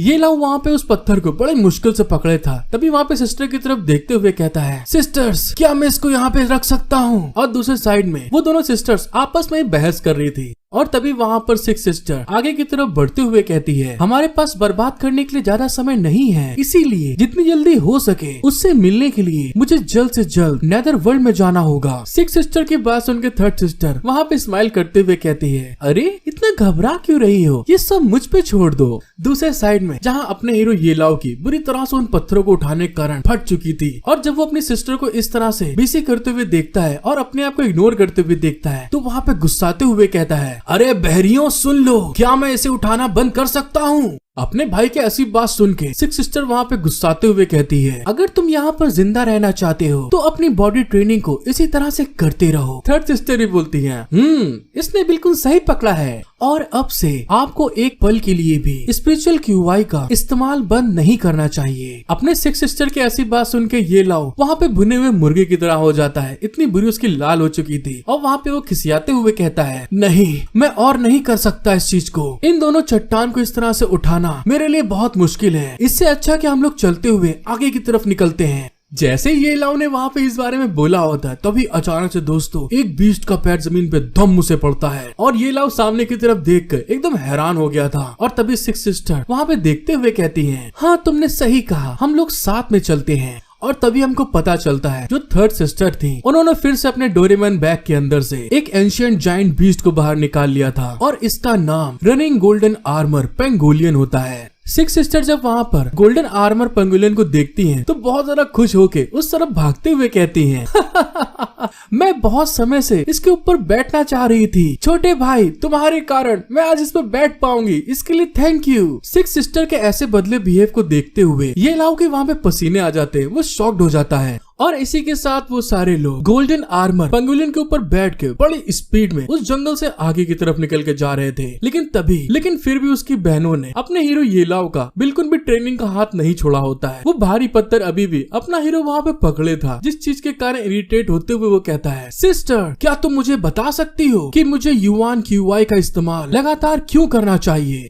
अपने हीरो की बात सुन के सिक्स सिस्टर उसको जवाब देती है, तुमने अभी तक 9 राउंड टैलेंट बॉडी को ही कल्टीवेट किया है, जिसको तुम बड़ी मुश्किल से इस 10 साल में सीख पाए हो। और इतने ढेर सालों के सीखने के दौरान आपका युआन डैन टूटता रहा है, जिस कारण से कि आप युआन क्यूआई को एब्सॉर्ब नहीं कर पाते हैं और वो आपके मेरिडियन में फैलता है। नॉर्मल कल्टीवेटर अपने कल्टीवेशन को बढ़ाने के लिए युआन क्यूआई को युआन डैन के द्वारा कल्टीवेशन के थ्रू बढ़ाते हैं, लेकिन तुमने इसे 10 सालों से रिफाइन नहीं किया है और आपकी युआन क्यूआई धीरे धीरे जमा हो रही है, इसलिए आपका मेरिडियन ब्लॉक हो गया है। और अगर तुम्हारे पास 9 राउंड टेरेन बॉडी का प्रोटेक्शन नहीं होता तो तुम बहुत पहले ही विस्फोट करके मर जाते। लेकिन कोई बात नहीं, कोई भी अपने मेरिडियन की लिमिट को नहीं जानता, इसलिए तुम्हें उन्हें कम करने के लिए केवल युआन क्यूआई का इस्तेमाल करना जारी रखना होगा। अपनी सिस्टर की इस बात को सुनने के बाद कि वो विस्फोट होके खत्म हो जाता, वहाँ पे उसकी आंखें बिल्कुल फटी रह जाती, पसीने निकलने लगते हैं और वहाँ पे वो घबराते हुए कहता है, क्या ये क्या बोल रही हो बहन तुम? अब क्या करना चाहिए और क्या तुम मुझे बचा सकती हो? ये लाव की थर्ड सिस्टर वहाँ पे सोचते हुए कहती है, वैसे थोड़ा मुश्किल तो है, क्योंकि पूरी दुनिया में हमने सोचा कि केवल दुनिया का नंबर 1 अल्केमिस्ट एम्परर पिल आपको बचा सकती है, लेकिन वो माउंटेन में रहती है और बहुत सालों से उसने बाहरी दुनिया के मामलों को नजरअंदाज कर दिया है। अपनी थर्ड सिस्टर की इस बात को सुनने के बाद जो येला होता है वहाँ पर बिलक बिलक के दोस्तों रोने लगता है और रोते हुए चिल्ला के कहता है, हाँ मैंने उसके बारे में सुना है, बहुत ढेर सारे किंग ने सिर्फ उसकी मेडिकल सलाह को पूछने के लिए बहुत सारी कोशिश की है, लेकिन फिर भी उनको सफलता नहीं मिली, तो मेरा काम कैसे होगा? बहनों मैं तो गयो, पक्की बात है इस बार गयो। इस तरह रोते हुए देखकर जो उसकी सिक्स सिस्टर होती है वहाँ पर सर पकड़े हुए कहती है, हाँ इस बात को तुमने सही कहा, लेकिन इस बार मामला कुछ अलग है, क्योंकि वो भी तुम्हारी बहन है। और ये लाव ने दोस्तों जैसे इस बारे में सुना होता है वहाँ पर उसको बहुत भयानक झटका लगता है और जो चट्टान को पकड़े हुए था वो तुरंत डिसबैलेंस होते हुए वहाँ पे छोड़ देता है। लेकिन तभी सिक्स सिस्टर उसके हाथ को पकड़ लेती है और वहाँ पे लटके हुए ये लाव उससे कहता है, सिस्टर इस दुनिया में इतनी अच्छी चीजें कैसे हो सकती हैं? पिल एम्परर मेरी सिस्टर कैसे हो सकती है? सिक्स सिस्टर उसको संभालते हुए बताती है, वैसे इत्तेफाक से वो अभी भी आपकी फोर्थ सिस्टर है, मैंने उसे पहले ही मैसेज भेज दिया था और हमने नेदर वर्ल्ड केव में मिलने का वादा किया है। अपनी सिस्टर की बात सुनने के बाद ये लाव वहाँ पे घबरा जाता है, उसके पसीने आ रहे थे और तभी घबराते हुए मन में कहता है, क्या मेरी सारी की सारी सिस्टर इतनी ज्यादा खूबसूरत और औसम है? सच में यार मेरे डैड तो बहुत ज्यादा ग्रेट इंसान है। ये लाव को वहाँ पे घबराते हुए देखकर उसकी थर्ड सिस्टर उससे कहती है, अरे ये देखो तुम्हारा चट्टान तो नीचे गिर गया, चलो ठीक है सामने रुकती हूँ, 2000 साल पुराना पेड़ का टुकड़ा काट लेती हूँ। थर्ड सिस्टर की बात सुन के सिक्स सिस्टर वहाँ पे खूब जोर से हंसते हुए कहती है, हाँ ये तो बहुत बढ़िया आइडिया है। और दूसरे साइड में हमारा बेचारा लौंडा ये लाव वहाँ पर इस बात को सुनने के बाद बहुत ज्यादा घबराते हुए चिल्ला के कहता है, अरे क्या तुम दोनों मेरी बहन हो या शैतान हो? और इसी तरह से वो दोनों सिस्टर्स ये लाव की मौज उड़ाते हुए धीरे धीरे करके नेदरलैंड केव की तरफ आगे बढ़ने लगते हैं, जहाँ पर उसकी थर्ड सिस्टर ने जैसा कहा था 2000 साल पुराना पेड़ का एक टुकड़ा काट कर उसके ऊपर लदवा देते हैं। और उस जगह को देखकर अपना हीरो ये लाव अपनी सिस्टर से पूछता है, अरे यहाँ पर इतने ज्यादा सराउंडिंग और साथ ही इतना भयानक अंधकार क्यों है? उसकी बात सुन के थर्ड सिस्टर उसको बताती है, अरे ये तो साफ दर्शाता है कि हम जल्दी नेदरवर्ल्ड केव पे पहुँचने वाले हैं। जैसे वो लोग थोड़ा सा आगे बढ़ते तभी अचानक से बहुत ढेर सारे रेड कलर के चमगादड़ वहाँ पर पंख फड़फड़ाते हुए सीधे उन लोगों की तरफ आगे बढ़ने लगते हैं। उन चमगादड़ को देखते ही वहाँ पे जो थर्ड सिस्टर होती है सीरियस होते हुए कहती है, ये तो रेड टेल ब्लैक बैट है, ये नेदरवर्ल्ड केव में पाए जाने वाले यूनिक बीस्ट हैं, बहुत ज्यादा जहरीले होते हैं, यहाँ तक कि इनके छूने भर से इंसान सड़ने लगता है और मर जाता है। अपनी सिस्टर की ऐसी भयानक भरी बातें सुन के ये लाव अपना कठोर मर्द वहाँ पे बहुत ज्यादा घबराते हुए कहता है, अरे मेरी बहन मुझे डराना बंद करो, वैसे हमें चिंता की कोई बात नहीं है क्योंकि मेरी सिस्टर यहाँ पर है। थर्ड सिस्टर उसकी बात सुन के वहाँ पे खूब मस्त पोज बनाते हुए कहती है, अरे तुम बिल्कुल सही हो उस जगह पे। और उसके ऐसा कहने के साथ में दोस्तों जो उसका गोल्डन आर्मर पंगोलियन था वो अचानक से उन लोग को जंप लगाते हुए आसमान में कर देता है और फिर वहाँ पर खूब स्पीड में पलटते हुए वो पंगोलियन अपने हीरो की दोनों सिस्टर और उसे वहाँ पर अपनी बॉडी के बीच में ले लेता है। और उसका ऐसा करने के साथ में जो उसका सॉफ्ट पार्ट होता है उनको वहाँ पे सेव करते हुए वहाँ पर वो बिल्कुल एक बाउंसिंग बॉल के तरीके वहाँ पर शेप बना लेता है और वहाँ पर घूमते हुए खूब स्पीड में उन बैट्स को घायल करते हुए उस जगह से आगे की तरफ बढ़ने लगता है। उन बैट्स को जैसे ही उड़ाते हुए पंगोलिन आगे बढ़ता है, तभी वहाँ पर वैली के पास पहुँचने के साथ में ही पंगोलिन अपनी स्पीड को बहुत ज्यादा तेज कर लेता है। जहाँ पर आगे बढ़ते हुए थर्ड सिस्टर अपने हीरो से कहती है, मैं तुम्हें बस केव के एंटर तक ही ले जाऊंगी, फिर तुम्हें खुद पर भरोसा करना होगा। लेकिन दूसरे साइड अपने हीरो की हाल दिखाते हैं दोस्तों, जो पंगोलिन की बॉडी के अंदर घूमने के कारण उसका सर बुरी तरीके से चकरा जाता है और उसके लिए ये पहली बार था, जिस कारण से कि वो वहाँ पर अपनी बॉडी को बिल्कुल कंट्रोल नहीं कर पाता। तभी वहाँ पर सिक्स सिस्टर उसकी मौज लेते हुए कहती है, अरे खुश हो जाओ, इस एक क्लास के सुपर मिशन में हम लोग नेदरवर्ल्ड केव में अंदर जाने वाले हैं। अपनी एल्डर फोर्थ सिस्टर के सामने खुद को शर्मिंदा मत करना। हेलो गाइस, एक बार फिर से becoming a god by teaching six sisters के पार्ट 31 में आप सभी का वेलकम। और जैसे कि आपको समझ में आ ही रहा होगा, मेरे गले के एल लग चुके हैं और आप सभी लोगों का बहुत बहुत दिल से शुक्रिया कि आप लोगों ने मेरे चैनल को सब्सक्राइब किया और इतना ज्यादा लाइक किया, इसके लिए दिल से शुक्रिया। और इसी के साथ चलते हैं आगे। एपिसोड की शुरुआत में हमको दिखाया जाता है अपना हीरो जब वहाँ पर नेदरवर्ल्ड केव के पास पहुँचता है तो उस जगह के हाल को देखने के बाद बहुत ज्यादा हैरान हो गया था और फिर वहाँ की सारी बदबू के कारण अपनी नाक को बंद करते हुए कहता है, ओहो, सच में कितनी ज्यादा गंदी बदबू है यहाँ पे। क्या तुम दोनों सच में इस जगह से आगे निकलना चाहती हो? ये लाओ की बात सुनने के बाद उसकी थर्ड सिस्टर उसकी तरफ घूर के देखते हुए कहती है, 100 साल पहले नेदरवर्ल्ड केव अभी भी एक ज्वालामुखी पे टिका हुआ है, इसीलिए इसके अंदर का हिस्सा पहले से ही एक भूल भुलैया की तरह सभी दिशाओं में अलग अलग रास्ते बन चुके थे। और यही कारण है कि कोई भी मिशनरी इस एक क्लास के मिशन को अभी तक पूरा करने लायक नहीं हो पाया। और यही कारण है कि बहुत सालों से इस अर्थ ड्रैगन के अवशेष यहीं पर हैं। तभी वहाँ पर सिक्स सिस्टर दूसरी साइड की तरफ देखते हुए कहती है, अरे ये देखो, फोर्थ सिस्टर को तो यहाँ पर आने में बहुत ज्यादा समय लग गया। थर्ड सिस्टर, क्या आप ये लाओ के साथ में रास्ता ढूंढने के लिए उसके साथ में जा सकती हैं? सिक्स सिस्टर की बात सुन के जो थर्ड सिस्टर होती है अपने हीरो की तरफ एक सीप को फेंकते हुए कहती है, हे लड़के, इसे पकड़ लो। ये लाओ वहाँ पे उस सीप को पकड़ते हुए कहता है, अरे आखिर ये क्या चीज है? ऐसे वहाँ पे ये लाओ ने इस बारे में बोला होता है। अगले ही पल जो उसकी सिस्टर होती है वहाँ पर छोटी होते होते उस सीप के अंदर जाते हुए कहती है, ये लगभग वैसा ही है जो आपके मास्टर के पास पंपकिन है, इसीलिए मैं अब सबसे पहले सोने जा रही हूँ। जब तुम्हारी बहुत बुरी तरह फट जाए और तुम बहुत डर रहे हो और अपनी पेंट के अंदर सुसु करने वाले हो तो ही जाकर मुझे बुलाने की हिम्मत करना। अपनी थर्ड सिस्टर की ये सब बात को सुन के ये लाओ वहाँ पे बहुत ज्यादा शॉक्ड हो जाता है। और तभी दूसरे साइड जो उसकी सिक्स सिस्टर होती है उसके और ज्यादा मौज लेते हुए कहती है,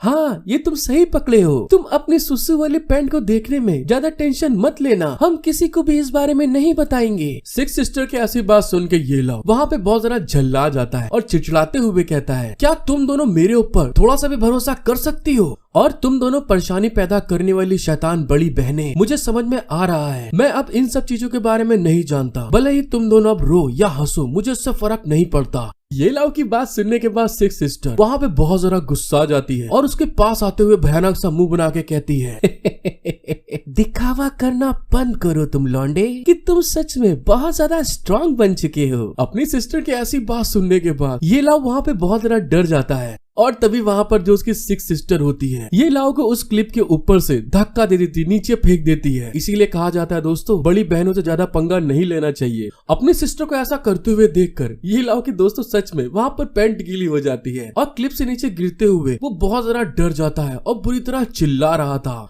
और फिर नीचे की तरफ गिरते हुए अपनी सिस्टर से कहता है, मैं पक्के तौर पे अर्थ ड्रैगन की हड्डियों को बाहर लेकर आऊंगा। ये लाओ जैसे नीचे की तरफ गिरता है, सामने की तरफ बहुत ढेर सारा मैग्मा होता है, मतलब कि लावा होता है। जिस चीज की तरफ गिरते हुए अपना हीरो मन में कहता है, वहाँ देखो, वहाँ से तो लाइट आ रही है, ऐसा लगता है कि वहाँ अभी भी मैग्मा जमीन पे है, इसीलिए मेरे को नीचे उतरते समय बहुत केयरफुल रहना पड़ेगा। और इस चीज को देखते हुए ये लाओ वहाँ जमीन पे जब उतरता है तो बहुत केयरफुल से उतरता है कि कहीं मैग्मा के ऊपर ना कूद जाए। और हाँ दोस्तों, मेरे गले के बुरी तरह एल लग चुके हैं, तो प्लीज थोड़ा एडजस्ट कर लीजिएगा। ये लाओ जैसे वहाँ पर नीचे उतरता है तभी अचानक से वहाँ पर लाइटनिंग चमकने लगती है और कुछ लाइट्स ये लाओ की तरफ बहुत स्पीड में आगे की तरफ बढ़ रही थी। और जैसे ये लाओ का ध्यान उस लाइटनिंग के ऊपर जाता है तो हमें पता चलता है दोस्तों, वो लाइटनिंग नहीं, बेसिकली वो तलवार थी खूब ढेर सारी, जो ये लाओ को वहाँ पर अटैक करने के लिए आगे बढ़ रही थी। और ये लाओ पता नहीं दोस्तों कहाँ से कैसा डांस सीखा है कि वहाँ पर अपनी बॉडी को लचीलापन करते हुए, नाचते हुए, उन सारी तलवार से बचते हुए चिल्ला के कहता है, अरे ये क्या बकचोदी है, ये बकवास चीजें कैसे आ सकती है यहाँ पे।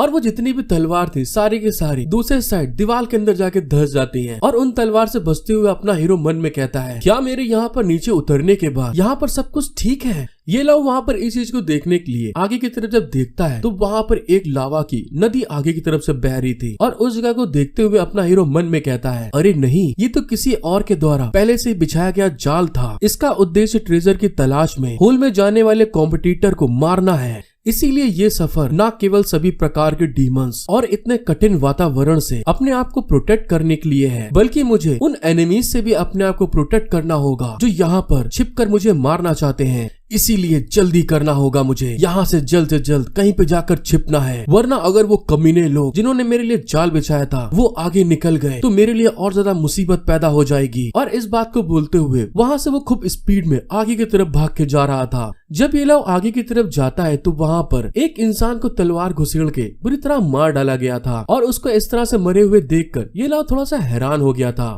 और तभी ये लोग उन मरे हुए लोगों को चेक करते हुए कहता है, अरे ये क्या, इन सभी लोगों के पीठ के ऊपर बहुत बुरी तरीके से छुरा भोंका गया है और यहाँ तक कि इन लोगों को पीछे मुड़ने तक का मौका नहीं दिया गया। आखिर इस तरह का खतरनाक मास्टर कौन हो सकता है? और जब ये लाव इन सब चीजों के बारे में सोच रहा होता है तभी सामने की तरफ देखते हुए वहाँ पे वो बहुत जरा घबरा जाता है, क्योंकि दोस्तों सामने की तरफ दो पार्टी आपस में बुरी तरह लड़ने के लिए रेडी हो चुकी थी, जिनमें से कि बहुत सारे सोल्जर्स उनके यहाँ पर मर गए थे। एक पार्टी आपस में बात करते हुए कहती है, ब्रदर अरे खुशियाँ मनाओ, आखिर आज हम इन लोगों को पेल पाल के बराबर कर देंगे। उन लोगों की बात सुनने के बाद जो दूसरे लोग होते हैं वहाँ पे गुस्साते हुए कहते हैं, तुम जैसे घमंडी मिशनरी ग्रुप और इस तरह से जंगल में उड़ने की कोशिश करते हुए अपने आप को शर्मिंदा मत करो, क्योंकि हम मिशनरी ग्रुप ब्लड वुल्फ वाले हैं जिन्होंने इस मिशन को लिया है और अब तुम लोग यहाँ पर बुरी तरह मरने वाले हो। और इसी तरह से दोस्तों ये लोग आपस में बुरी तरह से गलचोदी कर रहे होते हैं, मतलब बकवास कर रहे होते हैं, जिनको आगे बताने से कोई फायदा ही नहीं है, क्योंकि ये सारे के सारे वैसे भी यहाँ पर मरने वाले हैं।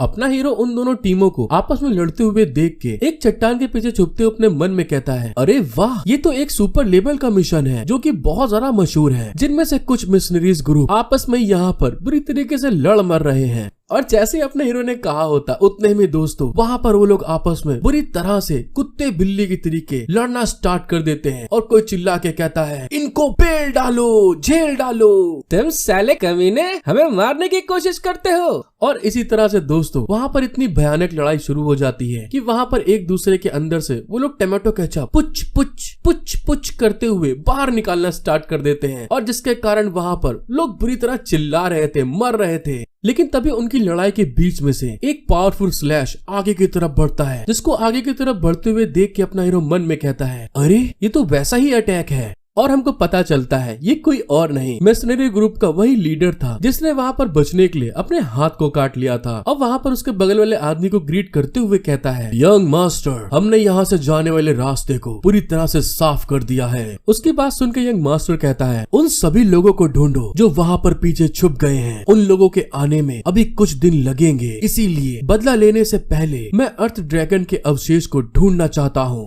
ये लाओ जब वहाँ पर उस बुढ़ाऊ को देखता है तो थोड़ा सा घबराते हुए मन में कहता है, अरे नहीं, ये तो वही कमीना बूढ़ा है जिसके साथ में हमारी फाइट हुई थी और उसने सच में हमें रोकने के लिए किसी दूसरे से मदद मांगी है। ये लाओ के ऐसा कहने के साथ में हमारा सीन शिफ्ट हो जाता है और हमें उस लावा के किसी और दूसरी तरफ का रास्ते को दिखाया जाता है, जहाँ पर हमको बहुत खूबसूरत सेक्सी लेग पीस दिखाए जाते हैं। और हाँ दोस्तों, ये एक लड़की है, वो आगे बढ़ते हुए कहती है, अरे ये कितनी अजीब बात है, चूयू ने तो मुझसे साफ कहा था कि हम लोग यहीं पे आकर मिलेंगे, तो वो इसे क्यों नहीं देख सकती। और हाँ दोस्तों, ये कोई और नहीं अपने हीरो की फोर्थ सिस्टर होती है, पिल एम्परर। और फिर वहाँ से वो आगे की तरफ बढ़ते हुए कहती है, अरे छोड़ो, रहन दो, मेरे लिए बेहतर यही होगा कि मैं अभी इन सब चीजों के लिए ज्यादा चिंता ना करूं। और दोस्तों जब वो ऐसा कह के आगे की तरफ बढ़ रही थी तो हमें दिखाया जाता है जो उसकी फोर्थ सिस्टर होती है उसने पीछे की तरफ बहुत बुरी तरीके से कत्ले आम मचाते हुए आगे की तरफ जा रही थी। तो इस चीज से आप समझ सकते हैं कि अपने हीरो की फोर्थ सिस्टर कितनी ज्यादा पावरफुल है। हेलो गाइस, एक बार फिर से becoming a god by teaching 6 sisters के पार्ट 32 में आप सभी का वेलकम। और हाँ दोस्तों, मेरे गले की बुरी तरह एल लग चुके हैं, तो इसीलिए प्लीज एडजस्ट कर लीजिएगा। आपको वीडियो पसंद आती है तो सब्सक्राइब, लाइक, कमेंट करना बिल्कुल मत भूलिएगा। और इसी के साथ चलते हैं आगे। एपिसोड की शुरुआत में हमको दिखाया जाता है ये लाव की 6 सिस्टर वहीं क्लिफ के ऊपर खड़ी होके अपनी 4 सिस्टर का वेट कर रही थी,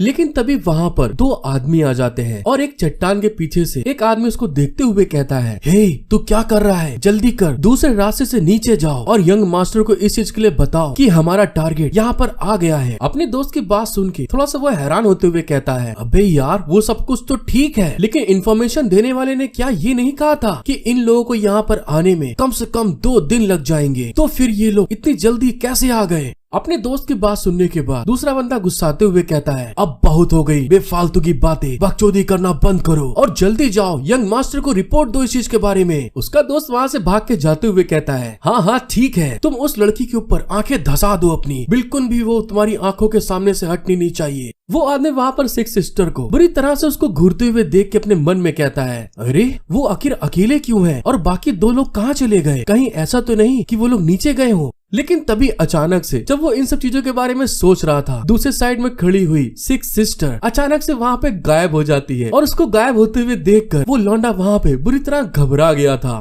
और तभी वहाँ पर उस लौंडे के पीछे से आवाज आती है, उस कमीने को जितनी भी मदद दी गई वह तुम लोगों की तरह ही पूरी तरह से कचड़ा है। और इस आवाज को सुन के वो आदमी वहाँ पर शॉक्ड हो गया था और तभी वहाँ पर अपनी रिफ्लेक्शन को यूज करते हुए पीछे की तरफ अचानक से एक अटैक कर देता है। उस आदमी के ऐसे अटैक को 6 सिस्टर जब अपनी तरफ आते हुए देखती है तो वहाँ पर तुरंत अपने हाथों से उसके वेपन को पकड़ लेती है। और हाँ दोस्तों, नीचे बालों का गुच्छा जैसा कुछ दिख रहा है, मुझे समझ में नहीं आ रहा आखिर ये क्या है। और हाँ, ज्यादा दिमाग लगाने की कोशिश मत करो यार, चट्टान में कब से ऐसा होने लगा। फिर वहाँ पर 6 सिस्टर उस ब्लेड को अपने हाथ में देखते हुए कहती है, ओहो क्या बात, ये तो क्रिसेंट मून ब्लेड है, इसका मतलब तो ये हुआ योंगन भी यहाँ पर इस मैटर में उंगली करने के लिए आया है। दूसरी तरफ खड़ा आदमी जब इस तरह से अपने ब्लेड को पकड़ते हुए देखता है तो अचानक से फिर से एक सरप्राइज अटैक करने के लिए आगे की तरफ बढ़ के खूब तेज चिल्ला के कहता है, तुम वही हो जो योगन के खिलाफ में लड़ने की हिम्मत कर रही है, तुम्हें यहाँ पर मरना होगा। लेकिन तभी अचानक से जब वो आदमी वहाँ पर 6 सिस्टर के ऊपर अटैक करने के लिए आगे बढ़ रहा था तो अचानक से 6 सिस्टर ने भी जो अभी मून ब्लेड को अपने हाथ में लिया हुआ था उसकी तरफ झटके से फेंक देती है, जिसके इफेक्ट के कारण वो आदमी वहाँ पर घायल हो जाता है। और अगले पल ही दोस्तों उसका काम वहीं पे मतलब तमाम हो चुका था। इस आदमी को इतनी जल्दी मरते हुए देखकर 6 सिस्टर अपने मन में कहती है, अगर यंग मास्टर योगन की एसोसिएशंस यहाँ पर है, इसका मतलब तो ये हुआ कि वो यहाँ पर खुद आया है। मेरा भाई ये लाव सच में कितना ज्यादा बदकिस्मत होगा, लेकिन सौभाग्य से मेरी 3rd सिस्टर अभी भी उसी के साथ में है। समय के अभाव को देखते हुए मुझे ऐसा लगता है कि 4 सिस्टर पहले से ही यहाँ पर होनी चाहिए, आखिर वो अभी तक यहाँ पर क्यों नहीं आई।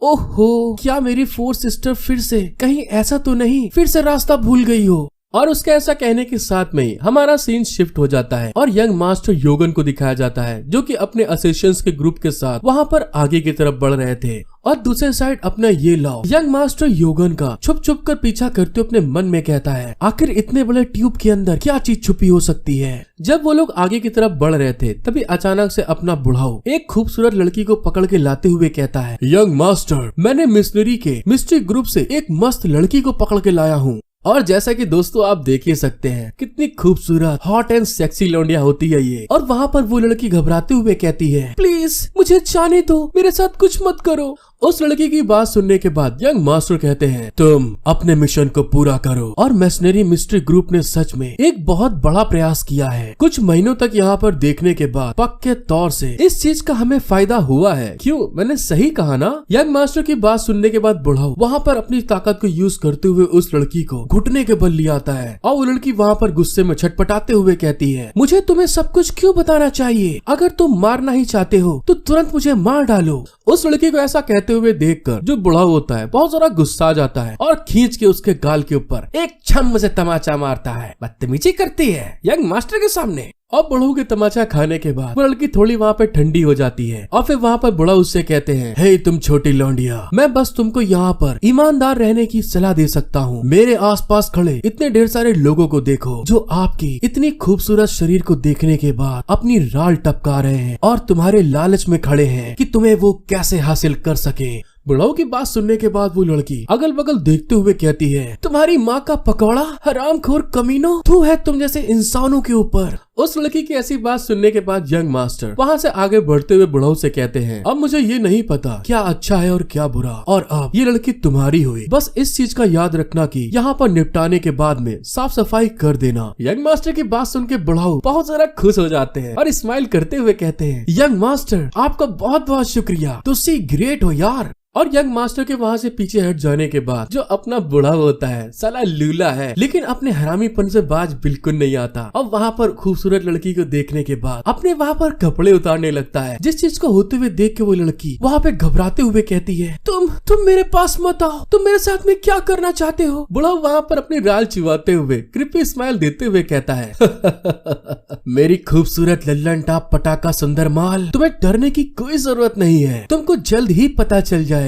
कि मैं तुम्हारे साथ में कैसे और कितना कुछ क्या कर सकता हूँ। और अपना लूला घोड़ा दोस्तों मतलब बुड्ढा वहाँ पर इस चीज को कहने के बाद तुरंत उसकी तरफ जल्दी से आगे बढ़ जाता है, उसको पकड़ लेता है और इस चीज को होते हुए देखकर वो लड़की वहाँ पे छटपटाते हुए चिल्लाते हुए कहती है, बचाओ, कोई मदद करो मेरी। और दूसरे साइड में वो बुढ़ाओ अपनी राल चिवाते हुए उसको खूब कस के पकड़ते हुए कहता है, तुम यहाँ पर चिल्लाने के लिए पूरी तरह से फ्री हो, भले ही तुम यहाँ पर चिल्लाते हुए अपने गले को बुरी तरह से फाड़ डालो, फिर भी तुमको बचाने के लिए इस जगह पर कोई नहीं आएगा। बुढ़ाऊ जैसे इस बात को कहने के बाद उसके ऊपर हाथ डालने वाला होता है। हाँ, समझदार के लिए इशारा काफी होता है यार, कहाँ पे हाथ डाला जाता है। तभी अचानक से एक पत्थर उसके हाथ पे आके लड़ता है और उस पत्थर को अपने हाथ पे लड़ते हुए देखकर वो जो बुढ़ाऊ होता है वहाँ पे सतर्क हो जाता है, अलर्ट हो जाता है कि किसने यहाँ पर पत्थर मारा। लेकिन वो फिर से केयरलेस होते हुए उस लड़की की तरफ देख के खूब जोर से हंसते हुए कहता है, मुझे तो सच में ऐसा लगा कि जैसे तुम्हें कोई यहाँ पर बचाने आ गया हो।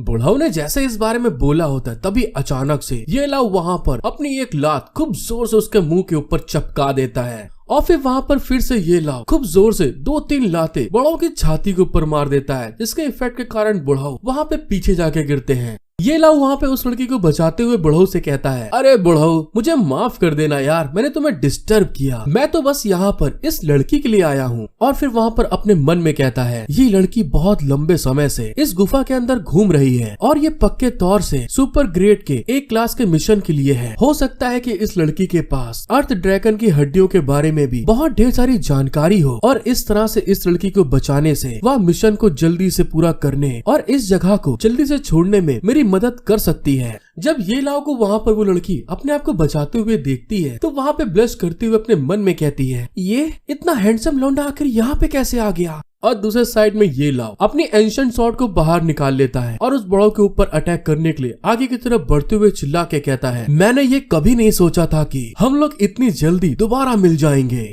और इस बात को कहते हुए ये लाओ खूब स्पीड में उस बुढ़ाऊ के ऊपर एक खूब जोरदार अटैक कर देता है, लेकिन ये लाओ के अटैक करने के बावजूद उस बुढ़ाऊ को कुछ नहीं होता। और तभी वहाँ पर वो बुढ़ाऊ हंसते हुए कहता है, तुम गंदे लड़के, मैं आपकी महक को बहुत अच्छे से जानता हूँ, जिस कारण से कि मैंने तुम्हारी महक को सूंघने के बाद सरप्राइज नहीं हुआ, क्योंकि मैं जानता हूँ वो तुम हो। ये लाओ वहाँ पे उसकी ऐसी बात सुनने के बाद फिर से अपना एक अटैक रेडी करते हुए उसकी तरफ आगे बढ़ते हुए कहता है, इसमें कोई आश्चर्य की बात नहीं है कि तुम्हारा चेहरा सच में कितना ज्यादा बदसूरत है और इस चीज से पता चलता है कि तुम एक कुत्ते हो जो कि अपने मालिक के आगे बस तुम हिलाता रहता है। आपको यहाँ तक वीडियो देखने में मजा आया है तो प्लीज गाइस मेरा सपोर्ट कर दीजिए। मुझे मालूम है अभी तक आपने लाइक सब्सक्राइब नहीं किया होगा, तो प्लीज जल्दी जाइए एक लाइक सब्सक्राइब जरूर कर दें। Becoming a god by teaching 6 sisters के पार्ट 33 में आप सभी का वेलकम। एपिसोड की स्टार्टिंग में हमको दिखाया जाता है वो जो बुढ़ाऊ होता है अपने हीरो के ऊपर एक अटैक रेडी करते हुए खूब जोर से चिल्ला के कहता है, हे लौंडे, तुम्हारी दोनों खूबसूरत औरतें कहाँ हैं? आखिर वो दोनों भी मेरे सामने आने की हिम्मत क्यों नहीं करती?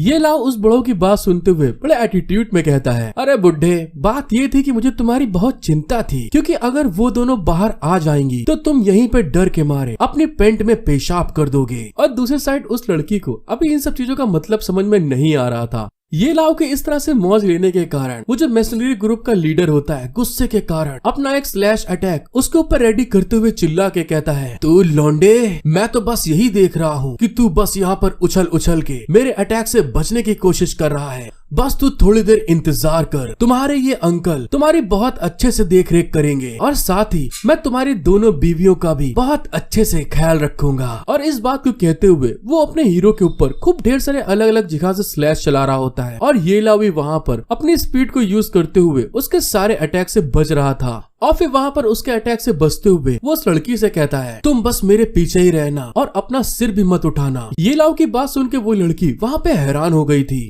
और फिर ये लाओ वहाँ पे उस बड़ों की तरफ देखते हुए अपने मन में कहता है, मैं उसके साथ में इस तरह से बहुत लंबे समय तक फाइट यहाँ पर नहीं कर सकता हूँ क्योंकि इस कारण से यहाँ पर बहुत ज्यादा शोर हो रहा है और अगर इनका मिशनरी ग्रुप यहाँ पर आ गया तो मेरे लिए बहुत बड़ी परेशानी पैदा हो जाएगी। मुझे इन सब चीजों से बचने के लिए कोई रास्ता ढूंढना होगा और मुझे सबसे पहले इस लड़की को बचाना है। दूसरे साइड में जो मिशनरी ग्रुप का लीडर था वो भी अपने हीरो के ऊपर खूब जोर शोर से अटैक करते हुए मन में कहता है, ये लौंडा तो पहले से भी बहुत ज्यादा शांत दिख रहा है, क्या ये सिर्फ मेरी एक फीलिंग हो सकती है? और इस बात को कहते हुए वो तुरंत वहाँ पर ये लाओ के ऊपर खूब बहुत बड़ा एक स्लैश कर देता है, अटैक कर देता है, जो कि सीधे स्पिरिचुअल फॉर्म में उसकी तरफ आगे बढ़ रहा था। उस बुढ़ाओ का स्लैश जब ये लाओ की तरफ आता है तो वो जो लड़की थी वहाँ पर वो बहुत ज्यादा हर्ट हो जाती है, उसके चोट लग जाती है और वहाँ पर वो खूब जोर से चिल्लाती है क्योंकि दोस्तों हम लोग को तो मालूम है ये लाओ के पास 9 टेरेंट बॉडी है जो उसकी बॉडी और बोन्स को बहुत स्ट्रांग बना देती है। और अगले ही पल उस अटैक के इफेक्ट के कारण वहाँ पर बहुत ढेर सारी फायर उसकी तरफ आगे बढ़ने लगती है। और फिर थोड़ी देर बाद दिखाते हैं उस अटैक के हो जाने के बाद ये लाओ और वो लड़की दोनों के दोनों वहाँ पर थोड़े इंजर्ड हो गए थे, चोट खा चुके थे। और ये लाओ उस लड़की से पूछता है, क्या तुम ठीक हो, तुम्हें ज्यादा चोट तो नहीं आई है? अब वो लड़की बताए तो बताए क्या, वो भी वहाँ पे शर्माते हुए कहती है, हाँ मैं ठीक हूँ, बस थोड़ी सी खरोच आई है।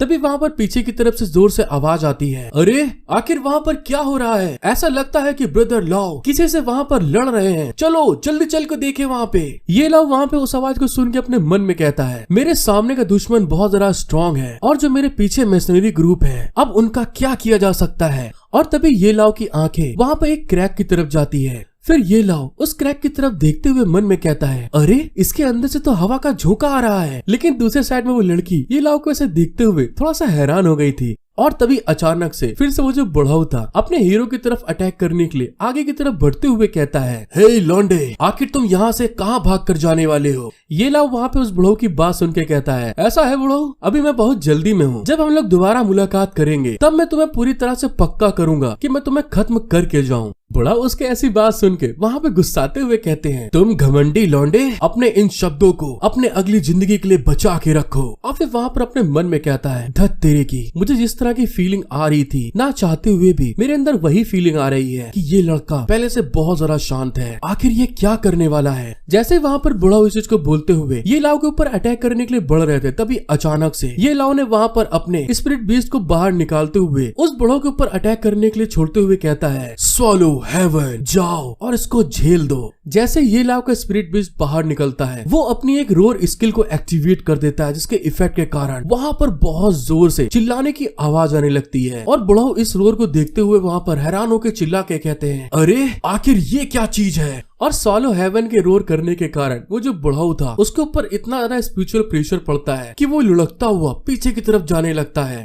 और इस मौके का फायदा उठाते हुए ये लाओ तुरंत उस लड़की का हाथ पकड़ता है और फिर वहाँ पर अपनी तलवार से उसी दरार के ऊपर खूब जोर से एक अटैक करते हुए चिल्ला के कहता है, जल्दी करो, मेरे साथ में आओ। और जैसे ही वहाँ पर ये लाओ ने उस दरार के ऊपर अटैक करा होता है, उस दरार में एक बड़ा सा छेद हो जाता है, जिस चीज का फायदा उठाते हुए ये लाओ, वो लड़की और उसका स्पिरिट बीस्ट तीनों की तीनों उस दरार के अंदर से नीचे की तरफ जंप लगा देते हैं। लेकिन जब वो लड़की नीचे की तरफ गिरते हुए बहुत ज्यादा घबरा जाती, डर जाती है और तभी वो चिल्ला के कहती है, नहीं रुक जाओ। और उन लोगों के कूद जाने के बाद तभी अचानक से जो बड़ों के मिशनरी दोस्त थे वो वहाँ पर भाग के आते हुए कहते हैं, ब्रदर डाओ, आखिर यहाँ पर क्या हो रहा है? हाँ, वो लड़की कहाँ पर गई? क्या ये खत्म हो गया? हम इस तरह की हरकत को बर्दाश्त नहीं कर सकते। जो मिशनरी ग्रुप का लीडर होता है वहाँ पर उन लोग को अपने साथ में लेते हुए आगे बढ़ के चिल्ला के कहता है, वो हरामखोर कमीना इंसान, जल्दी करो, मेरे साथ में आओ। और इसी के साथ उन लोग उसका पीछा करने के लिए उसी दरार में कूद जाते हैं और दूसरे साइड में अपने हीरो और उस लड़की को दिखाया जाता है जो कि वहाँ से फिसलते हुए लुढ़कते हुए कहीं और निकल के आते हैं। लेकिन उस लड़की को पता नहीं क्या होता है दोस्तों, वो वहाँ पर दर्द के कारण चिल्ला रही थी। और तभी दोस्तों हमको पता चलता है उस लड़की का पिछवाड़ा बुरी तरह से घायल हो चुका था, चोटिल हो गया था, उसके पिछवाड़े बम में दर्द हो रहा था जिस कारण से कि वो चिल्ला रही थी। और ये लाओ उसके हाथ को खूब कस के पकड़ के आगे की तरफ भागते हुए कहता है, अरे रुको नहीं, जल्दी करो, मेरे साथ आओ। लेकिन दूसरी साइड वो लड़की दर्द के मारे चिल्लाते हुए कहती है, मेरे पिछवाड़े में बहुत दर्द हो रहा है, रुक जाओ। और जब वो लोग आगे की तरफ बढ़ के जाते हैं तो आगे की तरफ बहुत ढेर सारे अलग अलग जगह के छेद होते हैं। वो बड़ा वहाँ पे उन लोग को भागते हुए देखकर चिल्ला के कहता है, तुम लौंडे, तुम बस अपने साथ में बोझ ढो रहे हो, मैं देख लूंगा कि तुम यहाँ से कैसे भाग के जाते हो। और इस बात को कहते हुए वो अपने साथियों को ऑर्डर देता है, वो वहाँ पर है, जल्दी जाओ और उसे पकड़ लो। जैसे उसके साथी आगे की तरफ बढ़ के जा रहे होते हैं ये लोग को पकड़ने के लिए, तभी कोई वहाँ पर आगे की तरफ बढ़ते हुए कहता है, अरे वाह, ये तो बहुत अच्छा हुआ। और दोस्तों हमको पता चलता है ये कोई और नहीं अपने हीरो ये लाओ की फोर्थ सिस्टर होती है जो कि भुलक्कड़ होती है और वो अपने रास्ते को भूल जाया करती थी। और तभी वहाँ पर वो आगे की तरफ देख के बहुत ज्यादा खुश होते हुए कहती है, जब मैंने कोई आवाज सुनी तो मैं दौड़कर यहाँ आ गई, मुझे लगा कि कोई यहाँ पर जिंदा इंसान है। ओह चलो, आखिरकार मैं उस जगह से बाहर तो निकल के आ गई। और जैसा कि आप देख सकते हैं उसकी कितनी बुरी हालत हो चुकी है। फिर वहाँ पर वो उन लोग को देखते हुए कहती है, क्या तुम लोग जानते हो कि इस जगह से बाहर कैसे निकलते हैं? फोर्थ सिस्टर को वहाँ पे जब वो बुढ़ाओ और उसके साथी देखते हैं तो बिल्कुल दीवाने और वहाँ पे राल चुआते हुए एक इंसान खूब तेज चिल्ला के कहता है, अरे ब्रदर डाउ, ये तो पिछली वाले से भी बहुत ज्यादा खूबसूरत है। और जैसा कि दोस्तों हम लोग को मालूम है अपने हीरो की सारी सिस्टर्स बहुत ज्यादा स्ट्रॉन्ग है। हेलो गाइस, एक बार फिर से becoming a god by teaching 6 sisters के पार्ट 34 में आप सभी का वेलकम। आपको वीडियो पसंद आती है तो सब्सक्राइब, लाइक, शेयर, कमेंट करना बिल्कुल मत भूलिएगा। और हाँ दोस्तों, ये पार्ट बहुत बिंदास होने वाला है तो पूरा जरूर देखिएगा। और इसी के साथ चलते हैं आगे। एपिसोड की स्टार्टिंग में हमको दिखाया जाता है ये लाओ की फोर्थ सिस्टर वहाँ पे उन लोग को देखते हुए कहती है, मैंने जैसे ही कांटेदार गुफा में एंटर किया तो यहाँ आकर तुरंत खो गई। मैं आप लोगों से एक हिंट देने के लिए कहना चाहती हूँ, मैं सच में आपका बहुत धन्यवाद करती हूँ।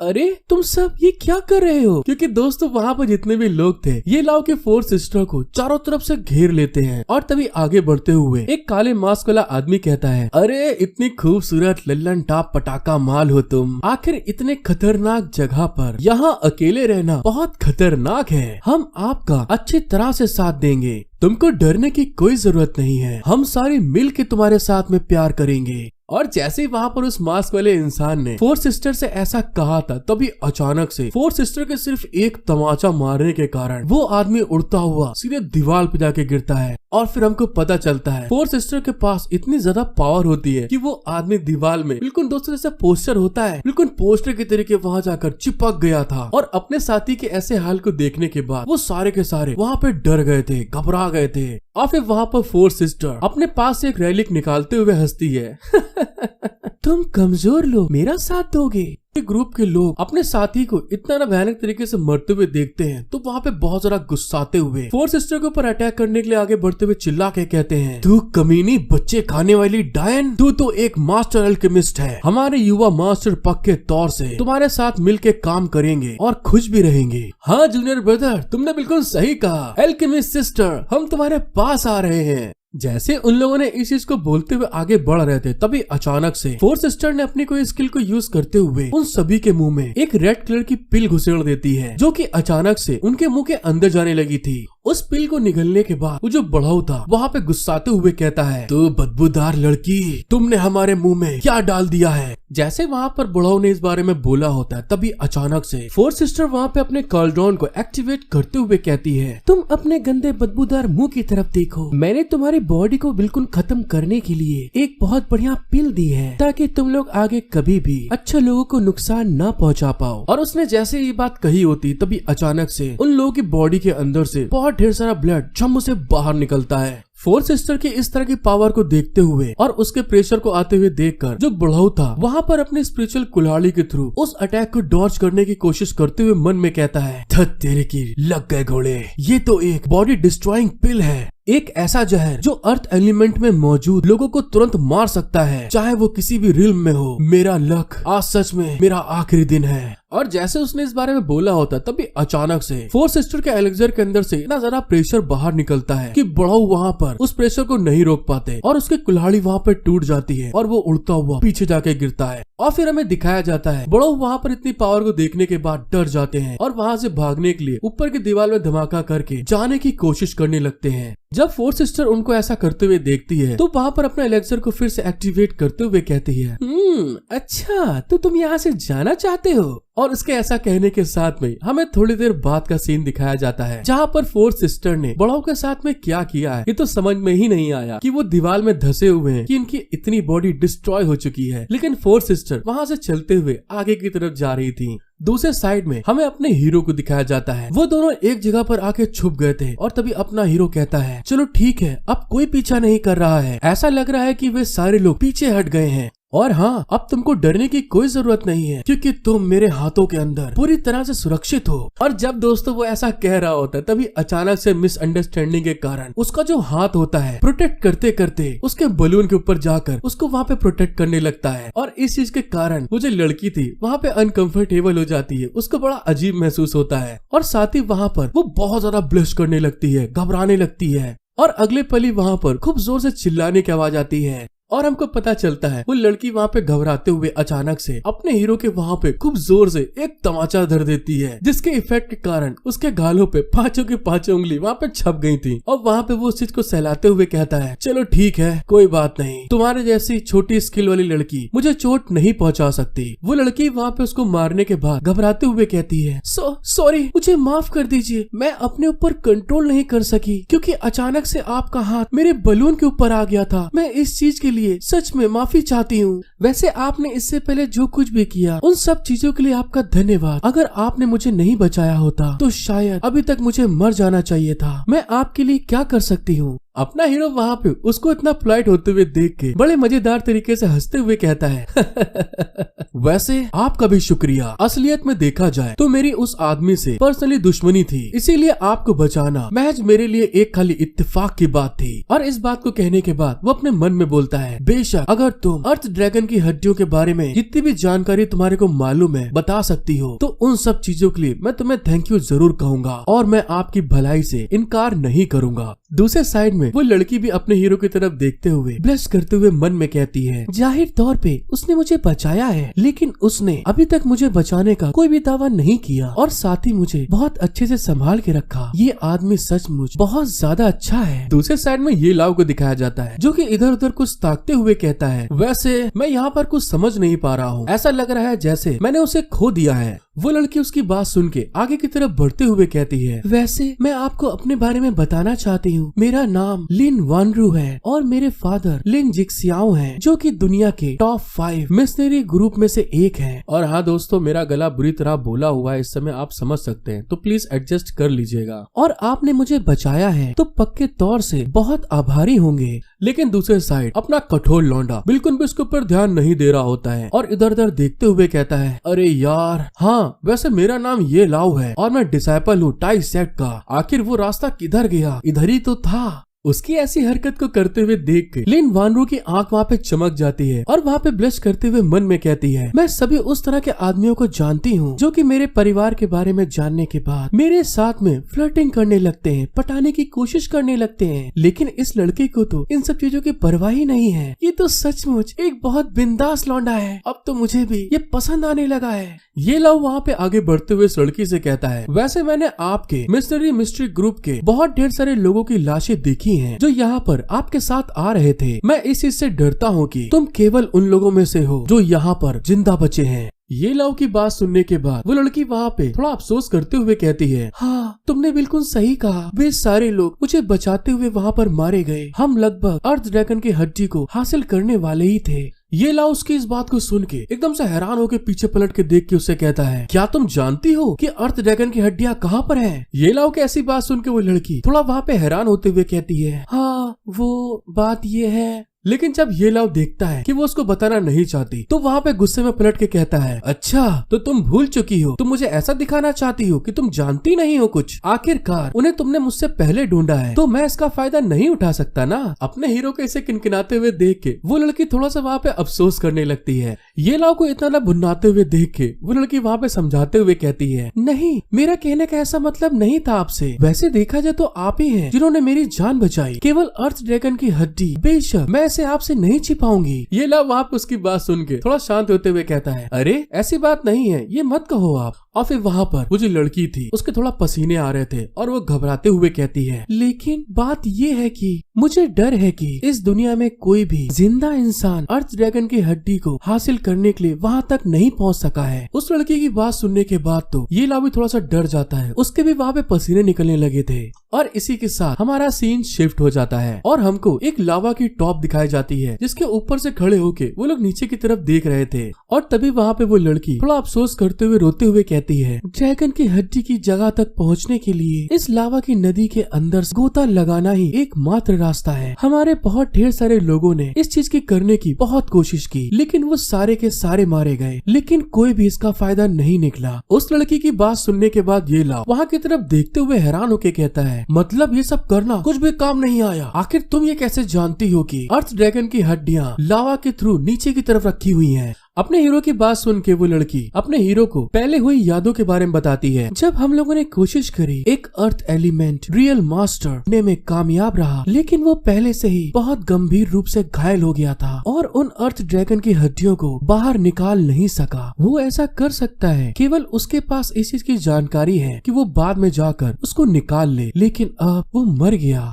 ये लाव उसकी बात सुन के थोड़ा घबराते हुए मन में कहता है, इतने हाई टेम्परेचर से अपने आप को स्ट्रॉन्ग बनाना, भले ही मैं गोल्डन बोन 9 राउंड का इस्तेमाल करता रहूं, फिर भी मुझे डर है कि मैं इस चीज में काम नहीं कर पाऊंगा। और वहाँ पर ये लाव अपने थर्ड सिस्टर के दिए हुए सीप को बाहर निकालता है और उसकी तरफ देखते हुए कहता है, ओल्डर सिस्टर, देखने में अब ऐसा लगता है कि यहाँ पर बहुत ज्यादा परेशानी खड़ी हो गई है और अब ये वही घड़ी है जहाँ तुमने बोला था कि जब तक तुम अपनी पेंट में पेशाब ना कर दो तब तक मुझे मत बुलाना, तो जल्दी करो और आगे बढ़ो। ये लाव को इस तरह से संग के आगे क्योंकि उलूल जुलूल बातें करते हुए देखकर वो जो लड़की थी उसको वहाँ पे कुछ नहीं समझ में आता, आखिर ये करना क्या चाहता है। हेलो गाइस, एक बार फिर से becoming a god by teaching 6 sisters के पार्ट 35 में आप सभी का वेलकम। आपको वीडियो पसंद आती है तो सब्सक्राइब लाइक करना बिल्कुल मत भूलिएगा। और इसी के साथ चलते हैं आगे। एपिसोड की स्टार्टिंग में हमको दिखाया जाता है अपना हीरो जब अपनी सिस्टर को बुलाता है तो उस समय वो नहीं आती, तभी वहाँ पर वो संग को एक पत्थर के ऊपर रखते हुए अपनी सिस्टर को आवाज लगाते हुए कहता है, मैडम क्या आप अंदर ठीक है? आप मेरी आवाज को सुन पा रही है कि नहीं? और उसको ऐसा करते हुए देखकर वो खूबसूरत लड़की वहाँ पे नहीं समझ पाती कि आखिर हो क्या रहा है यार यहाँ पे।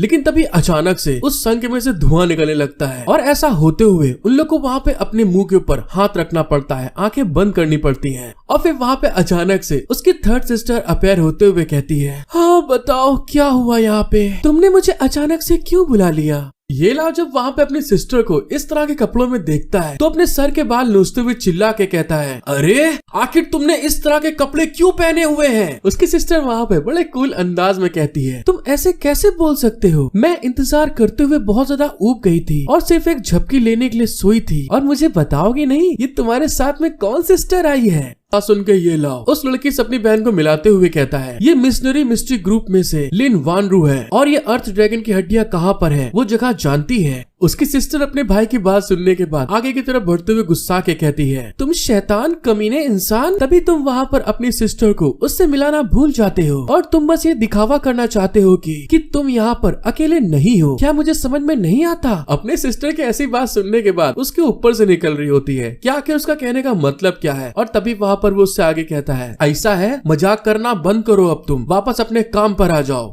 अपने भाई की बात सुनने के बाद जो थर्ड सिस्टर होती है वहाँ पर उस लावा के टॉप पे से नीचे की तरफ देखते हुए कहती है, इसमें कोई आश्चर्य की बात नहीं है कि सालों तक यहाँ पर कुछ भी काम क्यों नहीं किया, क्योंकि ये जगह उससे परे है, क्योंकि उस जगह पर पहुँचना लोगों के लिए नामुमकिन थी। अपनी सिस्टर की बात सुनकर ये लाव से कहता है, क्या आपके पास कोई ऐसी टेक्निक है जिसके थ्रू हम वहाँ पर नीचे पहुँच सकते हैं? अपने भाई की बात सुनते ही थर्ड सिस्टर वहाँ पे एक तिलिस्मान को निकाल के जलाना स्टार्ट कर देती है और उसने जैसे ही वहाँ पर उस तिलिस्मान को नीचे लावा की तरफ फेंका होता है तो वो अचानक से ट्रांसफॉर्म होने के बाद एक बहुत जायंट मेंढक में बदल जाता है। और फिर वहाँ पे थर्ड सिस्टर उस मेंढक से कहती है, जाओ और कोशिश करो कि उस जगह का पता लगाओ। और थोड़ी देर बाद फिर से वो मेंढक ऊपर आते हुए खूब मजे से उस लावा में तैर रहा था। जैसा कि आपको तो मालूम ही है, उसकी थर्ड सिस्टर एक बीस्ट टेमर है। और फिर वहाँ पे वो अपने हीरो को बताती है, मुझे वहाँ पर पता चला है कि लावा की जो ये नदी है वो एम्प्टी तियान शान जगह में है, नीचे अंदर से पूरी तरह से खाली है। अगर ये काम नहीं करता तो सच में कोई रास्ता नहीं होगा। थर्ड सिस्टर की बात सुनने के बाद में लिन वानरू वहाँ पे हैरान होते हुए कहती है, क्या ये लावा की नदी एम्प्टी तियान शान में है? ये तो दुनिया की 7 सबसे खतरनाक जगहों में से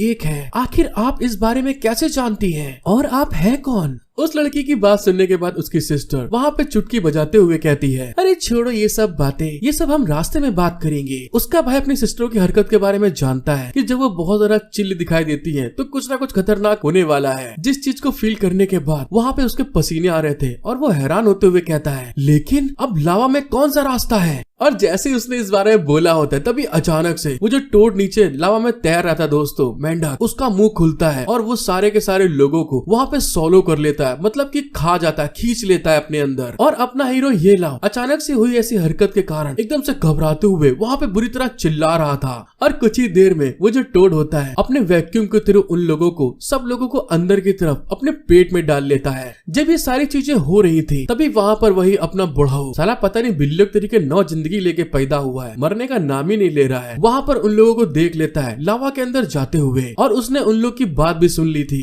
जिस चीज को होते हुए देखकर वहाँ पर वो खुश होते हुए अपने मन में कहता है, अरे वाह, सच में ये तो मेरे लिए एक बहुत बड़ा सरप्राइज है। और दूसरे साइड में हमें उस टोड को दिखाया जाता है जिसने कि अपने हीरो और उसकी सिस्टर को अपने मुंह में डाल लिया था, मतलब पेट में डाल लिया था। और वहाँ पे वो उस लावा के अंदर तैरता हुआ खूब स्पीड में नीचे की तरफ तलहटी में जाना स्टार्ट कर देता है। और फिर हमें अपने हीरो और उसकी सिस्टर को दिखाया जाता है जो कि वहाँ पे उस मेंढक के पेट के अंदर थे। लेकिन उसकी सिस्टर ने पता नहीं दोस्तों कौन सा मैकेनिज्म वहाँ पे लगाया हुआ है कि वो जगह एकदम लग्जरियस लग रही थी, मस्त रूम की तरीके था, बैठने उठने और सब चीज की सुविधा उपलब्ध थी। और वहाँ पर उसकी सिस्टर बड़े एटीट्यूड में कहती है, जहाँ पर भी चाहो वहाँ पर बैठ जाओ तुम लोग, बिल्कुल भी घबराने की कोई भी जरूरत नहीं है। उस जगह को देखने के बाद लिन वानरू वहाँ पे हैरान होते हुए कहती है, अरे वाह, ये तो बहुत खूबसूरत है, मैंने तो सोचा ही नहीं था कि इस मेंढक के पेट में इतनी सुंदर जगह होगी। लेकिन तभी अचानक से अपना हीरो वहाँ पे जब आगे बढ़ता है तो वहाँ पे एक डिंग डोंग पड़ा होता है दोस्तों। जिसको नहीं मालूम डिंग डोंग, अभी दोस्तों थोड़ा और बड़े हो जाओ। वो वहाँ पे उस डिंग डोंग को देखने के बाद थोड़ा सा हैरान होते हुए कहता है, सिस्टर आखिर ये क्या चीज है जो यहाँ पर रखी है, ये तो बहुत शाइन कर रही है। उसकी सिस्टर अपने भाई के ऐसे पूछने के कारण वहाँ पे ब्लश करते हुए बहुत ज्यादा चिड़चिड़ाते हुए कहती है, तुम बदतमीज, चुप हो जाओ नहीं तो मैं तुम्हें बाहर निकाल कर फेंक दूंगी। वो तुम्हें गलती से उसे वापस रखना भूल गई।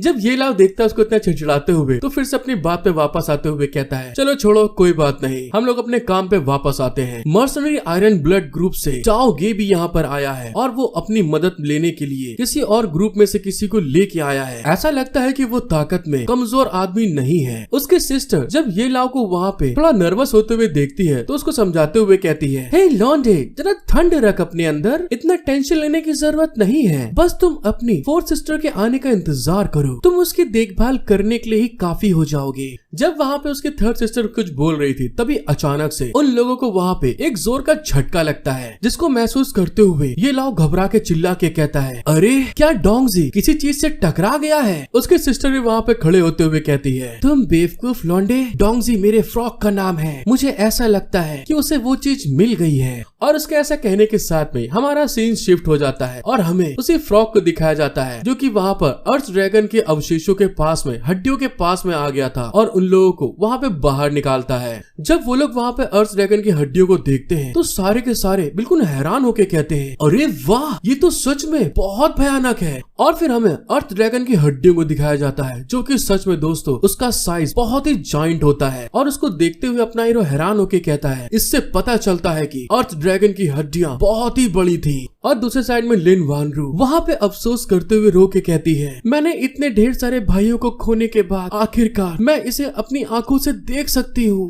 लेकिन दूसरे साइड में जो उसकी थर्ड सिस्टर होती है अर्थ ड्रैगन की जायंट हड्डियों को जब छूती है तो वहाँ पर थोड़ा हैरान होते हुए कहती है, मैंने तो कभी सोचा भी नहीं था, वे पहले ही विलुप्त हो चुके हैं। इतना ज्यादा पावरफुल होना कितना अच्छा होता कि अगर मैं इस बीस्ट के साथ में कॉन्टेक्ट बना पाती। जैसे ही वहाँ पर थर्ड सिस्टर इस बारे में बोल रही थी, तभी अचानक से वो जगह वहाँ पर हिलने लगती है। ऊपर के पत्थर जमीन पे नीचे गिर रहे थे और तभी वहाँ पर ये लाव कहता है, अरे यहाँ पर क्या हो रहा है, क्या भूकंप आना स्टार्ट हो गया? ये लाव की बात सुन के इधर उधर देखते हुए उसकी सिस्टर बताती है उसको, नहीं ये भूकंप नहीं है, इस जगह को कोई तोड़ के बाहर से अंदर आने की कोशिश कर रहा है। और दूसरे साइड में हमें उसी बुढ़ाऊ को दिखाया जाता है जो कि वहाँ पर सीधे यंग मास्टर के पास आकर जो कुछ भी उस जगह पे देखा था सारी की सारी बातें बता देता है और फिर आगे उससे कहता है, यंग मास्टर, नदी के चैनलों को पत्थरों से सील कर दिया गया है और अब वो केवल इसी जगह से बाहर की तरफ आ सकते हैं। यंग मास्टर उसकी बात सुन के कहता है, ये तो बहुत बढ़िया हुआ। लेकिन बुढ़ा वहाँ पे अपने ये लाव उसकी सिस्टर की पावर को जानता था, तो जिस कारण से थोड़ा हैरान होते हुए कहता है, यंग मास्टर, वो औरत सच में बहुत ज्यादा ही एक्स्ट्रा ऑर्डिनरी है और तो और उसके पास स्पिरिट बीस्ट भी है जो इस लावा की नदी से बिल्कुल भी नहीं डरता। क्या आप वाकई में उस औरत पर हमला करना चाहते हैं? बड़ाओं की बात सुन के यंग मास्टर हंसते हुए कहते हैं, तुम्हें चिंता करने की जरूरत नहीं है, मैं पहले से ही पूरी तरह से तैयार होकर यहाँ पे आया हूँ। और उसके ऐसा कहने के साथ में जो दोस्तों वो टेस्ट ट्यूब वहाँ पे लेके आया था, जिसे निंजा उठाकर अभी तक इधर से उधर डोल रहे थे और अपने यंग मास्टर को गाली बक रहे थे कि साला बिल्कुल नौकर बना के रख दिया। दूसरे साइड में यंग मास्टर क्रीपी स्माइल देते हुए कहता है, मैं बस यहाँ पर तीनों लोगों के उस ड्रैगन की हड्डियों के साथ बाहर आने का इंतजार कर रहा हूँ ताकि मैं तुरंत उनको जान से मार सकूं। हेलो गाइस, एक बार फिर से becoming a god by teaching 6 sisters के पार्ट 36 में आप सभी का वेलकम। आज हमारे सामने एक सीक्रेट रिलीज होने वाला है कि थर्ड सिस्टर ने अपनी पावर को क्यों सील किया था। तो इस एपिसोड को पूरा आखिरी तक जरूर देखिएगा। आपको मेरा वीडियो एक्सप्लेनेशन पसंद आता है तो प्लीज गाइस एक लाइक और सब्सक्राइब जरूर कर देना। और इसी के साथ चलते हैं आगे। एपिसोड की स्टार्टिंग में हमको दिखाया जाता है गुफा में होने वाले धमाकों को सुनने के बाद जो 6 सिस्टर होती है तुरंत वहाँ की तरफ भागते हुए अपने मन में कहती है, ऐसा क्या हो गया जो इस गुफा के अंदर इतने भयानक विस्फोट होने लगे? क्या वो कमीने इस गुफा को पूरी तरह से तबाह करना चाहते हैं? अब इससे कोई फर्क नहीं पड़ता कि थर्ड सिस्टर कितनी ज्यादा स्ट्रॉन्ग है। यहाँ के इतने भयानक बड़े पत्थरों से निपटना उसके लिए भी बहुत ज्यादा मुश्किल होगा। जैसे वो आगे की तरफ जा रही होती रास्ते मुड़ने के लिए, तभी अचानक से जो 4 सिस्टर होती हैं वहाँ से निकलते हुए कहती हैं, ज़ियायू, आखिर तो मिल गई मेरे को। अपनी 4 सिस्टर को देखने के बाद एकदम से वहाँ पे रुकते हुए हैरान होकर चिल्ला के कहती है, अरे 4 सिस्टर, आखिर तुम इस जगह पर क्यों हो? और इसी के साथ हमारा सीन शिफ्ट होके उसी लावा नदी में चला जाता है जहाँ पर अपना हीरो और उसके सिस्टर्स थी। और फिर हमको पता चलता है वो जो यंग मास्टर था दोस्तों, उसी लावा के टॉप के ऊपर जो क्लिप बनी हुई थी वहाँ पर उसी ट्यूब को लिए हुए खड़ा था और अपने साथियों से बोलता है, वहाँ पे नीचे ध्यान बना के रखो, वो लोग कभी भी बाहर निकल आएंगे। और वो लोग जैसे ही बाहर निकलते हैं तुरंत सभी लोग फिर से उन्हें लावा के अंदर दफनाने के लिए तैयार हो जाओ, अपनी सारी ताकत लगाकर अटैक करना। यंग मास्टर ने जैसे ही बोला होता तभी अचानक से वही अपना लावा वाला टोड अचानक से बाहर निकल के आ रहा था। जैसे वो लोग टोड को देखते हैं तभी वहाँ पे बुढ़ऊ सबसे चिल्ला के कहता है, देखो वो लोग बाहर निकल आए हैं, उनको मारने के लिए तैयार हो जाओ। और जैसा कि हमको मालूम ही है कि थर्ड सिस्टर को पहले से इस चीज का एहसास हो गया था, कुछ लोग बाहर से गुफा को नीचे गिराने की कोशिश कर रहे हैं, तो उसने वहाँ पर अपने टोड को तुरंत ऑर्डर दे दिया था कि जैसे ही बाहर निकला जो भी दिखे उसके ऊपर अपनी भयानक लावा वाली पावर से अटैक कर देना। और वो टोड जैसे ही अटैक करता है तो वहाँ पे लोग देखने के बाद में बहुत ज्यादा घबरा जाते हैं और चिल्ला के कहते हैं, जल्दी से इसके सामने से हटो। लेकिन तब तक बहुत ज्यादा देर हो चुकी थी, पैसा बर्बाद बहनचोद। हमारी थर्ड सिस्टर के टोड ने वहाँ पे जो अपना लावा वाला अटैक था 2 असेसियंस के ऊपर कर दिया था और वो भयानक तरीके से वहाँ पे तुरंत बहुत स्पीड में जल रहे थे। इस चीज को देखते हुए जो बुढ़ऊ थे वहाँ पे बहुत ज्यादा डर जाते हैं, हाय दैया रे, इस बार तो मैंने बहुत गंदा पंगा ले लिया। और दोस्तों बुढ़ऊ को देखते ही देखते उस लावा वाले टोड के अटैक के कारण उन लोग वहाँ पे कंकाल में बदल जाते हैं और उनका कंकाल भी वहाँ पे जल रहा था बुरी तरह से। अपने टोड के पेट से बाहर निकलते हुए जो थर्ड सिस्टर थी बड़े एटीट्यूड में आगे बढ़ते हुए कहती है, क्या तुम लोग छोटे से पिद्दी लौंडे बस इतनी जरी सी ताकत लेकर मुझ पर हमला करना चाहते हो? जब अपना हीरो बाहर निकलने के बाद अपनी सिस्टर के इतने भयानक अटैक को देखता है तो वहाँ पे हैरान होते हुए कहता है, अरे बाप रे, तुम्हारी ताकत तो सच में बहुत भयानक है। और दूसरे साइड में हमें यंग मास्टर को दिखाया जाता है जिसकी हालत बहुत ज्यादा खराब हो चुकी थी और वो उसी ट्यूब के पीछे छुपे हुए गुस्से में कहता है, आखिरकार मेरी मुलाकात तुमसे हो ही गई, मुझे तुम्हें ढूंढने में बहुत ज्यादा परेशानी उठानी पड़ी,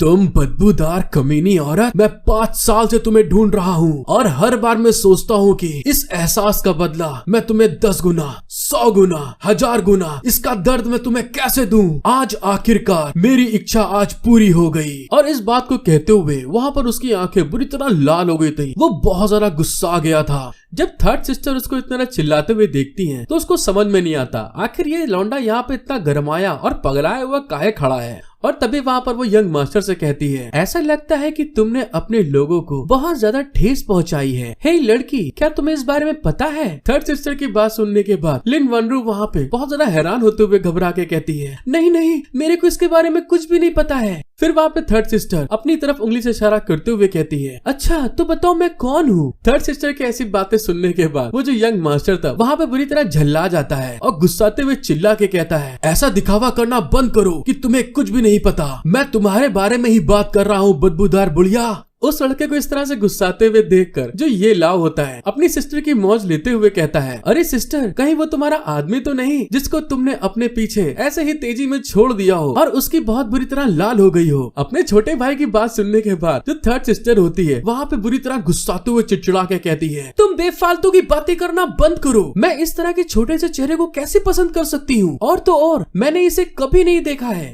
अब बस दोस्तों, जब यंग मास्टर उसकी ये बात सुनते हैं तो उसकी तो पूरी तरह और लाल हो चुकी थी और वहाँ पे वो गुस्साते हुए कहता है, अच्छा ऐसा लगता है कि मुझे तुम्हें एक हिंट देनी पड़ेगी। 5 साल पहले ग्रेट चू के नॉर्थ वेस्ट में शेनवेई स्कॉट ग्रुप लिंगर किंगवान माउंटेन में, क्या तुमको अब याद आया वहाँ पर क्या हुआ था? जैसे यंग मास्टर ने इस बारे में बोला होता तभी अचानक से जो थर्ड सिस्टर होती हैं उनको वहाँ पे झटका सा लग जाता है। उनकी आंखें फटी की फटी रह जाती हैं, उनके पसीने बहने लगते हैं। अपनी सिस्टर को इस तरह से झटका खाते हुए देखकर ये लाओ भी वहाँ पे हैरान होते हुए कहता है, सिस्टर आखिर उस दिन क्या हुआ था? लेकिन दूसरे साइड जो उसकी सिस्टर होती है वो तो इतना ज्यादा सदमे में हो गई थी कि अपने भाई के आगे बिल्कुल भी कुछ नहीं बोल पा रही थी। और तभी हमारा सीन शिफ्ट होता है और हमें 5 साल पहले का सीन दिखाया जाता है जहाँ पर थर्ड सिस्टर बताती हैं, मेरी जिंदगी में बस एकमात्र यही गलती हुई थी। मैं उस दिन चुयू से मिलने के लिए ड्रैगन सिटी में जा रही थी और मैंने आसमान से देखा तो कुछ क्रिमिनल्स के ग्रुप ने मिलकर एक घर को पूरी तरह से लूट रहे थे।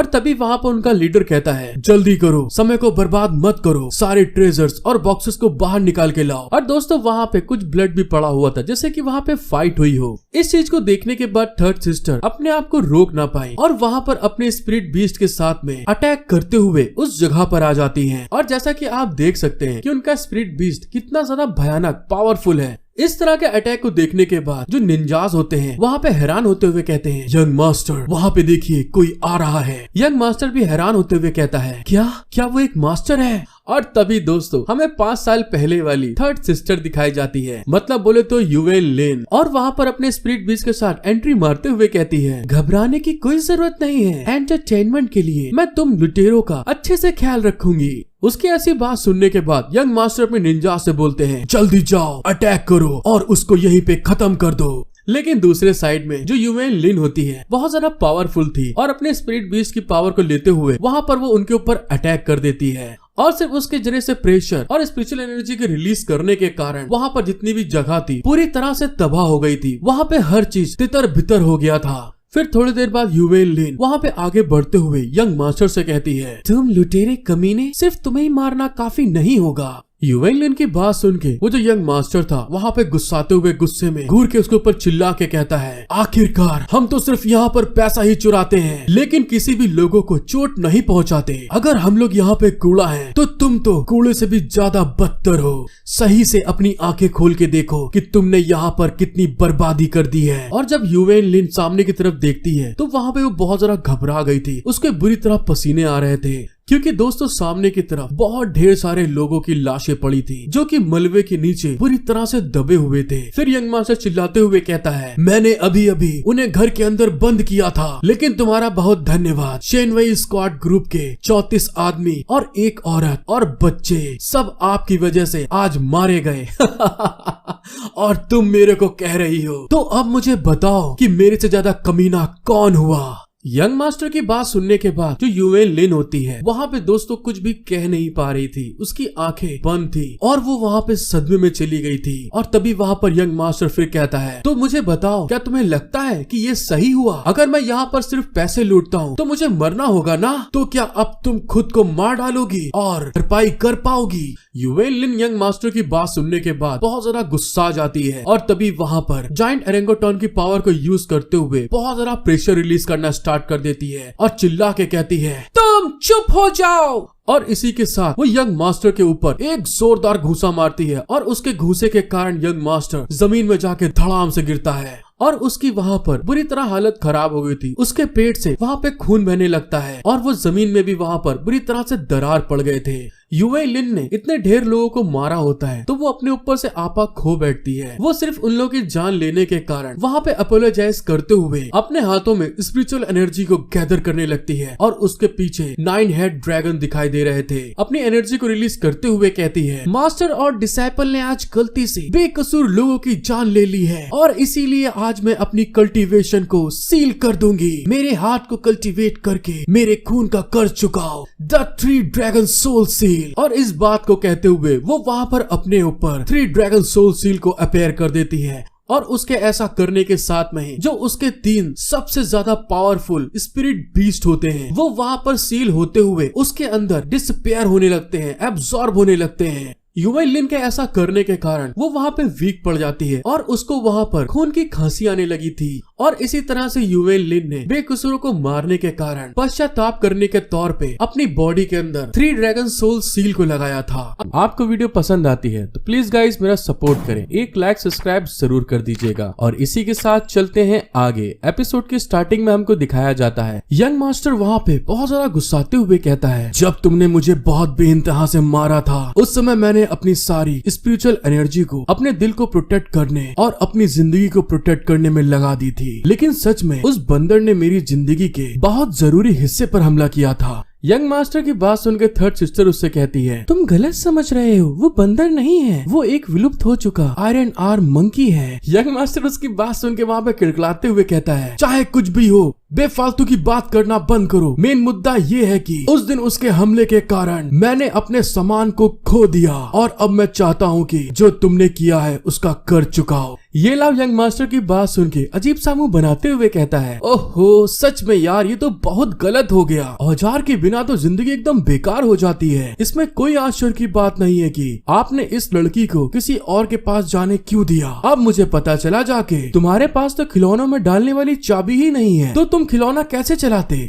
ये लाभ की बात सुनने के बाद में यंग मास्टर और ज्यादा गुस्सा हो जाता है और दूसरे साइड में ये लाव और उसकी सिस्टर वहाँ पे यंग मास्टर की मौज ले रहे थे। इस चीज को देखने के बाद यंग मास्टर बहुत ज्यादा गुस्से में चिल्ला के कहता है, तुम बकचोद इंसान चुप हो जाओ, और वहाँ पर अपने हाथ में जनरेट किए हुए अटैक को ये लाव के ऊपर कर देता है। लेकिन वहाँ पे थर्ड सिस्टर उस अटैक को आते हुए देख के सिर्फ अपने एक हाथ के रिफ्लेक्शन से ही उस अटैक को डिस्ट्रॉय कर देती है और फिर वहाँ पर यंग मास्टर की तरफ घूर के देख के गुस्से में कहती है, मुझे इस चीज की उम्मीद नहीं थी कि तुम जिंदा होगे, यहाँ तक कि तुमने मेरे पास आने की हिम्मत भी की। मुझे लगता है तुम उस दिन के बाद फिर मरना चाहते हो, तो इसीलिए मैं तुम्हें फिर मारूंगी और तुम्हारी मैं इस हरकत को देखते हुए तुम्हें मौत जरूर दूंगी। यंग मास्टर उसकी बात सुनने के बाद पीछे ट्यूब की तरफ जाते हुए हंसते हुए कहता है पिछली बार मैं तुमसे हार गया था, लेकिन इस बार का समय अलग है। और फिर वहाँ पे ट्यूब के ऊपर अटैक करके उसको तोड़ते हुए कहता है, ये देखो मैं तुम्हारे लिए गिफ्ट लेके आया हूँ, इसे एक्सेप्ट करो जिसे मैंने तुम्हारे लिए तैयार किया है। और जैसे वहाँ पे वो ट्यूब टूटता है तो उसके अंदर से ब्लैक कलर की लिक्विड बाहर की तरफ निकलना स्टार्ट हो जाती है। उस लिक्विड को देखने के बाद ये लाव हैरान होते हुए कहता है, अरे ये क्या चीज है। लिन वांडू भी वहाँ पे घबराते हुए कहती है, मुझे तो ये किसी तरह का जहर जैसा लग रहा है। और दूसरे साइड में थर्ड सिस्टर के ये देखने के बाद थोड़ा पसीने आ रहे थे, वो घबरा रही थी। और तभी वो जो लिक्विड बाहर निकल रहा था वो बाहर निकलते हुए एक अलग फॉर्म लेना स्टार्ट कर देता है और कुछ ही देर के अंदर वो धीरे धीरे करते हुए एक अलग ही तरह का आधा मॉन्स्टर और आधा कंकाल जैसा दोस्तों वो वहाँ पे अजीब सा क्रीचर बन जाता है जो कि वहाँ पर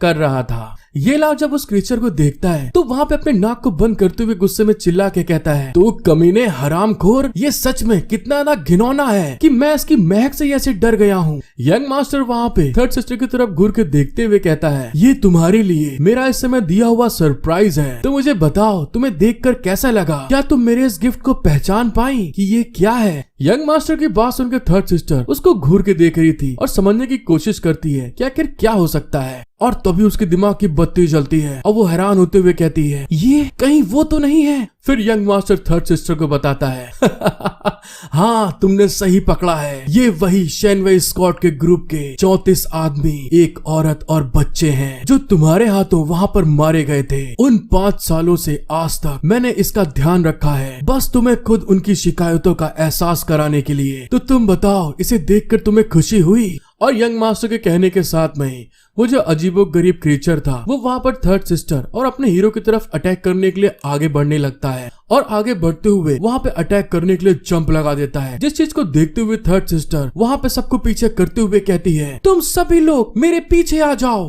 फिर हमारा सीन शिफ्ट होके फोर्थ सिस्टर की तरफ चला जाता है जिसकी नाक में बहुत ज्यादा गंदी बदबू आती है और वो उस तरफ देखते हुए कहती है, वहाँ पर कुछ जरूर गड़बड़ हो रही है। उसकी बात सुनकर सिक्स सिस्टर हैरान होते हुए कहती है, क्या ये तुम क्या कह रही हो? फिर उसको फोर्थ सिस्टर बताती है, मुझे वहाँ से लाशों की सड़ी हुई बदबू बहुत तेज आ रही है, ऐसा लग रहा है सड़ी हुई लाश इस गुफा में रखी हो। फोर्थ सिस्टर की बात सुनकर सिक्स सिस्टर वहाँ पे हैरान होते हुए कहती है, कहीं ये north west Miao Jiang shaman kingdom का कोई स्किल तो नहीं है? लेकिन आखिर ये ग्रेट चू रिल में कैसे सामने आ सका? फोर्थ सिस्टर वहाँ पे अपनी नाक को बंद करते हुए कहती है, ओहो मुझे ऐसा लग रहा है ये जो स्किल है किसी ने चुरा ली हो जैसे कि, क्योंकि उनके जहर की जो गंध है ये कम से कम 5 सालों से इकट्ठा की गई हो और इसे ज्यादा जहरीला बनाने के लिए इसके अंदर बहुत ढेर सारे जहरीले एलेक्सर्स को मिलाया गया है। अपनी फोर्थ सिस्टर की बात सुनने के बाद सिक्स सिस्टर का दिमाग वहाँ पे काम कर जाता है और वो खूब स्पीड में उस तरफ भाग के जाते हुए चिल्ला के कहती है, इसकी माँ का साकी नाका, मैं उसके बम में होल कर दूंगी और बड़ा। ऐसा लगता है कि ये वही है जो ये लाव के लिए तैयार किया था। फोर्थ सिस्टर पे आगे बढ़ते हुए कहती है, मुझे डर है कि केवल मैं ही इस जहर को सप्रेस कर सकती हूँ, इसीलिए मुझे जल्द से जल्द इसे ढूंढना होगा।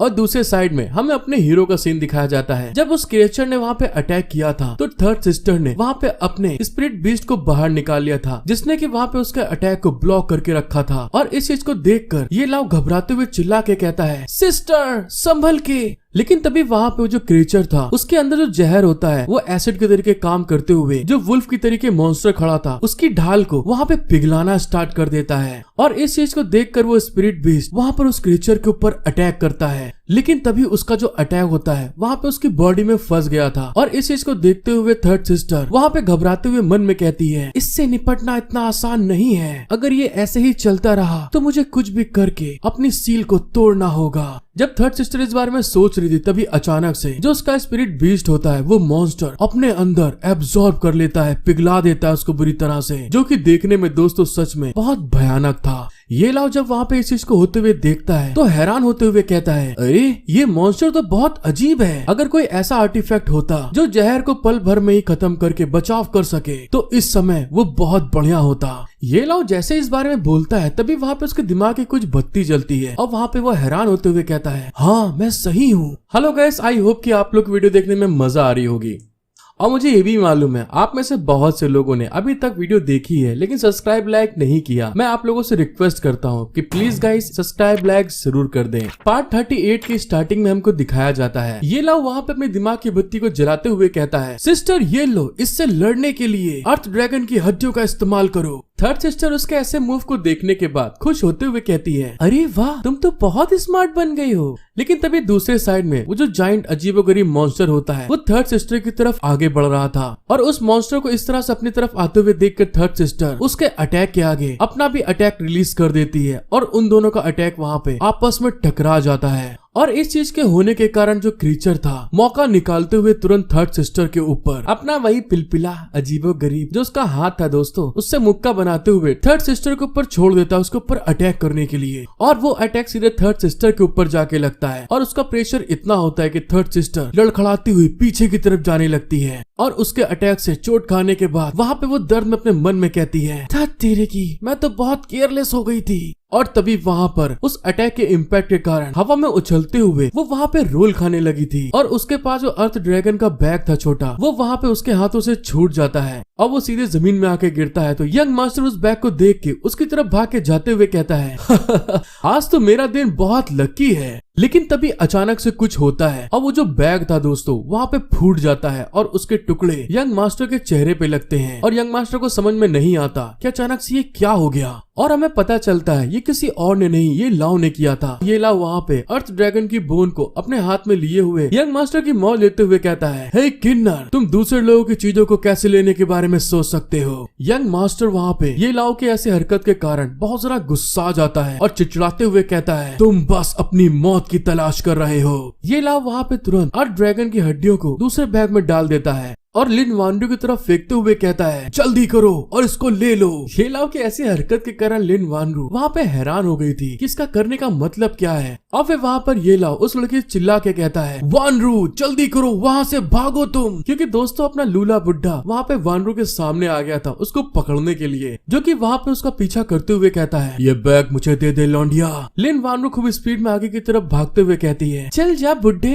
अपनी औकात देख, ये बस तेरे सपने में ही हो सकता है। वो बुड्ढा वहाँ पे उसकी बात सुन के बहुत जरा गुस्साते हुए कहता है, तू कमीनी कुतिया, अब मैं तेरे हाथों से उस बैग को लेके ही मानूंगा। और दूसरे साइड में हमें यंग मास्टर को दिखाया जाता है जो कि वहाँ पे अभी भी बहुत जरा गुस्साते हुए कहता है, तू लौंडे, तेरी हिम्मत कैसे हुई मेरे चेहरे पर चोट पहुँचाने की, मैं तुझे यहाँ पर मार डालूंगा। जैसे यंग मास्टर ने इस बारे में बोला होता तभी अचानक से एक स्नेक बड़ी स्पीड में आगे की तरफ बढ़ रहा था और हमको पता चलता है थर्ड सिस्टर ने वहाँ पे अपना एक जहरीला स्नेक यंग मास्टर के ऊपर शू कर दिया था, मतलब जा काट ले उसके। और वो स्नेक सीधे यंग मास्टर का आके पप्पी ले लेता है और फिर अपने आप को संभालते हुए थर्ड सिस्टर अपने भाई से कहती है, जल्दी करो, जाओ और उस लड़की को बचाओ। यंग मास्टर जब थर्ड सिस्टर को इस तरह से स्नेक अटैक करवाते हुए देखता है तो वहाँ पे गुस्से में घूर के कहता है, तुम कमीनी, तुम्हारे अंदर अभी भी जहर बचा हुआ है। और दूसरी तरफ ये लाओ अपनी सिस्टर के हाल को देखते हुए कहता है, सिस्टर मैं यहाँ रुक कर आपकी मदद करूंगा। लेकिन तभी थर्ड सिस्टर बहुत जरा गुस्से में चिल्ला के कहती है, ये मेरा काम है, आपको इन सब चीजों में उंगली करने की कोई जरूरत नहीं है।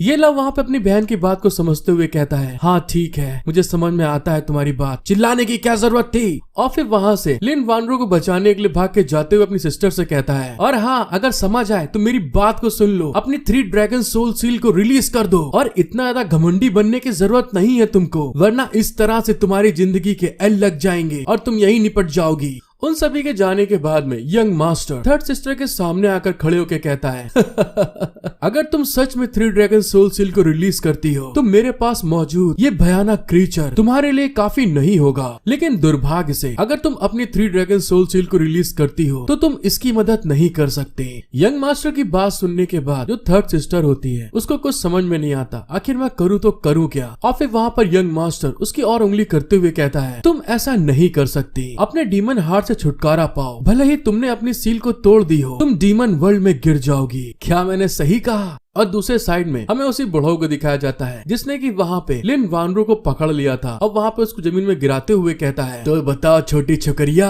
अब तुम कहाँ भाग के जाओगी। और उसके ऐसा करने के कारण वहाँ पे लिन वानरू को बहुत दर्द हो रहा था, वो बहुत तड़प रही थी। और फिर वहाँ पर अपने बुढ़ऊ के फिर से दोस्तों ठरकपन मजे से जाग जाता है। अब वो लिन वानरू की तरफ देखते हुए हंस के कहता है, उन लोगों को वहाँ पे लड़ने दो, चलो हम लोग ऐसा क्यों नहीं करते, किनारे चल के मजे से बाजा बाजी करते हैं।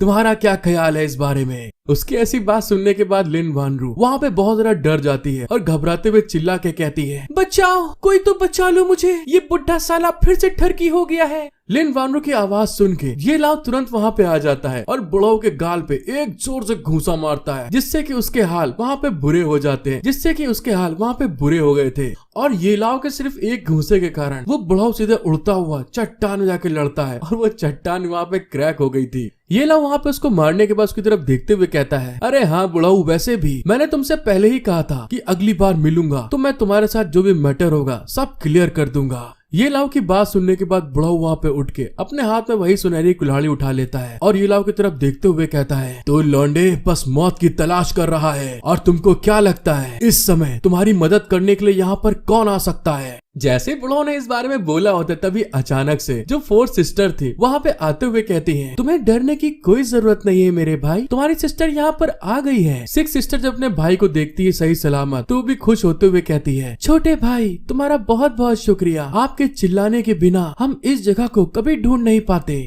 जब दूसरी तरफ बुढ़ो वहाँ पे उन दोनों सिस्टर्स को देखता है तो गुस्साते हुए कहता है, तुम दोनों तो वही कमीनी चुड़ैल हो। लेकिन ये लाव की सिस्टर उस बुढ़ो को एकदम इग्नोर करते हुए अपने भाई से पूछती है, मुझे बताओ आखिर तुम चुप क्यों हो गए, तुम्ही ने तो अपनी सिस्टर को बुलाया। हेलो गाइस, एक बार फिर से becoming a god by teaching 6 sisters के पार्ट 39 में आप सभी का वेलकम। आपको वीडियो पसंद आती है तो सब्सक्राइब, लाइक, शेयर, कमेंट करना बिल्कुल मत भूलिएगा। और इसी के साथ चलते हैं आगे। एपिसोड के स्टार्टिंग में हमको दिखाया जाता है ये लाव की 4 सिस्टर उसको देखते हुए कहती है, मैंने बहुत लंबे समय पहले तुम्हारी जान बचाई थी और अब तुम मेरे भाई को धमकाने की हिम्मत भी कर रहे हो।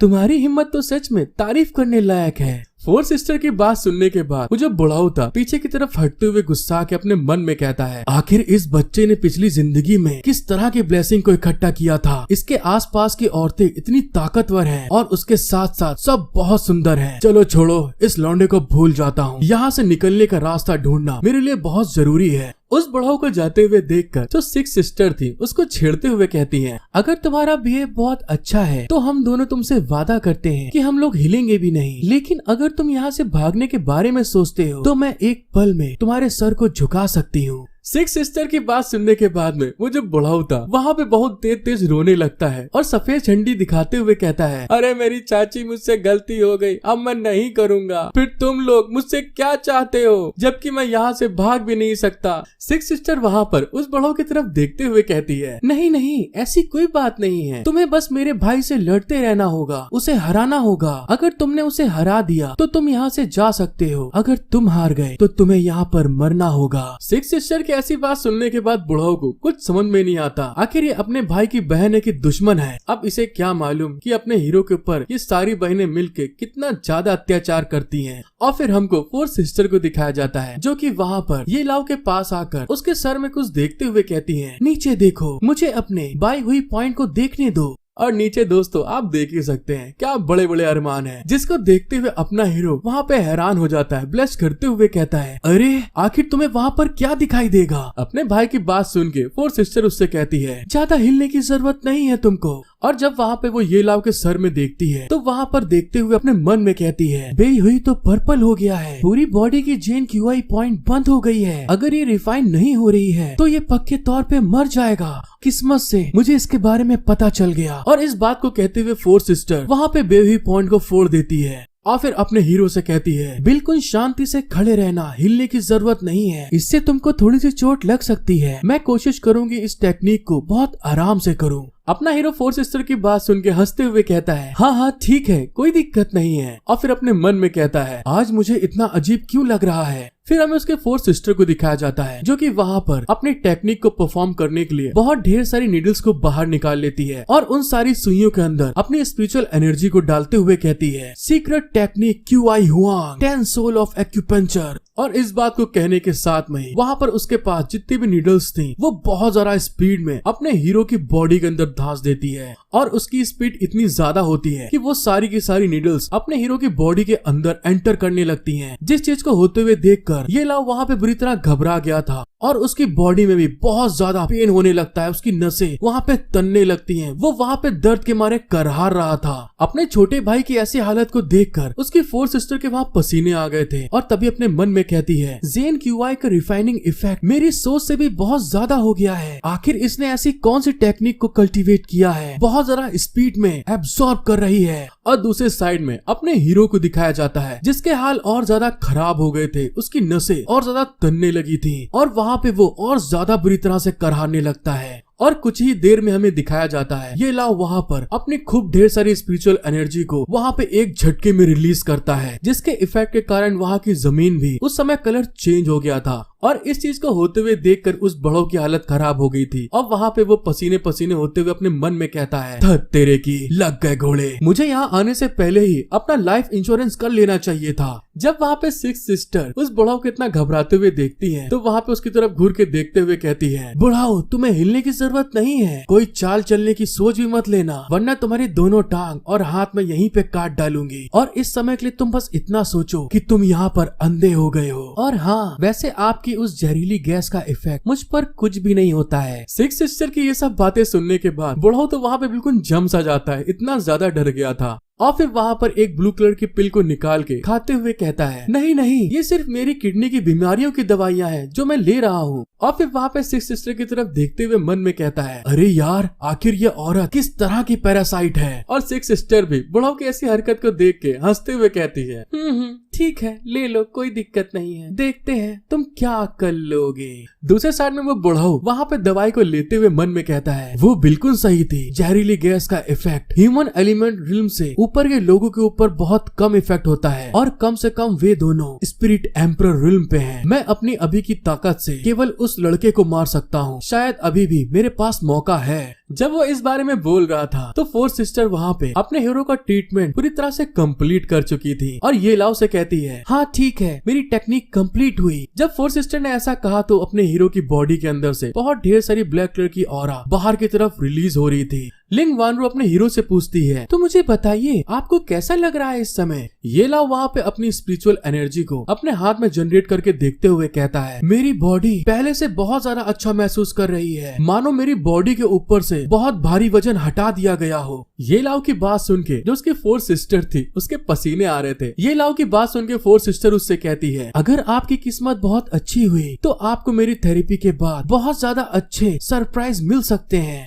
ये लाओ वहाँ पे अपनी सिस्टर की बात सुनने के बाद अपनी ताकत को आजमाते हुए कहता है, अगर ऐसी बात है तो मुझे इस चीज को आजमाने दो। और इस बात को कहने के बाद जैसे वहाँ पे वो अपनी स्पिरिचुअल एनर्जी को पूरी तरह से रिलीज करता है, तभी वहाँ पे अचानक से उसका दोस्तों ब्रेक थ्रू हो जाता है और वहाँ पे वो ह्यूमन एलिमेंट्स रियल में पहुंच गया था। और इसी के साथ वहाँ पे ये लाओ अपनी 9 राउंड टेरेन बॉडी को भी ओपन कर देता है, जिसके कारण वहाँ पे बहुत ढेर सारी स्पिरिचुअल एनर्जी रिलीज होती है। अपने भाई को ह्यूमन एलिमेंट रियल में एंटर करते हुए देखकर जो सिक्स सिस्टर थी बहुत ज्यादा खुश हो जाती है और ताली बजाते हुए कहती है, अरे वाह, जैसा मैंने अपने भाई से उम्मीद की थी। और फिर अपने मन में कहती है, ट्रीटमेंट होने के बाद जितनी भी उसकी बॉडी के अंदर युआन क्यूआई रिफाइन पड़ी हुई थी वो अचानक से ब्रेक थ्रू करते हुए बाहर निकल गई और अब वो अपनी बॉडी टेम्परिंग रिल्म से ह्यूमन एलिमेंट रिल्म तक पहुंच गया है, जहां दूसरे लोग कुछ ही सालों में पहुंच जाते हैं। मेरा भाई 7 साल के बाद पहुंचा है, ये वैसे इतना खराब भी नहीं है। ये लाओ वहाँ पे ब्रेक थ्रू करने के बाद एकदम खामोश हो जाता है, शांत हो जाता है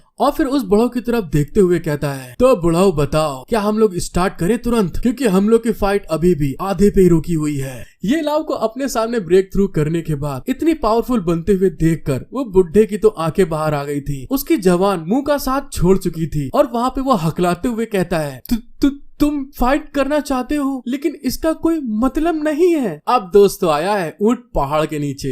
आपको वीडियो यहाँ तक पसंद आई है तो प्लीज गाइज मेरा सपोर्ट करें। मुझे मालूम है तुम में से बहुत लोगों ने अभी तक सब्सक्राइब लाइक नहीं किया है, इसीलिए आपसे स्पेशल रिक्वेस्ट करता हूँ, सब्सक्राइब लाइक जरूर कर दीजिए। पार्ट 40 की स्टार्टिंग में हमको दिखाया जाता है जो अपना बुढ़ा होता है वहाँ पे बहुत ज्यादा डरते हुए एक पिल को अपने मुंह में घुसेड़ लेता है और उसको कुछ खाते हुए देखकर लिन वानरू हैरान होते हुए कहती है, अरे वो देखो वो क्या खा रहा है। उसकी बात सुन के फोर सिस्टर वहाँ पे सोचते हुए कहती है, वैसे उसकी स्मेल से तो लग रहा है कि उसने एक शिक्वान जिंगी पिल खाई है जो कुछ समय के लिए उसकी कल्टीवेशन को बढ़ा सकती है और उसका डिटॉक्सिफाइंग इफेक्ट 1 पिल के साथ किया जाता है। फोर सिस्टर की बात सुनने के बाद जो लिन वानरू होती है वहाँ पे थोड़ा घबरा जाती है, उसके पसीने आ रहे थे और तभी वो अपने मन में कहती है, ये कैसे हो सकता है कि सिर्फ उसके पिल के रंग और स्मेल से ही उसने बता दिया कि वो पिल किस लिए इस्तेमाल की जाती है। मुझे लगता है कि ये दुनिया में एकमात्र ऐसी इंसान है जिसके पास इस तरह की पावर हो सकती है।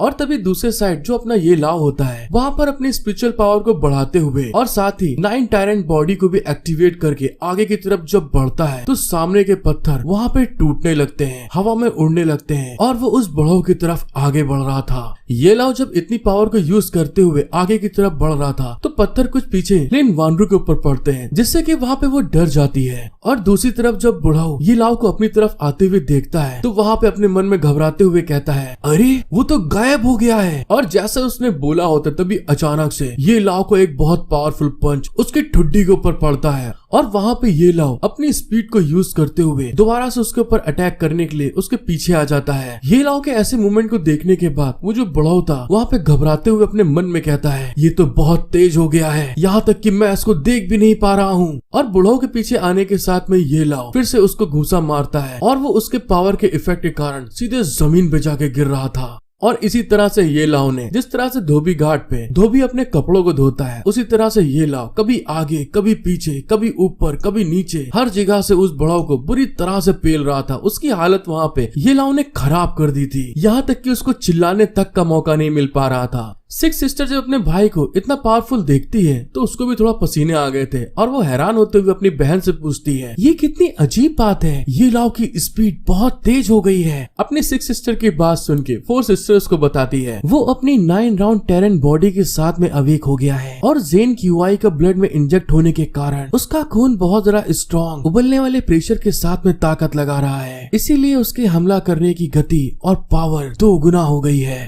अपनी फोर सिस्टर की बात सुन के सिक्स सिस्टर वहाँ पे हैरान होते हुए कहती है, क्या तुमने 9 राउंड टेरन बॉडी पे स्टडी की है? अपने बहन की बात सुन के फोर सिस्टर उसको बताती है, तुम्हारे मैसेज को पढ़ने के बाद मैंने क्लासिक को पलटा लेकिन मैंने बहुत कम सीखा क्योंकि ये एक बहुत पुरानी टॉप टियर की मार्शल आर्ट थी जो लंबे समय से दुनिया में खो गई थी। मुझे नहीं पता था कि हमारे फादर को ये कहाँ मिली, उनके पास सचमुच बहुत सारी मिस्ट्रीज हैं। और दूसरे साइड फिर से ये लाओ उस बुढ़ाऊ के ऊपर अटैक करने के लिए आगे की तरफ बढ़ रहा था। बुढ़ाऊ वहाँ पे अपने हीरो के हाथों इतना मार खाने के बाद में बहुत ज्यादा गुस्साते हुए कहता है, तू हरामखोर, तू एक कुत्ते का बच्चा है, बस अब गेम खत्म हो गया, मैं अब और नहीं झेल पाऊंगा। और इस बात को कहते हुए वो वहाँ पे अपनी पावर को रिलीज करने लगता है, जिसको देखने के बाद में सिक्स सिस्टर लिन वानरू से कहती है, तुम अभी थोड़ा पीछे हो जाओ क्योंकि ये आदमी अब अपने जहर का इस्तेमाल करने जा रहा है। जैसे वहाँ पे बुढ़ाऊ ने अपने पॉइजन को रिलीज करा होता है तभी एकदम से ये लाओ वहाँ पे स्टन हो जाता है, रुक जाता है,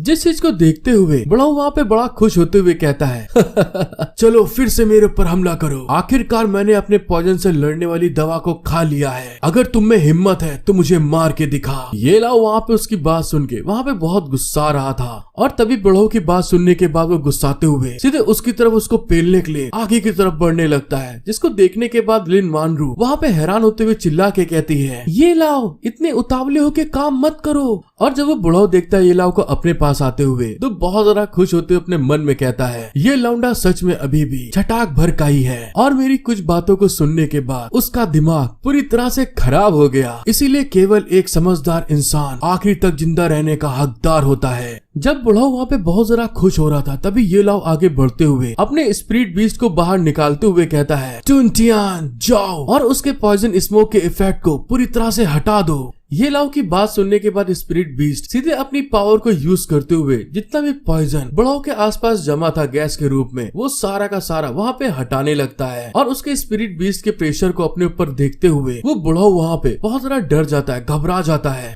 और फिर वहाँ पे स्पिरिट बीस्ट अपनी एक स्किल को यूज करते हुए बुढ़ाऊ के ऊपर रिलीज कर देता है। और अगले ही पल दोस्तों में दिखाया जाता है स्पिरिट बीस्ट का अटैक कुछ अजीबो गरीब था, जिसने कि वहाँ पे बुढ़ाऊ को एकदम लुल्ल बना दिया था, पगला सा चूतिया सा एकदम हो गया था वो। और इस चीज का फायदा उठा के ये लाओ जंप करता है और उस बुढ़ाऊ के ऊपर घुसा मारने के लिए आगे आ रहा था। न्यू पावर को यूज करते हुए बुढ़ाऊ के ऊपर नॉन स्टॉप बुरी तरह से दमादम ढोलक के तरीके बजा देता है, घूंसे मारने लगा था, जिससे कि बुढ़ाऊ कुछ कह ही नहीं पाता, वो वहाँ पे बिल्कुल धराशायी हो गया था। फोर सिस्टर अपने भाई को देख के हैरान होते हुए कहती है, अरे वाह, मुझे तो पता ही नहीं था कि उसके पास एक स्पिरिट बीस्ट भी है और तो और वो उसे कंट्रोल भी कर सकता है। अपनी सिस्टर की बात सुन के सिक्स सिस्टर वहाँ पे हंस रही थी। ये लाओ की मार खाने के बाद बुढ़ाऊ की हालत वहाँ पे बहुत बुरी हो चुकी थी, उसका हाथ वहाँ पे कांप रहा था, उसकी बॉडी साथ नहीं दे रही थी और तभी वो कांपते हुए कहता है, रुक जाओ, हाय दैया रे, ऐसे कौन मारता है, मेरे पास तुम्हारे लिए एक बहुत जरूरी खबर है। और मेरी इस खबर के साथ तुम अपनी बहन को अंदर के डीमन पर काबू पाने में मदद कर सकते हो।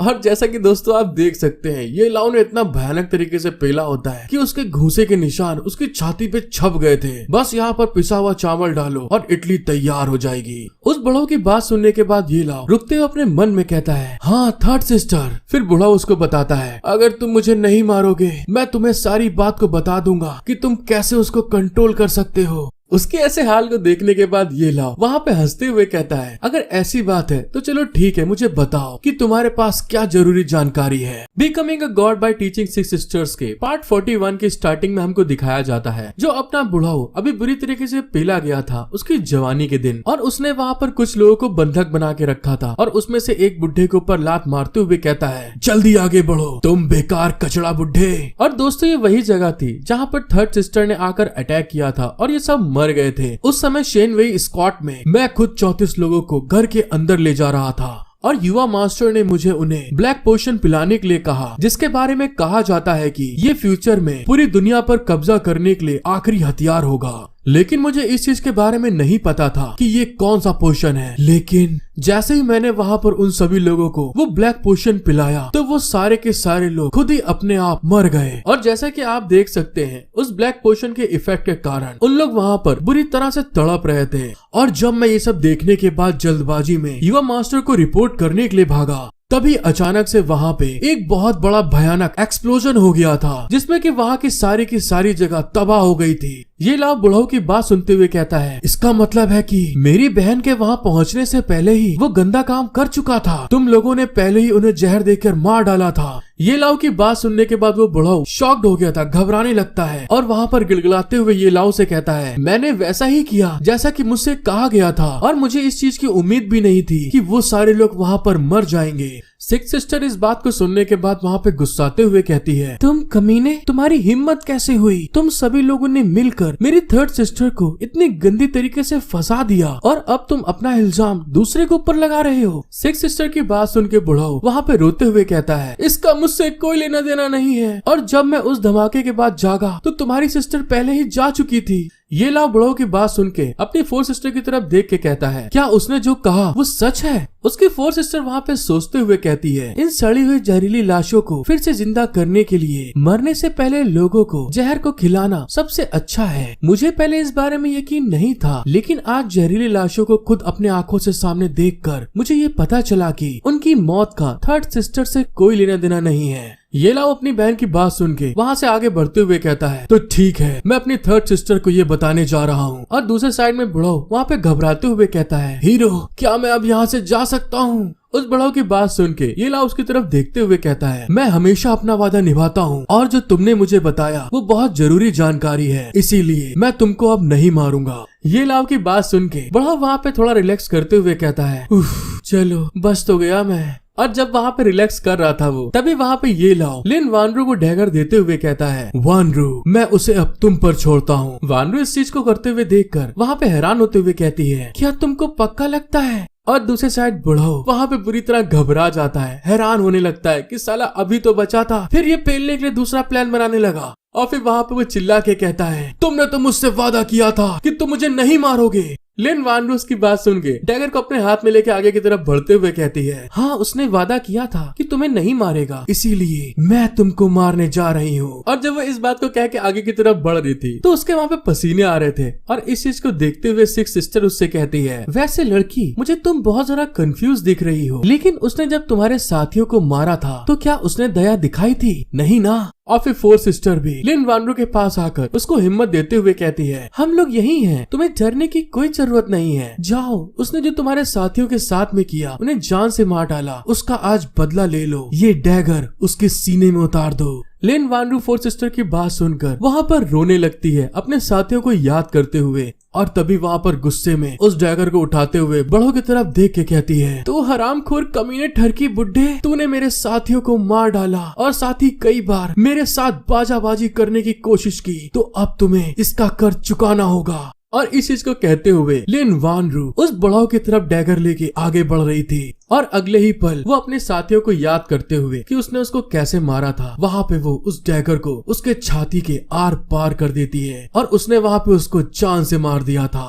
और इसी के साथ हमारा सीन शिफ्ट हो जाता है और हमको थर्ड सिस्टर को दिखाया जाता है जिसके हाल वहाँ पर बहुत बुरे हो चुके थे क्योंकि वहाँ पर पहले ही वो उसके अटैक से अपने आप को बचा नहीं पाई थी और अब वो चोट खाने के बावजूद अपनी पावर को यूज करते हुए उस क्रिएचर से वहाँ पे लड़ रही थी, जिस कारण से उसको वहाँ पर बहुत ज्यादा चोट लग गई थी और बहुत सी जगहों से उसके कपड़े भी वहाँ पर फट चुके थे। उसके ऐसे हाल को करने के बाद यंग मास्टर उसकी तरफ देख के कहता है, अच्छा तो तुम अभी तक अपने भाग्य को स्वीकार नहीं करना चाहती हो। और जैसे उसने कहा था तभी वहाँ से अपना हीरो भाग के आते हुए कहता है, sister, mercenary iron blood group के लीडर ने तुमसे जो कुछ भी कहा था वो झूठ था। तुमने शेनवे स्क्वाड में लोगों को जान से नहीं मारा। तुम्हारे उस बिल्डिंग के डिस्ट्रॉय करने से पहले ही उन्हें जहर दे के मार डाला गया था। थर्ड सिस्टर अपने भाई की बात सुन के वहाँ पे हैरान होते हुए चिल्ला के कहती है, ये क्या कह रहे हो तुम? और जब यंग मास्टर ये लाओ की बात सुनता है तो वहाँ पे वो भी डरते हुए कहता है, तू हरामखोर कमीने लौंडे, जब देखो मेरे पिछवाड़े में उंगली करता रहता है, अब तू पहले नरक में जाएगा।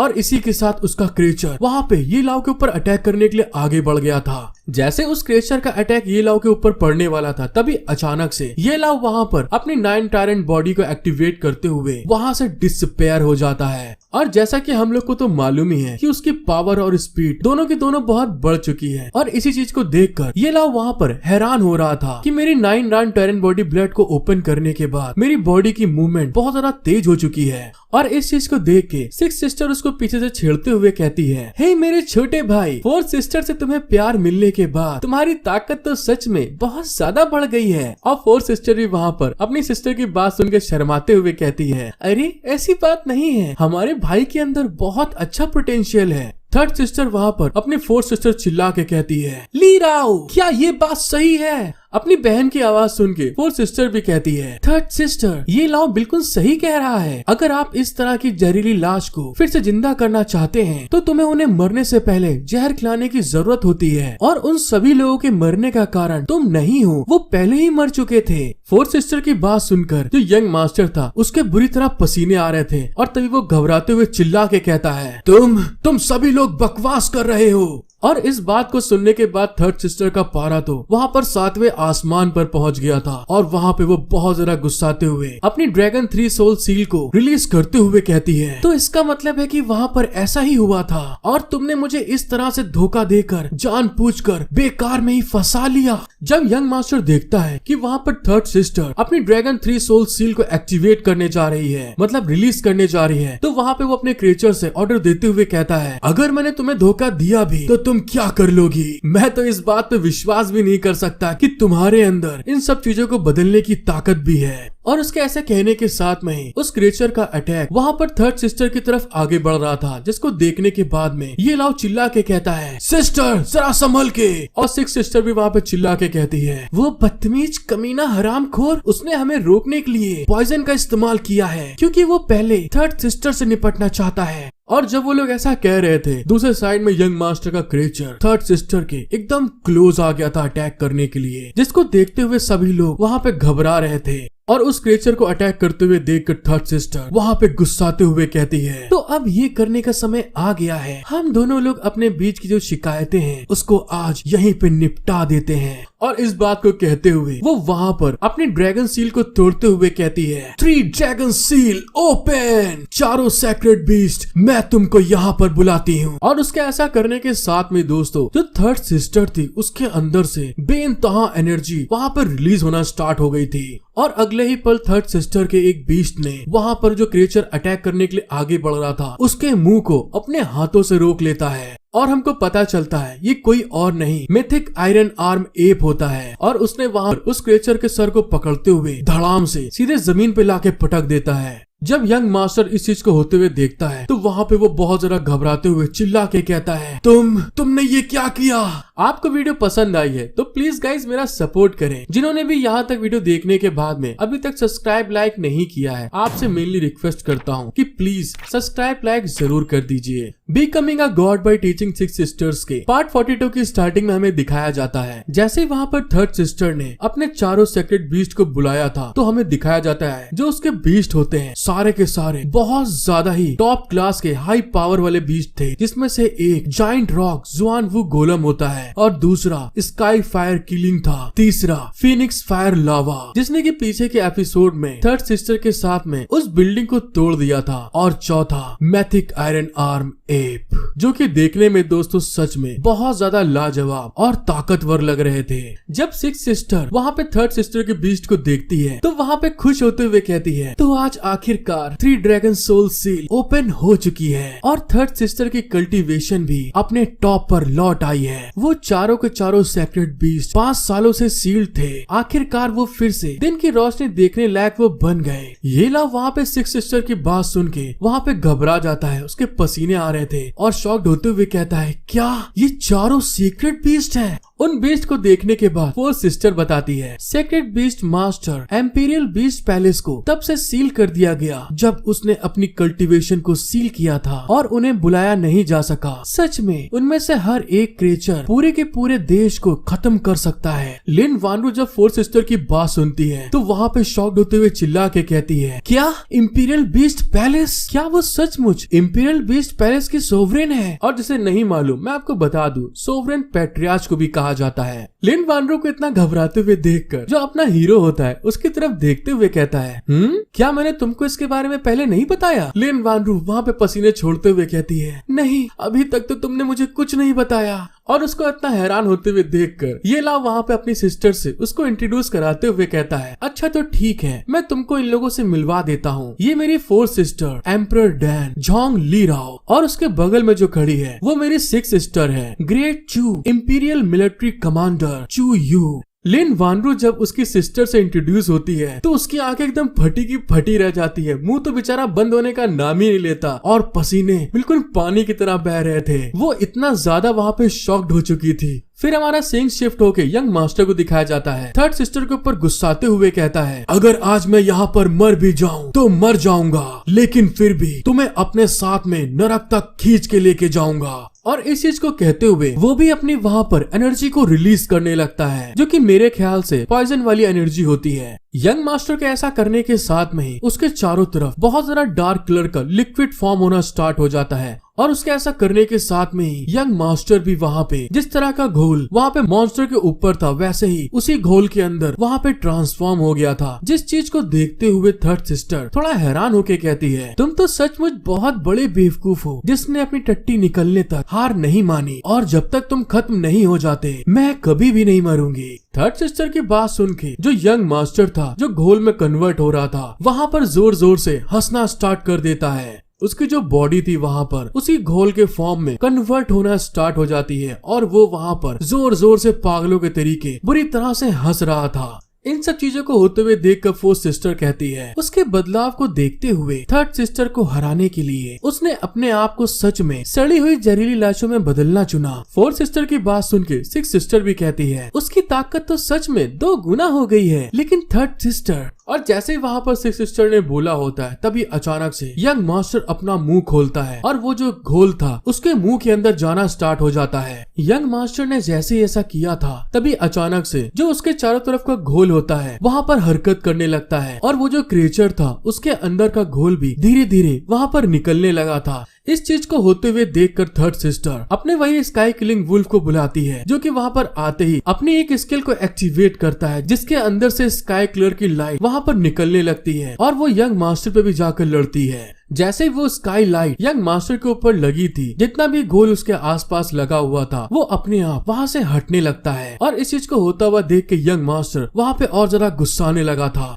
जो सिक्स सिस्टर थी थर्ड सिस्टर की तरफ देखते हुए बताती है, उसका जो जाइंट रॉक बीस्ट है वो किसी भी तरह के जहर से इम्यून है, और किलिंग की जो लाइट है सभी बुराइयों को दूर कर देगी। और इन दोनों सेक्रेट बीस्ट के साथ भले ही उस झाटू इंसान की ताकत 100 गुना बढ़ जाए तब भी इससे कोई फर्क नहीं पड़ेगा। स्काई किलिंग का अटैक कराने के बाद थर्ड सिस्टर अपने मैथिक आयरन एप को उसके ऊपर शू कर देती है कि जा मेरे शेर, तुझे 5 साल से दबा के रखा है, आज तू अपना बदला ले ले। पिछली बार तूने इसका पेट फोड़ा था, इस बार इसकी गांड फोड़ देना। अब वो एप भी हो हो करते हुए खूब स्पीड में उसके ऊपर अटैक करने के लिए आगे की तरफ जा रहा था, और उसके हाथ में जो किंग कॉन्ग वाली लाठी थी दोस्तों वहाँ पे वो घुमाते हुए सीधे यंग मास्टर की तरफ फेंक देता है। और जब इस चीज को होते हुए थर्ड सिस्टर और ये लाओ और लिन देखती हैं तो वो लोग सभी लोग वहाँ पे हैरान हो गए थे, क्योंकि वहाँ पर जो यंग मास्टर था किसी तरीके से उसने फिर से अपनी स्पिरिचुअल एनर्जी को रिलीज करना स्टार्ट कर देता है। लेकिन अब मैथिक क्रीचर के आगे किसकी कितनी चल पाती है। लेकिन तभी वहाँ पर वही मैथिक आयरन एप आता है और यंग मास्टर का हाथ पकड़ के उसको ऊपर उठा लेता है और अगले ही पल उसको खूब स्पीड में सीधे आसमान की सैर कराने के लिए ऊपर की तरफ फेंक दिया था।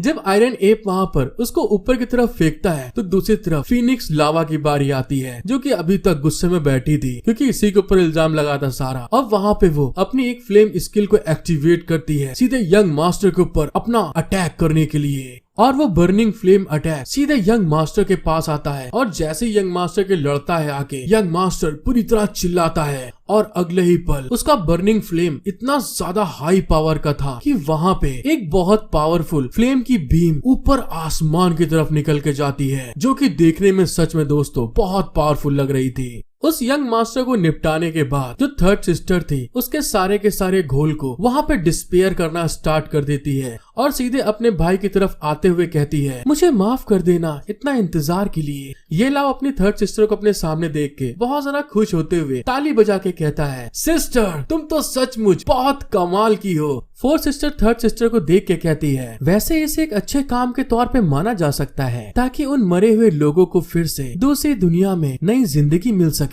और सिक्स सिस्टर वहाँ पे खुश होते हुए कहती है, अरे हाँ मुझे ड्रैगन की हड्डियां भी मिल गई हैं और साथ ही उसने ब्रदर का डीमन हार्ट को भी रिफाइन कर दिया है और अब आखिरी में सब कुछ खत्म हो गया है। और सिक्स सिस्टर वहाँ पे थोड़ा हैरान होते हुए कहती है, थर्ड सिस्टर आपके 4 सीक्रेट बीस्ट में से किसी एक से भी आप यंग मास्टर को वहाँ पे आप हरा सकती थी, तो फिर आपने उन सभी को क्यों बुलाया। उसकी बात सुन के थर्ड सिस्टर बड़े एटीट्यूड में कहती है, वो बात ये है मेरे जो बच्चे हैं बहुत लंबे समय से सील थे और उन्हें थोड़ा घुमाने फिराने की जरूरत थी। ये ला अपनी सिस्टर की बात सुन के थोड़ा हैरान होते हुए कहता है, अरे तुम तो सचमुच बहुत बेरहम हो। जब वो सब लोग बात कर रहे थे आपस में गेट टुगेदर कर रहे थे फैमिली का, तभी थर्ड सिस्टर कुछ देख के शॉक्ड हो जाती हैं और जब वो ऊपर की तरफ देखती हैं तो वहाँ पे कोई चीज चमकती हुई सीधे नीचे की तरफ आ रही थी, जिसको देखते हुए ये लाओ हैरान होके कहता है, अरे वो देखो बहुत तेजी में कोई चीज नीचे आ रहा है। लिन वानरू कहती है, हाँ लेकिन वो क्या चीज है। और उनके ऐसा कहते कहते धड़ाम से कोई चीज नीचे आकर जमीन से टकराती है, जिसके इफेक्ट के कारण वहाँ पे बहुत ज्यादा लाइटनिंग चमकने लगती है और वो सभी उसके इम्पैक्ट से बचने के लिए अपने आप को डिफेंस मोड में कर लेते हैं। और तभी दोस्तों हमको पता चलता है ये एक लड़का था जो कि वहाँ पर स्वॉर्ड लेके बड़े एटीट्यूड बड़ी रंगबाजी में कहता है, मेरा नाम है पप्पू पेलू, आप कहें तो आपकी ले लूं।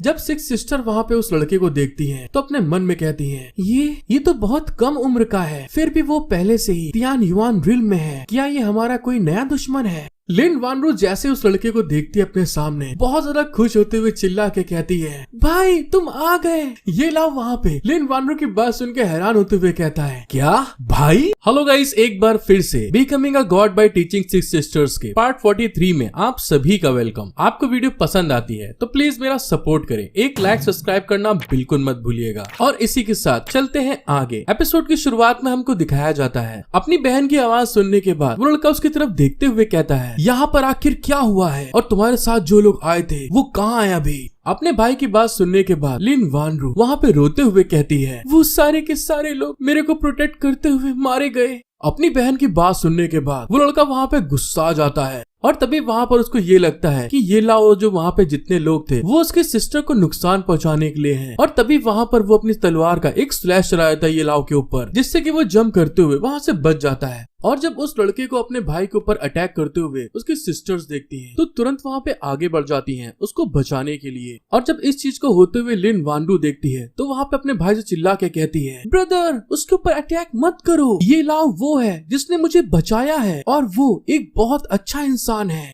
अपनी सिस्टर की बात सुन के वो लड़का वहाँ पे उसको देख रहा था, लेकिन तभी अचानक से जो सिक्स सिस्टर थी उस लड़की के पीछे आ जाती हैं और साथ ही अपने एक मधुमक्खी जैसे स्पिरिट बीस्ट को भी बाहर निकाल लेती है, जो कि पोकेमॉन में भी देखा है दोस्तों, और उसके शार्प नेल को सीधे उसके गर्दन के पास रख देती है। और जब थर्ड सिस्टर उस बंदे का ऐसे एटीट्यूड को देखती है तो वहाँ पे गुस्साते हुए कहती है, तुम्हारा एटीट्यूड तो सचमुच बहुत घमंडी है और तुम यहाँ पर ऐसे दिखावा कर रहे हो, जैसा तुम चाहो वैसा यहाँ पर कर सकते हो, इतना ऊपर तक सोचना बंद करो। और फोर्थ सिस्टर तो वहाँ पे दोस्तों बहुत ज्यादा गुस्सा आ गई थी। उसने वहाँ पर अपने एलिक्सर को फिर से बाहर निकालते हुए गुस्से में कहती है, अगर तुम्हारे अंदर हिम्मत है तो मेरे भाई के ऊपर दोबारा हमला करके दिखाओ, मैं तुम्हारे सर को यहीं उड़ा दूंगी। जब ये लाव देखता है कि लिन वानरू के भाई के साथ मेरी सिस्टर झगड़ा करने वाली है, तभी वहाँ पर सब कुछ संभालते हुए कहता है, ब्रदर आपके अंदर पेशेंस की बहुत कमी है और तुमको अपने गुस्से के ऊपर थोड़ा काबू पाना होगा। और दूसरे साइड में लिन वानरू का भाई अपने मन में कहता है, इस लड़के की रिएक्शन स्पीड सच में बहुत तेज है, उसने मेरे अटैक को संभाल लिया।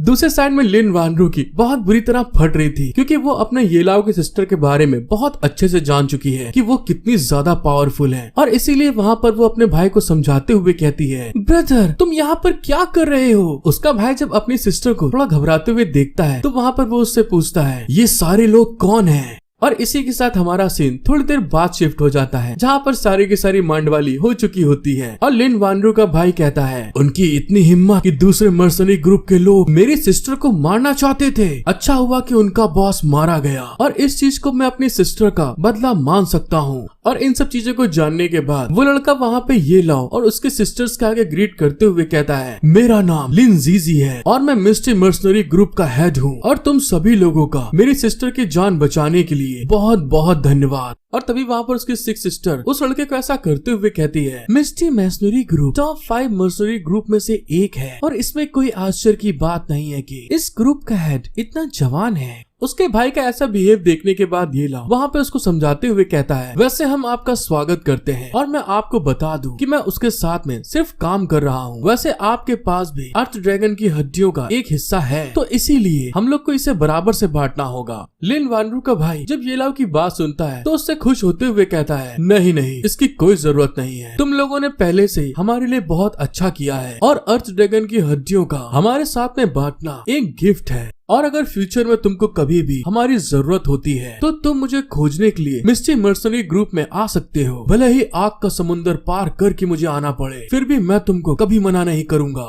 येला उस लड़के की बात सुन के थोड़ा सा हैरान होते हुए कहता है, अगर ऐसा है तो इसीलिए मैं आपसे बोल रहा हूँ कि इसे एक्सेप्ट कर लीजिए। और दूसरे साइड में हमें येलाओ की तीनों सिस्टर दिखाई जाती हैं जो कि अपने मन में कहती हैं, ये बच्चा सच में पूरी तरह से घोंचू है, उसने उन ड्रैगन की हड्डियों को उसे देने में बिल्कुल भी संकोच नहीं किया। और फिर वहाँ पे वो यंग मास्टर अपने हीरो को ग्रीट करते हुए कहता है, वैसे मेरी माँ को मेरी बहन से मिलने की बहुत जल्दी है, इसीलिए हम यहाँ से चलते हैं। अपने भाई की बात सुन के लिन वानरू भी अपने हीरो से कहती है, ये लाओ क्या तुम मुझसे दोबारा कभी फिर मिलोगे। उन दोनों की बात सुन के ये लाओ उनको ग्रीट करते हुए कहता है, हाँ बिल्कुल मिलेंगे और ठीक है, गुड बाय। और इसी के साथ वो दोनों सिस्टर ब्रदर वहाँ से उड़ते हुए जा रहे थे। तभी लिन वानरू अपने हीरो की तरफ देखते हुए कहती है, तो ठीक है हम लोग फिर से मिलेंगे। और इस बात को कहते हुए लिन वानरू वहाँ पे ब्लेस करते अपने मन में बहुत ज्यादा खुश होकर कहती है, क्या ये लाओ का कहने का मतलब ये है कि हम दोनों का इस जिंदगी में मिलना किस्मत है। और जैसे वो इस बारे में सोचते हुए आगे की तरफ उड़ के जा रही थी तभी एक चट्टान में धड़ाम से जाके लड़ जाती है, जिसको देखते हुए उसका भाई वहाँ पे चिल्ला के कहता है, सिस्टर क्या तुम ठीक हो। और दूसरी साइड में जब येलाओ देखता है तो वो भी वहाँ पे समझ जाता है ये फिर से अपने वही पुराने बौड़म ख्यालों में खो गई होगी। उन लोगों के जाने के बाद में थर्ड सिस्टर येलाओ के पास आकर कहती है, वैसे ये तुम्हारी जर्नी पूरी तरह से बेकार नहीं हुई और मैंने अपने अंदर के डीमन को नष्ट कर दिया है जो मुझे इस समय परेशान कर रहा था। मेरे भाई सच में तुम बहुत अच्छे इंसान हो और अब मुझे इम्पीरियल बीस्ट पैलेस में वापस लौटने की जरूरत है और आगे की ट्रेनिंग तुम अपनी फोर्थ और सिक्स सिस्टर के साथ में कर सकते हो। थर्ड सिस्टर की बात सुन के येलाओ वहाँ पे हैरान होते हुए कहता है, क्या मुझे फिर से प्रैक्टिस करनी है। जब सिक्स सिस्टर उसकी ऐसी बेतुकी बात सुनती है तो ये लाओ के खोपड़ी के ऊपर एक घुसा मारते हुए कहती है, तुम बेकार लड़के, क्या तुम फिर से आलसी होना चाहते हो। और ऐसा मत सोचो कि जब तुम रेन युआन रिल्म में पहुंच जाओगे तो तुम आराम से बैठ सकते हो। सिक्स सिस्टर को इस तरह से मारते हुए देखकर ये लाओ वहाँ पे गुस्साते हुए कहता है, अब मैंने क्या गलत कर दिया जो तुम मुझे इस तरह से मार रही हो। और उन दोनों को इस तरह से झगड़ते हुए देखकर फोर्थ सिस्टर अपने हीरो के माथे को सहलाते हुए उससे कहती है, मेरे प्यारे छोटे भाई, क्या तुम कल्टीवेशन करने के लिए अपनी सिस्टर के साथ व्हाइट ड्यू पैलेस में वहाँ चलना चाहते हो। तुम्हारी सिस्टर तुम्हारी बॉडी के लिए बहुत कुछ अच्छा दे सकती है। अपनी फोर सिस्टर को इस तरह से लाड़ करते हुए देखकर ये लाव वहाँ पे खुश होते हुए कहता है, सिस्टर मैं आपके साथ चल रहा हूँ। और जब सिक्स सिस्टर देखती है कि ये लव अब फोर्थ सिस्टर के साथ जा रहा है तो वहाँ पे उन लोगों से कहती है, तो फिर ठीक है, मुझे भी अपने कामों को संभालने के लिए और इस साल की मार्शल आर्ट एग्जाम का डिटेल जानने के लिए इंपीरियल सिटी में लौटना है। फोर्थ सिस्टर, ये लव की जिम्मेदारी अब आपके हाथ में है। सिक्स सिस्टर की बात सुन के फोर्थ सिस्टर वहाँ पे उससे कहती है, हाँ ठीक है, अब तुम वापस पैलेस में जा सकती हो। लेकिन ये लव सिक्स सिस्टर को भी वहाँ से जाते हुए देखकर वहाँ पे हैरान हो गया था। और तभी दोस्तों वहाँ पे फोर्थ सिस्टर अपने हीरो को पकड़ के हवा में उड़ के वहाँ से जाते हुए कहती है, चलो चलते हैं। और अपनी सिस्टर को इतनी स्पीड में जाते हुए देखकर ये लव घबराते हुए चिल्ला के कहता है, अरे थोड़ा आराम से चलो। और जब सिक्स सिस्टर ये लव के ऐसी हाल को देखती है तो वहाँ पे गहरी सांस लेते हुए कहती है, ओहो बेचारा लड़का, वो तो अभी भी नहीं जानता कि कौन सी भयानक चीजें उसका इंतजार कर रही हैं। सिक्स सिस्टर की बात सुन के फोर्थ सिस्टर कहती है, वैसे चिंता करने की जरूरत नहीं है, क्योंकि ये लव की जिंदगी शुरुआत से अभी तक मुश्किलों में ही बीती है और उसे कुछ नहीं होगा। भले ही वो इसे बर्दाश्त नहीं कर सके और खुद को मारना चाहता हो तो भी ली राव उसे बचा लेगी। तो दोस्तों आप इससे समझ सकते हैं कि फोर्थ सिस्टर इतनी ज्यादा डरावनी हो सकती है। आपको वीडियो यहाँ तक पसंद आई है तो प्लीज गाइस मेरा सपोर्ट करें। मुझे मालूम है आप में से बहुतों ने अभी तक सब्सक्राइब लाइक नहीं किया है। प्लीज मैं आपसे रिक्वेस्ट करता हूँ कि एक लाइक सब्सक्राइब जरूर कर दीजिए। Becoming a god by teaching six sisters के पार्ट 44 की स्टार्टिंग में हमें दिखाया जाता है अपना हीरो ये लव अपनी फोर्थ सिस्टर के साथ में जो उसका पिल पैलेस था वहाँ पे पहुँच गया था। और दोस्तों ये पैलेस एक बहुत विशाल पर्वत के टॉप के ऊपर बना हुआ था जो कि देखने में भी बहुत खूबसूरत था। तभी वहाँ पे ये लव आगे की तरफ आते हुए कहता है, लंबे समय के बाद इतनी अच्छी नींद ले पाया हूँ। अपने भाई की आवाज सुन के फोर्थ सिस्टर कहती है, ये तो अच्छा है कि तुम जाग चुके हो, तुम्हारा ब्रेकफास्ट रेडी हो गया है, जाओ और खा लो उसे। जब ये लव सामने की तरफ देखता है तो वहाँ पर राल चुवाते हुए खुश होके कहता है, अरे वाह, ये खाना देखने में तो बहुत स्वादिष्ट लग रहा है। और सच में दोस्तों वहाँ पर बहुत प्रकार के खाने रखे हुए थे जिसको देखने के बाद ये लव खुश होते हुए कहता है, वाओ, यहाँ तो बहुत ढेर सारा खाना है। और जब इतने ढेर सारे खाने को अपने सामने देखता है तो वहाँ पे वो कंट्रोल नहीं कर पाता और तुरंत वहाँ पे हबड़ हबड़ करके खाते हुए कहता है, फोर्थ सिस्टर, अगर तुम पहले आ जाती तो मुझे इतनी तकलीफें नहीं उठानी पड़ती। तुम नहीं जानती हो, थर्ड सिस्टर और सिक्स सिस्टर हर दिन बस मुझे ब्रेड और बेफालतू की चीजें खिलाती हैं। मैं तो वो खा खा के पूरी तरह से पतला हो गया था। जब उसकी फोर्थ सिस्टर अपने भाई को इतनी स्पीड में खाते हुए देखती है तो उसे समझाते हुए कहती है, तुम चिंता मत करो, आराम से खाओ और इसके बाद तुम्हें प्रैक्टिस करनी है। फोर्थ सिस्टर की इस बात को सुन के ये लव के वहाँ पे पसीने आ गए थे और जिस निवाले को वो खा रहा था वहीं पर रोकते हुए कहता है, क्या कहा, प्रैक्टिस? क्या मुझे प्रैक्टिस करनी है? ये लव की बात सुन के फोर्थ सिस्टर हंसते हुए कहती है, भले ही तुम्हारी बॉडी के अंदर ट्रू क्यूआई का ठहराव खत्म हो गया है, लेकिन फिर भी डेंटियान की ट्रू क्यूआई को पूरी तरह से एब्जॉर्ब करने से पहले कई हफ्तों तक चलने की जरूरत है। मेरे पास आपके लायक ट्रेनिंग है जो आपको बहुत पसंद आएगी। फोर्थ सिस्टर की बात सुन के ये लव के वहाँ पसीने छूट रहे थे और घबराते हुए मन में कहता है, मुझे अपनी फोर्थ सिस्टर की बात सुनने के बाद इतना ज्यादा अजीब महसूस क्यों हो रहा है। और इसी के साथ हमारा सीन शिफ्ट हो जाता है और फोर्थ सिस्टर अपने हीरो को एक केव की तरफ ला रही थी जिसको देखते हुए ये लव कहता है, ये माउंटेन तो स्पिरिचुअल एनर्जी से पूरा भरा हुआ है और प्रैक्टिस करने के लिए एक बहुत रेयर प्लेस है, लेकिन फिर भी यहाँ पे इतना ज्यादा अजीब क्यों लगता है। अपने भाई की बात सुन के फोर्थ सिस्टर आगे की तरफ जाते हुए कहती है, तुम मेरे साथ में अंदर आओ, तुम्हें पता चल जाएगा। फोर्थ सिस्टर की बात सुन के ये लव को जो पहले गड़बड़ वाला एहसास हो रहा था वो और ज्यादा बढ़ जाता है, जिस चीज के कारण वहाँ पे वो घबराते हुए कहता है, क्या अंदर? और जब वो अंदर की तरफ जाता है तो वहाँ पर एक बहुत विशाल गेट लगा हुआ था जिसको देखते हुए वो कहता है, सिस्टर, ये तो एक भयानक ब्रोंज गेट है और इसके ऊपर जो सिंबल बने हुए हैं और जो लिखा हुआ है वो क्या है? इस दरवाजे के ठीक पीछे कोई हेल तक जाने वाला भूल भुलैया तो नहीं होगा ना?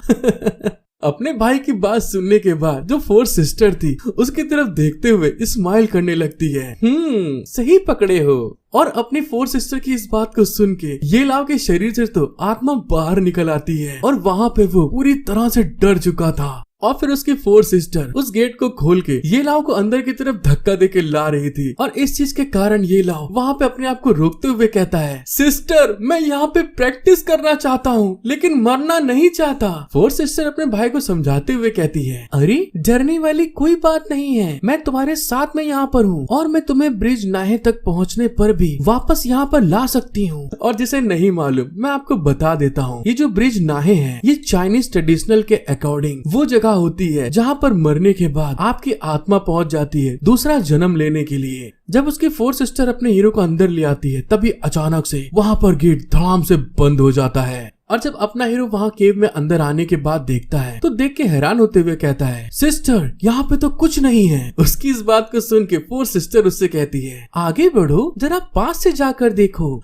और तभी वो अपनी सिस्टर की बात सुन के 9 राउंड टेरेंट आई को एक्टिवेट कर देता है और जब वो अपनी वहाँ पे 9 राउंड टेरेंट आई को एक्टिवेट करके सामने की तरफ देखता है तो वहाँ पर एक केव के पास बहुत ढेर सारी ग्रीन आईज चमक रही थी और उसी की तरफ देख रही थी। जैसे ही वहाँ पर उसने ये चीज देखा होता तभी अचानक से एक हेल का क्रीचर, अंडरवर्ल्ड क्रीचर जो दिखने में दोस्तों बहुत ज्यादा भयानक था, वो अपने हीरो की तरफ आगे बढ़ने लगता है और तभी हमें दिखाया जाता है उसी के पीछे बड़े अजीबोगरीब क्रिएचर्स बहुत ज्यादा नंबर्स में अपने हीरो की तरफ अटैक करने के लिए आगे बढ़ रहे थे।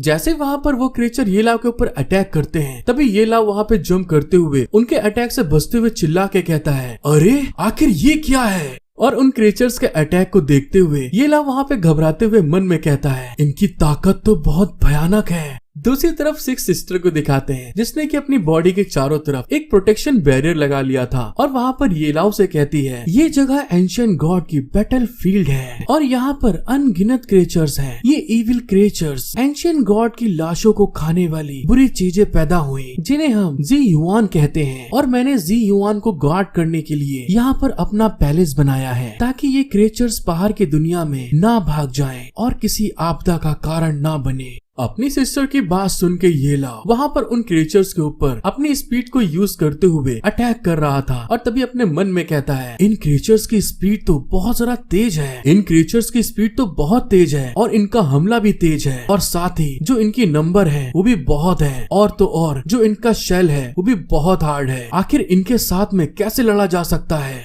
इन सब चीजों को एनालाइज करने के बाद ये लाव पीछे की तरफ आके कहता है, मुझे यहाँ पर एक वेपन को यूज करना होगा। उसकी सिस्टर इस बात को सुनने के बाद वहाँ पे उसको रोकते हुए कहती है, तुम यहाँ पर कोई भी वेपन को यूज नहीं कर सकते।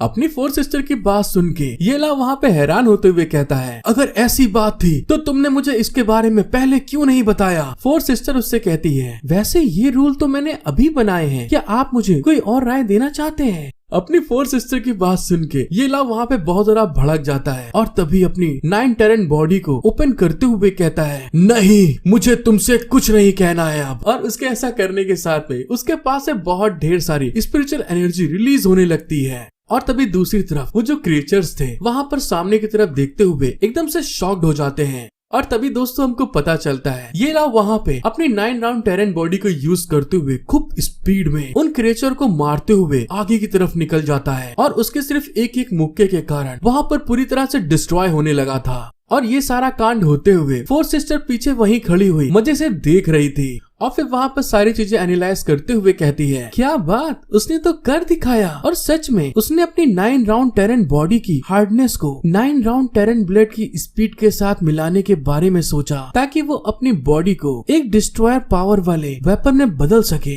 ये लड़का तो सच में बहुत ज्यादा स्मार्ट है। ये लाव वहाँ पे उन सारे क्रिएचर्स को पेल पाल के मजे से वहाँ पे एंट्री मारते हुए कहता है, सिस्टर क्या केवल यही चीजें हैं, क्या आपको मेरी यहाँ पर केयर करने की जरूरत पड़ी। 4 सिस्टर ये लाव की बात सुन के स्माइल करते हुए कहती है, नहीं तुमने मुझे गलत समझा है, क्योंकि अभी अभी जिनको तुमने मारा है वो सिर्फ जी युआन की बॉडी के जुए हैं। अपनी सिस्टर की इस बात को सुन के ये लाव तो वहाँ पे बहुत ज्यादा शॉक्ड हो गया था और घबराते हुए कहता है, क्या सिर्फ ये जुए हैं। और जैसे ही उसने इस बारे में कहा था तभी वहाँ पे सारा का सारा माहौल बदलने लगता है और पूरी की पूरी जमीन वहाँ पे वाइब्रेट होने लगी थी, बिल्कुल एक भूकंप के तरीके।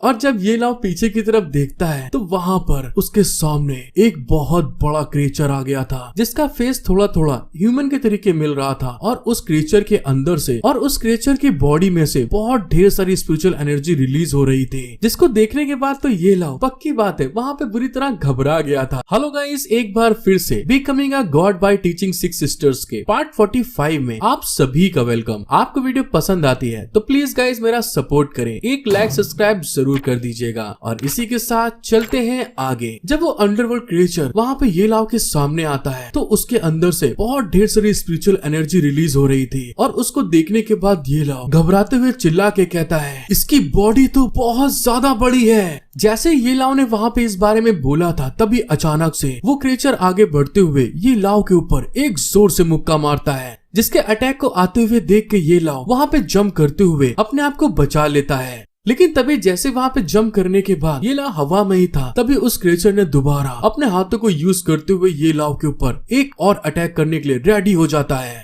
ये लाव भी वहाँ पर इस चीज को देखने के बाद समझ गया था कि ये फिर से मेरे ऊपर अटैक करने वाला है। तभी वो अपने हाथों को आगे करते हुए डिफेंसिव मोड को एक्टिव कर लेता है और घबराते हुए अपने मन में कहता है, इसकी बॉडी तो बहुत ज्यादा हार्ड और इसकी स्पीड भी धीमी नहीं है। और जैसे ये लाव ने इस बारे में कहा था, तभी वहाँ पर उस क्रिएचर ने हवा में ही ये लाव के ऊपर एक अटैक कर दिया था, जिससे कि ये लाव उड़ता हुआ पीछे की तरफ जा रहा था। और उस क्रिएचर का अटैक इतना ज्यादा पावरफुल था कि ये लाव वहाँ पे पीछे के चट्टान में जाकर धड़ाम से लड़ता है। और इस चीज को देखते हुए उसकी सिस्टर वहाँ पे स्माइल कर रही थी। तभी पिछले एपिसोड में 6 सिस्टर कह रही थी कि अब मेरे भाई के लग गए घोड़े। जैसे ये लाव वहाँ पे चट्टान में जाकर लड़ता है, उस अटैक के प्रेशर के कारण ये लाव के मुंह से बड़ाम से ब्लड निकलने लगा था। और फिर ये लाव अपने आप को संभालते हुए कहता है, अरे ये क्या, मेरी हड्डी तो टूट चुकी है। और जैसे ही उसने इस बारे में बोला था, तभी दूसरे साइड से वो क्रिएचर फिर से अपनी स्पीड को यूज करते हुए एक फिस्ट बनाता है और ये लाव के ऊपर अटैक करने वाला था। और इस बार ये देखने के बाद तो ये लाव के तोते उड़ गए थे। और इसी के साथ हमारा सीन शिफ्ट होता है और कुछ समय बाद हमें पिल पैलेस का दिखाया जाता है, जहाँ पर उसकी सिस्टर ने ये लाव को उठा के ले आई थी और उसकी बॉडी को वहाँ पर हील कर रही थी। और फिर वहाँ पर उसकी 4 सिस्टर उससे कहती है, तो मुझे बताओ अब तुम कैसा महसूस कर रहे हो। ये लाव वहाँ पे अपनी सिस्टर के ऊपर खिसियाते हुए कहता है, आखिर तुम मुझसे क्या चाहती हो। ये लाव को इतना गुस्साते हुए देखकर 4 सिस्टर उससे कहती है, अरे मैं क्या चाहती हूँ, तुम तो खुद उस युवान क्रिएचर से बहुत ज्यादा गंभीर तौर पे घायल हो गए थे, और अगर ऐसा नहीं होता तो अब तक तुम्हें इस हर्बल को कुचल देना चाहिए था। अपनी सिस्टर की ऐसी बात सुन के ये लाव के वहाँ पसीने छूट रहे थे और तभी घबराते हुए वहाँ पर पागलों के तरीके हंसने लगता है। और थोड़ी देर बाद हमें दिखाया जाता है उसकी सिस्टर उससे कहती है, चलो ठीक है, अब अपने कपड़े पहनो और अपनी प्रैक्टिस करने के लिए चलो। और इसी के साथ हमारा सीन शिफ्ट होता है। हमें फिर से उसी गॉड बैटल फील्ड को दिखाया जाता है, जहाँ पर वो क्रिएचर अपने हीरो के ऊपर अटैक कर रहा था। और ये लाव वहाँ पे उस अटैक को बचने के बाद अपनी 9 राउंड टेरन ब्लेड को एक्टिवेट करता है। और दूसरी तरफ उसकी 4 सिस्टर मजे से कुर्सी में बैठे हुए अपनी दूसरी बुक की स्टडी कर रही थी और ये लाव की तरफ देखते हुए कहती है, उसका अटैक इतना सिंपल नहीं है, अब इसकी प्रोग्रेस स्पीड पहले से बढ़ गई है। और तभी वहाँ पर वो जायंट क्रिएचर फिर से अपने हीरो के ऊपर बहुत बार अटैक करता है और ये लाव वहाँ पे उसके सारे अटैक को डॉज करते हुए बचते हुए। और तभी वहाँ पर उसकी सिस्टर ये लाव की तरफ देखते हुए मन में कहती है, जब ये हवा में होता है तो बस एक बकरा होता है जिसे बहुत आसानी से काट सकते हैं, लेकिन जब उसके पैर जमीन में रुकते हैं तब वो वहाँ पर रिस्पॉन्स हर बार अपना बेस्ट दे सकता है। जैसे वहाँ पर 4 सिस्टर ने इस बारे में बोला होता है, ये लाव वहाँ पे जंप करते हुए उस जुआन क्रिएचर के ऊपर एक घूसा मारने में कामयाब हो गया था। जब ये लाव इस बारे में सोचता है कि मैं उसको आराम से पेल दूंगा,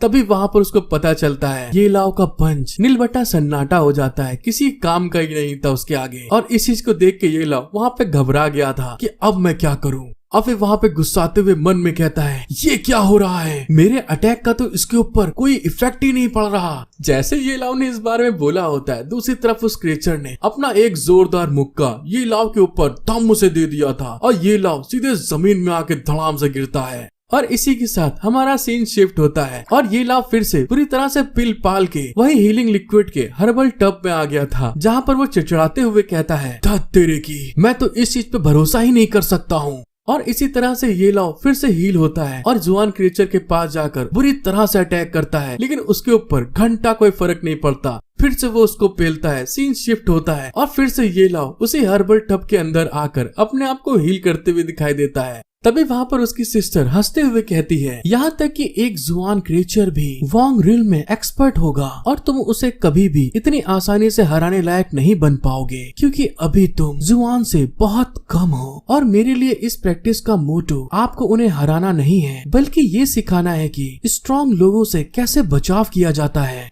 अपनी सिस्टर की बात सुन के ये लाओ उसी टब में बैठे हुए हैरान होके कहता है, सिस्टर, लेकिन जिंदा रहने के लिए सबसे अच्छा तरीका दुश्मनों को हराना है, मैंने सही कहा ना? और फिर वहाँ पर ये लव अपने मन में सोचता है, मेरी सिस्टर लेराओ के ट्रीटमेंट के बाद जेन क्यूआई को मैनिपुलेट करना पहले से बहुत आसान हो गया है, और अगर मैं जेन क्यूआई को इकट्ठा करके और फिर तुरंत उसके ऊपर हमला करूँ तो मेरा ये इस तरह का भयानक अटैक उसके ऊपर इफेक्ट हो सकता है। और इसी के साथ सीन शिफ्ट होता है और हमें उसी गॉड बैटल फील्ड में दिखाया जाता है, जहाँ पर ये लव अपनी सिस्टर से कह रहा था, सिस्टर, मुझे एक मौका दो, मुझे एक रास्ता मिल गया है। और तभी वहाँ पर जैसा कि उसने कहा था, अपनी फिस्ट में जेन क्यूआई को बहुत ज्यादा मात्रा में इकट्ठा करने लगता है और फिर जितने भी क्यूआई को इकट्ठा किया था सीधे उस जुआन क्रिएचर के ऊपर अटैक करते हुए कहता है, हाँ, मैं कामयाब हो गया। अपने भाई के इस तरह के अटैक को देखने के बाद फोर्थ सिस्टर अपने मन में कहती है, उसने सच में फ्यूज कर लिया 9 टेरन ब्लड की वायलेंस और उसके हाथों में 9 टेरन बॉडी की हार्ड अटैक है। इस तरह एक हमले का इफेक्ट जो पहले के कल्टीवेशन बेस से बहुत ज्यादा है और इस तरह से वो तुरंत सब हासिल कर सकता है। जब उसकी सिस्टर वहाँ पे इस बारे में बोल रही थी, तभी दूसरे साइड हमें ये लाव को दिखाया जाता है, जिसने अपनी सारी टेक्निक को यूज करते हुए जी युआन के ऊपर जो अटैक किया था वो सारा का सारा फिर से दोस्तों वेस्ट हो जाता है। उसकी बॉडी के ऊपर एक स्क्रैच भी ना आया था, जिसको देखते हुए ये लाव वहाँ पे हैरान होते हुए कहता है, क्या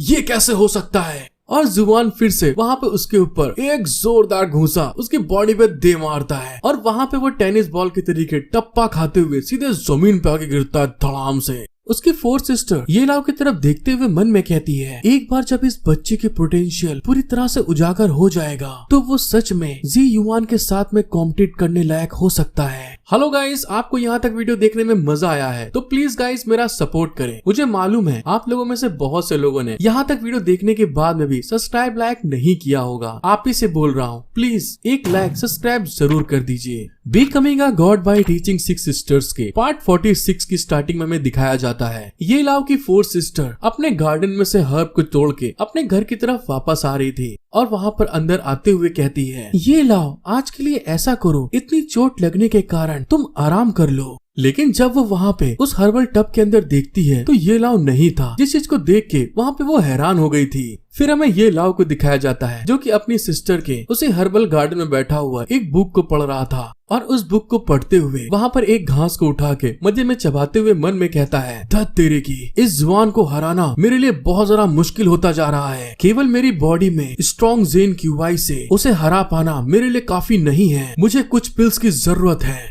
ये लाव की फोर्थ सिस्टर उसे ढूंढते हुए वहाँ पे आके चिल्ला के कहती है, तुम वहाँ पे क्या कर रहे हो? और उसकी बात सुन के ये लाव घबराते हुए तुरंत उस घास को वहीं पे थूक देता है और फिर वहाँ पर सिस्टर को देख के घबराते हुए कहता है, वो सिस्टर, मैं धोखे से यहाँ पर आ गया हूँ और तुम यहाँ पर क्यों हो? ये लाव की बात सुन के फोर्थ सिस्टर स्माइल करते हुए कहती है, मैं तो बस तुम्हें यहाँ पर देखने के लिए आई हूँ। क्योंकि दोस्तों वहाँ पे जो हर्बल लगी हुई थी वहाँ पे एक बोर्ड लगा था उसके बारे में, बिल एम्पर का हर्बल गार्डन डेड इंट्रूडर। ये लाव वहाँ पे उस बोर्ड को पढ़ने के बाद हैरान होते हुए कहता है, अच्छा तो ये डेड इंट्रूडर वाली हर्बल है, मुझे लगा कि ये सिर्फ एक जड़ी बूटी वाला बगीचा है, तो अब क्या होगा? फोर्थ सिस्टर उसकी बात सुन के हंसते हुए कहती है, चलो ठीक है, कोई बात नहीं, मैं तुम्हें एग्जाम्पल के लिए बताती हूँ। कुछ जूलोंग जियान ग्रास जिसे तुम अपने हाथों में पकड़े हो उसकी कीमत 3000 गोल्ड टेल्स है। ये लाव वहाँ पे अपनी सिस्टर की इस बात को सुन के एकदम हैरान हो गया था कि मैं इतनी ज्यादा महंगी हर्ब को अपने हाथ में ऐसे ही पकड़े हुए हूँ। और इसी के साथ सीन शिफ्ट होके हमें उन दोनों को दिखाते हैं। ये लाव वहाँ पे आगे की तरफ बढ़ते हुए अपनी सिस्टर से कहता है, प्लीज मुझे माफ कर देना, मैं बस जेन क्यूआई को फिर से भरना चाहता था, लेकिन मुझे उम्मीद नहीं थी कि ये इतनी ज्यादा रेयर हर्ब है। ये लाव की बात सुन के उसकी सिस्टर कहती है, क्या तुम एल्केमी जानते हो? फोर्थ सिस्टर की इस बात को सुन के ये लाव थोड़ा शर्माते हुए कहता है, नहीं, मैंने इसकी कभी प्रैक्टिस नहीं की, मैं बस आपके बुक शेल्फ में से पलट रहा था और इसे बस खुद पे आजमाना चाहता था। उसकी सिस्टर वहाँ पे ये लाओ की बात सुन के हैरान होते हुए मन में कहती है, अरे वाह, सिर्फ किताब को पढ़ने से ही ट्रू क्यूआई की पावर को फिर से भरने वाली जड़ी बूटी का सही पता लगा सकता है, जिससे कि इसकी यांग एनर्जी बढ़ती है और ट्रू एसेंस की भी पूर्ति होती है। और ये पक्की बात है कि ये गलती से नहीं हुआ। इस लड़के के पास सच में जड़ी बूटी और एल्केमी को इकट्ठा करने का टैलेंट है। इस लड़के के अंदर बहुत ढेर सारे सरप्राइज छुपे हुए हैं। और फिर वहाँ पर आगे बढ़ते हुए ये लाओ से कहती है, अगर ऐसी बात है तो ठीक है, मेरा ये जड़ी बूटी वाला गार्डन आपके लिए आज से खुला है। तुम यहाँ की हर एक जड़ी बूटी को जब चाहो इस्तेमाल कर सकते हो, लेकिन तुम्हारी ट्रेनिंग में लेट नहीं हो सकती, इसीलिए कल के लिए तैयार हो जाओ। अपनी सिस्टर की बात सुन के ये लाओ हैरान होते हुए कहता है, क्या तुम ये सही में कह रही हो कि मैं यहाँ पर आकर कोई भी हर्ब को यूज कर सकता हूँ? ये लाओ की बात सुनकर उसकी सिस्टर आगे की तरफ जाते हुए मन में कहती है, मैं बस देखना चाहती हूँ कि तुम मुझे आने वाले टाइम में और कितने सरप्राइज दे सकते हो। और इसी के साथ हमारा सीन शिफ्ट हो जाता है। ये लाओ की ट्रेनिंग फिर से स्टार्ट हो जाती है जुआन क्रिएचर के साथ में। और जुआन क्रिएचर वहाँ पर अपने फिस्ट में एनर्जी यूज करते हुए ये लाओ के ऊपर अटैक करने के लिए आगे की तरफ बढ़ रहा था। और जैसे ही वहाँ पर वो अटैक ये लाओ के ऊपर पड़ने वाला था, तभी वहाँ पर ये लाओ अपनी स्पीड को यूज करते हुए तुरंत वहाँ से बच जाता है। ये लाओ की स्पीड को देखते हुए उसके सिस्टर मन में कहती है, ये बिल्कुल अभी भी वैसा ही है, इसमें कुछ भी चेंज नहीं आया। ऐसा लगता है कि मैंने बहुत ज्यादा सोच लिया था। आखिरकार ये सिर्फ एक बच्चा है, ये सिर्फ एक दिन में एक एलेक्सर पिल को कैसे बना सकता है। लेकिन तभी जब उसकी सिस्टर वहाँ पे इस सब चीजों के बारे में सोच रही थी, ये लाओ वहाँ पे एक पिल को बाहर निकालता है, जिसको देखने के बाद में उसकी सिस्टर हैरान हो गई थी कि ये क्या है। लेकिन जब वो वहाँ पर ध्यान से देखती है तो उस पिल को देखते हुए मन में हैरान होके कहती है, नहीं, ऐसा नहीं हो सकता, वो इस गोली को नहीं बना सकता जो कि आपकी जेन क्यूआई को भर सकती है। ये तो 2 गुना करने के लिए जेन क्यूआई का आउटपुट पिल है, ये बच्चा इसे लेने के बाद में मर जाएगा। तब तक दोस्तों अपने हीरो ने वहाँ पे उस पिल को गड़ाक से मुंह में डाल लिया था। और इस चीज को देखने के बाद उसकी सिस्टर वहाँ पे चिल्ला के कहती है, ये लाओ, तुम्हारी ट्रेनिंग यहीं पे खत्म होती है, रुक जाओ अब। लेकिन तब तक दोस्तों बहुत ज्यादा देर हो चुकी थी। ये लाओ ने वो जो पिल खाई थी उसके इफेक्ट वहाँ पे दिखना स्टार्ट हो जाते हैं। और उस पिल के इफेक्ट के कारण उसकी नसें वहाँ पर तनने लगी थी, पूरी बॉडी में भयानक पेन उठने लगा था। इस चीज को फील करते हुए ये लाओ अपने मन में कहता है, ये तो बहुत ज्यादा गर्म है, मुझे ऐसा महसूस हो रहा है जैसे मेरी बॉडी में सारे मेरिडियंस फटने वाले हैं। और अपने ब्रदर के ऊपर ऐसे इफेक्ट को देखते हुए उसकी 4 सिस्टर तुरंत वहाँ पे उसकी तरफ भाग के जाते हुए कहती है, ये लाओ संभल के। और दूसरी तरफ वो जो जुआन क्रिएचर था वो भी ये लाओ के ऊपर अपने पैर से अटैक करने वाला था। लेकिन तभी ये लाओ की बॉडी में वो इफेक्ट बहुत ज्यादा स्पीड में आगे बढ़ने लगा था और वहाँ पे उसकी आंखें चमकने लगती हैं और उसकी बॉडी के अंदर से बहुत ढेर सारी स्पिरिचुअल एनर्जी रिलीज होना स्टार्ट हो जाती है। उसकी सिस्टर वहाँ पे उस क्रिएचर के अटैक को देख के ये लाओ के पास आते हुए चिल्ला के कहती है, उसके अटैक से बच के रहो। और जैसे उसने कहा था वहाँ पे एक एनर्जी का बहुत जोरदार ब्लास्ट होता है, जिस चीज को देखने के बाद उसकी 4 सिस्टर भी वहाँ पर बहुत सारा घबरा गई थी। और तभी वहाँ पे घबराते हुए अपने मन में कहती है, नहीं, उसके पास 9 गोल्डन बोन को खोलने का टाइम नहीं है, तो इसका मतलब है कि। और जब वो सामने की तरफ देखती है तो उस क्रिएचर ने ये लाओ के बॉडी के ऊपर पूरी तरह से अपना जो पैर मारा था दबा दिया था। और वहाँ पर उस क्रिएचर के पास में से बहुत ढेर सारी स्पिरिचुअल एनर्जी रिलीज हो रही थी, जिस चीज को देखने के बाद में ये लाओ की 4 सिस्टर वहाँ पे रोने लगती है और घबराते हुए अपने मन में कहती है, तुम्हें मेरे भाई की जिंदगी की कीमत चुकानी होगी। और जैसे ही वहाँ पे वो क्रिएचर नीचे अपना पैर मारता है तभी अचानक से वहाँ पे उसके पैर बुरी तरह से हिलने लगता है, वो डगमगाना स्टार्ट हो जाता है। और तभी दोस्तों हमको पता चलता है ये लाओ वहाँ पे जो उसके ऊपर पैर मारा था उसके प्रेशर को सप्रेस कर देता है और साथ ही उसके ऊपर घुसा मारते हुए जंप लगाकर सीधे ऊपर की तरफ आते हुए चिल्ला के कहता है, मेरी बॉडी बहुत ज्यादा गर्म हो रही है। अपने भाई को सही सलामत देखने के बाद जो उसकी सिस्टर थी वहाँ पे हैरान होते हुए कहती है, ये लाओ तुम बिल्कुल ठीक हो। और तभी वहाँ पर ये लाओ अपनी सारी की सारी एनर्जी को एक जगह जनरेट करने के बाद युआन क्रिएचर के गाल पे जाकर एक घूसा मारते हुए चिल्ला के कहता है, बर्न टू डेथ। और उसके ऐसा करने के साथ में जुआन क्रिएचर के गाल की चारों तरफ उसकी जेन एनर्जी फ्लक्चुएट करने लगती, घूमना स्टार्ट हो जाती है। और ये लाओ के सिर्फ एक घूसा मारने के कारण वो जो जुआन क्रिएचर था सीधे जमीन में जाकर धड़ाम से गिरता है। और आज पहली बार ये लाओ इतने टाइम के बाद उस जुआन क्रिएचर को डिफीट करने में कामयाब हो गया था। जिसके बाद ये लाओ वहाँ पे जोर से चिल्ला के कहता है, पानी, मुझे पानी दो जल्दी से। जब उसकी 4 सिस्टर वहाँ पे अपने भाई के ऐसे कारनामे को देखती है तो उसके भी वहाँ पे पसीने छूट जाते हैं और तभी वहाँ पे वो घबराते हुए मन में कहती है, आखिर उसने ये क्या किया? जुआन क्रिएचर को मारना सच में बहुत ज्यादा मुश्किल होता है। हेलो गाइस, एक बार फिर से becoming a god by teaching 6 sisters के पार्ट 47 में आप सभी का वेलकम। आपको वीडियो पसंद आती है तो सब्सक्राइब, लाइक, शेयर, कमेंट करना बिल्कुल मत भूलिएगा। और इसी के साथ चलते हैं आगे। एपिसोड की शुरुआत में ये लाव की 4 सिस्टर जी जुआन को इस तरह से ये लाव के थ्रू मारते हुए देख के हैरान होते हुए मन में कहती है, ये लड़का तो सचमुच बहुत लाजवाब है। चाहे कुछ भी हो, जी जुआन पर जोरदार अटैक करने लायक होने के नाते अभी भी इसके पास एक एडवांटेज है। जब उसकी 4 सिस्टर इस बारे में बता रही थी तभी अचानक से जो जी जुआन था वो वहाँ पे अचानक से फिर से उठने लगा था। जिस चीज को होते हुए देखकर ये ला वहाँ पे हैरान होते हुए कहता है, तो तेरे की मैंने उस पिल का सारा जोर लगा दिया और वो अभी भी मरा नहीं है। अपने भाई की बात सुन के जो 4 सिस्टर थी वहाँ पे अपने पास स्पिरिचुअल एनर्जी को रिलीज करते हुए कहती है, यहाँ तक कि जुआन वांग रिल्म के एक्सपर्ट भी आसानी से जी युआन को हरा नहीं सकते और इससे भी ज्यादा तुमने अपनी पिल की मदद से एक्सीडेंटली उसको घायल करने में सफल रहे। और फिर वहाँ पर 4 सिस्टर जितनी भी एनर्जी अपने हाथों में जनरेट करी थी उसने सारी की सारी जी युआन क्रिएचर के ऊपर अटैक करते हुए कहती है, pure QY secret technique heart purification. और ऐसा करने के कारण जी युआन की हालत वहाँ पे बुरी तरह खराब हो गई थी। ये लाओ जब वहाँ पे अपनी सिस्टर के उस स्किल को देखता है तो वहाँ पे उसको पसीना आने लगते हैं और घबराते हुए कहता है, वहाँ ये कैसे हो सकता है? क्या उसकी बॉडी में इतनी ढेर सारी स्पिरिचुअल एनर्जी इकट्ठा थी? फिर अपनी सिस्टर की तरफ देखते हुए मन में कहता है, क्या ऐसा हो सकता है कि ये मेरी सिस्टर ने किया हो?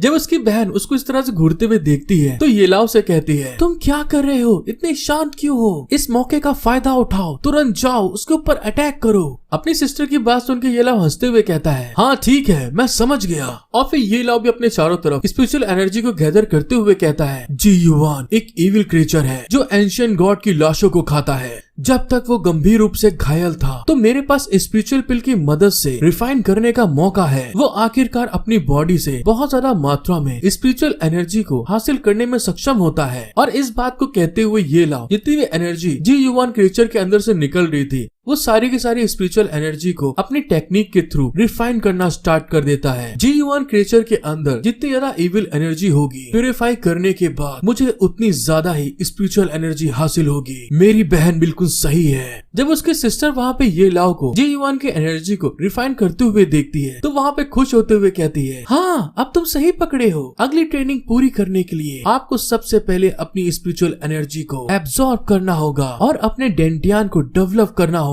कुछ देर बाद हमें ये लाओ को दिखाया जाता है जिसने कि वहाँ पर जी युआन की सारी इविल एनर्जी को रिफाइन कर लिया था। और फिर रिफाइन करने के बाद उस एनर्जी को एब्सॉर्ब करते हुए मन में कहता है, 4 सिस्टर को बहुत पेन हुआ। मुझे स्पिरिचुअल एनर्जी देने और उस एनर्जी को बढ़ाने के लिए मैं उसे इस तरह से नीचे नहीं गिरने दे सकता।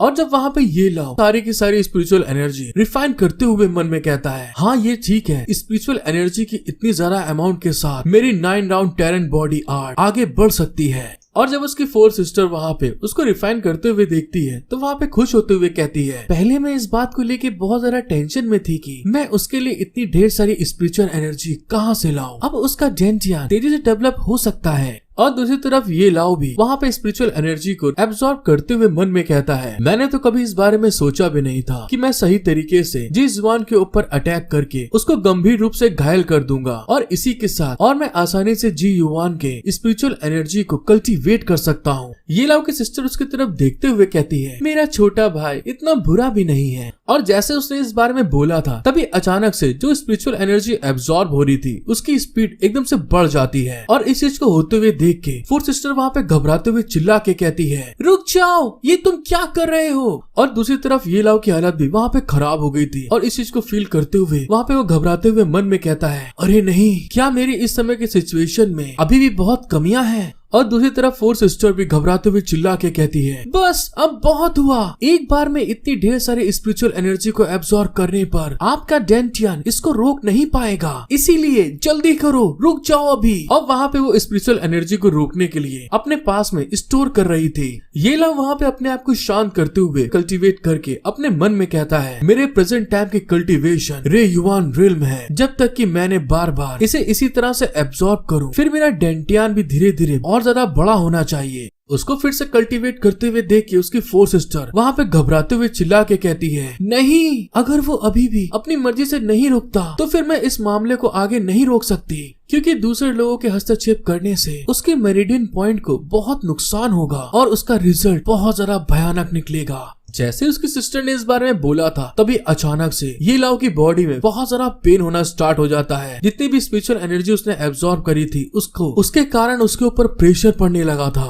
और तभी अचानक से वहाँ पे कुछ टूट जाता है और तभी हमको पता चलता है ये लाओ ने वहाँ पे अपने डेंटियान को डेवलप करते हुए ब्रेक थ्रू कर लेता है, जिस चीज के होने के कारण वहाँ पर उसकी बॉडी के अंदर से बहुत ढेर सारी स्पिरिचुअल एनर्जी रिलीज होती है ब्रेक थ्रू होने पर। और जब इस चीज को होते हुए उसकी सिस्टर देखती है तो वहाँ पे हैरान हो जाती है कि अचानक से इसने ब्रेक थ्रू कैसे कर लिया, और उसकी तरफ आगे बढ़ते हुए हैरान होकर मन में कहती है, इतने कम समय में उसने 9 राउंड टेरेंट बॉडी को अवेक करने के लिए अपनी जान को जोखिम में डाल दिया। और फिर हमें ये लाओ को दिखाया जाता है जिसकी हालत वहाँ पे खराब हो चुकी थी, वो वहाँ पे थक गया था और तभी वहाँ पे अपनी स्पिरिचुअल एनर्जी को अपने हाथ में चेक करते हुए मन में कहता है, तो इस तरह से जब मैं ब्रेक थ्रू करता हूँ तो J1 रिल में मेरी स्पिरिचुअल एनर्जी का भंडार और भी ज्यादा भयानक सिचुएशन में पहुँच जाएगा। और दोस्तों मैं आप लोग को बता दूं कि मेरी समय तबीयत सही नहीं चल रही है, सर्दी खांसी फीवर कंटिन्यू लगा हुआ है, तो थोड़ा सा एडजस्ट कर लीजिएगा। और इस चीज को चेक करने के बाद ये लाओ वहाँ पे खुश होते हुए कहता है, ये है इतनी बार पीटे जाने और खून की उल्टियाँ करने के बाद 9 राउंड टेरेंट डेंटियान को अवेकन कर सकता हूँ और मुझे इन सब चीजों में कुछ भी नुकसान नहीं हुआ। और तभी वहाँ पे उसको अचानक से कुछ अजीब फील होता है, जिस चीज के कारण वहाँ पे वो घबराते हुए पीछे देख के अपने मन में कहता है, मुझे अचानक से अपने आसपास इतना ठंडा महसूस क्यों हो रहा है। और तभी वहाँ पे वो समझ जाता है कि सिस्टर वहाँ पे गुस्सा है और इस चीज को फील करने के बाद उसको मनाते हुए कहता है,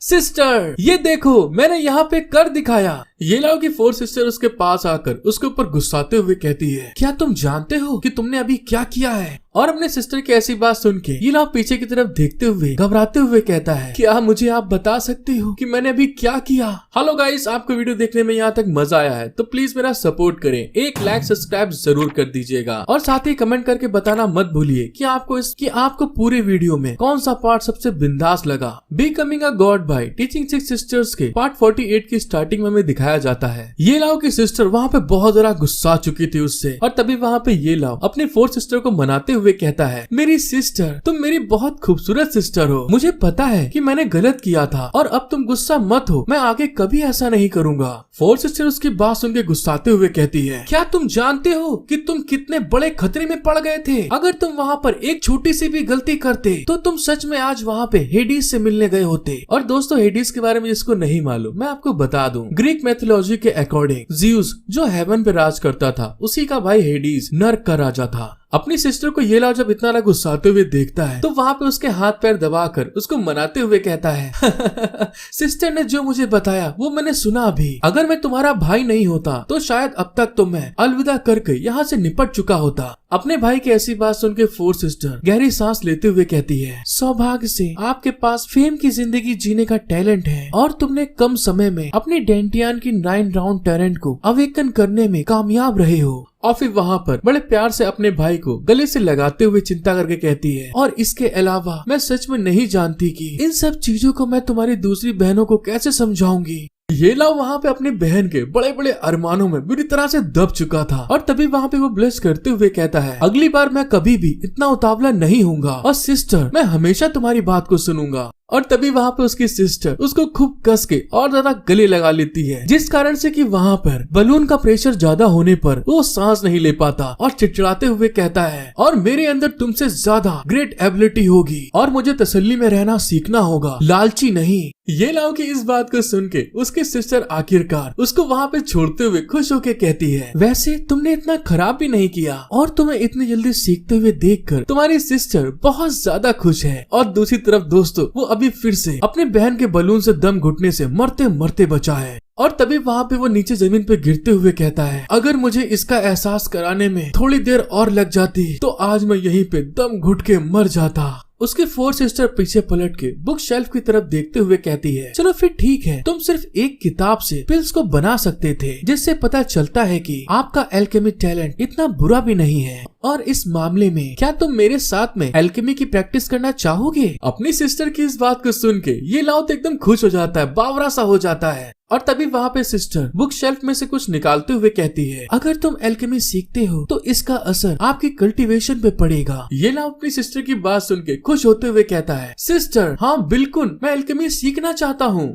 और फिर वहाँ पे मनी मन राल चुवाते हुए कहता है, आखिरकार ये ट्रेनिंग मेरे लिए बहुत फायदेमंद है। फिर अपनी सिस्टर से कहता है, जैसा कि कहा जाता है बहुत स्किल्स आपको नुकसान नहीं पहुँचाती और सफलता को हासिल करना तो स्वाभाविक है, और इससे भी ज्यादा एल्केमी अभी भी इस दुनिया में एक बहुत ही ग्रेट प्रोफेशन है। अपने भाई की बात सुनकर फोर्थ सिस्टर उसकी तरफ एक बोतल को फेंकते हुए कहती है, अगर ऐसी बात है तो ठीक है, तो मैं सबसे पहले मैं इसे प्योरीफाई करने का मौका देती हूँ। ये लाव उस बोतल को लेके हैरान होकर देखते हुए कहता है, सिस्टर आखिर ये क्या है? उसकी बात सुनकर सिस्टर उसे बताती है, ये टॉप टियर के अस्तित्व में से बीस्ट फायर और ड्रैगन फायर में से एक है, और ये ड्रैगन फायर एल्केमी के लिए आपकी बॉडी के अंदर एक फ्लेम का होना बहुत ज्यादा जरूरी होता है। भले ही ये एक ड्रैगन फायर है, फिर भी इसकी ताकत अर्थ फायर और हेवन फायर से कम नहीं है। जैसे ही वहाँ पे उसकी सिस्टर ने इस बारे में बोला होता है, तभी अचानक से ये लाव ने वहाँ पे उस बोतल के ढक्कन को खोल दिया था, जिसके कारण से कि उसके अंदर जो ड्रैगन फायर थी अचानक से बाहर निकल के आती है। और उस फायर को देखने के बाद ये लाव वहाँ पे घबराते हुए चिल्ला के कहता है, अरे ये तो बहुत ज्यादा बड़ी है, क्या ये मेरी बॉडी के अंदर एंटर कर सकती है? उसकी बात सुनकर सिस्टर हंसते हुए कहती है, तुम्हें अपनी एबिलिटीज पर विश्वास रखना होगा, तुम एक कठोर मर्द होने के साथ में ऐसी बात कैसे कर सकते हो? जैसे वहाँ पे सिस्टर ने इस बारे में बोला था, तभी अचानक से जो ड्रैगन फायर बाहर निकली थी ये लाव के ऊपर अपना फायर अटैक कर देती है। जो ड्रैगन ने अपनी फायर छोड़ी थी उसके ऊपर, उस फायर के अंदर बीचों बीच फंस जाता है, और अपने आप को इस कंडीशन में देख के ये लाव घबराते हुए कहता है, सौभाग्य से मैंने 9 राउंड टेरेन बॉडी को अवेकन कर लिया है, वरना मैं इस चीज से कुचला जा सकता था। और इस बात को कहते हुए ये लाव वहाँ पे मेडिटेट करना स्टार्ट कर देता है, जिस चीज के कारण जितनी भी वहाँ पे फायर जो उसके अगल बगल जल रही थी वो फायर धीरे धीरे करते हुए ये लाव रिफाइन करने लगता है, और उसकी बॉडी के अंदर वो एब्जॉर्ब होने लगी थी। जब उसकी सिस्टर वहाँ पे अपने ब्रदर को ऐसा करते हुए देखती है तो खुश होते हुए मन में कहती है, डेंटियान के 9 राउंड टेरेन बॉडी में अवेकन होने के बाद उसके डेंटियान को और ज्यादा एक्सपेंड किया जा सकता है, और तो और इस फायर को एब्जॉर्ब करने के बाद वो और ज्यादा तेज हो जाएगा। उसकी बॉडी स्ट्रॉन्ग होने के बाद ही वो अपनी डेंटियान में एनर्जी को स्टोर कर सकता है।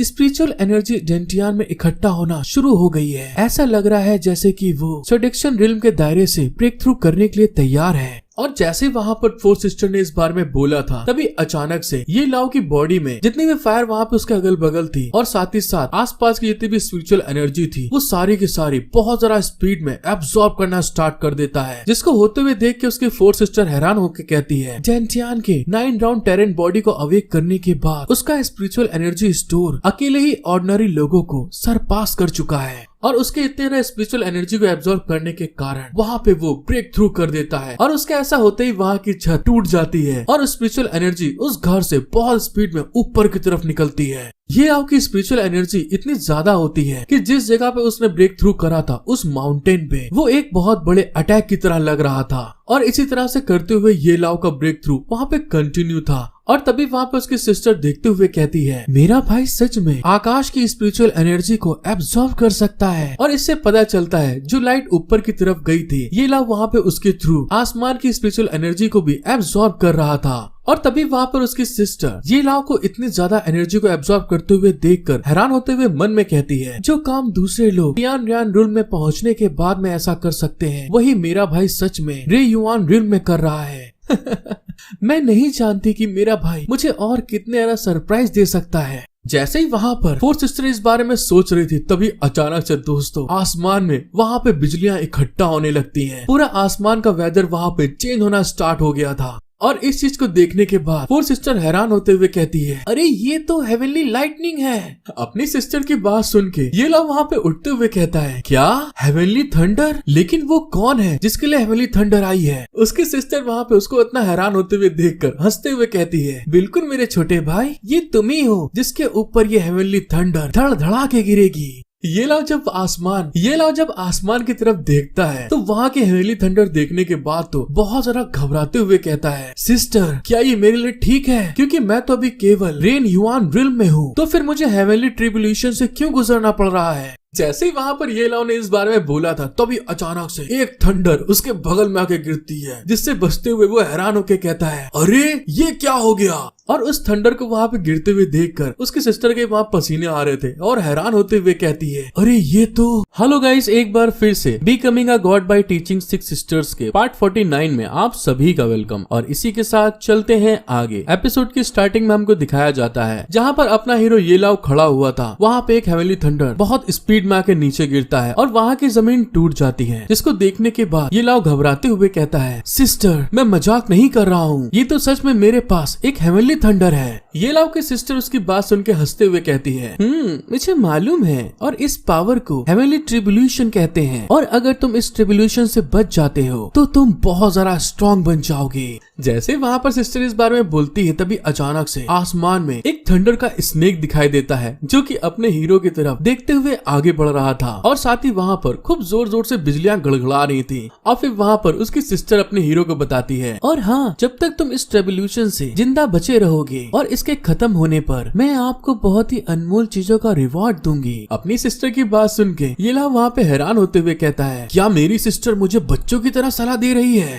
और उसी के बाद वहाँ पर जो स्नेक आसमान में बिजलियों के साथ में घूम रहा था, वो वहाँ पर बहुत जोर से रोर करता है। इस चीज को देखने के बाद ये लाओ बड़ी स्पीड में भागते हुए आगे की तरफ बढ़ के कहता है, चलो डरना भूल जाते हैं, क्योंकि मुझे इस समय बहुत ज्यादा हिम्मत की जरूरत है। क्या ये सिर्फ एक हेवनली ट्रिब्यूलेशन नहीं है। और इस बात को कहते हुए उस स्नेक के पास पहुँच के जंप लगा देता है और अपने स्वॉर्ड से अटैक करते हुए चिल्ला के कहता है, अगर मैं इसे हरा भी नहीं सकता तो मैंने जो 10 साल में कल्टीवेशन किया है तो वो सब कुछ बेकार है। और इसी के साथ ये लाओ ने अपने स्वॉर्ड का यूज करते हुए सीधे उस स्नेक के ऊपर खूब कस के एक अटैक कर देता है, जिसके इफेक्ट के कारण वो जो थंडर स्नेक होता है उसका सर 20 से 2 टुकड़ों में कट जाता है। और इस चीज को होते हुए उसकी सिस्टर देख के अपने मन में कहती है, जब तक वो इस हेवनली ट्रिब्यूलेशन से बच सकता है तो वह इस चीज को खत्म करने के लायक हो सकता है। लेकिन तभी जैसे वहाँ पे उस स्नेक के 2 टुकड़े हुए थे, वो धीरे धीरे करके अपने आप हील होना स्टार्ट हो जाते हैं। वो फिर से पूरी तरह से ठीक हो जाता है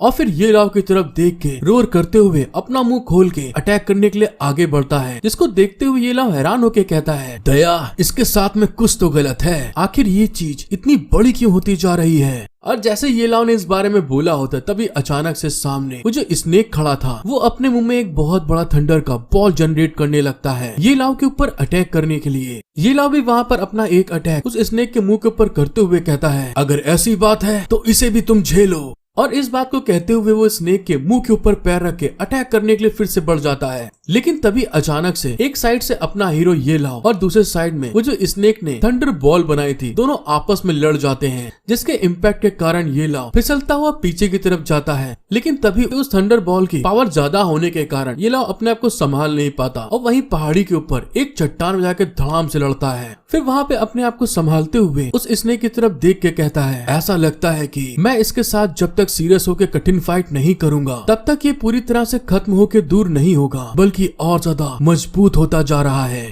और फिर वहाँ पे खड़ा होके अपनी सिस्टर से कहता है, सिस्टर आखिर तुमने मुझे पहले क्यों नहीं बताया ये सब। ये लाओ की बात सुन के उसकी सिस्टर उससे कहती है, ये लाओ थंडर से लड़ना बेकार है और तुम्हें एक ही समय में आपकी 9 राउंड हेवनली ब्लड के साथ बड़े अमाउंट में स्पिरिचुअल एनर्जी जब खत्म हो जाती है, आपको उस थंडर के बादल को एब्सॉर्ब करने का कोई तरीका ढूंढना होगा। और फिर वहाँ पे स्माइल करते हुए कहती है, और हाँ मुझे माफ कर दो, मैंने बस इस बारे में अभी ही सोचा है। उसकी ऐसी बात सुन के ये लाओ वहाँ पे शॉक्ड होते हुए कहता है, सिस्टर किन, क्या ये सच में मेरी सिस्टर किन है। जैसे उसने वहाँ पे इस बारे में बोला था तभी दूसरे साइड में थंडर स्नेक था, उसने इस बार अपने मुंह से एक और थंडर अटैक अपने हीरो ये लाओ के ऊपर कर देता है, जो कि सीधे उसी की तरफ आगे बढ़ रहा था। और उसको देखते हुए ये लाओ कहता है, चलो फिर ठीक है, अगर तुम्हारे में हिम्मत है तो तुम मेरे पास आ सकते हो। आज जो भी एक दूसरे से डरेगा वो उसका ग्रैंड सन बनेगा। और इस बात को कहते हुए ये लाओ वहाँ पे अपने स्पिरिट बीस्ट हेवनली सोलो को बाहर निकाल देता है उस थंडर बॉल के ऊपर अटैक करने के लिए। ये लाओ की स्पिरिट बीस्ट ने जो थंडर अटैक उसके ऊपर आ रहा था उसको वहाँ पे खत्म कर देता है और फिर सीधे उस स्नेक के मुंह के पास पहुँच के रोर कर रहा था। इस चीज को देखने के बाद में थंडर स्नेक की सटक जाती है और वहाँ पे वो ये लाओ के स्पिरिट बीस्ट को अपने मुंह में डाल लेता है, खा जाता है।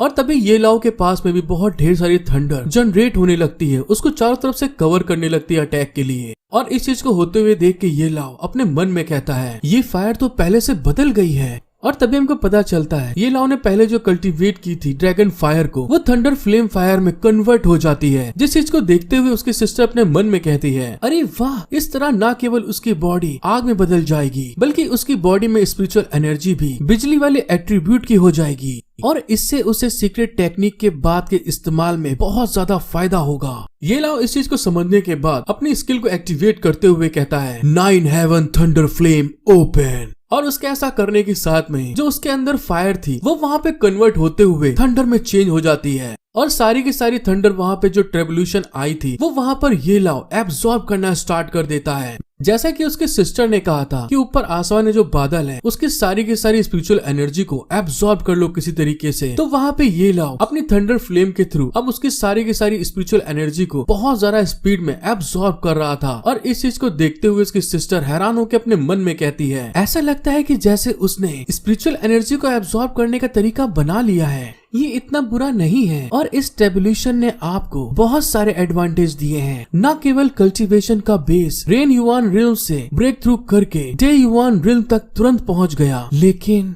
और जब दोस्तों अपने हीरो येलाओ को दिखाया जाता है तो वहाँ पे जो उसके बाल थे उसका स्टाइल पूरी तरह से चेंज हो चुका था और वहाँ पे सारी पावर को एब्सॉर्ब करने के बाद येलाओ खुश होते हुए कहता है ये 9 हेवन थंडर फ्लेम तो सच में बहुत कमाल की है और मुझे तो ऐसा लगता है कि तियान युआन रिल्म में भी जो होगा उससे निपटने में भी मुझे अब कोई प्रॉब्लम नहीं है। लेकिन इस बीच दोस्तों जो उसका स्पिरिट बीस्ट होता है वो बेचारा वहाँ पे बुरी तरह से टेढ़ा हो चुका था। ये लाओ को इतना कमाल करते हुए देख के उसकी सिस्टर उसके पास आकर उसके गाल को पोंछते हुए कहती है, हाँ बिल्कुल, लेकिन तुम्हें वापस जाकर नहाने की जरूरत होगी। अगर तुमने ऐसा नहीं किया तो रात में कुछ और काम करने में तुम्हें थोड़ी परेशानी हो सकती है। अपनी सिस्टर की इस बात को सुन के ये लाओ बहुत जरा घबरा जाता है, उसके पसीने आने लगते हैं और तभी घबराते हुए चिल्ला के कहता है, क्या अब मुझे रात में क्या करना है? और फिर वहाँ पे घबराते हुए अपने मन में कहता है, उस चीज का मतलब क्या है और वो मुझसे क्या करवाना चाहती है। Becoming a god by teaching 6 sisters के पार्ट 50 की स्टार्टिंग में हमको दिखाया जाता है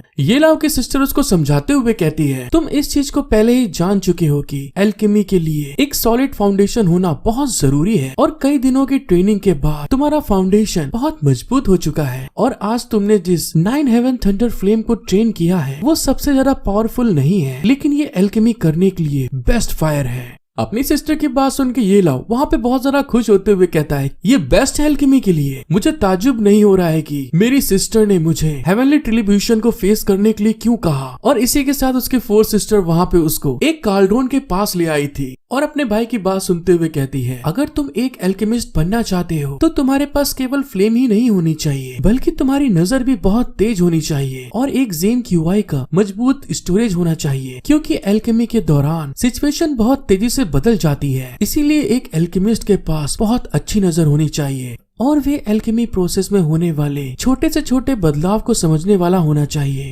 आपके पास 9 राउंड टेरेंट आईज है, इसीलिए तुमने इस कंडीशन को पूरा किया है। और दूसरी शर्त ये है कि एल्केमी प्रोसेस में अक्सर नींद के बिना कई दिनों यहाँ तक कि 10 दिनों तक चलती रहती है। इसके लिए एक एल्केमिस्ट के पास ज़ेन क्यूआई का एक बहुत बड़ा भंडार होना चाहिए, वरना पिल को रिफाइन करने से पहले ही उसकी ज़ेन क्यूआई सबसे पहले खत्म हो जाएगी। अपनी सिस्टर की बात सुन के ये लाओ कहता है, अच्छा तो कारण है कि मेरी सिस्टर ने मुझे जिस जीवन को एब्सॉर्ब करने और 9 राउंड टेरेंट बॉडी को अवेकन करने के लिए कहा। उसकी सिस्टर वहाँ पे उसकी बात सुनते हुए कहती है, हाँ तुम बिल्कुल सही पकड़े हो। और इस बात को जानने के बाद ये लाओ के मन ही मन खुशी के आंसू बहने लगते हैं और वहाँ पे वो अपने मन में कहता है, एक इतनी अच्छी बहन का होना कितना बढ़िया होता है। ये तो मेरे लिए एक मुंह मांगा खाना है, अगर मैं इसे नहीं खाऊंगा तो हेवन भी इसे बर्दाश्त नहीं करेगा। जब वहाँ पे वो इस चीज के बारे में सोच रहा था तभी उसकी सिस्टर उससे कहती है, अब आगे मैं आपको एल्केमी करने की प्रोसेस दिखाऊंगी, तो इसीलिए तुम्हें बहुत ध्यान से इसे देखना चाहिए। और इस बात को कहने के साथ में ही जो फर्नेस वहाँ पे रखा हुआ था 4 सिस्टर वहाँ पे अपनी फायर को यूज करते हुए उस फर्नेस में डालते हुए कहती है, तुम कितना समझ सकते हो ये सिर्फ तुम पर निर्भर करता है। एक पिल एम्परर के तौर पे एल्केमी को सिखाना ये हर किसी के पास ऐसा अवसर नहीं होता।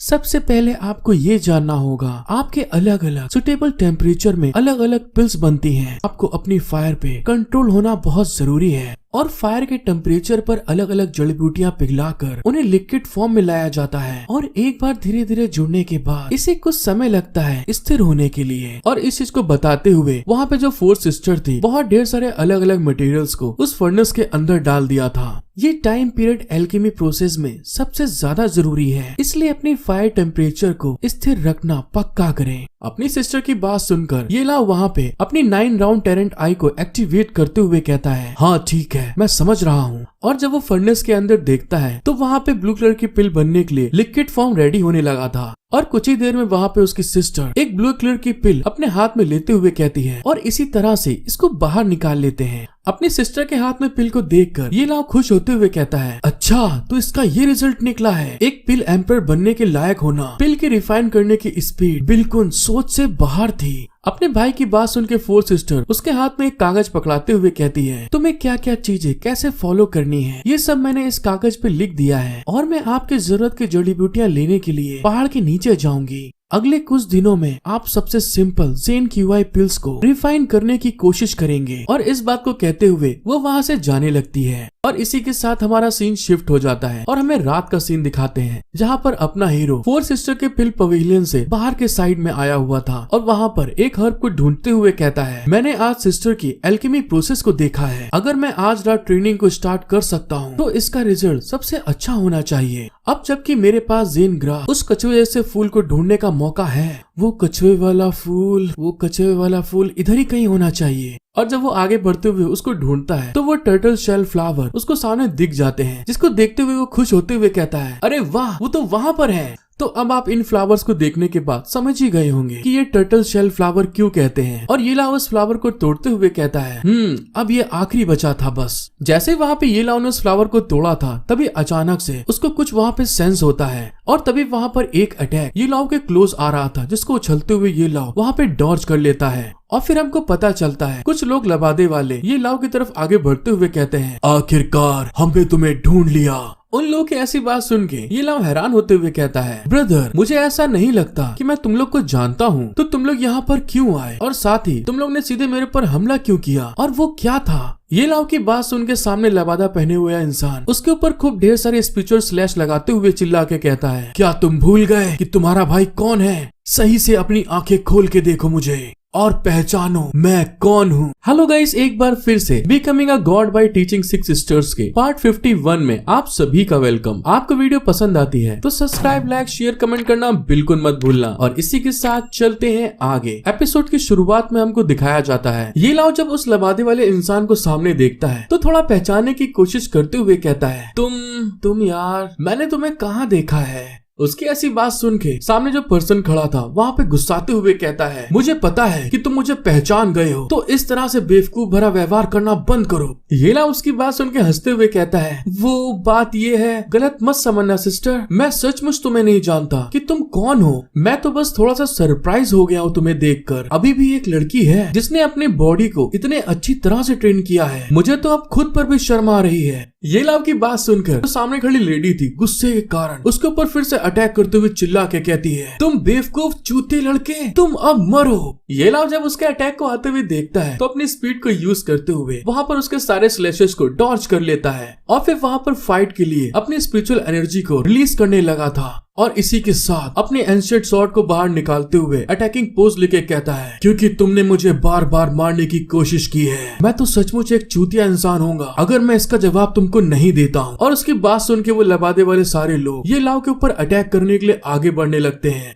और उनके अटैक को आते हुए देखकर ये लाव वहाँ पर अपनी 9 राउंड टेरेंट ब्लेड को ओपन कर लेता है और उनके सारे स्लैशेस के ऊपर अपना स्लैश मारता है। तभी वहाँ पर वो जो लड़की थी जो उसको मारने आई थी वहाँ पर अपना भाला निकाल कर ये लाव के ऊपर अटैक करते हुए चिल्ला के कहती है, क्रिसन स्वॉर्ड चलो आओ बाहर। और अगले ही पल उसने वहाँ पर अपने भाले के साथ ये लाव के ऊपर एक जबरदस्त अटैक कर दिया था और ये लाव ने भी वहाँ पर अपनी एंशिएंट स्वॉर्ड के साथ में उसको रोक लिया था। और ये लाव के जबरदस्त ट्रेनिंग और प्रेशर के कारण उस लड़की का भाला उसको 1 इंच हिला भी नहीं पाता। और तभी ये लाव उसके भाले को वहाँ पे रोकते हुए गुस्से में कहता है, मैं बहुत ध्यान से यहाँ पर अपनी हर्ब्स को इकट्ठा कर रहा था और तुम लोग खुद यहाँ पर मुझसे लड़ने के लिए आए हो। मेरी तुम लोगों से कोई दुश्मनी नहीं है, तो आखिर तुम लोग ऐसा क्यों कर रहे हो मेरे साथ में। और इस चीज को कहते हुए उस लड़की के अटैक को वहाँ पे पीछे रिफ्लेक्ट कर देता है, झटका दे देता है और ये लाओ के सिर्फ धक्का देने से वो लड़की वहाँ पर धड़ाम से नीचे जमीन पे गिर गई थी। और फिर ये लाओ ने जरे से समय के अंदर उन सारे के सारे लबादे वाले इंसानों को बुरी तरह से घायल करके जमीन पे धराशाही कर दिया था। और फिर ये लाओ उनकी तरफ देखते हुए कहता है, तो फिर ठीक है, अब मुझे जानना है कि तुम लोग मुझे मारने क्यों आए, क्योंकि जल्दी ही मुझे काम पूरा करके अपनी सिस्टर के पास वापस जाना है और इसीलिए अब तुम लोग फ्री हो। मैं अब तुम लोग के साथ और ज्यादा नहीं खेलूंगा। अपने हीरो की बात सुन के वो लड़की वहाँ पे रोते हुए कहती है, क्या सिस्टर?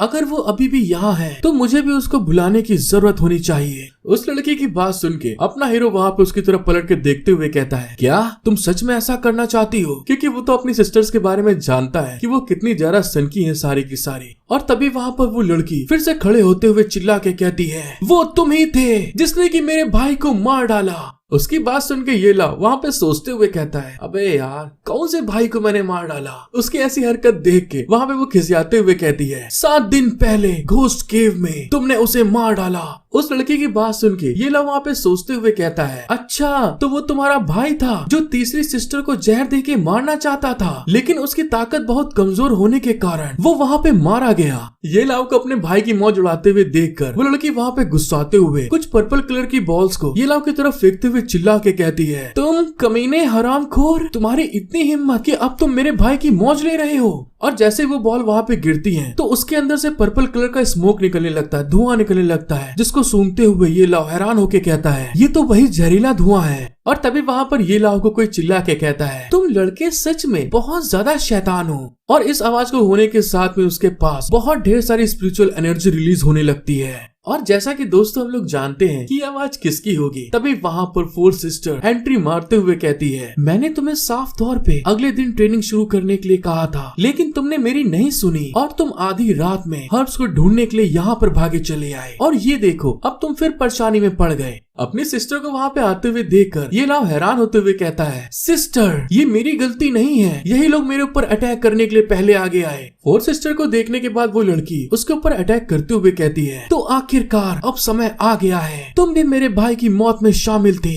4 सिस्टर उसको आगे आते हुए देखकर स्माइल करते हुए कहती है, हाँ हाँ लौंडिया कोई बात नहीं, अपना बेस्ट अटैक करना मुझ पे। फिर उसकी सिस्टर ये लाओ से कहती है, ये ट्रेनिंग के रिजल्ट को टेस्ट करने का समय है। अपनी सिस्टर की बात सुन के तुरंत ये लाओ आगे की तरफ आते हुए कहता है, हाँ ठीक है मैं समझ गया। और इसी के साथ जो उसको नई स्किल मिली थी थंडर टेबल्यूशन में, वो वहाँ पर एक्टिवेट करते हुए कहता है, वैसे मुझे तुम लोग के साथ ट्रेनिंग करने का मन तो नहीं है, लेकिन जब तुम लोग मेरी ट्रेनिंग में शामिल होना ही चाहते हो तो फिर ठीक है। और इस चीज को कहने के बाद जो उसने वहाँ पर थंडर फ्लेम बॉल बनाई थी वो उन लोग के ऊपर अटैक करते हुए कहता है, 9 हेवन थंडर फ्लेम। और वो थंडर फ्लेम अटैक सीधे वो लोग जो आगे बढ़ रहे थे उसके सिस्टर के ऊपर अटैक करने के लिए वो उन लोग के पास जाकर वहाँ पे ब्लास्ट हो जाता है। और उस थंडर फ्लेम के इफेक्ट के कारण वो सारे के सारे घायल होकर जमीन पे गिर जाते हैं। और फिर ये लाओ उस लड़की की तरफ देखते हुए कहता है, वैसे मैं तुमको सलाह देना चाहता हूँ, अगर तुम अपने नुन्नी कटे भाई का बदला लेना चाहती हो तो बेहतर होगा कि तुम यहाँ पर अपने सब ऑर्डिनेट के साथ में सबसे ताकतवर अटैक करो, क्योंकि मैंने अभी तक अपना बेस्ट नहीं किया है। तो फिर यहाँ पर पहले से ही हर कोई इस तरह से क्यों पड़ा हुआ है? ये लाओ की बात सुन के वो लड़की वहाँ पे गुस्से में उसकी तरफ घूर के देख के कहती है, ऐसा लगता है जैसे कि तुम बिल्कुल वही कह रहे हो जो वो कहते हैं, क्योंकि ये सब मेरे भाई के लिए है। और जैसे उस लड़की ने इस बारे में बोला था तभी उसके हाथ के पास में से बहुत ढेर सारा ब्लड रिलीज होना स्टार्ट हो गया था। और धीरे धीरे करते हुए उसके चारों तरफ बहुत ढेर सारा ब्लड घूमना स्टार्ट कर देता है। और वहाँ पे वो ये लाओ की तरफ देख के गुस्से में कहती है, अब तुम मेरी इस टेक्निक से कैसे बचोगे? ये लाओ जब उस लड़की की टेक्निक को देखता है तो वहाँ पे हैरान होते अपनी सिस्टर से पूछता है, अरे ये क्या है? फिर वहाँ पे उसकी सिस्टर उसे बताती है, ये 6 पाथ सेक्ट की जो कि हेवन के लिए अपने ब्लड को सेक्रीफाइस करती है। और दोस्तों इसी तरह की टेक्निक आपको याद होगा जो ताई सेट की पीक मास्टर थी वो भी इसको पहले इस्तेमाल कर चुकी है। आपको यहाँ तक वीडियो देखने में मजा आया है तो प्लीज गाइस मेरा सपोर्ट करें, क्योंकि मुझे मालूम है यहाँ तक वीडियो देखने के बाद में भी बहुत से लोग ऐसे हैं जिन्होंने सब्सक्राइब लाइक नहीं किया है। सो प्लीज जल्दी करें, सब्सक्राइब कर लीजिए। Becoming a god by teaching 6 sisters के पार्ट 52 की स्टार्टिंग में हमें दिखाया जाता है। अपनी सिस्टर की बात सुन के ये लाओ वहाँ पे हैरान होते हुए कहता है, मुझे तो उम्मीद ही नहीं थी कि तुम भी 6 पाथ सेट के लोगों में से एक होगी। ये लाओ की बात सुन के वो लड़की वहाँ पे गुस्साते हुए कहती है, ये सब तुम लोग की गलती है क्योंकि तुम लोगों ने मेरे भाई को मार डाला।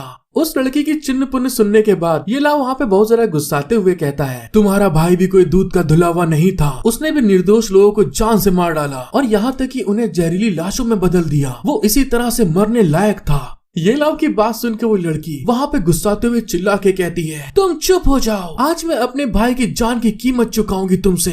तभी वहाँ पर उसकी सिस्टर ये लाओ से कहती है, मुझे चिंता थी कि मुझे ये सिखाने का मौका नहीं मिलेगा कि अपनी आंख का इस्तेमाल लड़ाई में कैसे करते हैं, और मेरे ना चाहते हुए भी अब तुम बहुत जल्द मेरी एक एक्सपेरिमेंट सब्जेक्ट बनने वाली हो। अपनी सिस्टर के फायर को देखकर ये लाओ वहाँ पे हैरान होते हुए कहता है, क्या हम अपनी फायर को लड़ाई के लिए भी इस्तेमाल कर सकते हैं? ये लाओ की सिस्टर उसे बताती है, तुम्हारी 9 हेवनली थंडर फायर भी टॉप में से एक है, और तुम इस फायर का इस्तेमाल न केवल एल्केमी करने के लिए कर सकते हो बल्कि इसे लड़ने के लिए भी इस्तेमाल किया जा सकता है। इसकी पावर खत्म नहीं होती है, लेकिन मेरे को इन छोटे कीड़ों के सामने अपनी फायर का इस्तेमाल करना थोड़ा सा ज्यादा हो गया है। और इस चीज को कहते हुए वहाँ पर उसकी 4 सिस्टर अपनी फायर को रिलीज करने लगती है। जब वो लड़की देखती है कि वो फायर का अटैक कर रही है तो वहाँ पर वो भी अपने हाथों में एक स्पिरिचुअल बॉल को जनरेट करते हुए कहती है, ये सब तुम्हारी बकवास है कमीनी, तुम केवल अकेले हेवनली ट्रिब्यूलेशन को हराना चाहते हो, ये सिर्फ तुम्हारा एक बहुत बड़ा सपना है। उस लड़की की बात सुन के ये लाओ वहाँ पे गुस्साते हुए कहता है, क्यों, क्या मैं इंसान नहीं हूँ? और यहाँ पर जाहिर तौर पे 2 लोग हैं, तो तुम इस चीज से अंदाजा लगा सकती हो। और जैसे वहाँ पर ये लाओ ने इस चीज के लिए बोला था, तभी अचानक से उस लड़की ने 4 सिस्टर के ऊपर स्पिरिचुअल बॉल का अटैक कर दिया होता है। और दूसरे साइड 4 सिस्टर भी अपने फायर के साथ में रेडी थी, और उसने अपनी फायर का यूज करते हुए बहुत ढेर सारे हाथ बना लिए थे उसके अटैक को रोकने के लिए। और फिर वहाँ पर चिल्लाते हुए ये लाओ से कहती है, अब इसके बाद तुम्हारी सिस्टर तुम्हें दिखाएगी कि एक असली हेवनली फायर का कंट्रोल टेक्निक को इस्तेमाल कैसे करते हैं, और तुम इसे कितना समझ सकते हो, ये सिर्फ तुम पर निर्भर करता है। और इसी के साथ उस लड़की का अटैक सिस्टर के अटैक के साथ में आपस में लड़ जाता है। लेकिन तभी में दिखाते हैं जो सिस्टर की फायर होती है, उस लड़की का जो स्पिरिचुअल बॉल अटैक होता है उसको वहाँ पर अपनी फायर में कन्वर्ट करने लगती है। और इस चीज को होते हुए देखकर ये लाओ हैरान होते हुए मन में कहता है, जब मैंने पहले लड़ने के लिए का इस्तेमाल किया था तो मेरी फ्लेम सामने नहीं आई, बल्कि उस जगह पर स्पिरिचुअल एनर्जी निकलने लगी। इसका मतलब है कि मेरी फ्लेम स्पिरिचुअल एनर्जी में कन्वर्ट हो गई थी। और अब यहाँ पर मेरी सिस्टर इस फायर को कितनी आसानी से कंट्रोल कर सकती है, और साथ ही उस फायर को कंट्रोल करके सामने वाले एनिमी को सप्रेस कर रही है। ये सचमुच बहुत बढ़िया है। जब वहाँ पे ये लाओ इन सब चीजों के बारे में सोच रहा था, तभी उसकी सिस्टर उसकी तरफ देखते हुए स्माइल करके कहती है, हे लड़के, क्या तुमने इस चीज पर ध्यान दिया कि तुम्हारी सिस्टर अभी क्या कर रही थी? अपनी सिस्टर की बात सुन के ये लाओ हैरान होते हुए कहता है, हाँ, मुझे साफ दिखाई दे रहा है। अब वहाँ पर उसकी सिस्टर उस लड़की से कहती है, तो चलो फिर ठीक है, इस चीज को यहीं पे खत्म करते हैं। और जितनी भी उसकी स्पिरिचुअल एनर्जी थी वहाँ पर उसकी सिस्टर अपने फायर हैंड के थ्रू खूब कस के एब्सॉर्ब करने लगती, खींचने लगती है। और ऐसा होते हुए देखकर वो लड़की वहाँ पे हैरान हो गई थी। और फिर सिस्टर उस लड़की से कहती है, हालांकि तुम्हारी टेक्निक की पावर सच में बहुत स्ट्रॉन्ग है, और ये जाहिर तौर पे तुम्हारे ब्लड सेक्रीफाइस फॉर्मेशन के कारण है, और इस फॉर्मेशन को कंट्रोल करने के लिए ज़ुआन युआन रिल्म से ऊपर के लोगों की जरूरत होती है।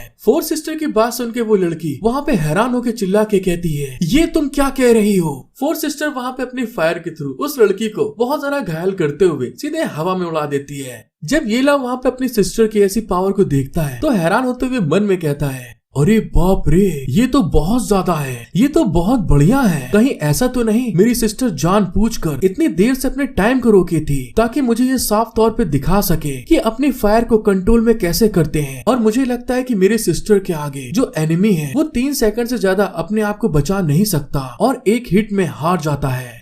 4 सिस्टर वहाँ पे अपनी फायर को और ज्यादा बढ़ाते हुए ये लाओ से कहती है, ऐसा करने के लिए आपकी क्यूआई काफी है, और तुम्हारी बॉडी की आग की लपटें किसी भी समय अपना रूप को बदल सकती हैं। ये देखो, मैं तुम्हें दिखाती हूँ इस तरह से। और इस चीज को कहने के बाद 4 सिस्टर जंप करती है और उनके ऊपर अपनी फायर से एक अलग अंदाज में अटैक कर देती है, जिस चीज के होने के कारण जितने भी लोग वहाँ पे आए हुए थे वो फायर रूप बदलते हुए उन लोगों के चारों तरफ एक रस्सी की तरह लिपटने लगी थी। और फिर वहाँ पे 4 सिस्टर उसको बताती है, ये देखो, मेरी फायर मेरे पूरी तरह कंट्रोल में है। मैं इस फायर के थ्रू एल्केमी करती हूँ, अटैक करती हूँ और डिफेंस भी कर सकती हूँ। और कुछ ही देर में वहाँ पे 4 सिस्टर ने ये लाओ को जितना सिखाना था सब कुछ सिखा देती है। और फिर आखिरी में अपनी फायर को यूज करते हुए वहाँ पे एक बहुत बड़ा आग का बवंडर एक्टिवेट करते हुए कहती है, और हाँ, ये देखो, अपनी फायर के साथ में तुम ऐसा भी कर सकते हो। ये तुम्हारी एल्केमी फायर बहुत ज्यादा स्ट्रॉन्ग टेक्निक होती है। अपने सिस्टर की इस टेक्निक को देखने के बाद ये लाओ बहुत ज्यादा खुश होते हुए ताली बजा के कहता है, वाओ मेरी सिस्टर तो बहुत बढ़िया है, एकदम कूल है, मैं इसे अपनी आंखों से देख सकता हूँ लेकिन अपनी बॉडी से नहीं। सिस्टर तुम्हें ये फायर मुझे सिखानी होगी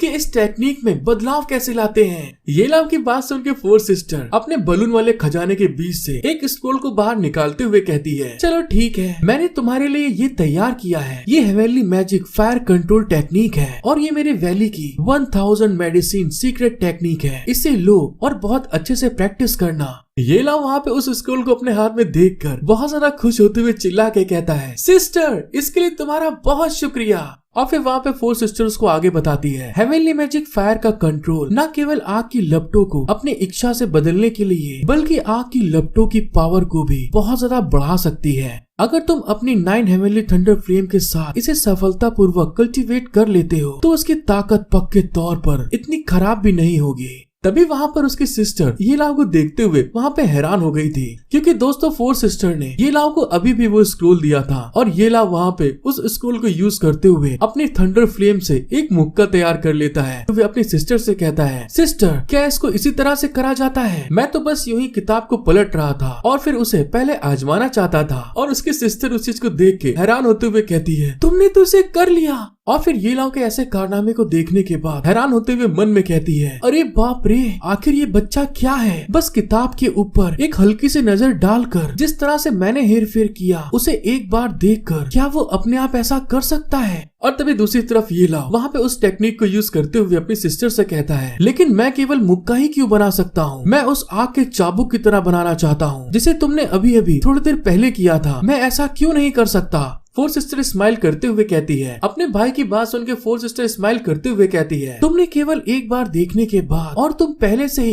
एक मुक्का बना सकते हो, ये तो बहुत बढ़िया है। और इसके अलावा हेवनली मैजिक फायर टेक्निक तुम सोच रहे हो तुमको और भी ज्यादा मेहनत से कल्टीवेट करना होगा। अपनी सिस्टर की बात सुन के ये लाओ उससे कहता है, हाँ मैं समझ रहा हूँ तुम्हारी बात को। और इसी के साथ वो दोनों सिस्टर ब्रदर उस जंगल से बाहर निकलते हुए पिल पैलेस की तरफ आगे बढ़ रहे थे। और तभी ये लाओ जंगल की तरफ आगे बढ़ते हुए देख के कहता है, क्या कोई वहाँ पर है? और दोस्तों मैं आपको बताना चाहता हूँ कि इसके 52 चैप्टर ही रिलीज हुए हैं अभी तक, और जैसे इसके चैप्टर आगे रिलीज होंगे मैं तुरंत एक्सप्लेन कर दूंगा। और आप लोगों को यहाँ तक वीडियो देखने में मजा आई है तो प्लीज गाइस मेरा सपोर्ट करें, क्योंकि मुझे मालूम है आप में से बहुत से लोगों ने आखिरी तक वीडियो देखने के बाद में भी सब्सक्राइब नहीं किया होगा। इसीलिए मैं मेनली आप लोगों से बोल रहा हूँ कि सब्सक्राइब लाइक जरूर कर दीजिए और कमेंट करके बताओ मुझे कि वीडियो में आपको कौन सा पार्ट सबसे बिंदास लगा। और इसी के साथ मिलते हैं हम लोग नेक्स्ट एपिसोड में। Thank you for watching my video.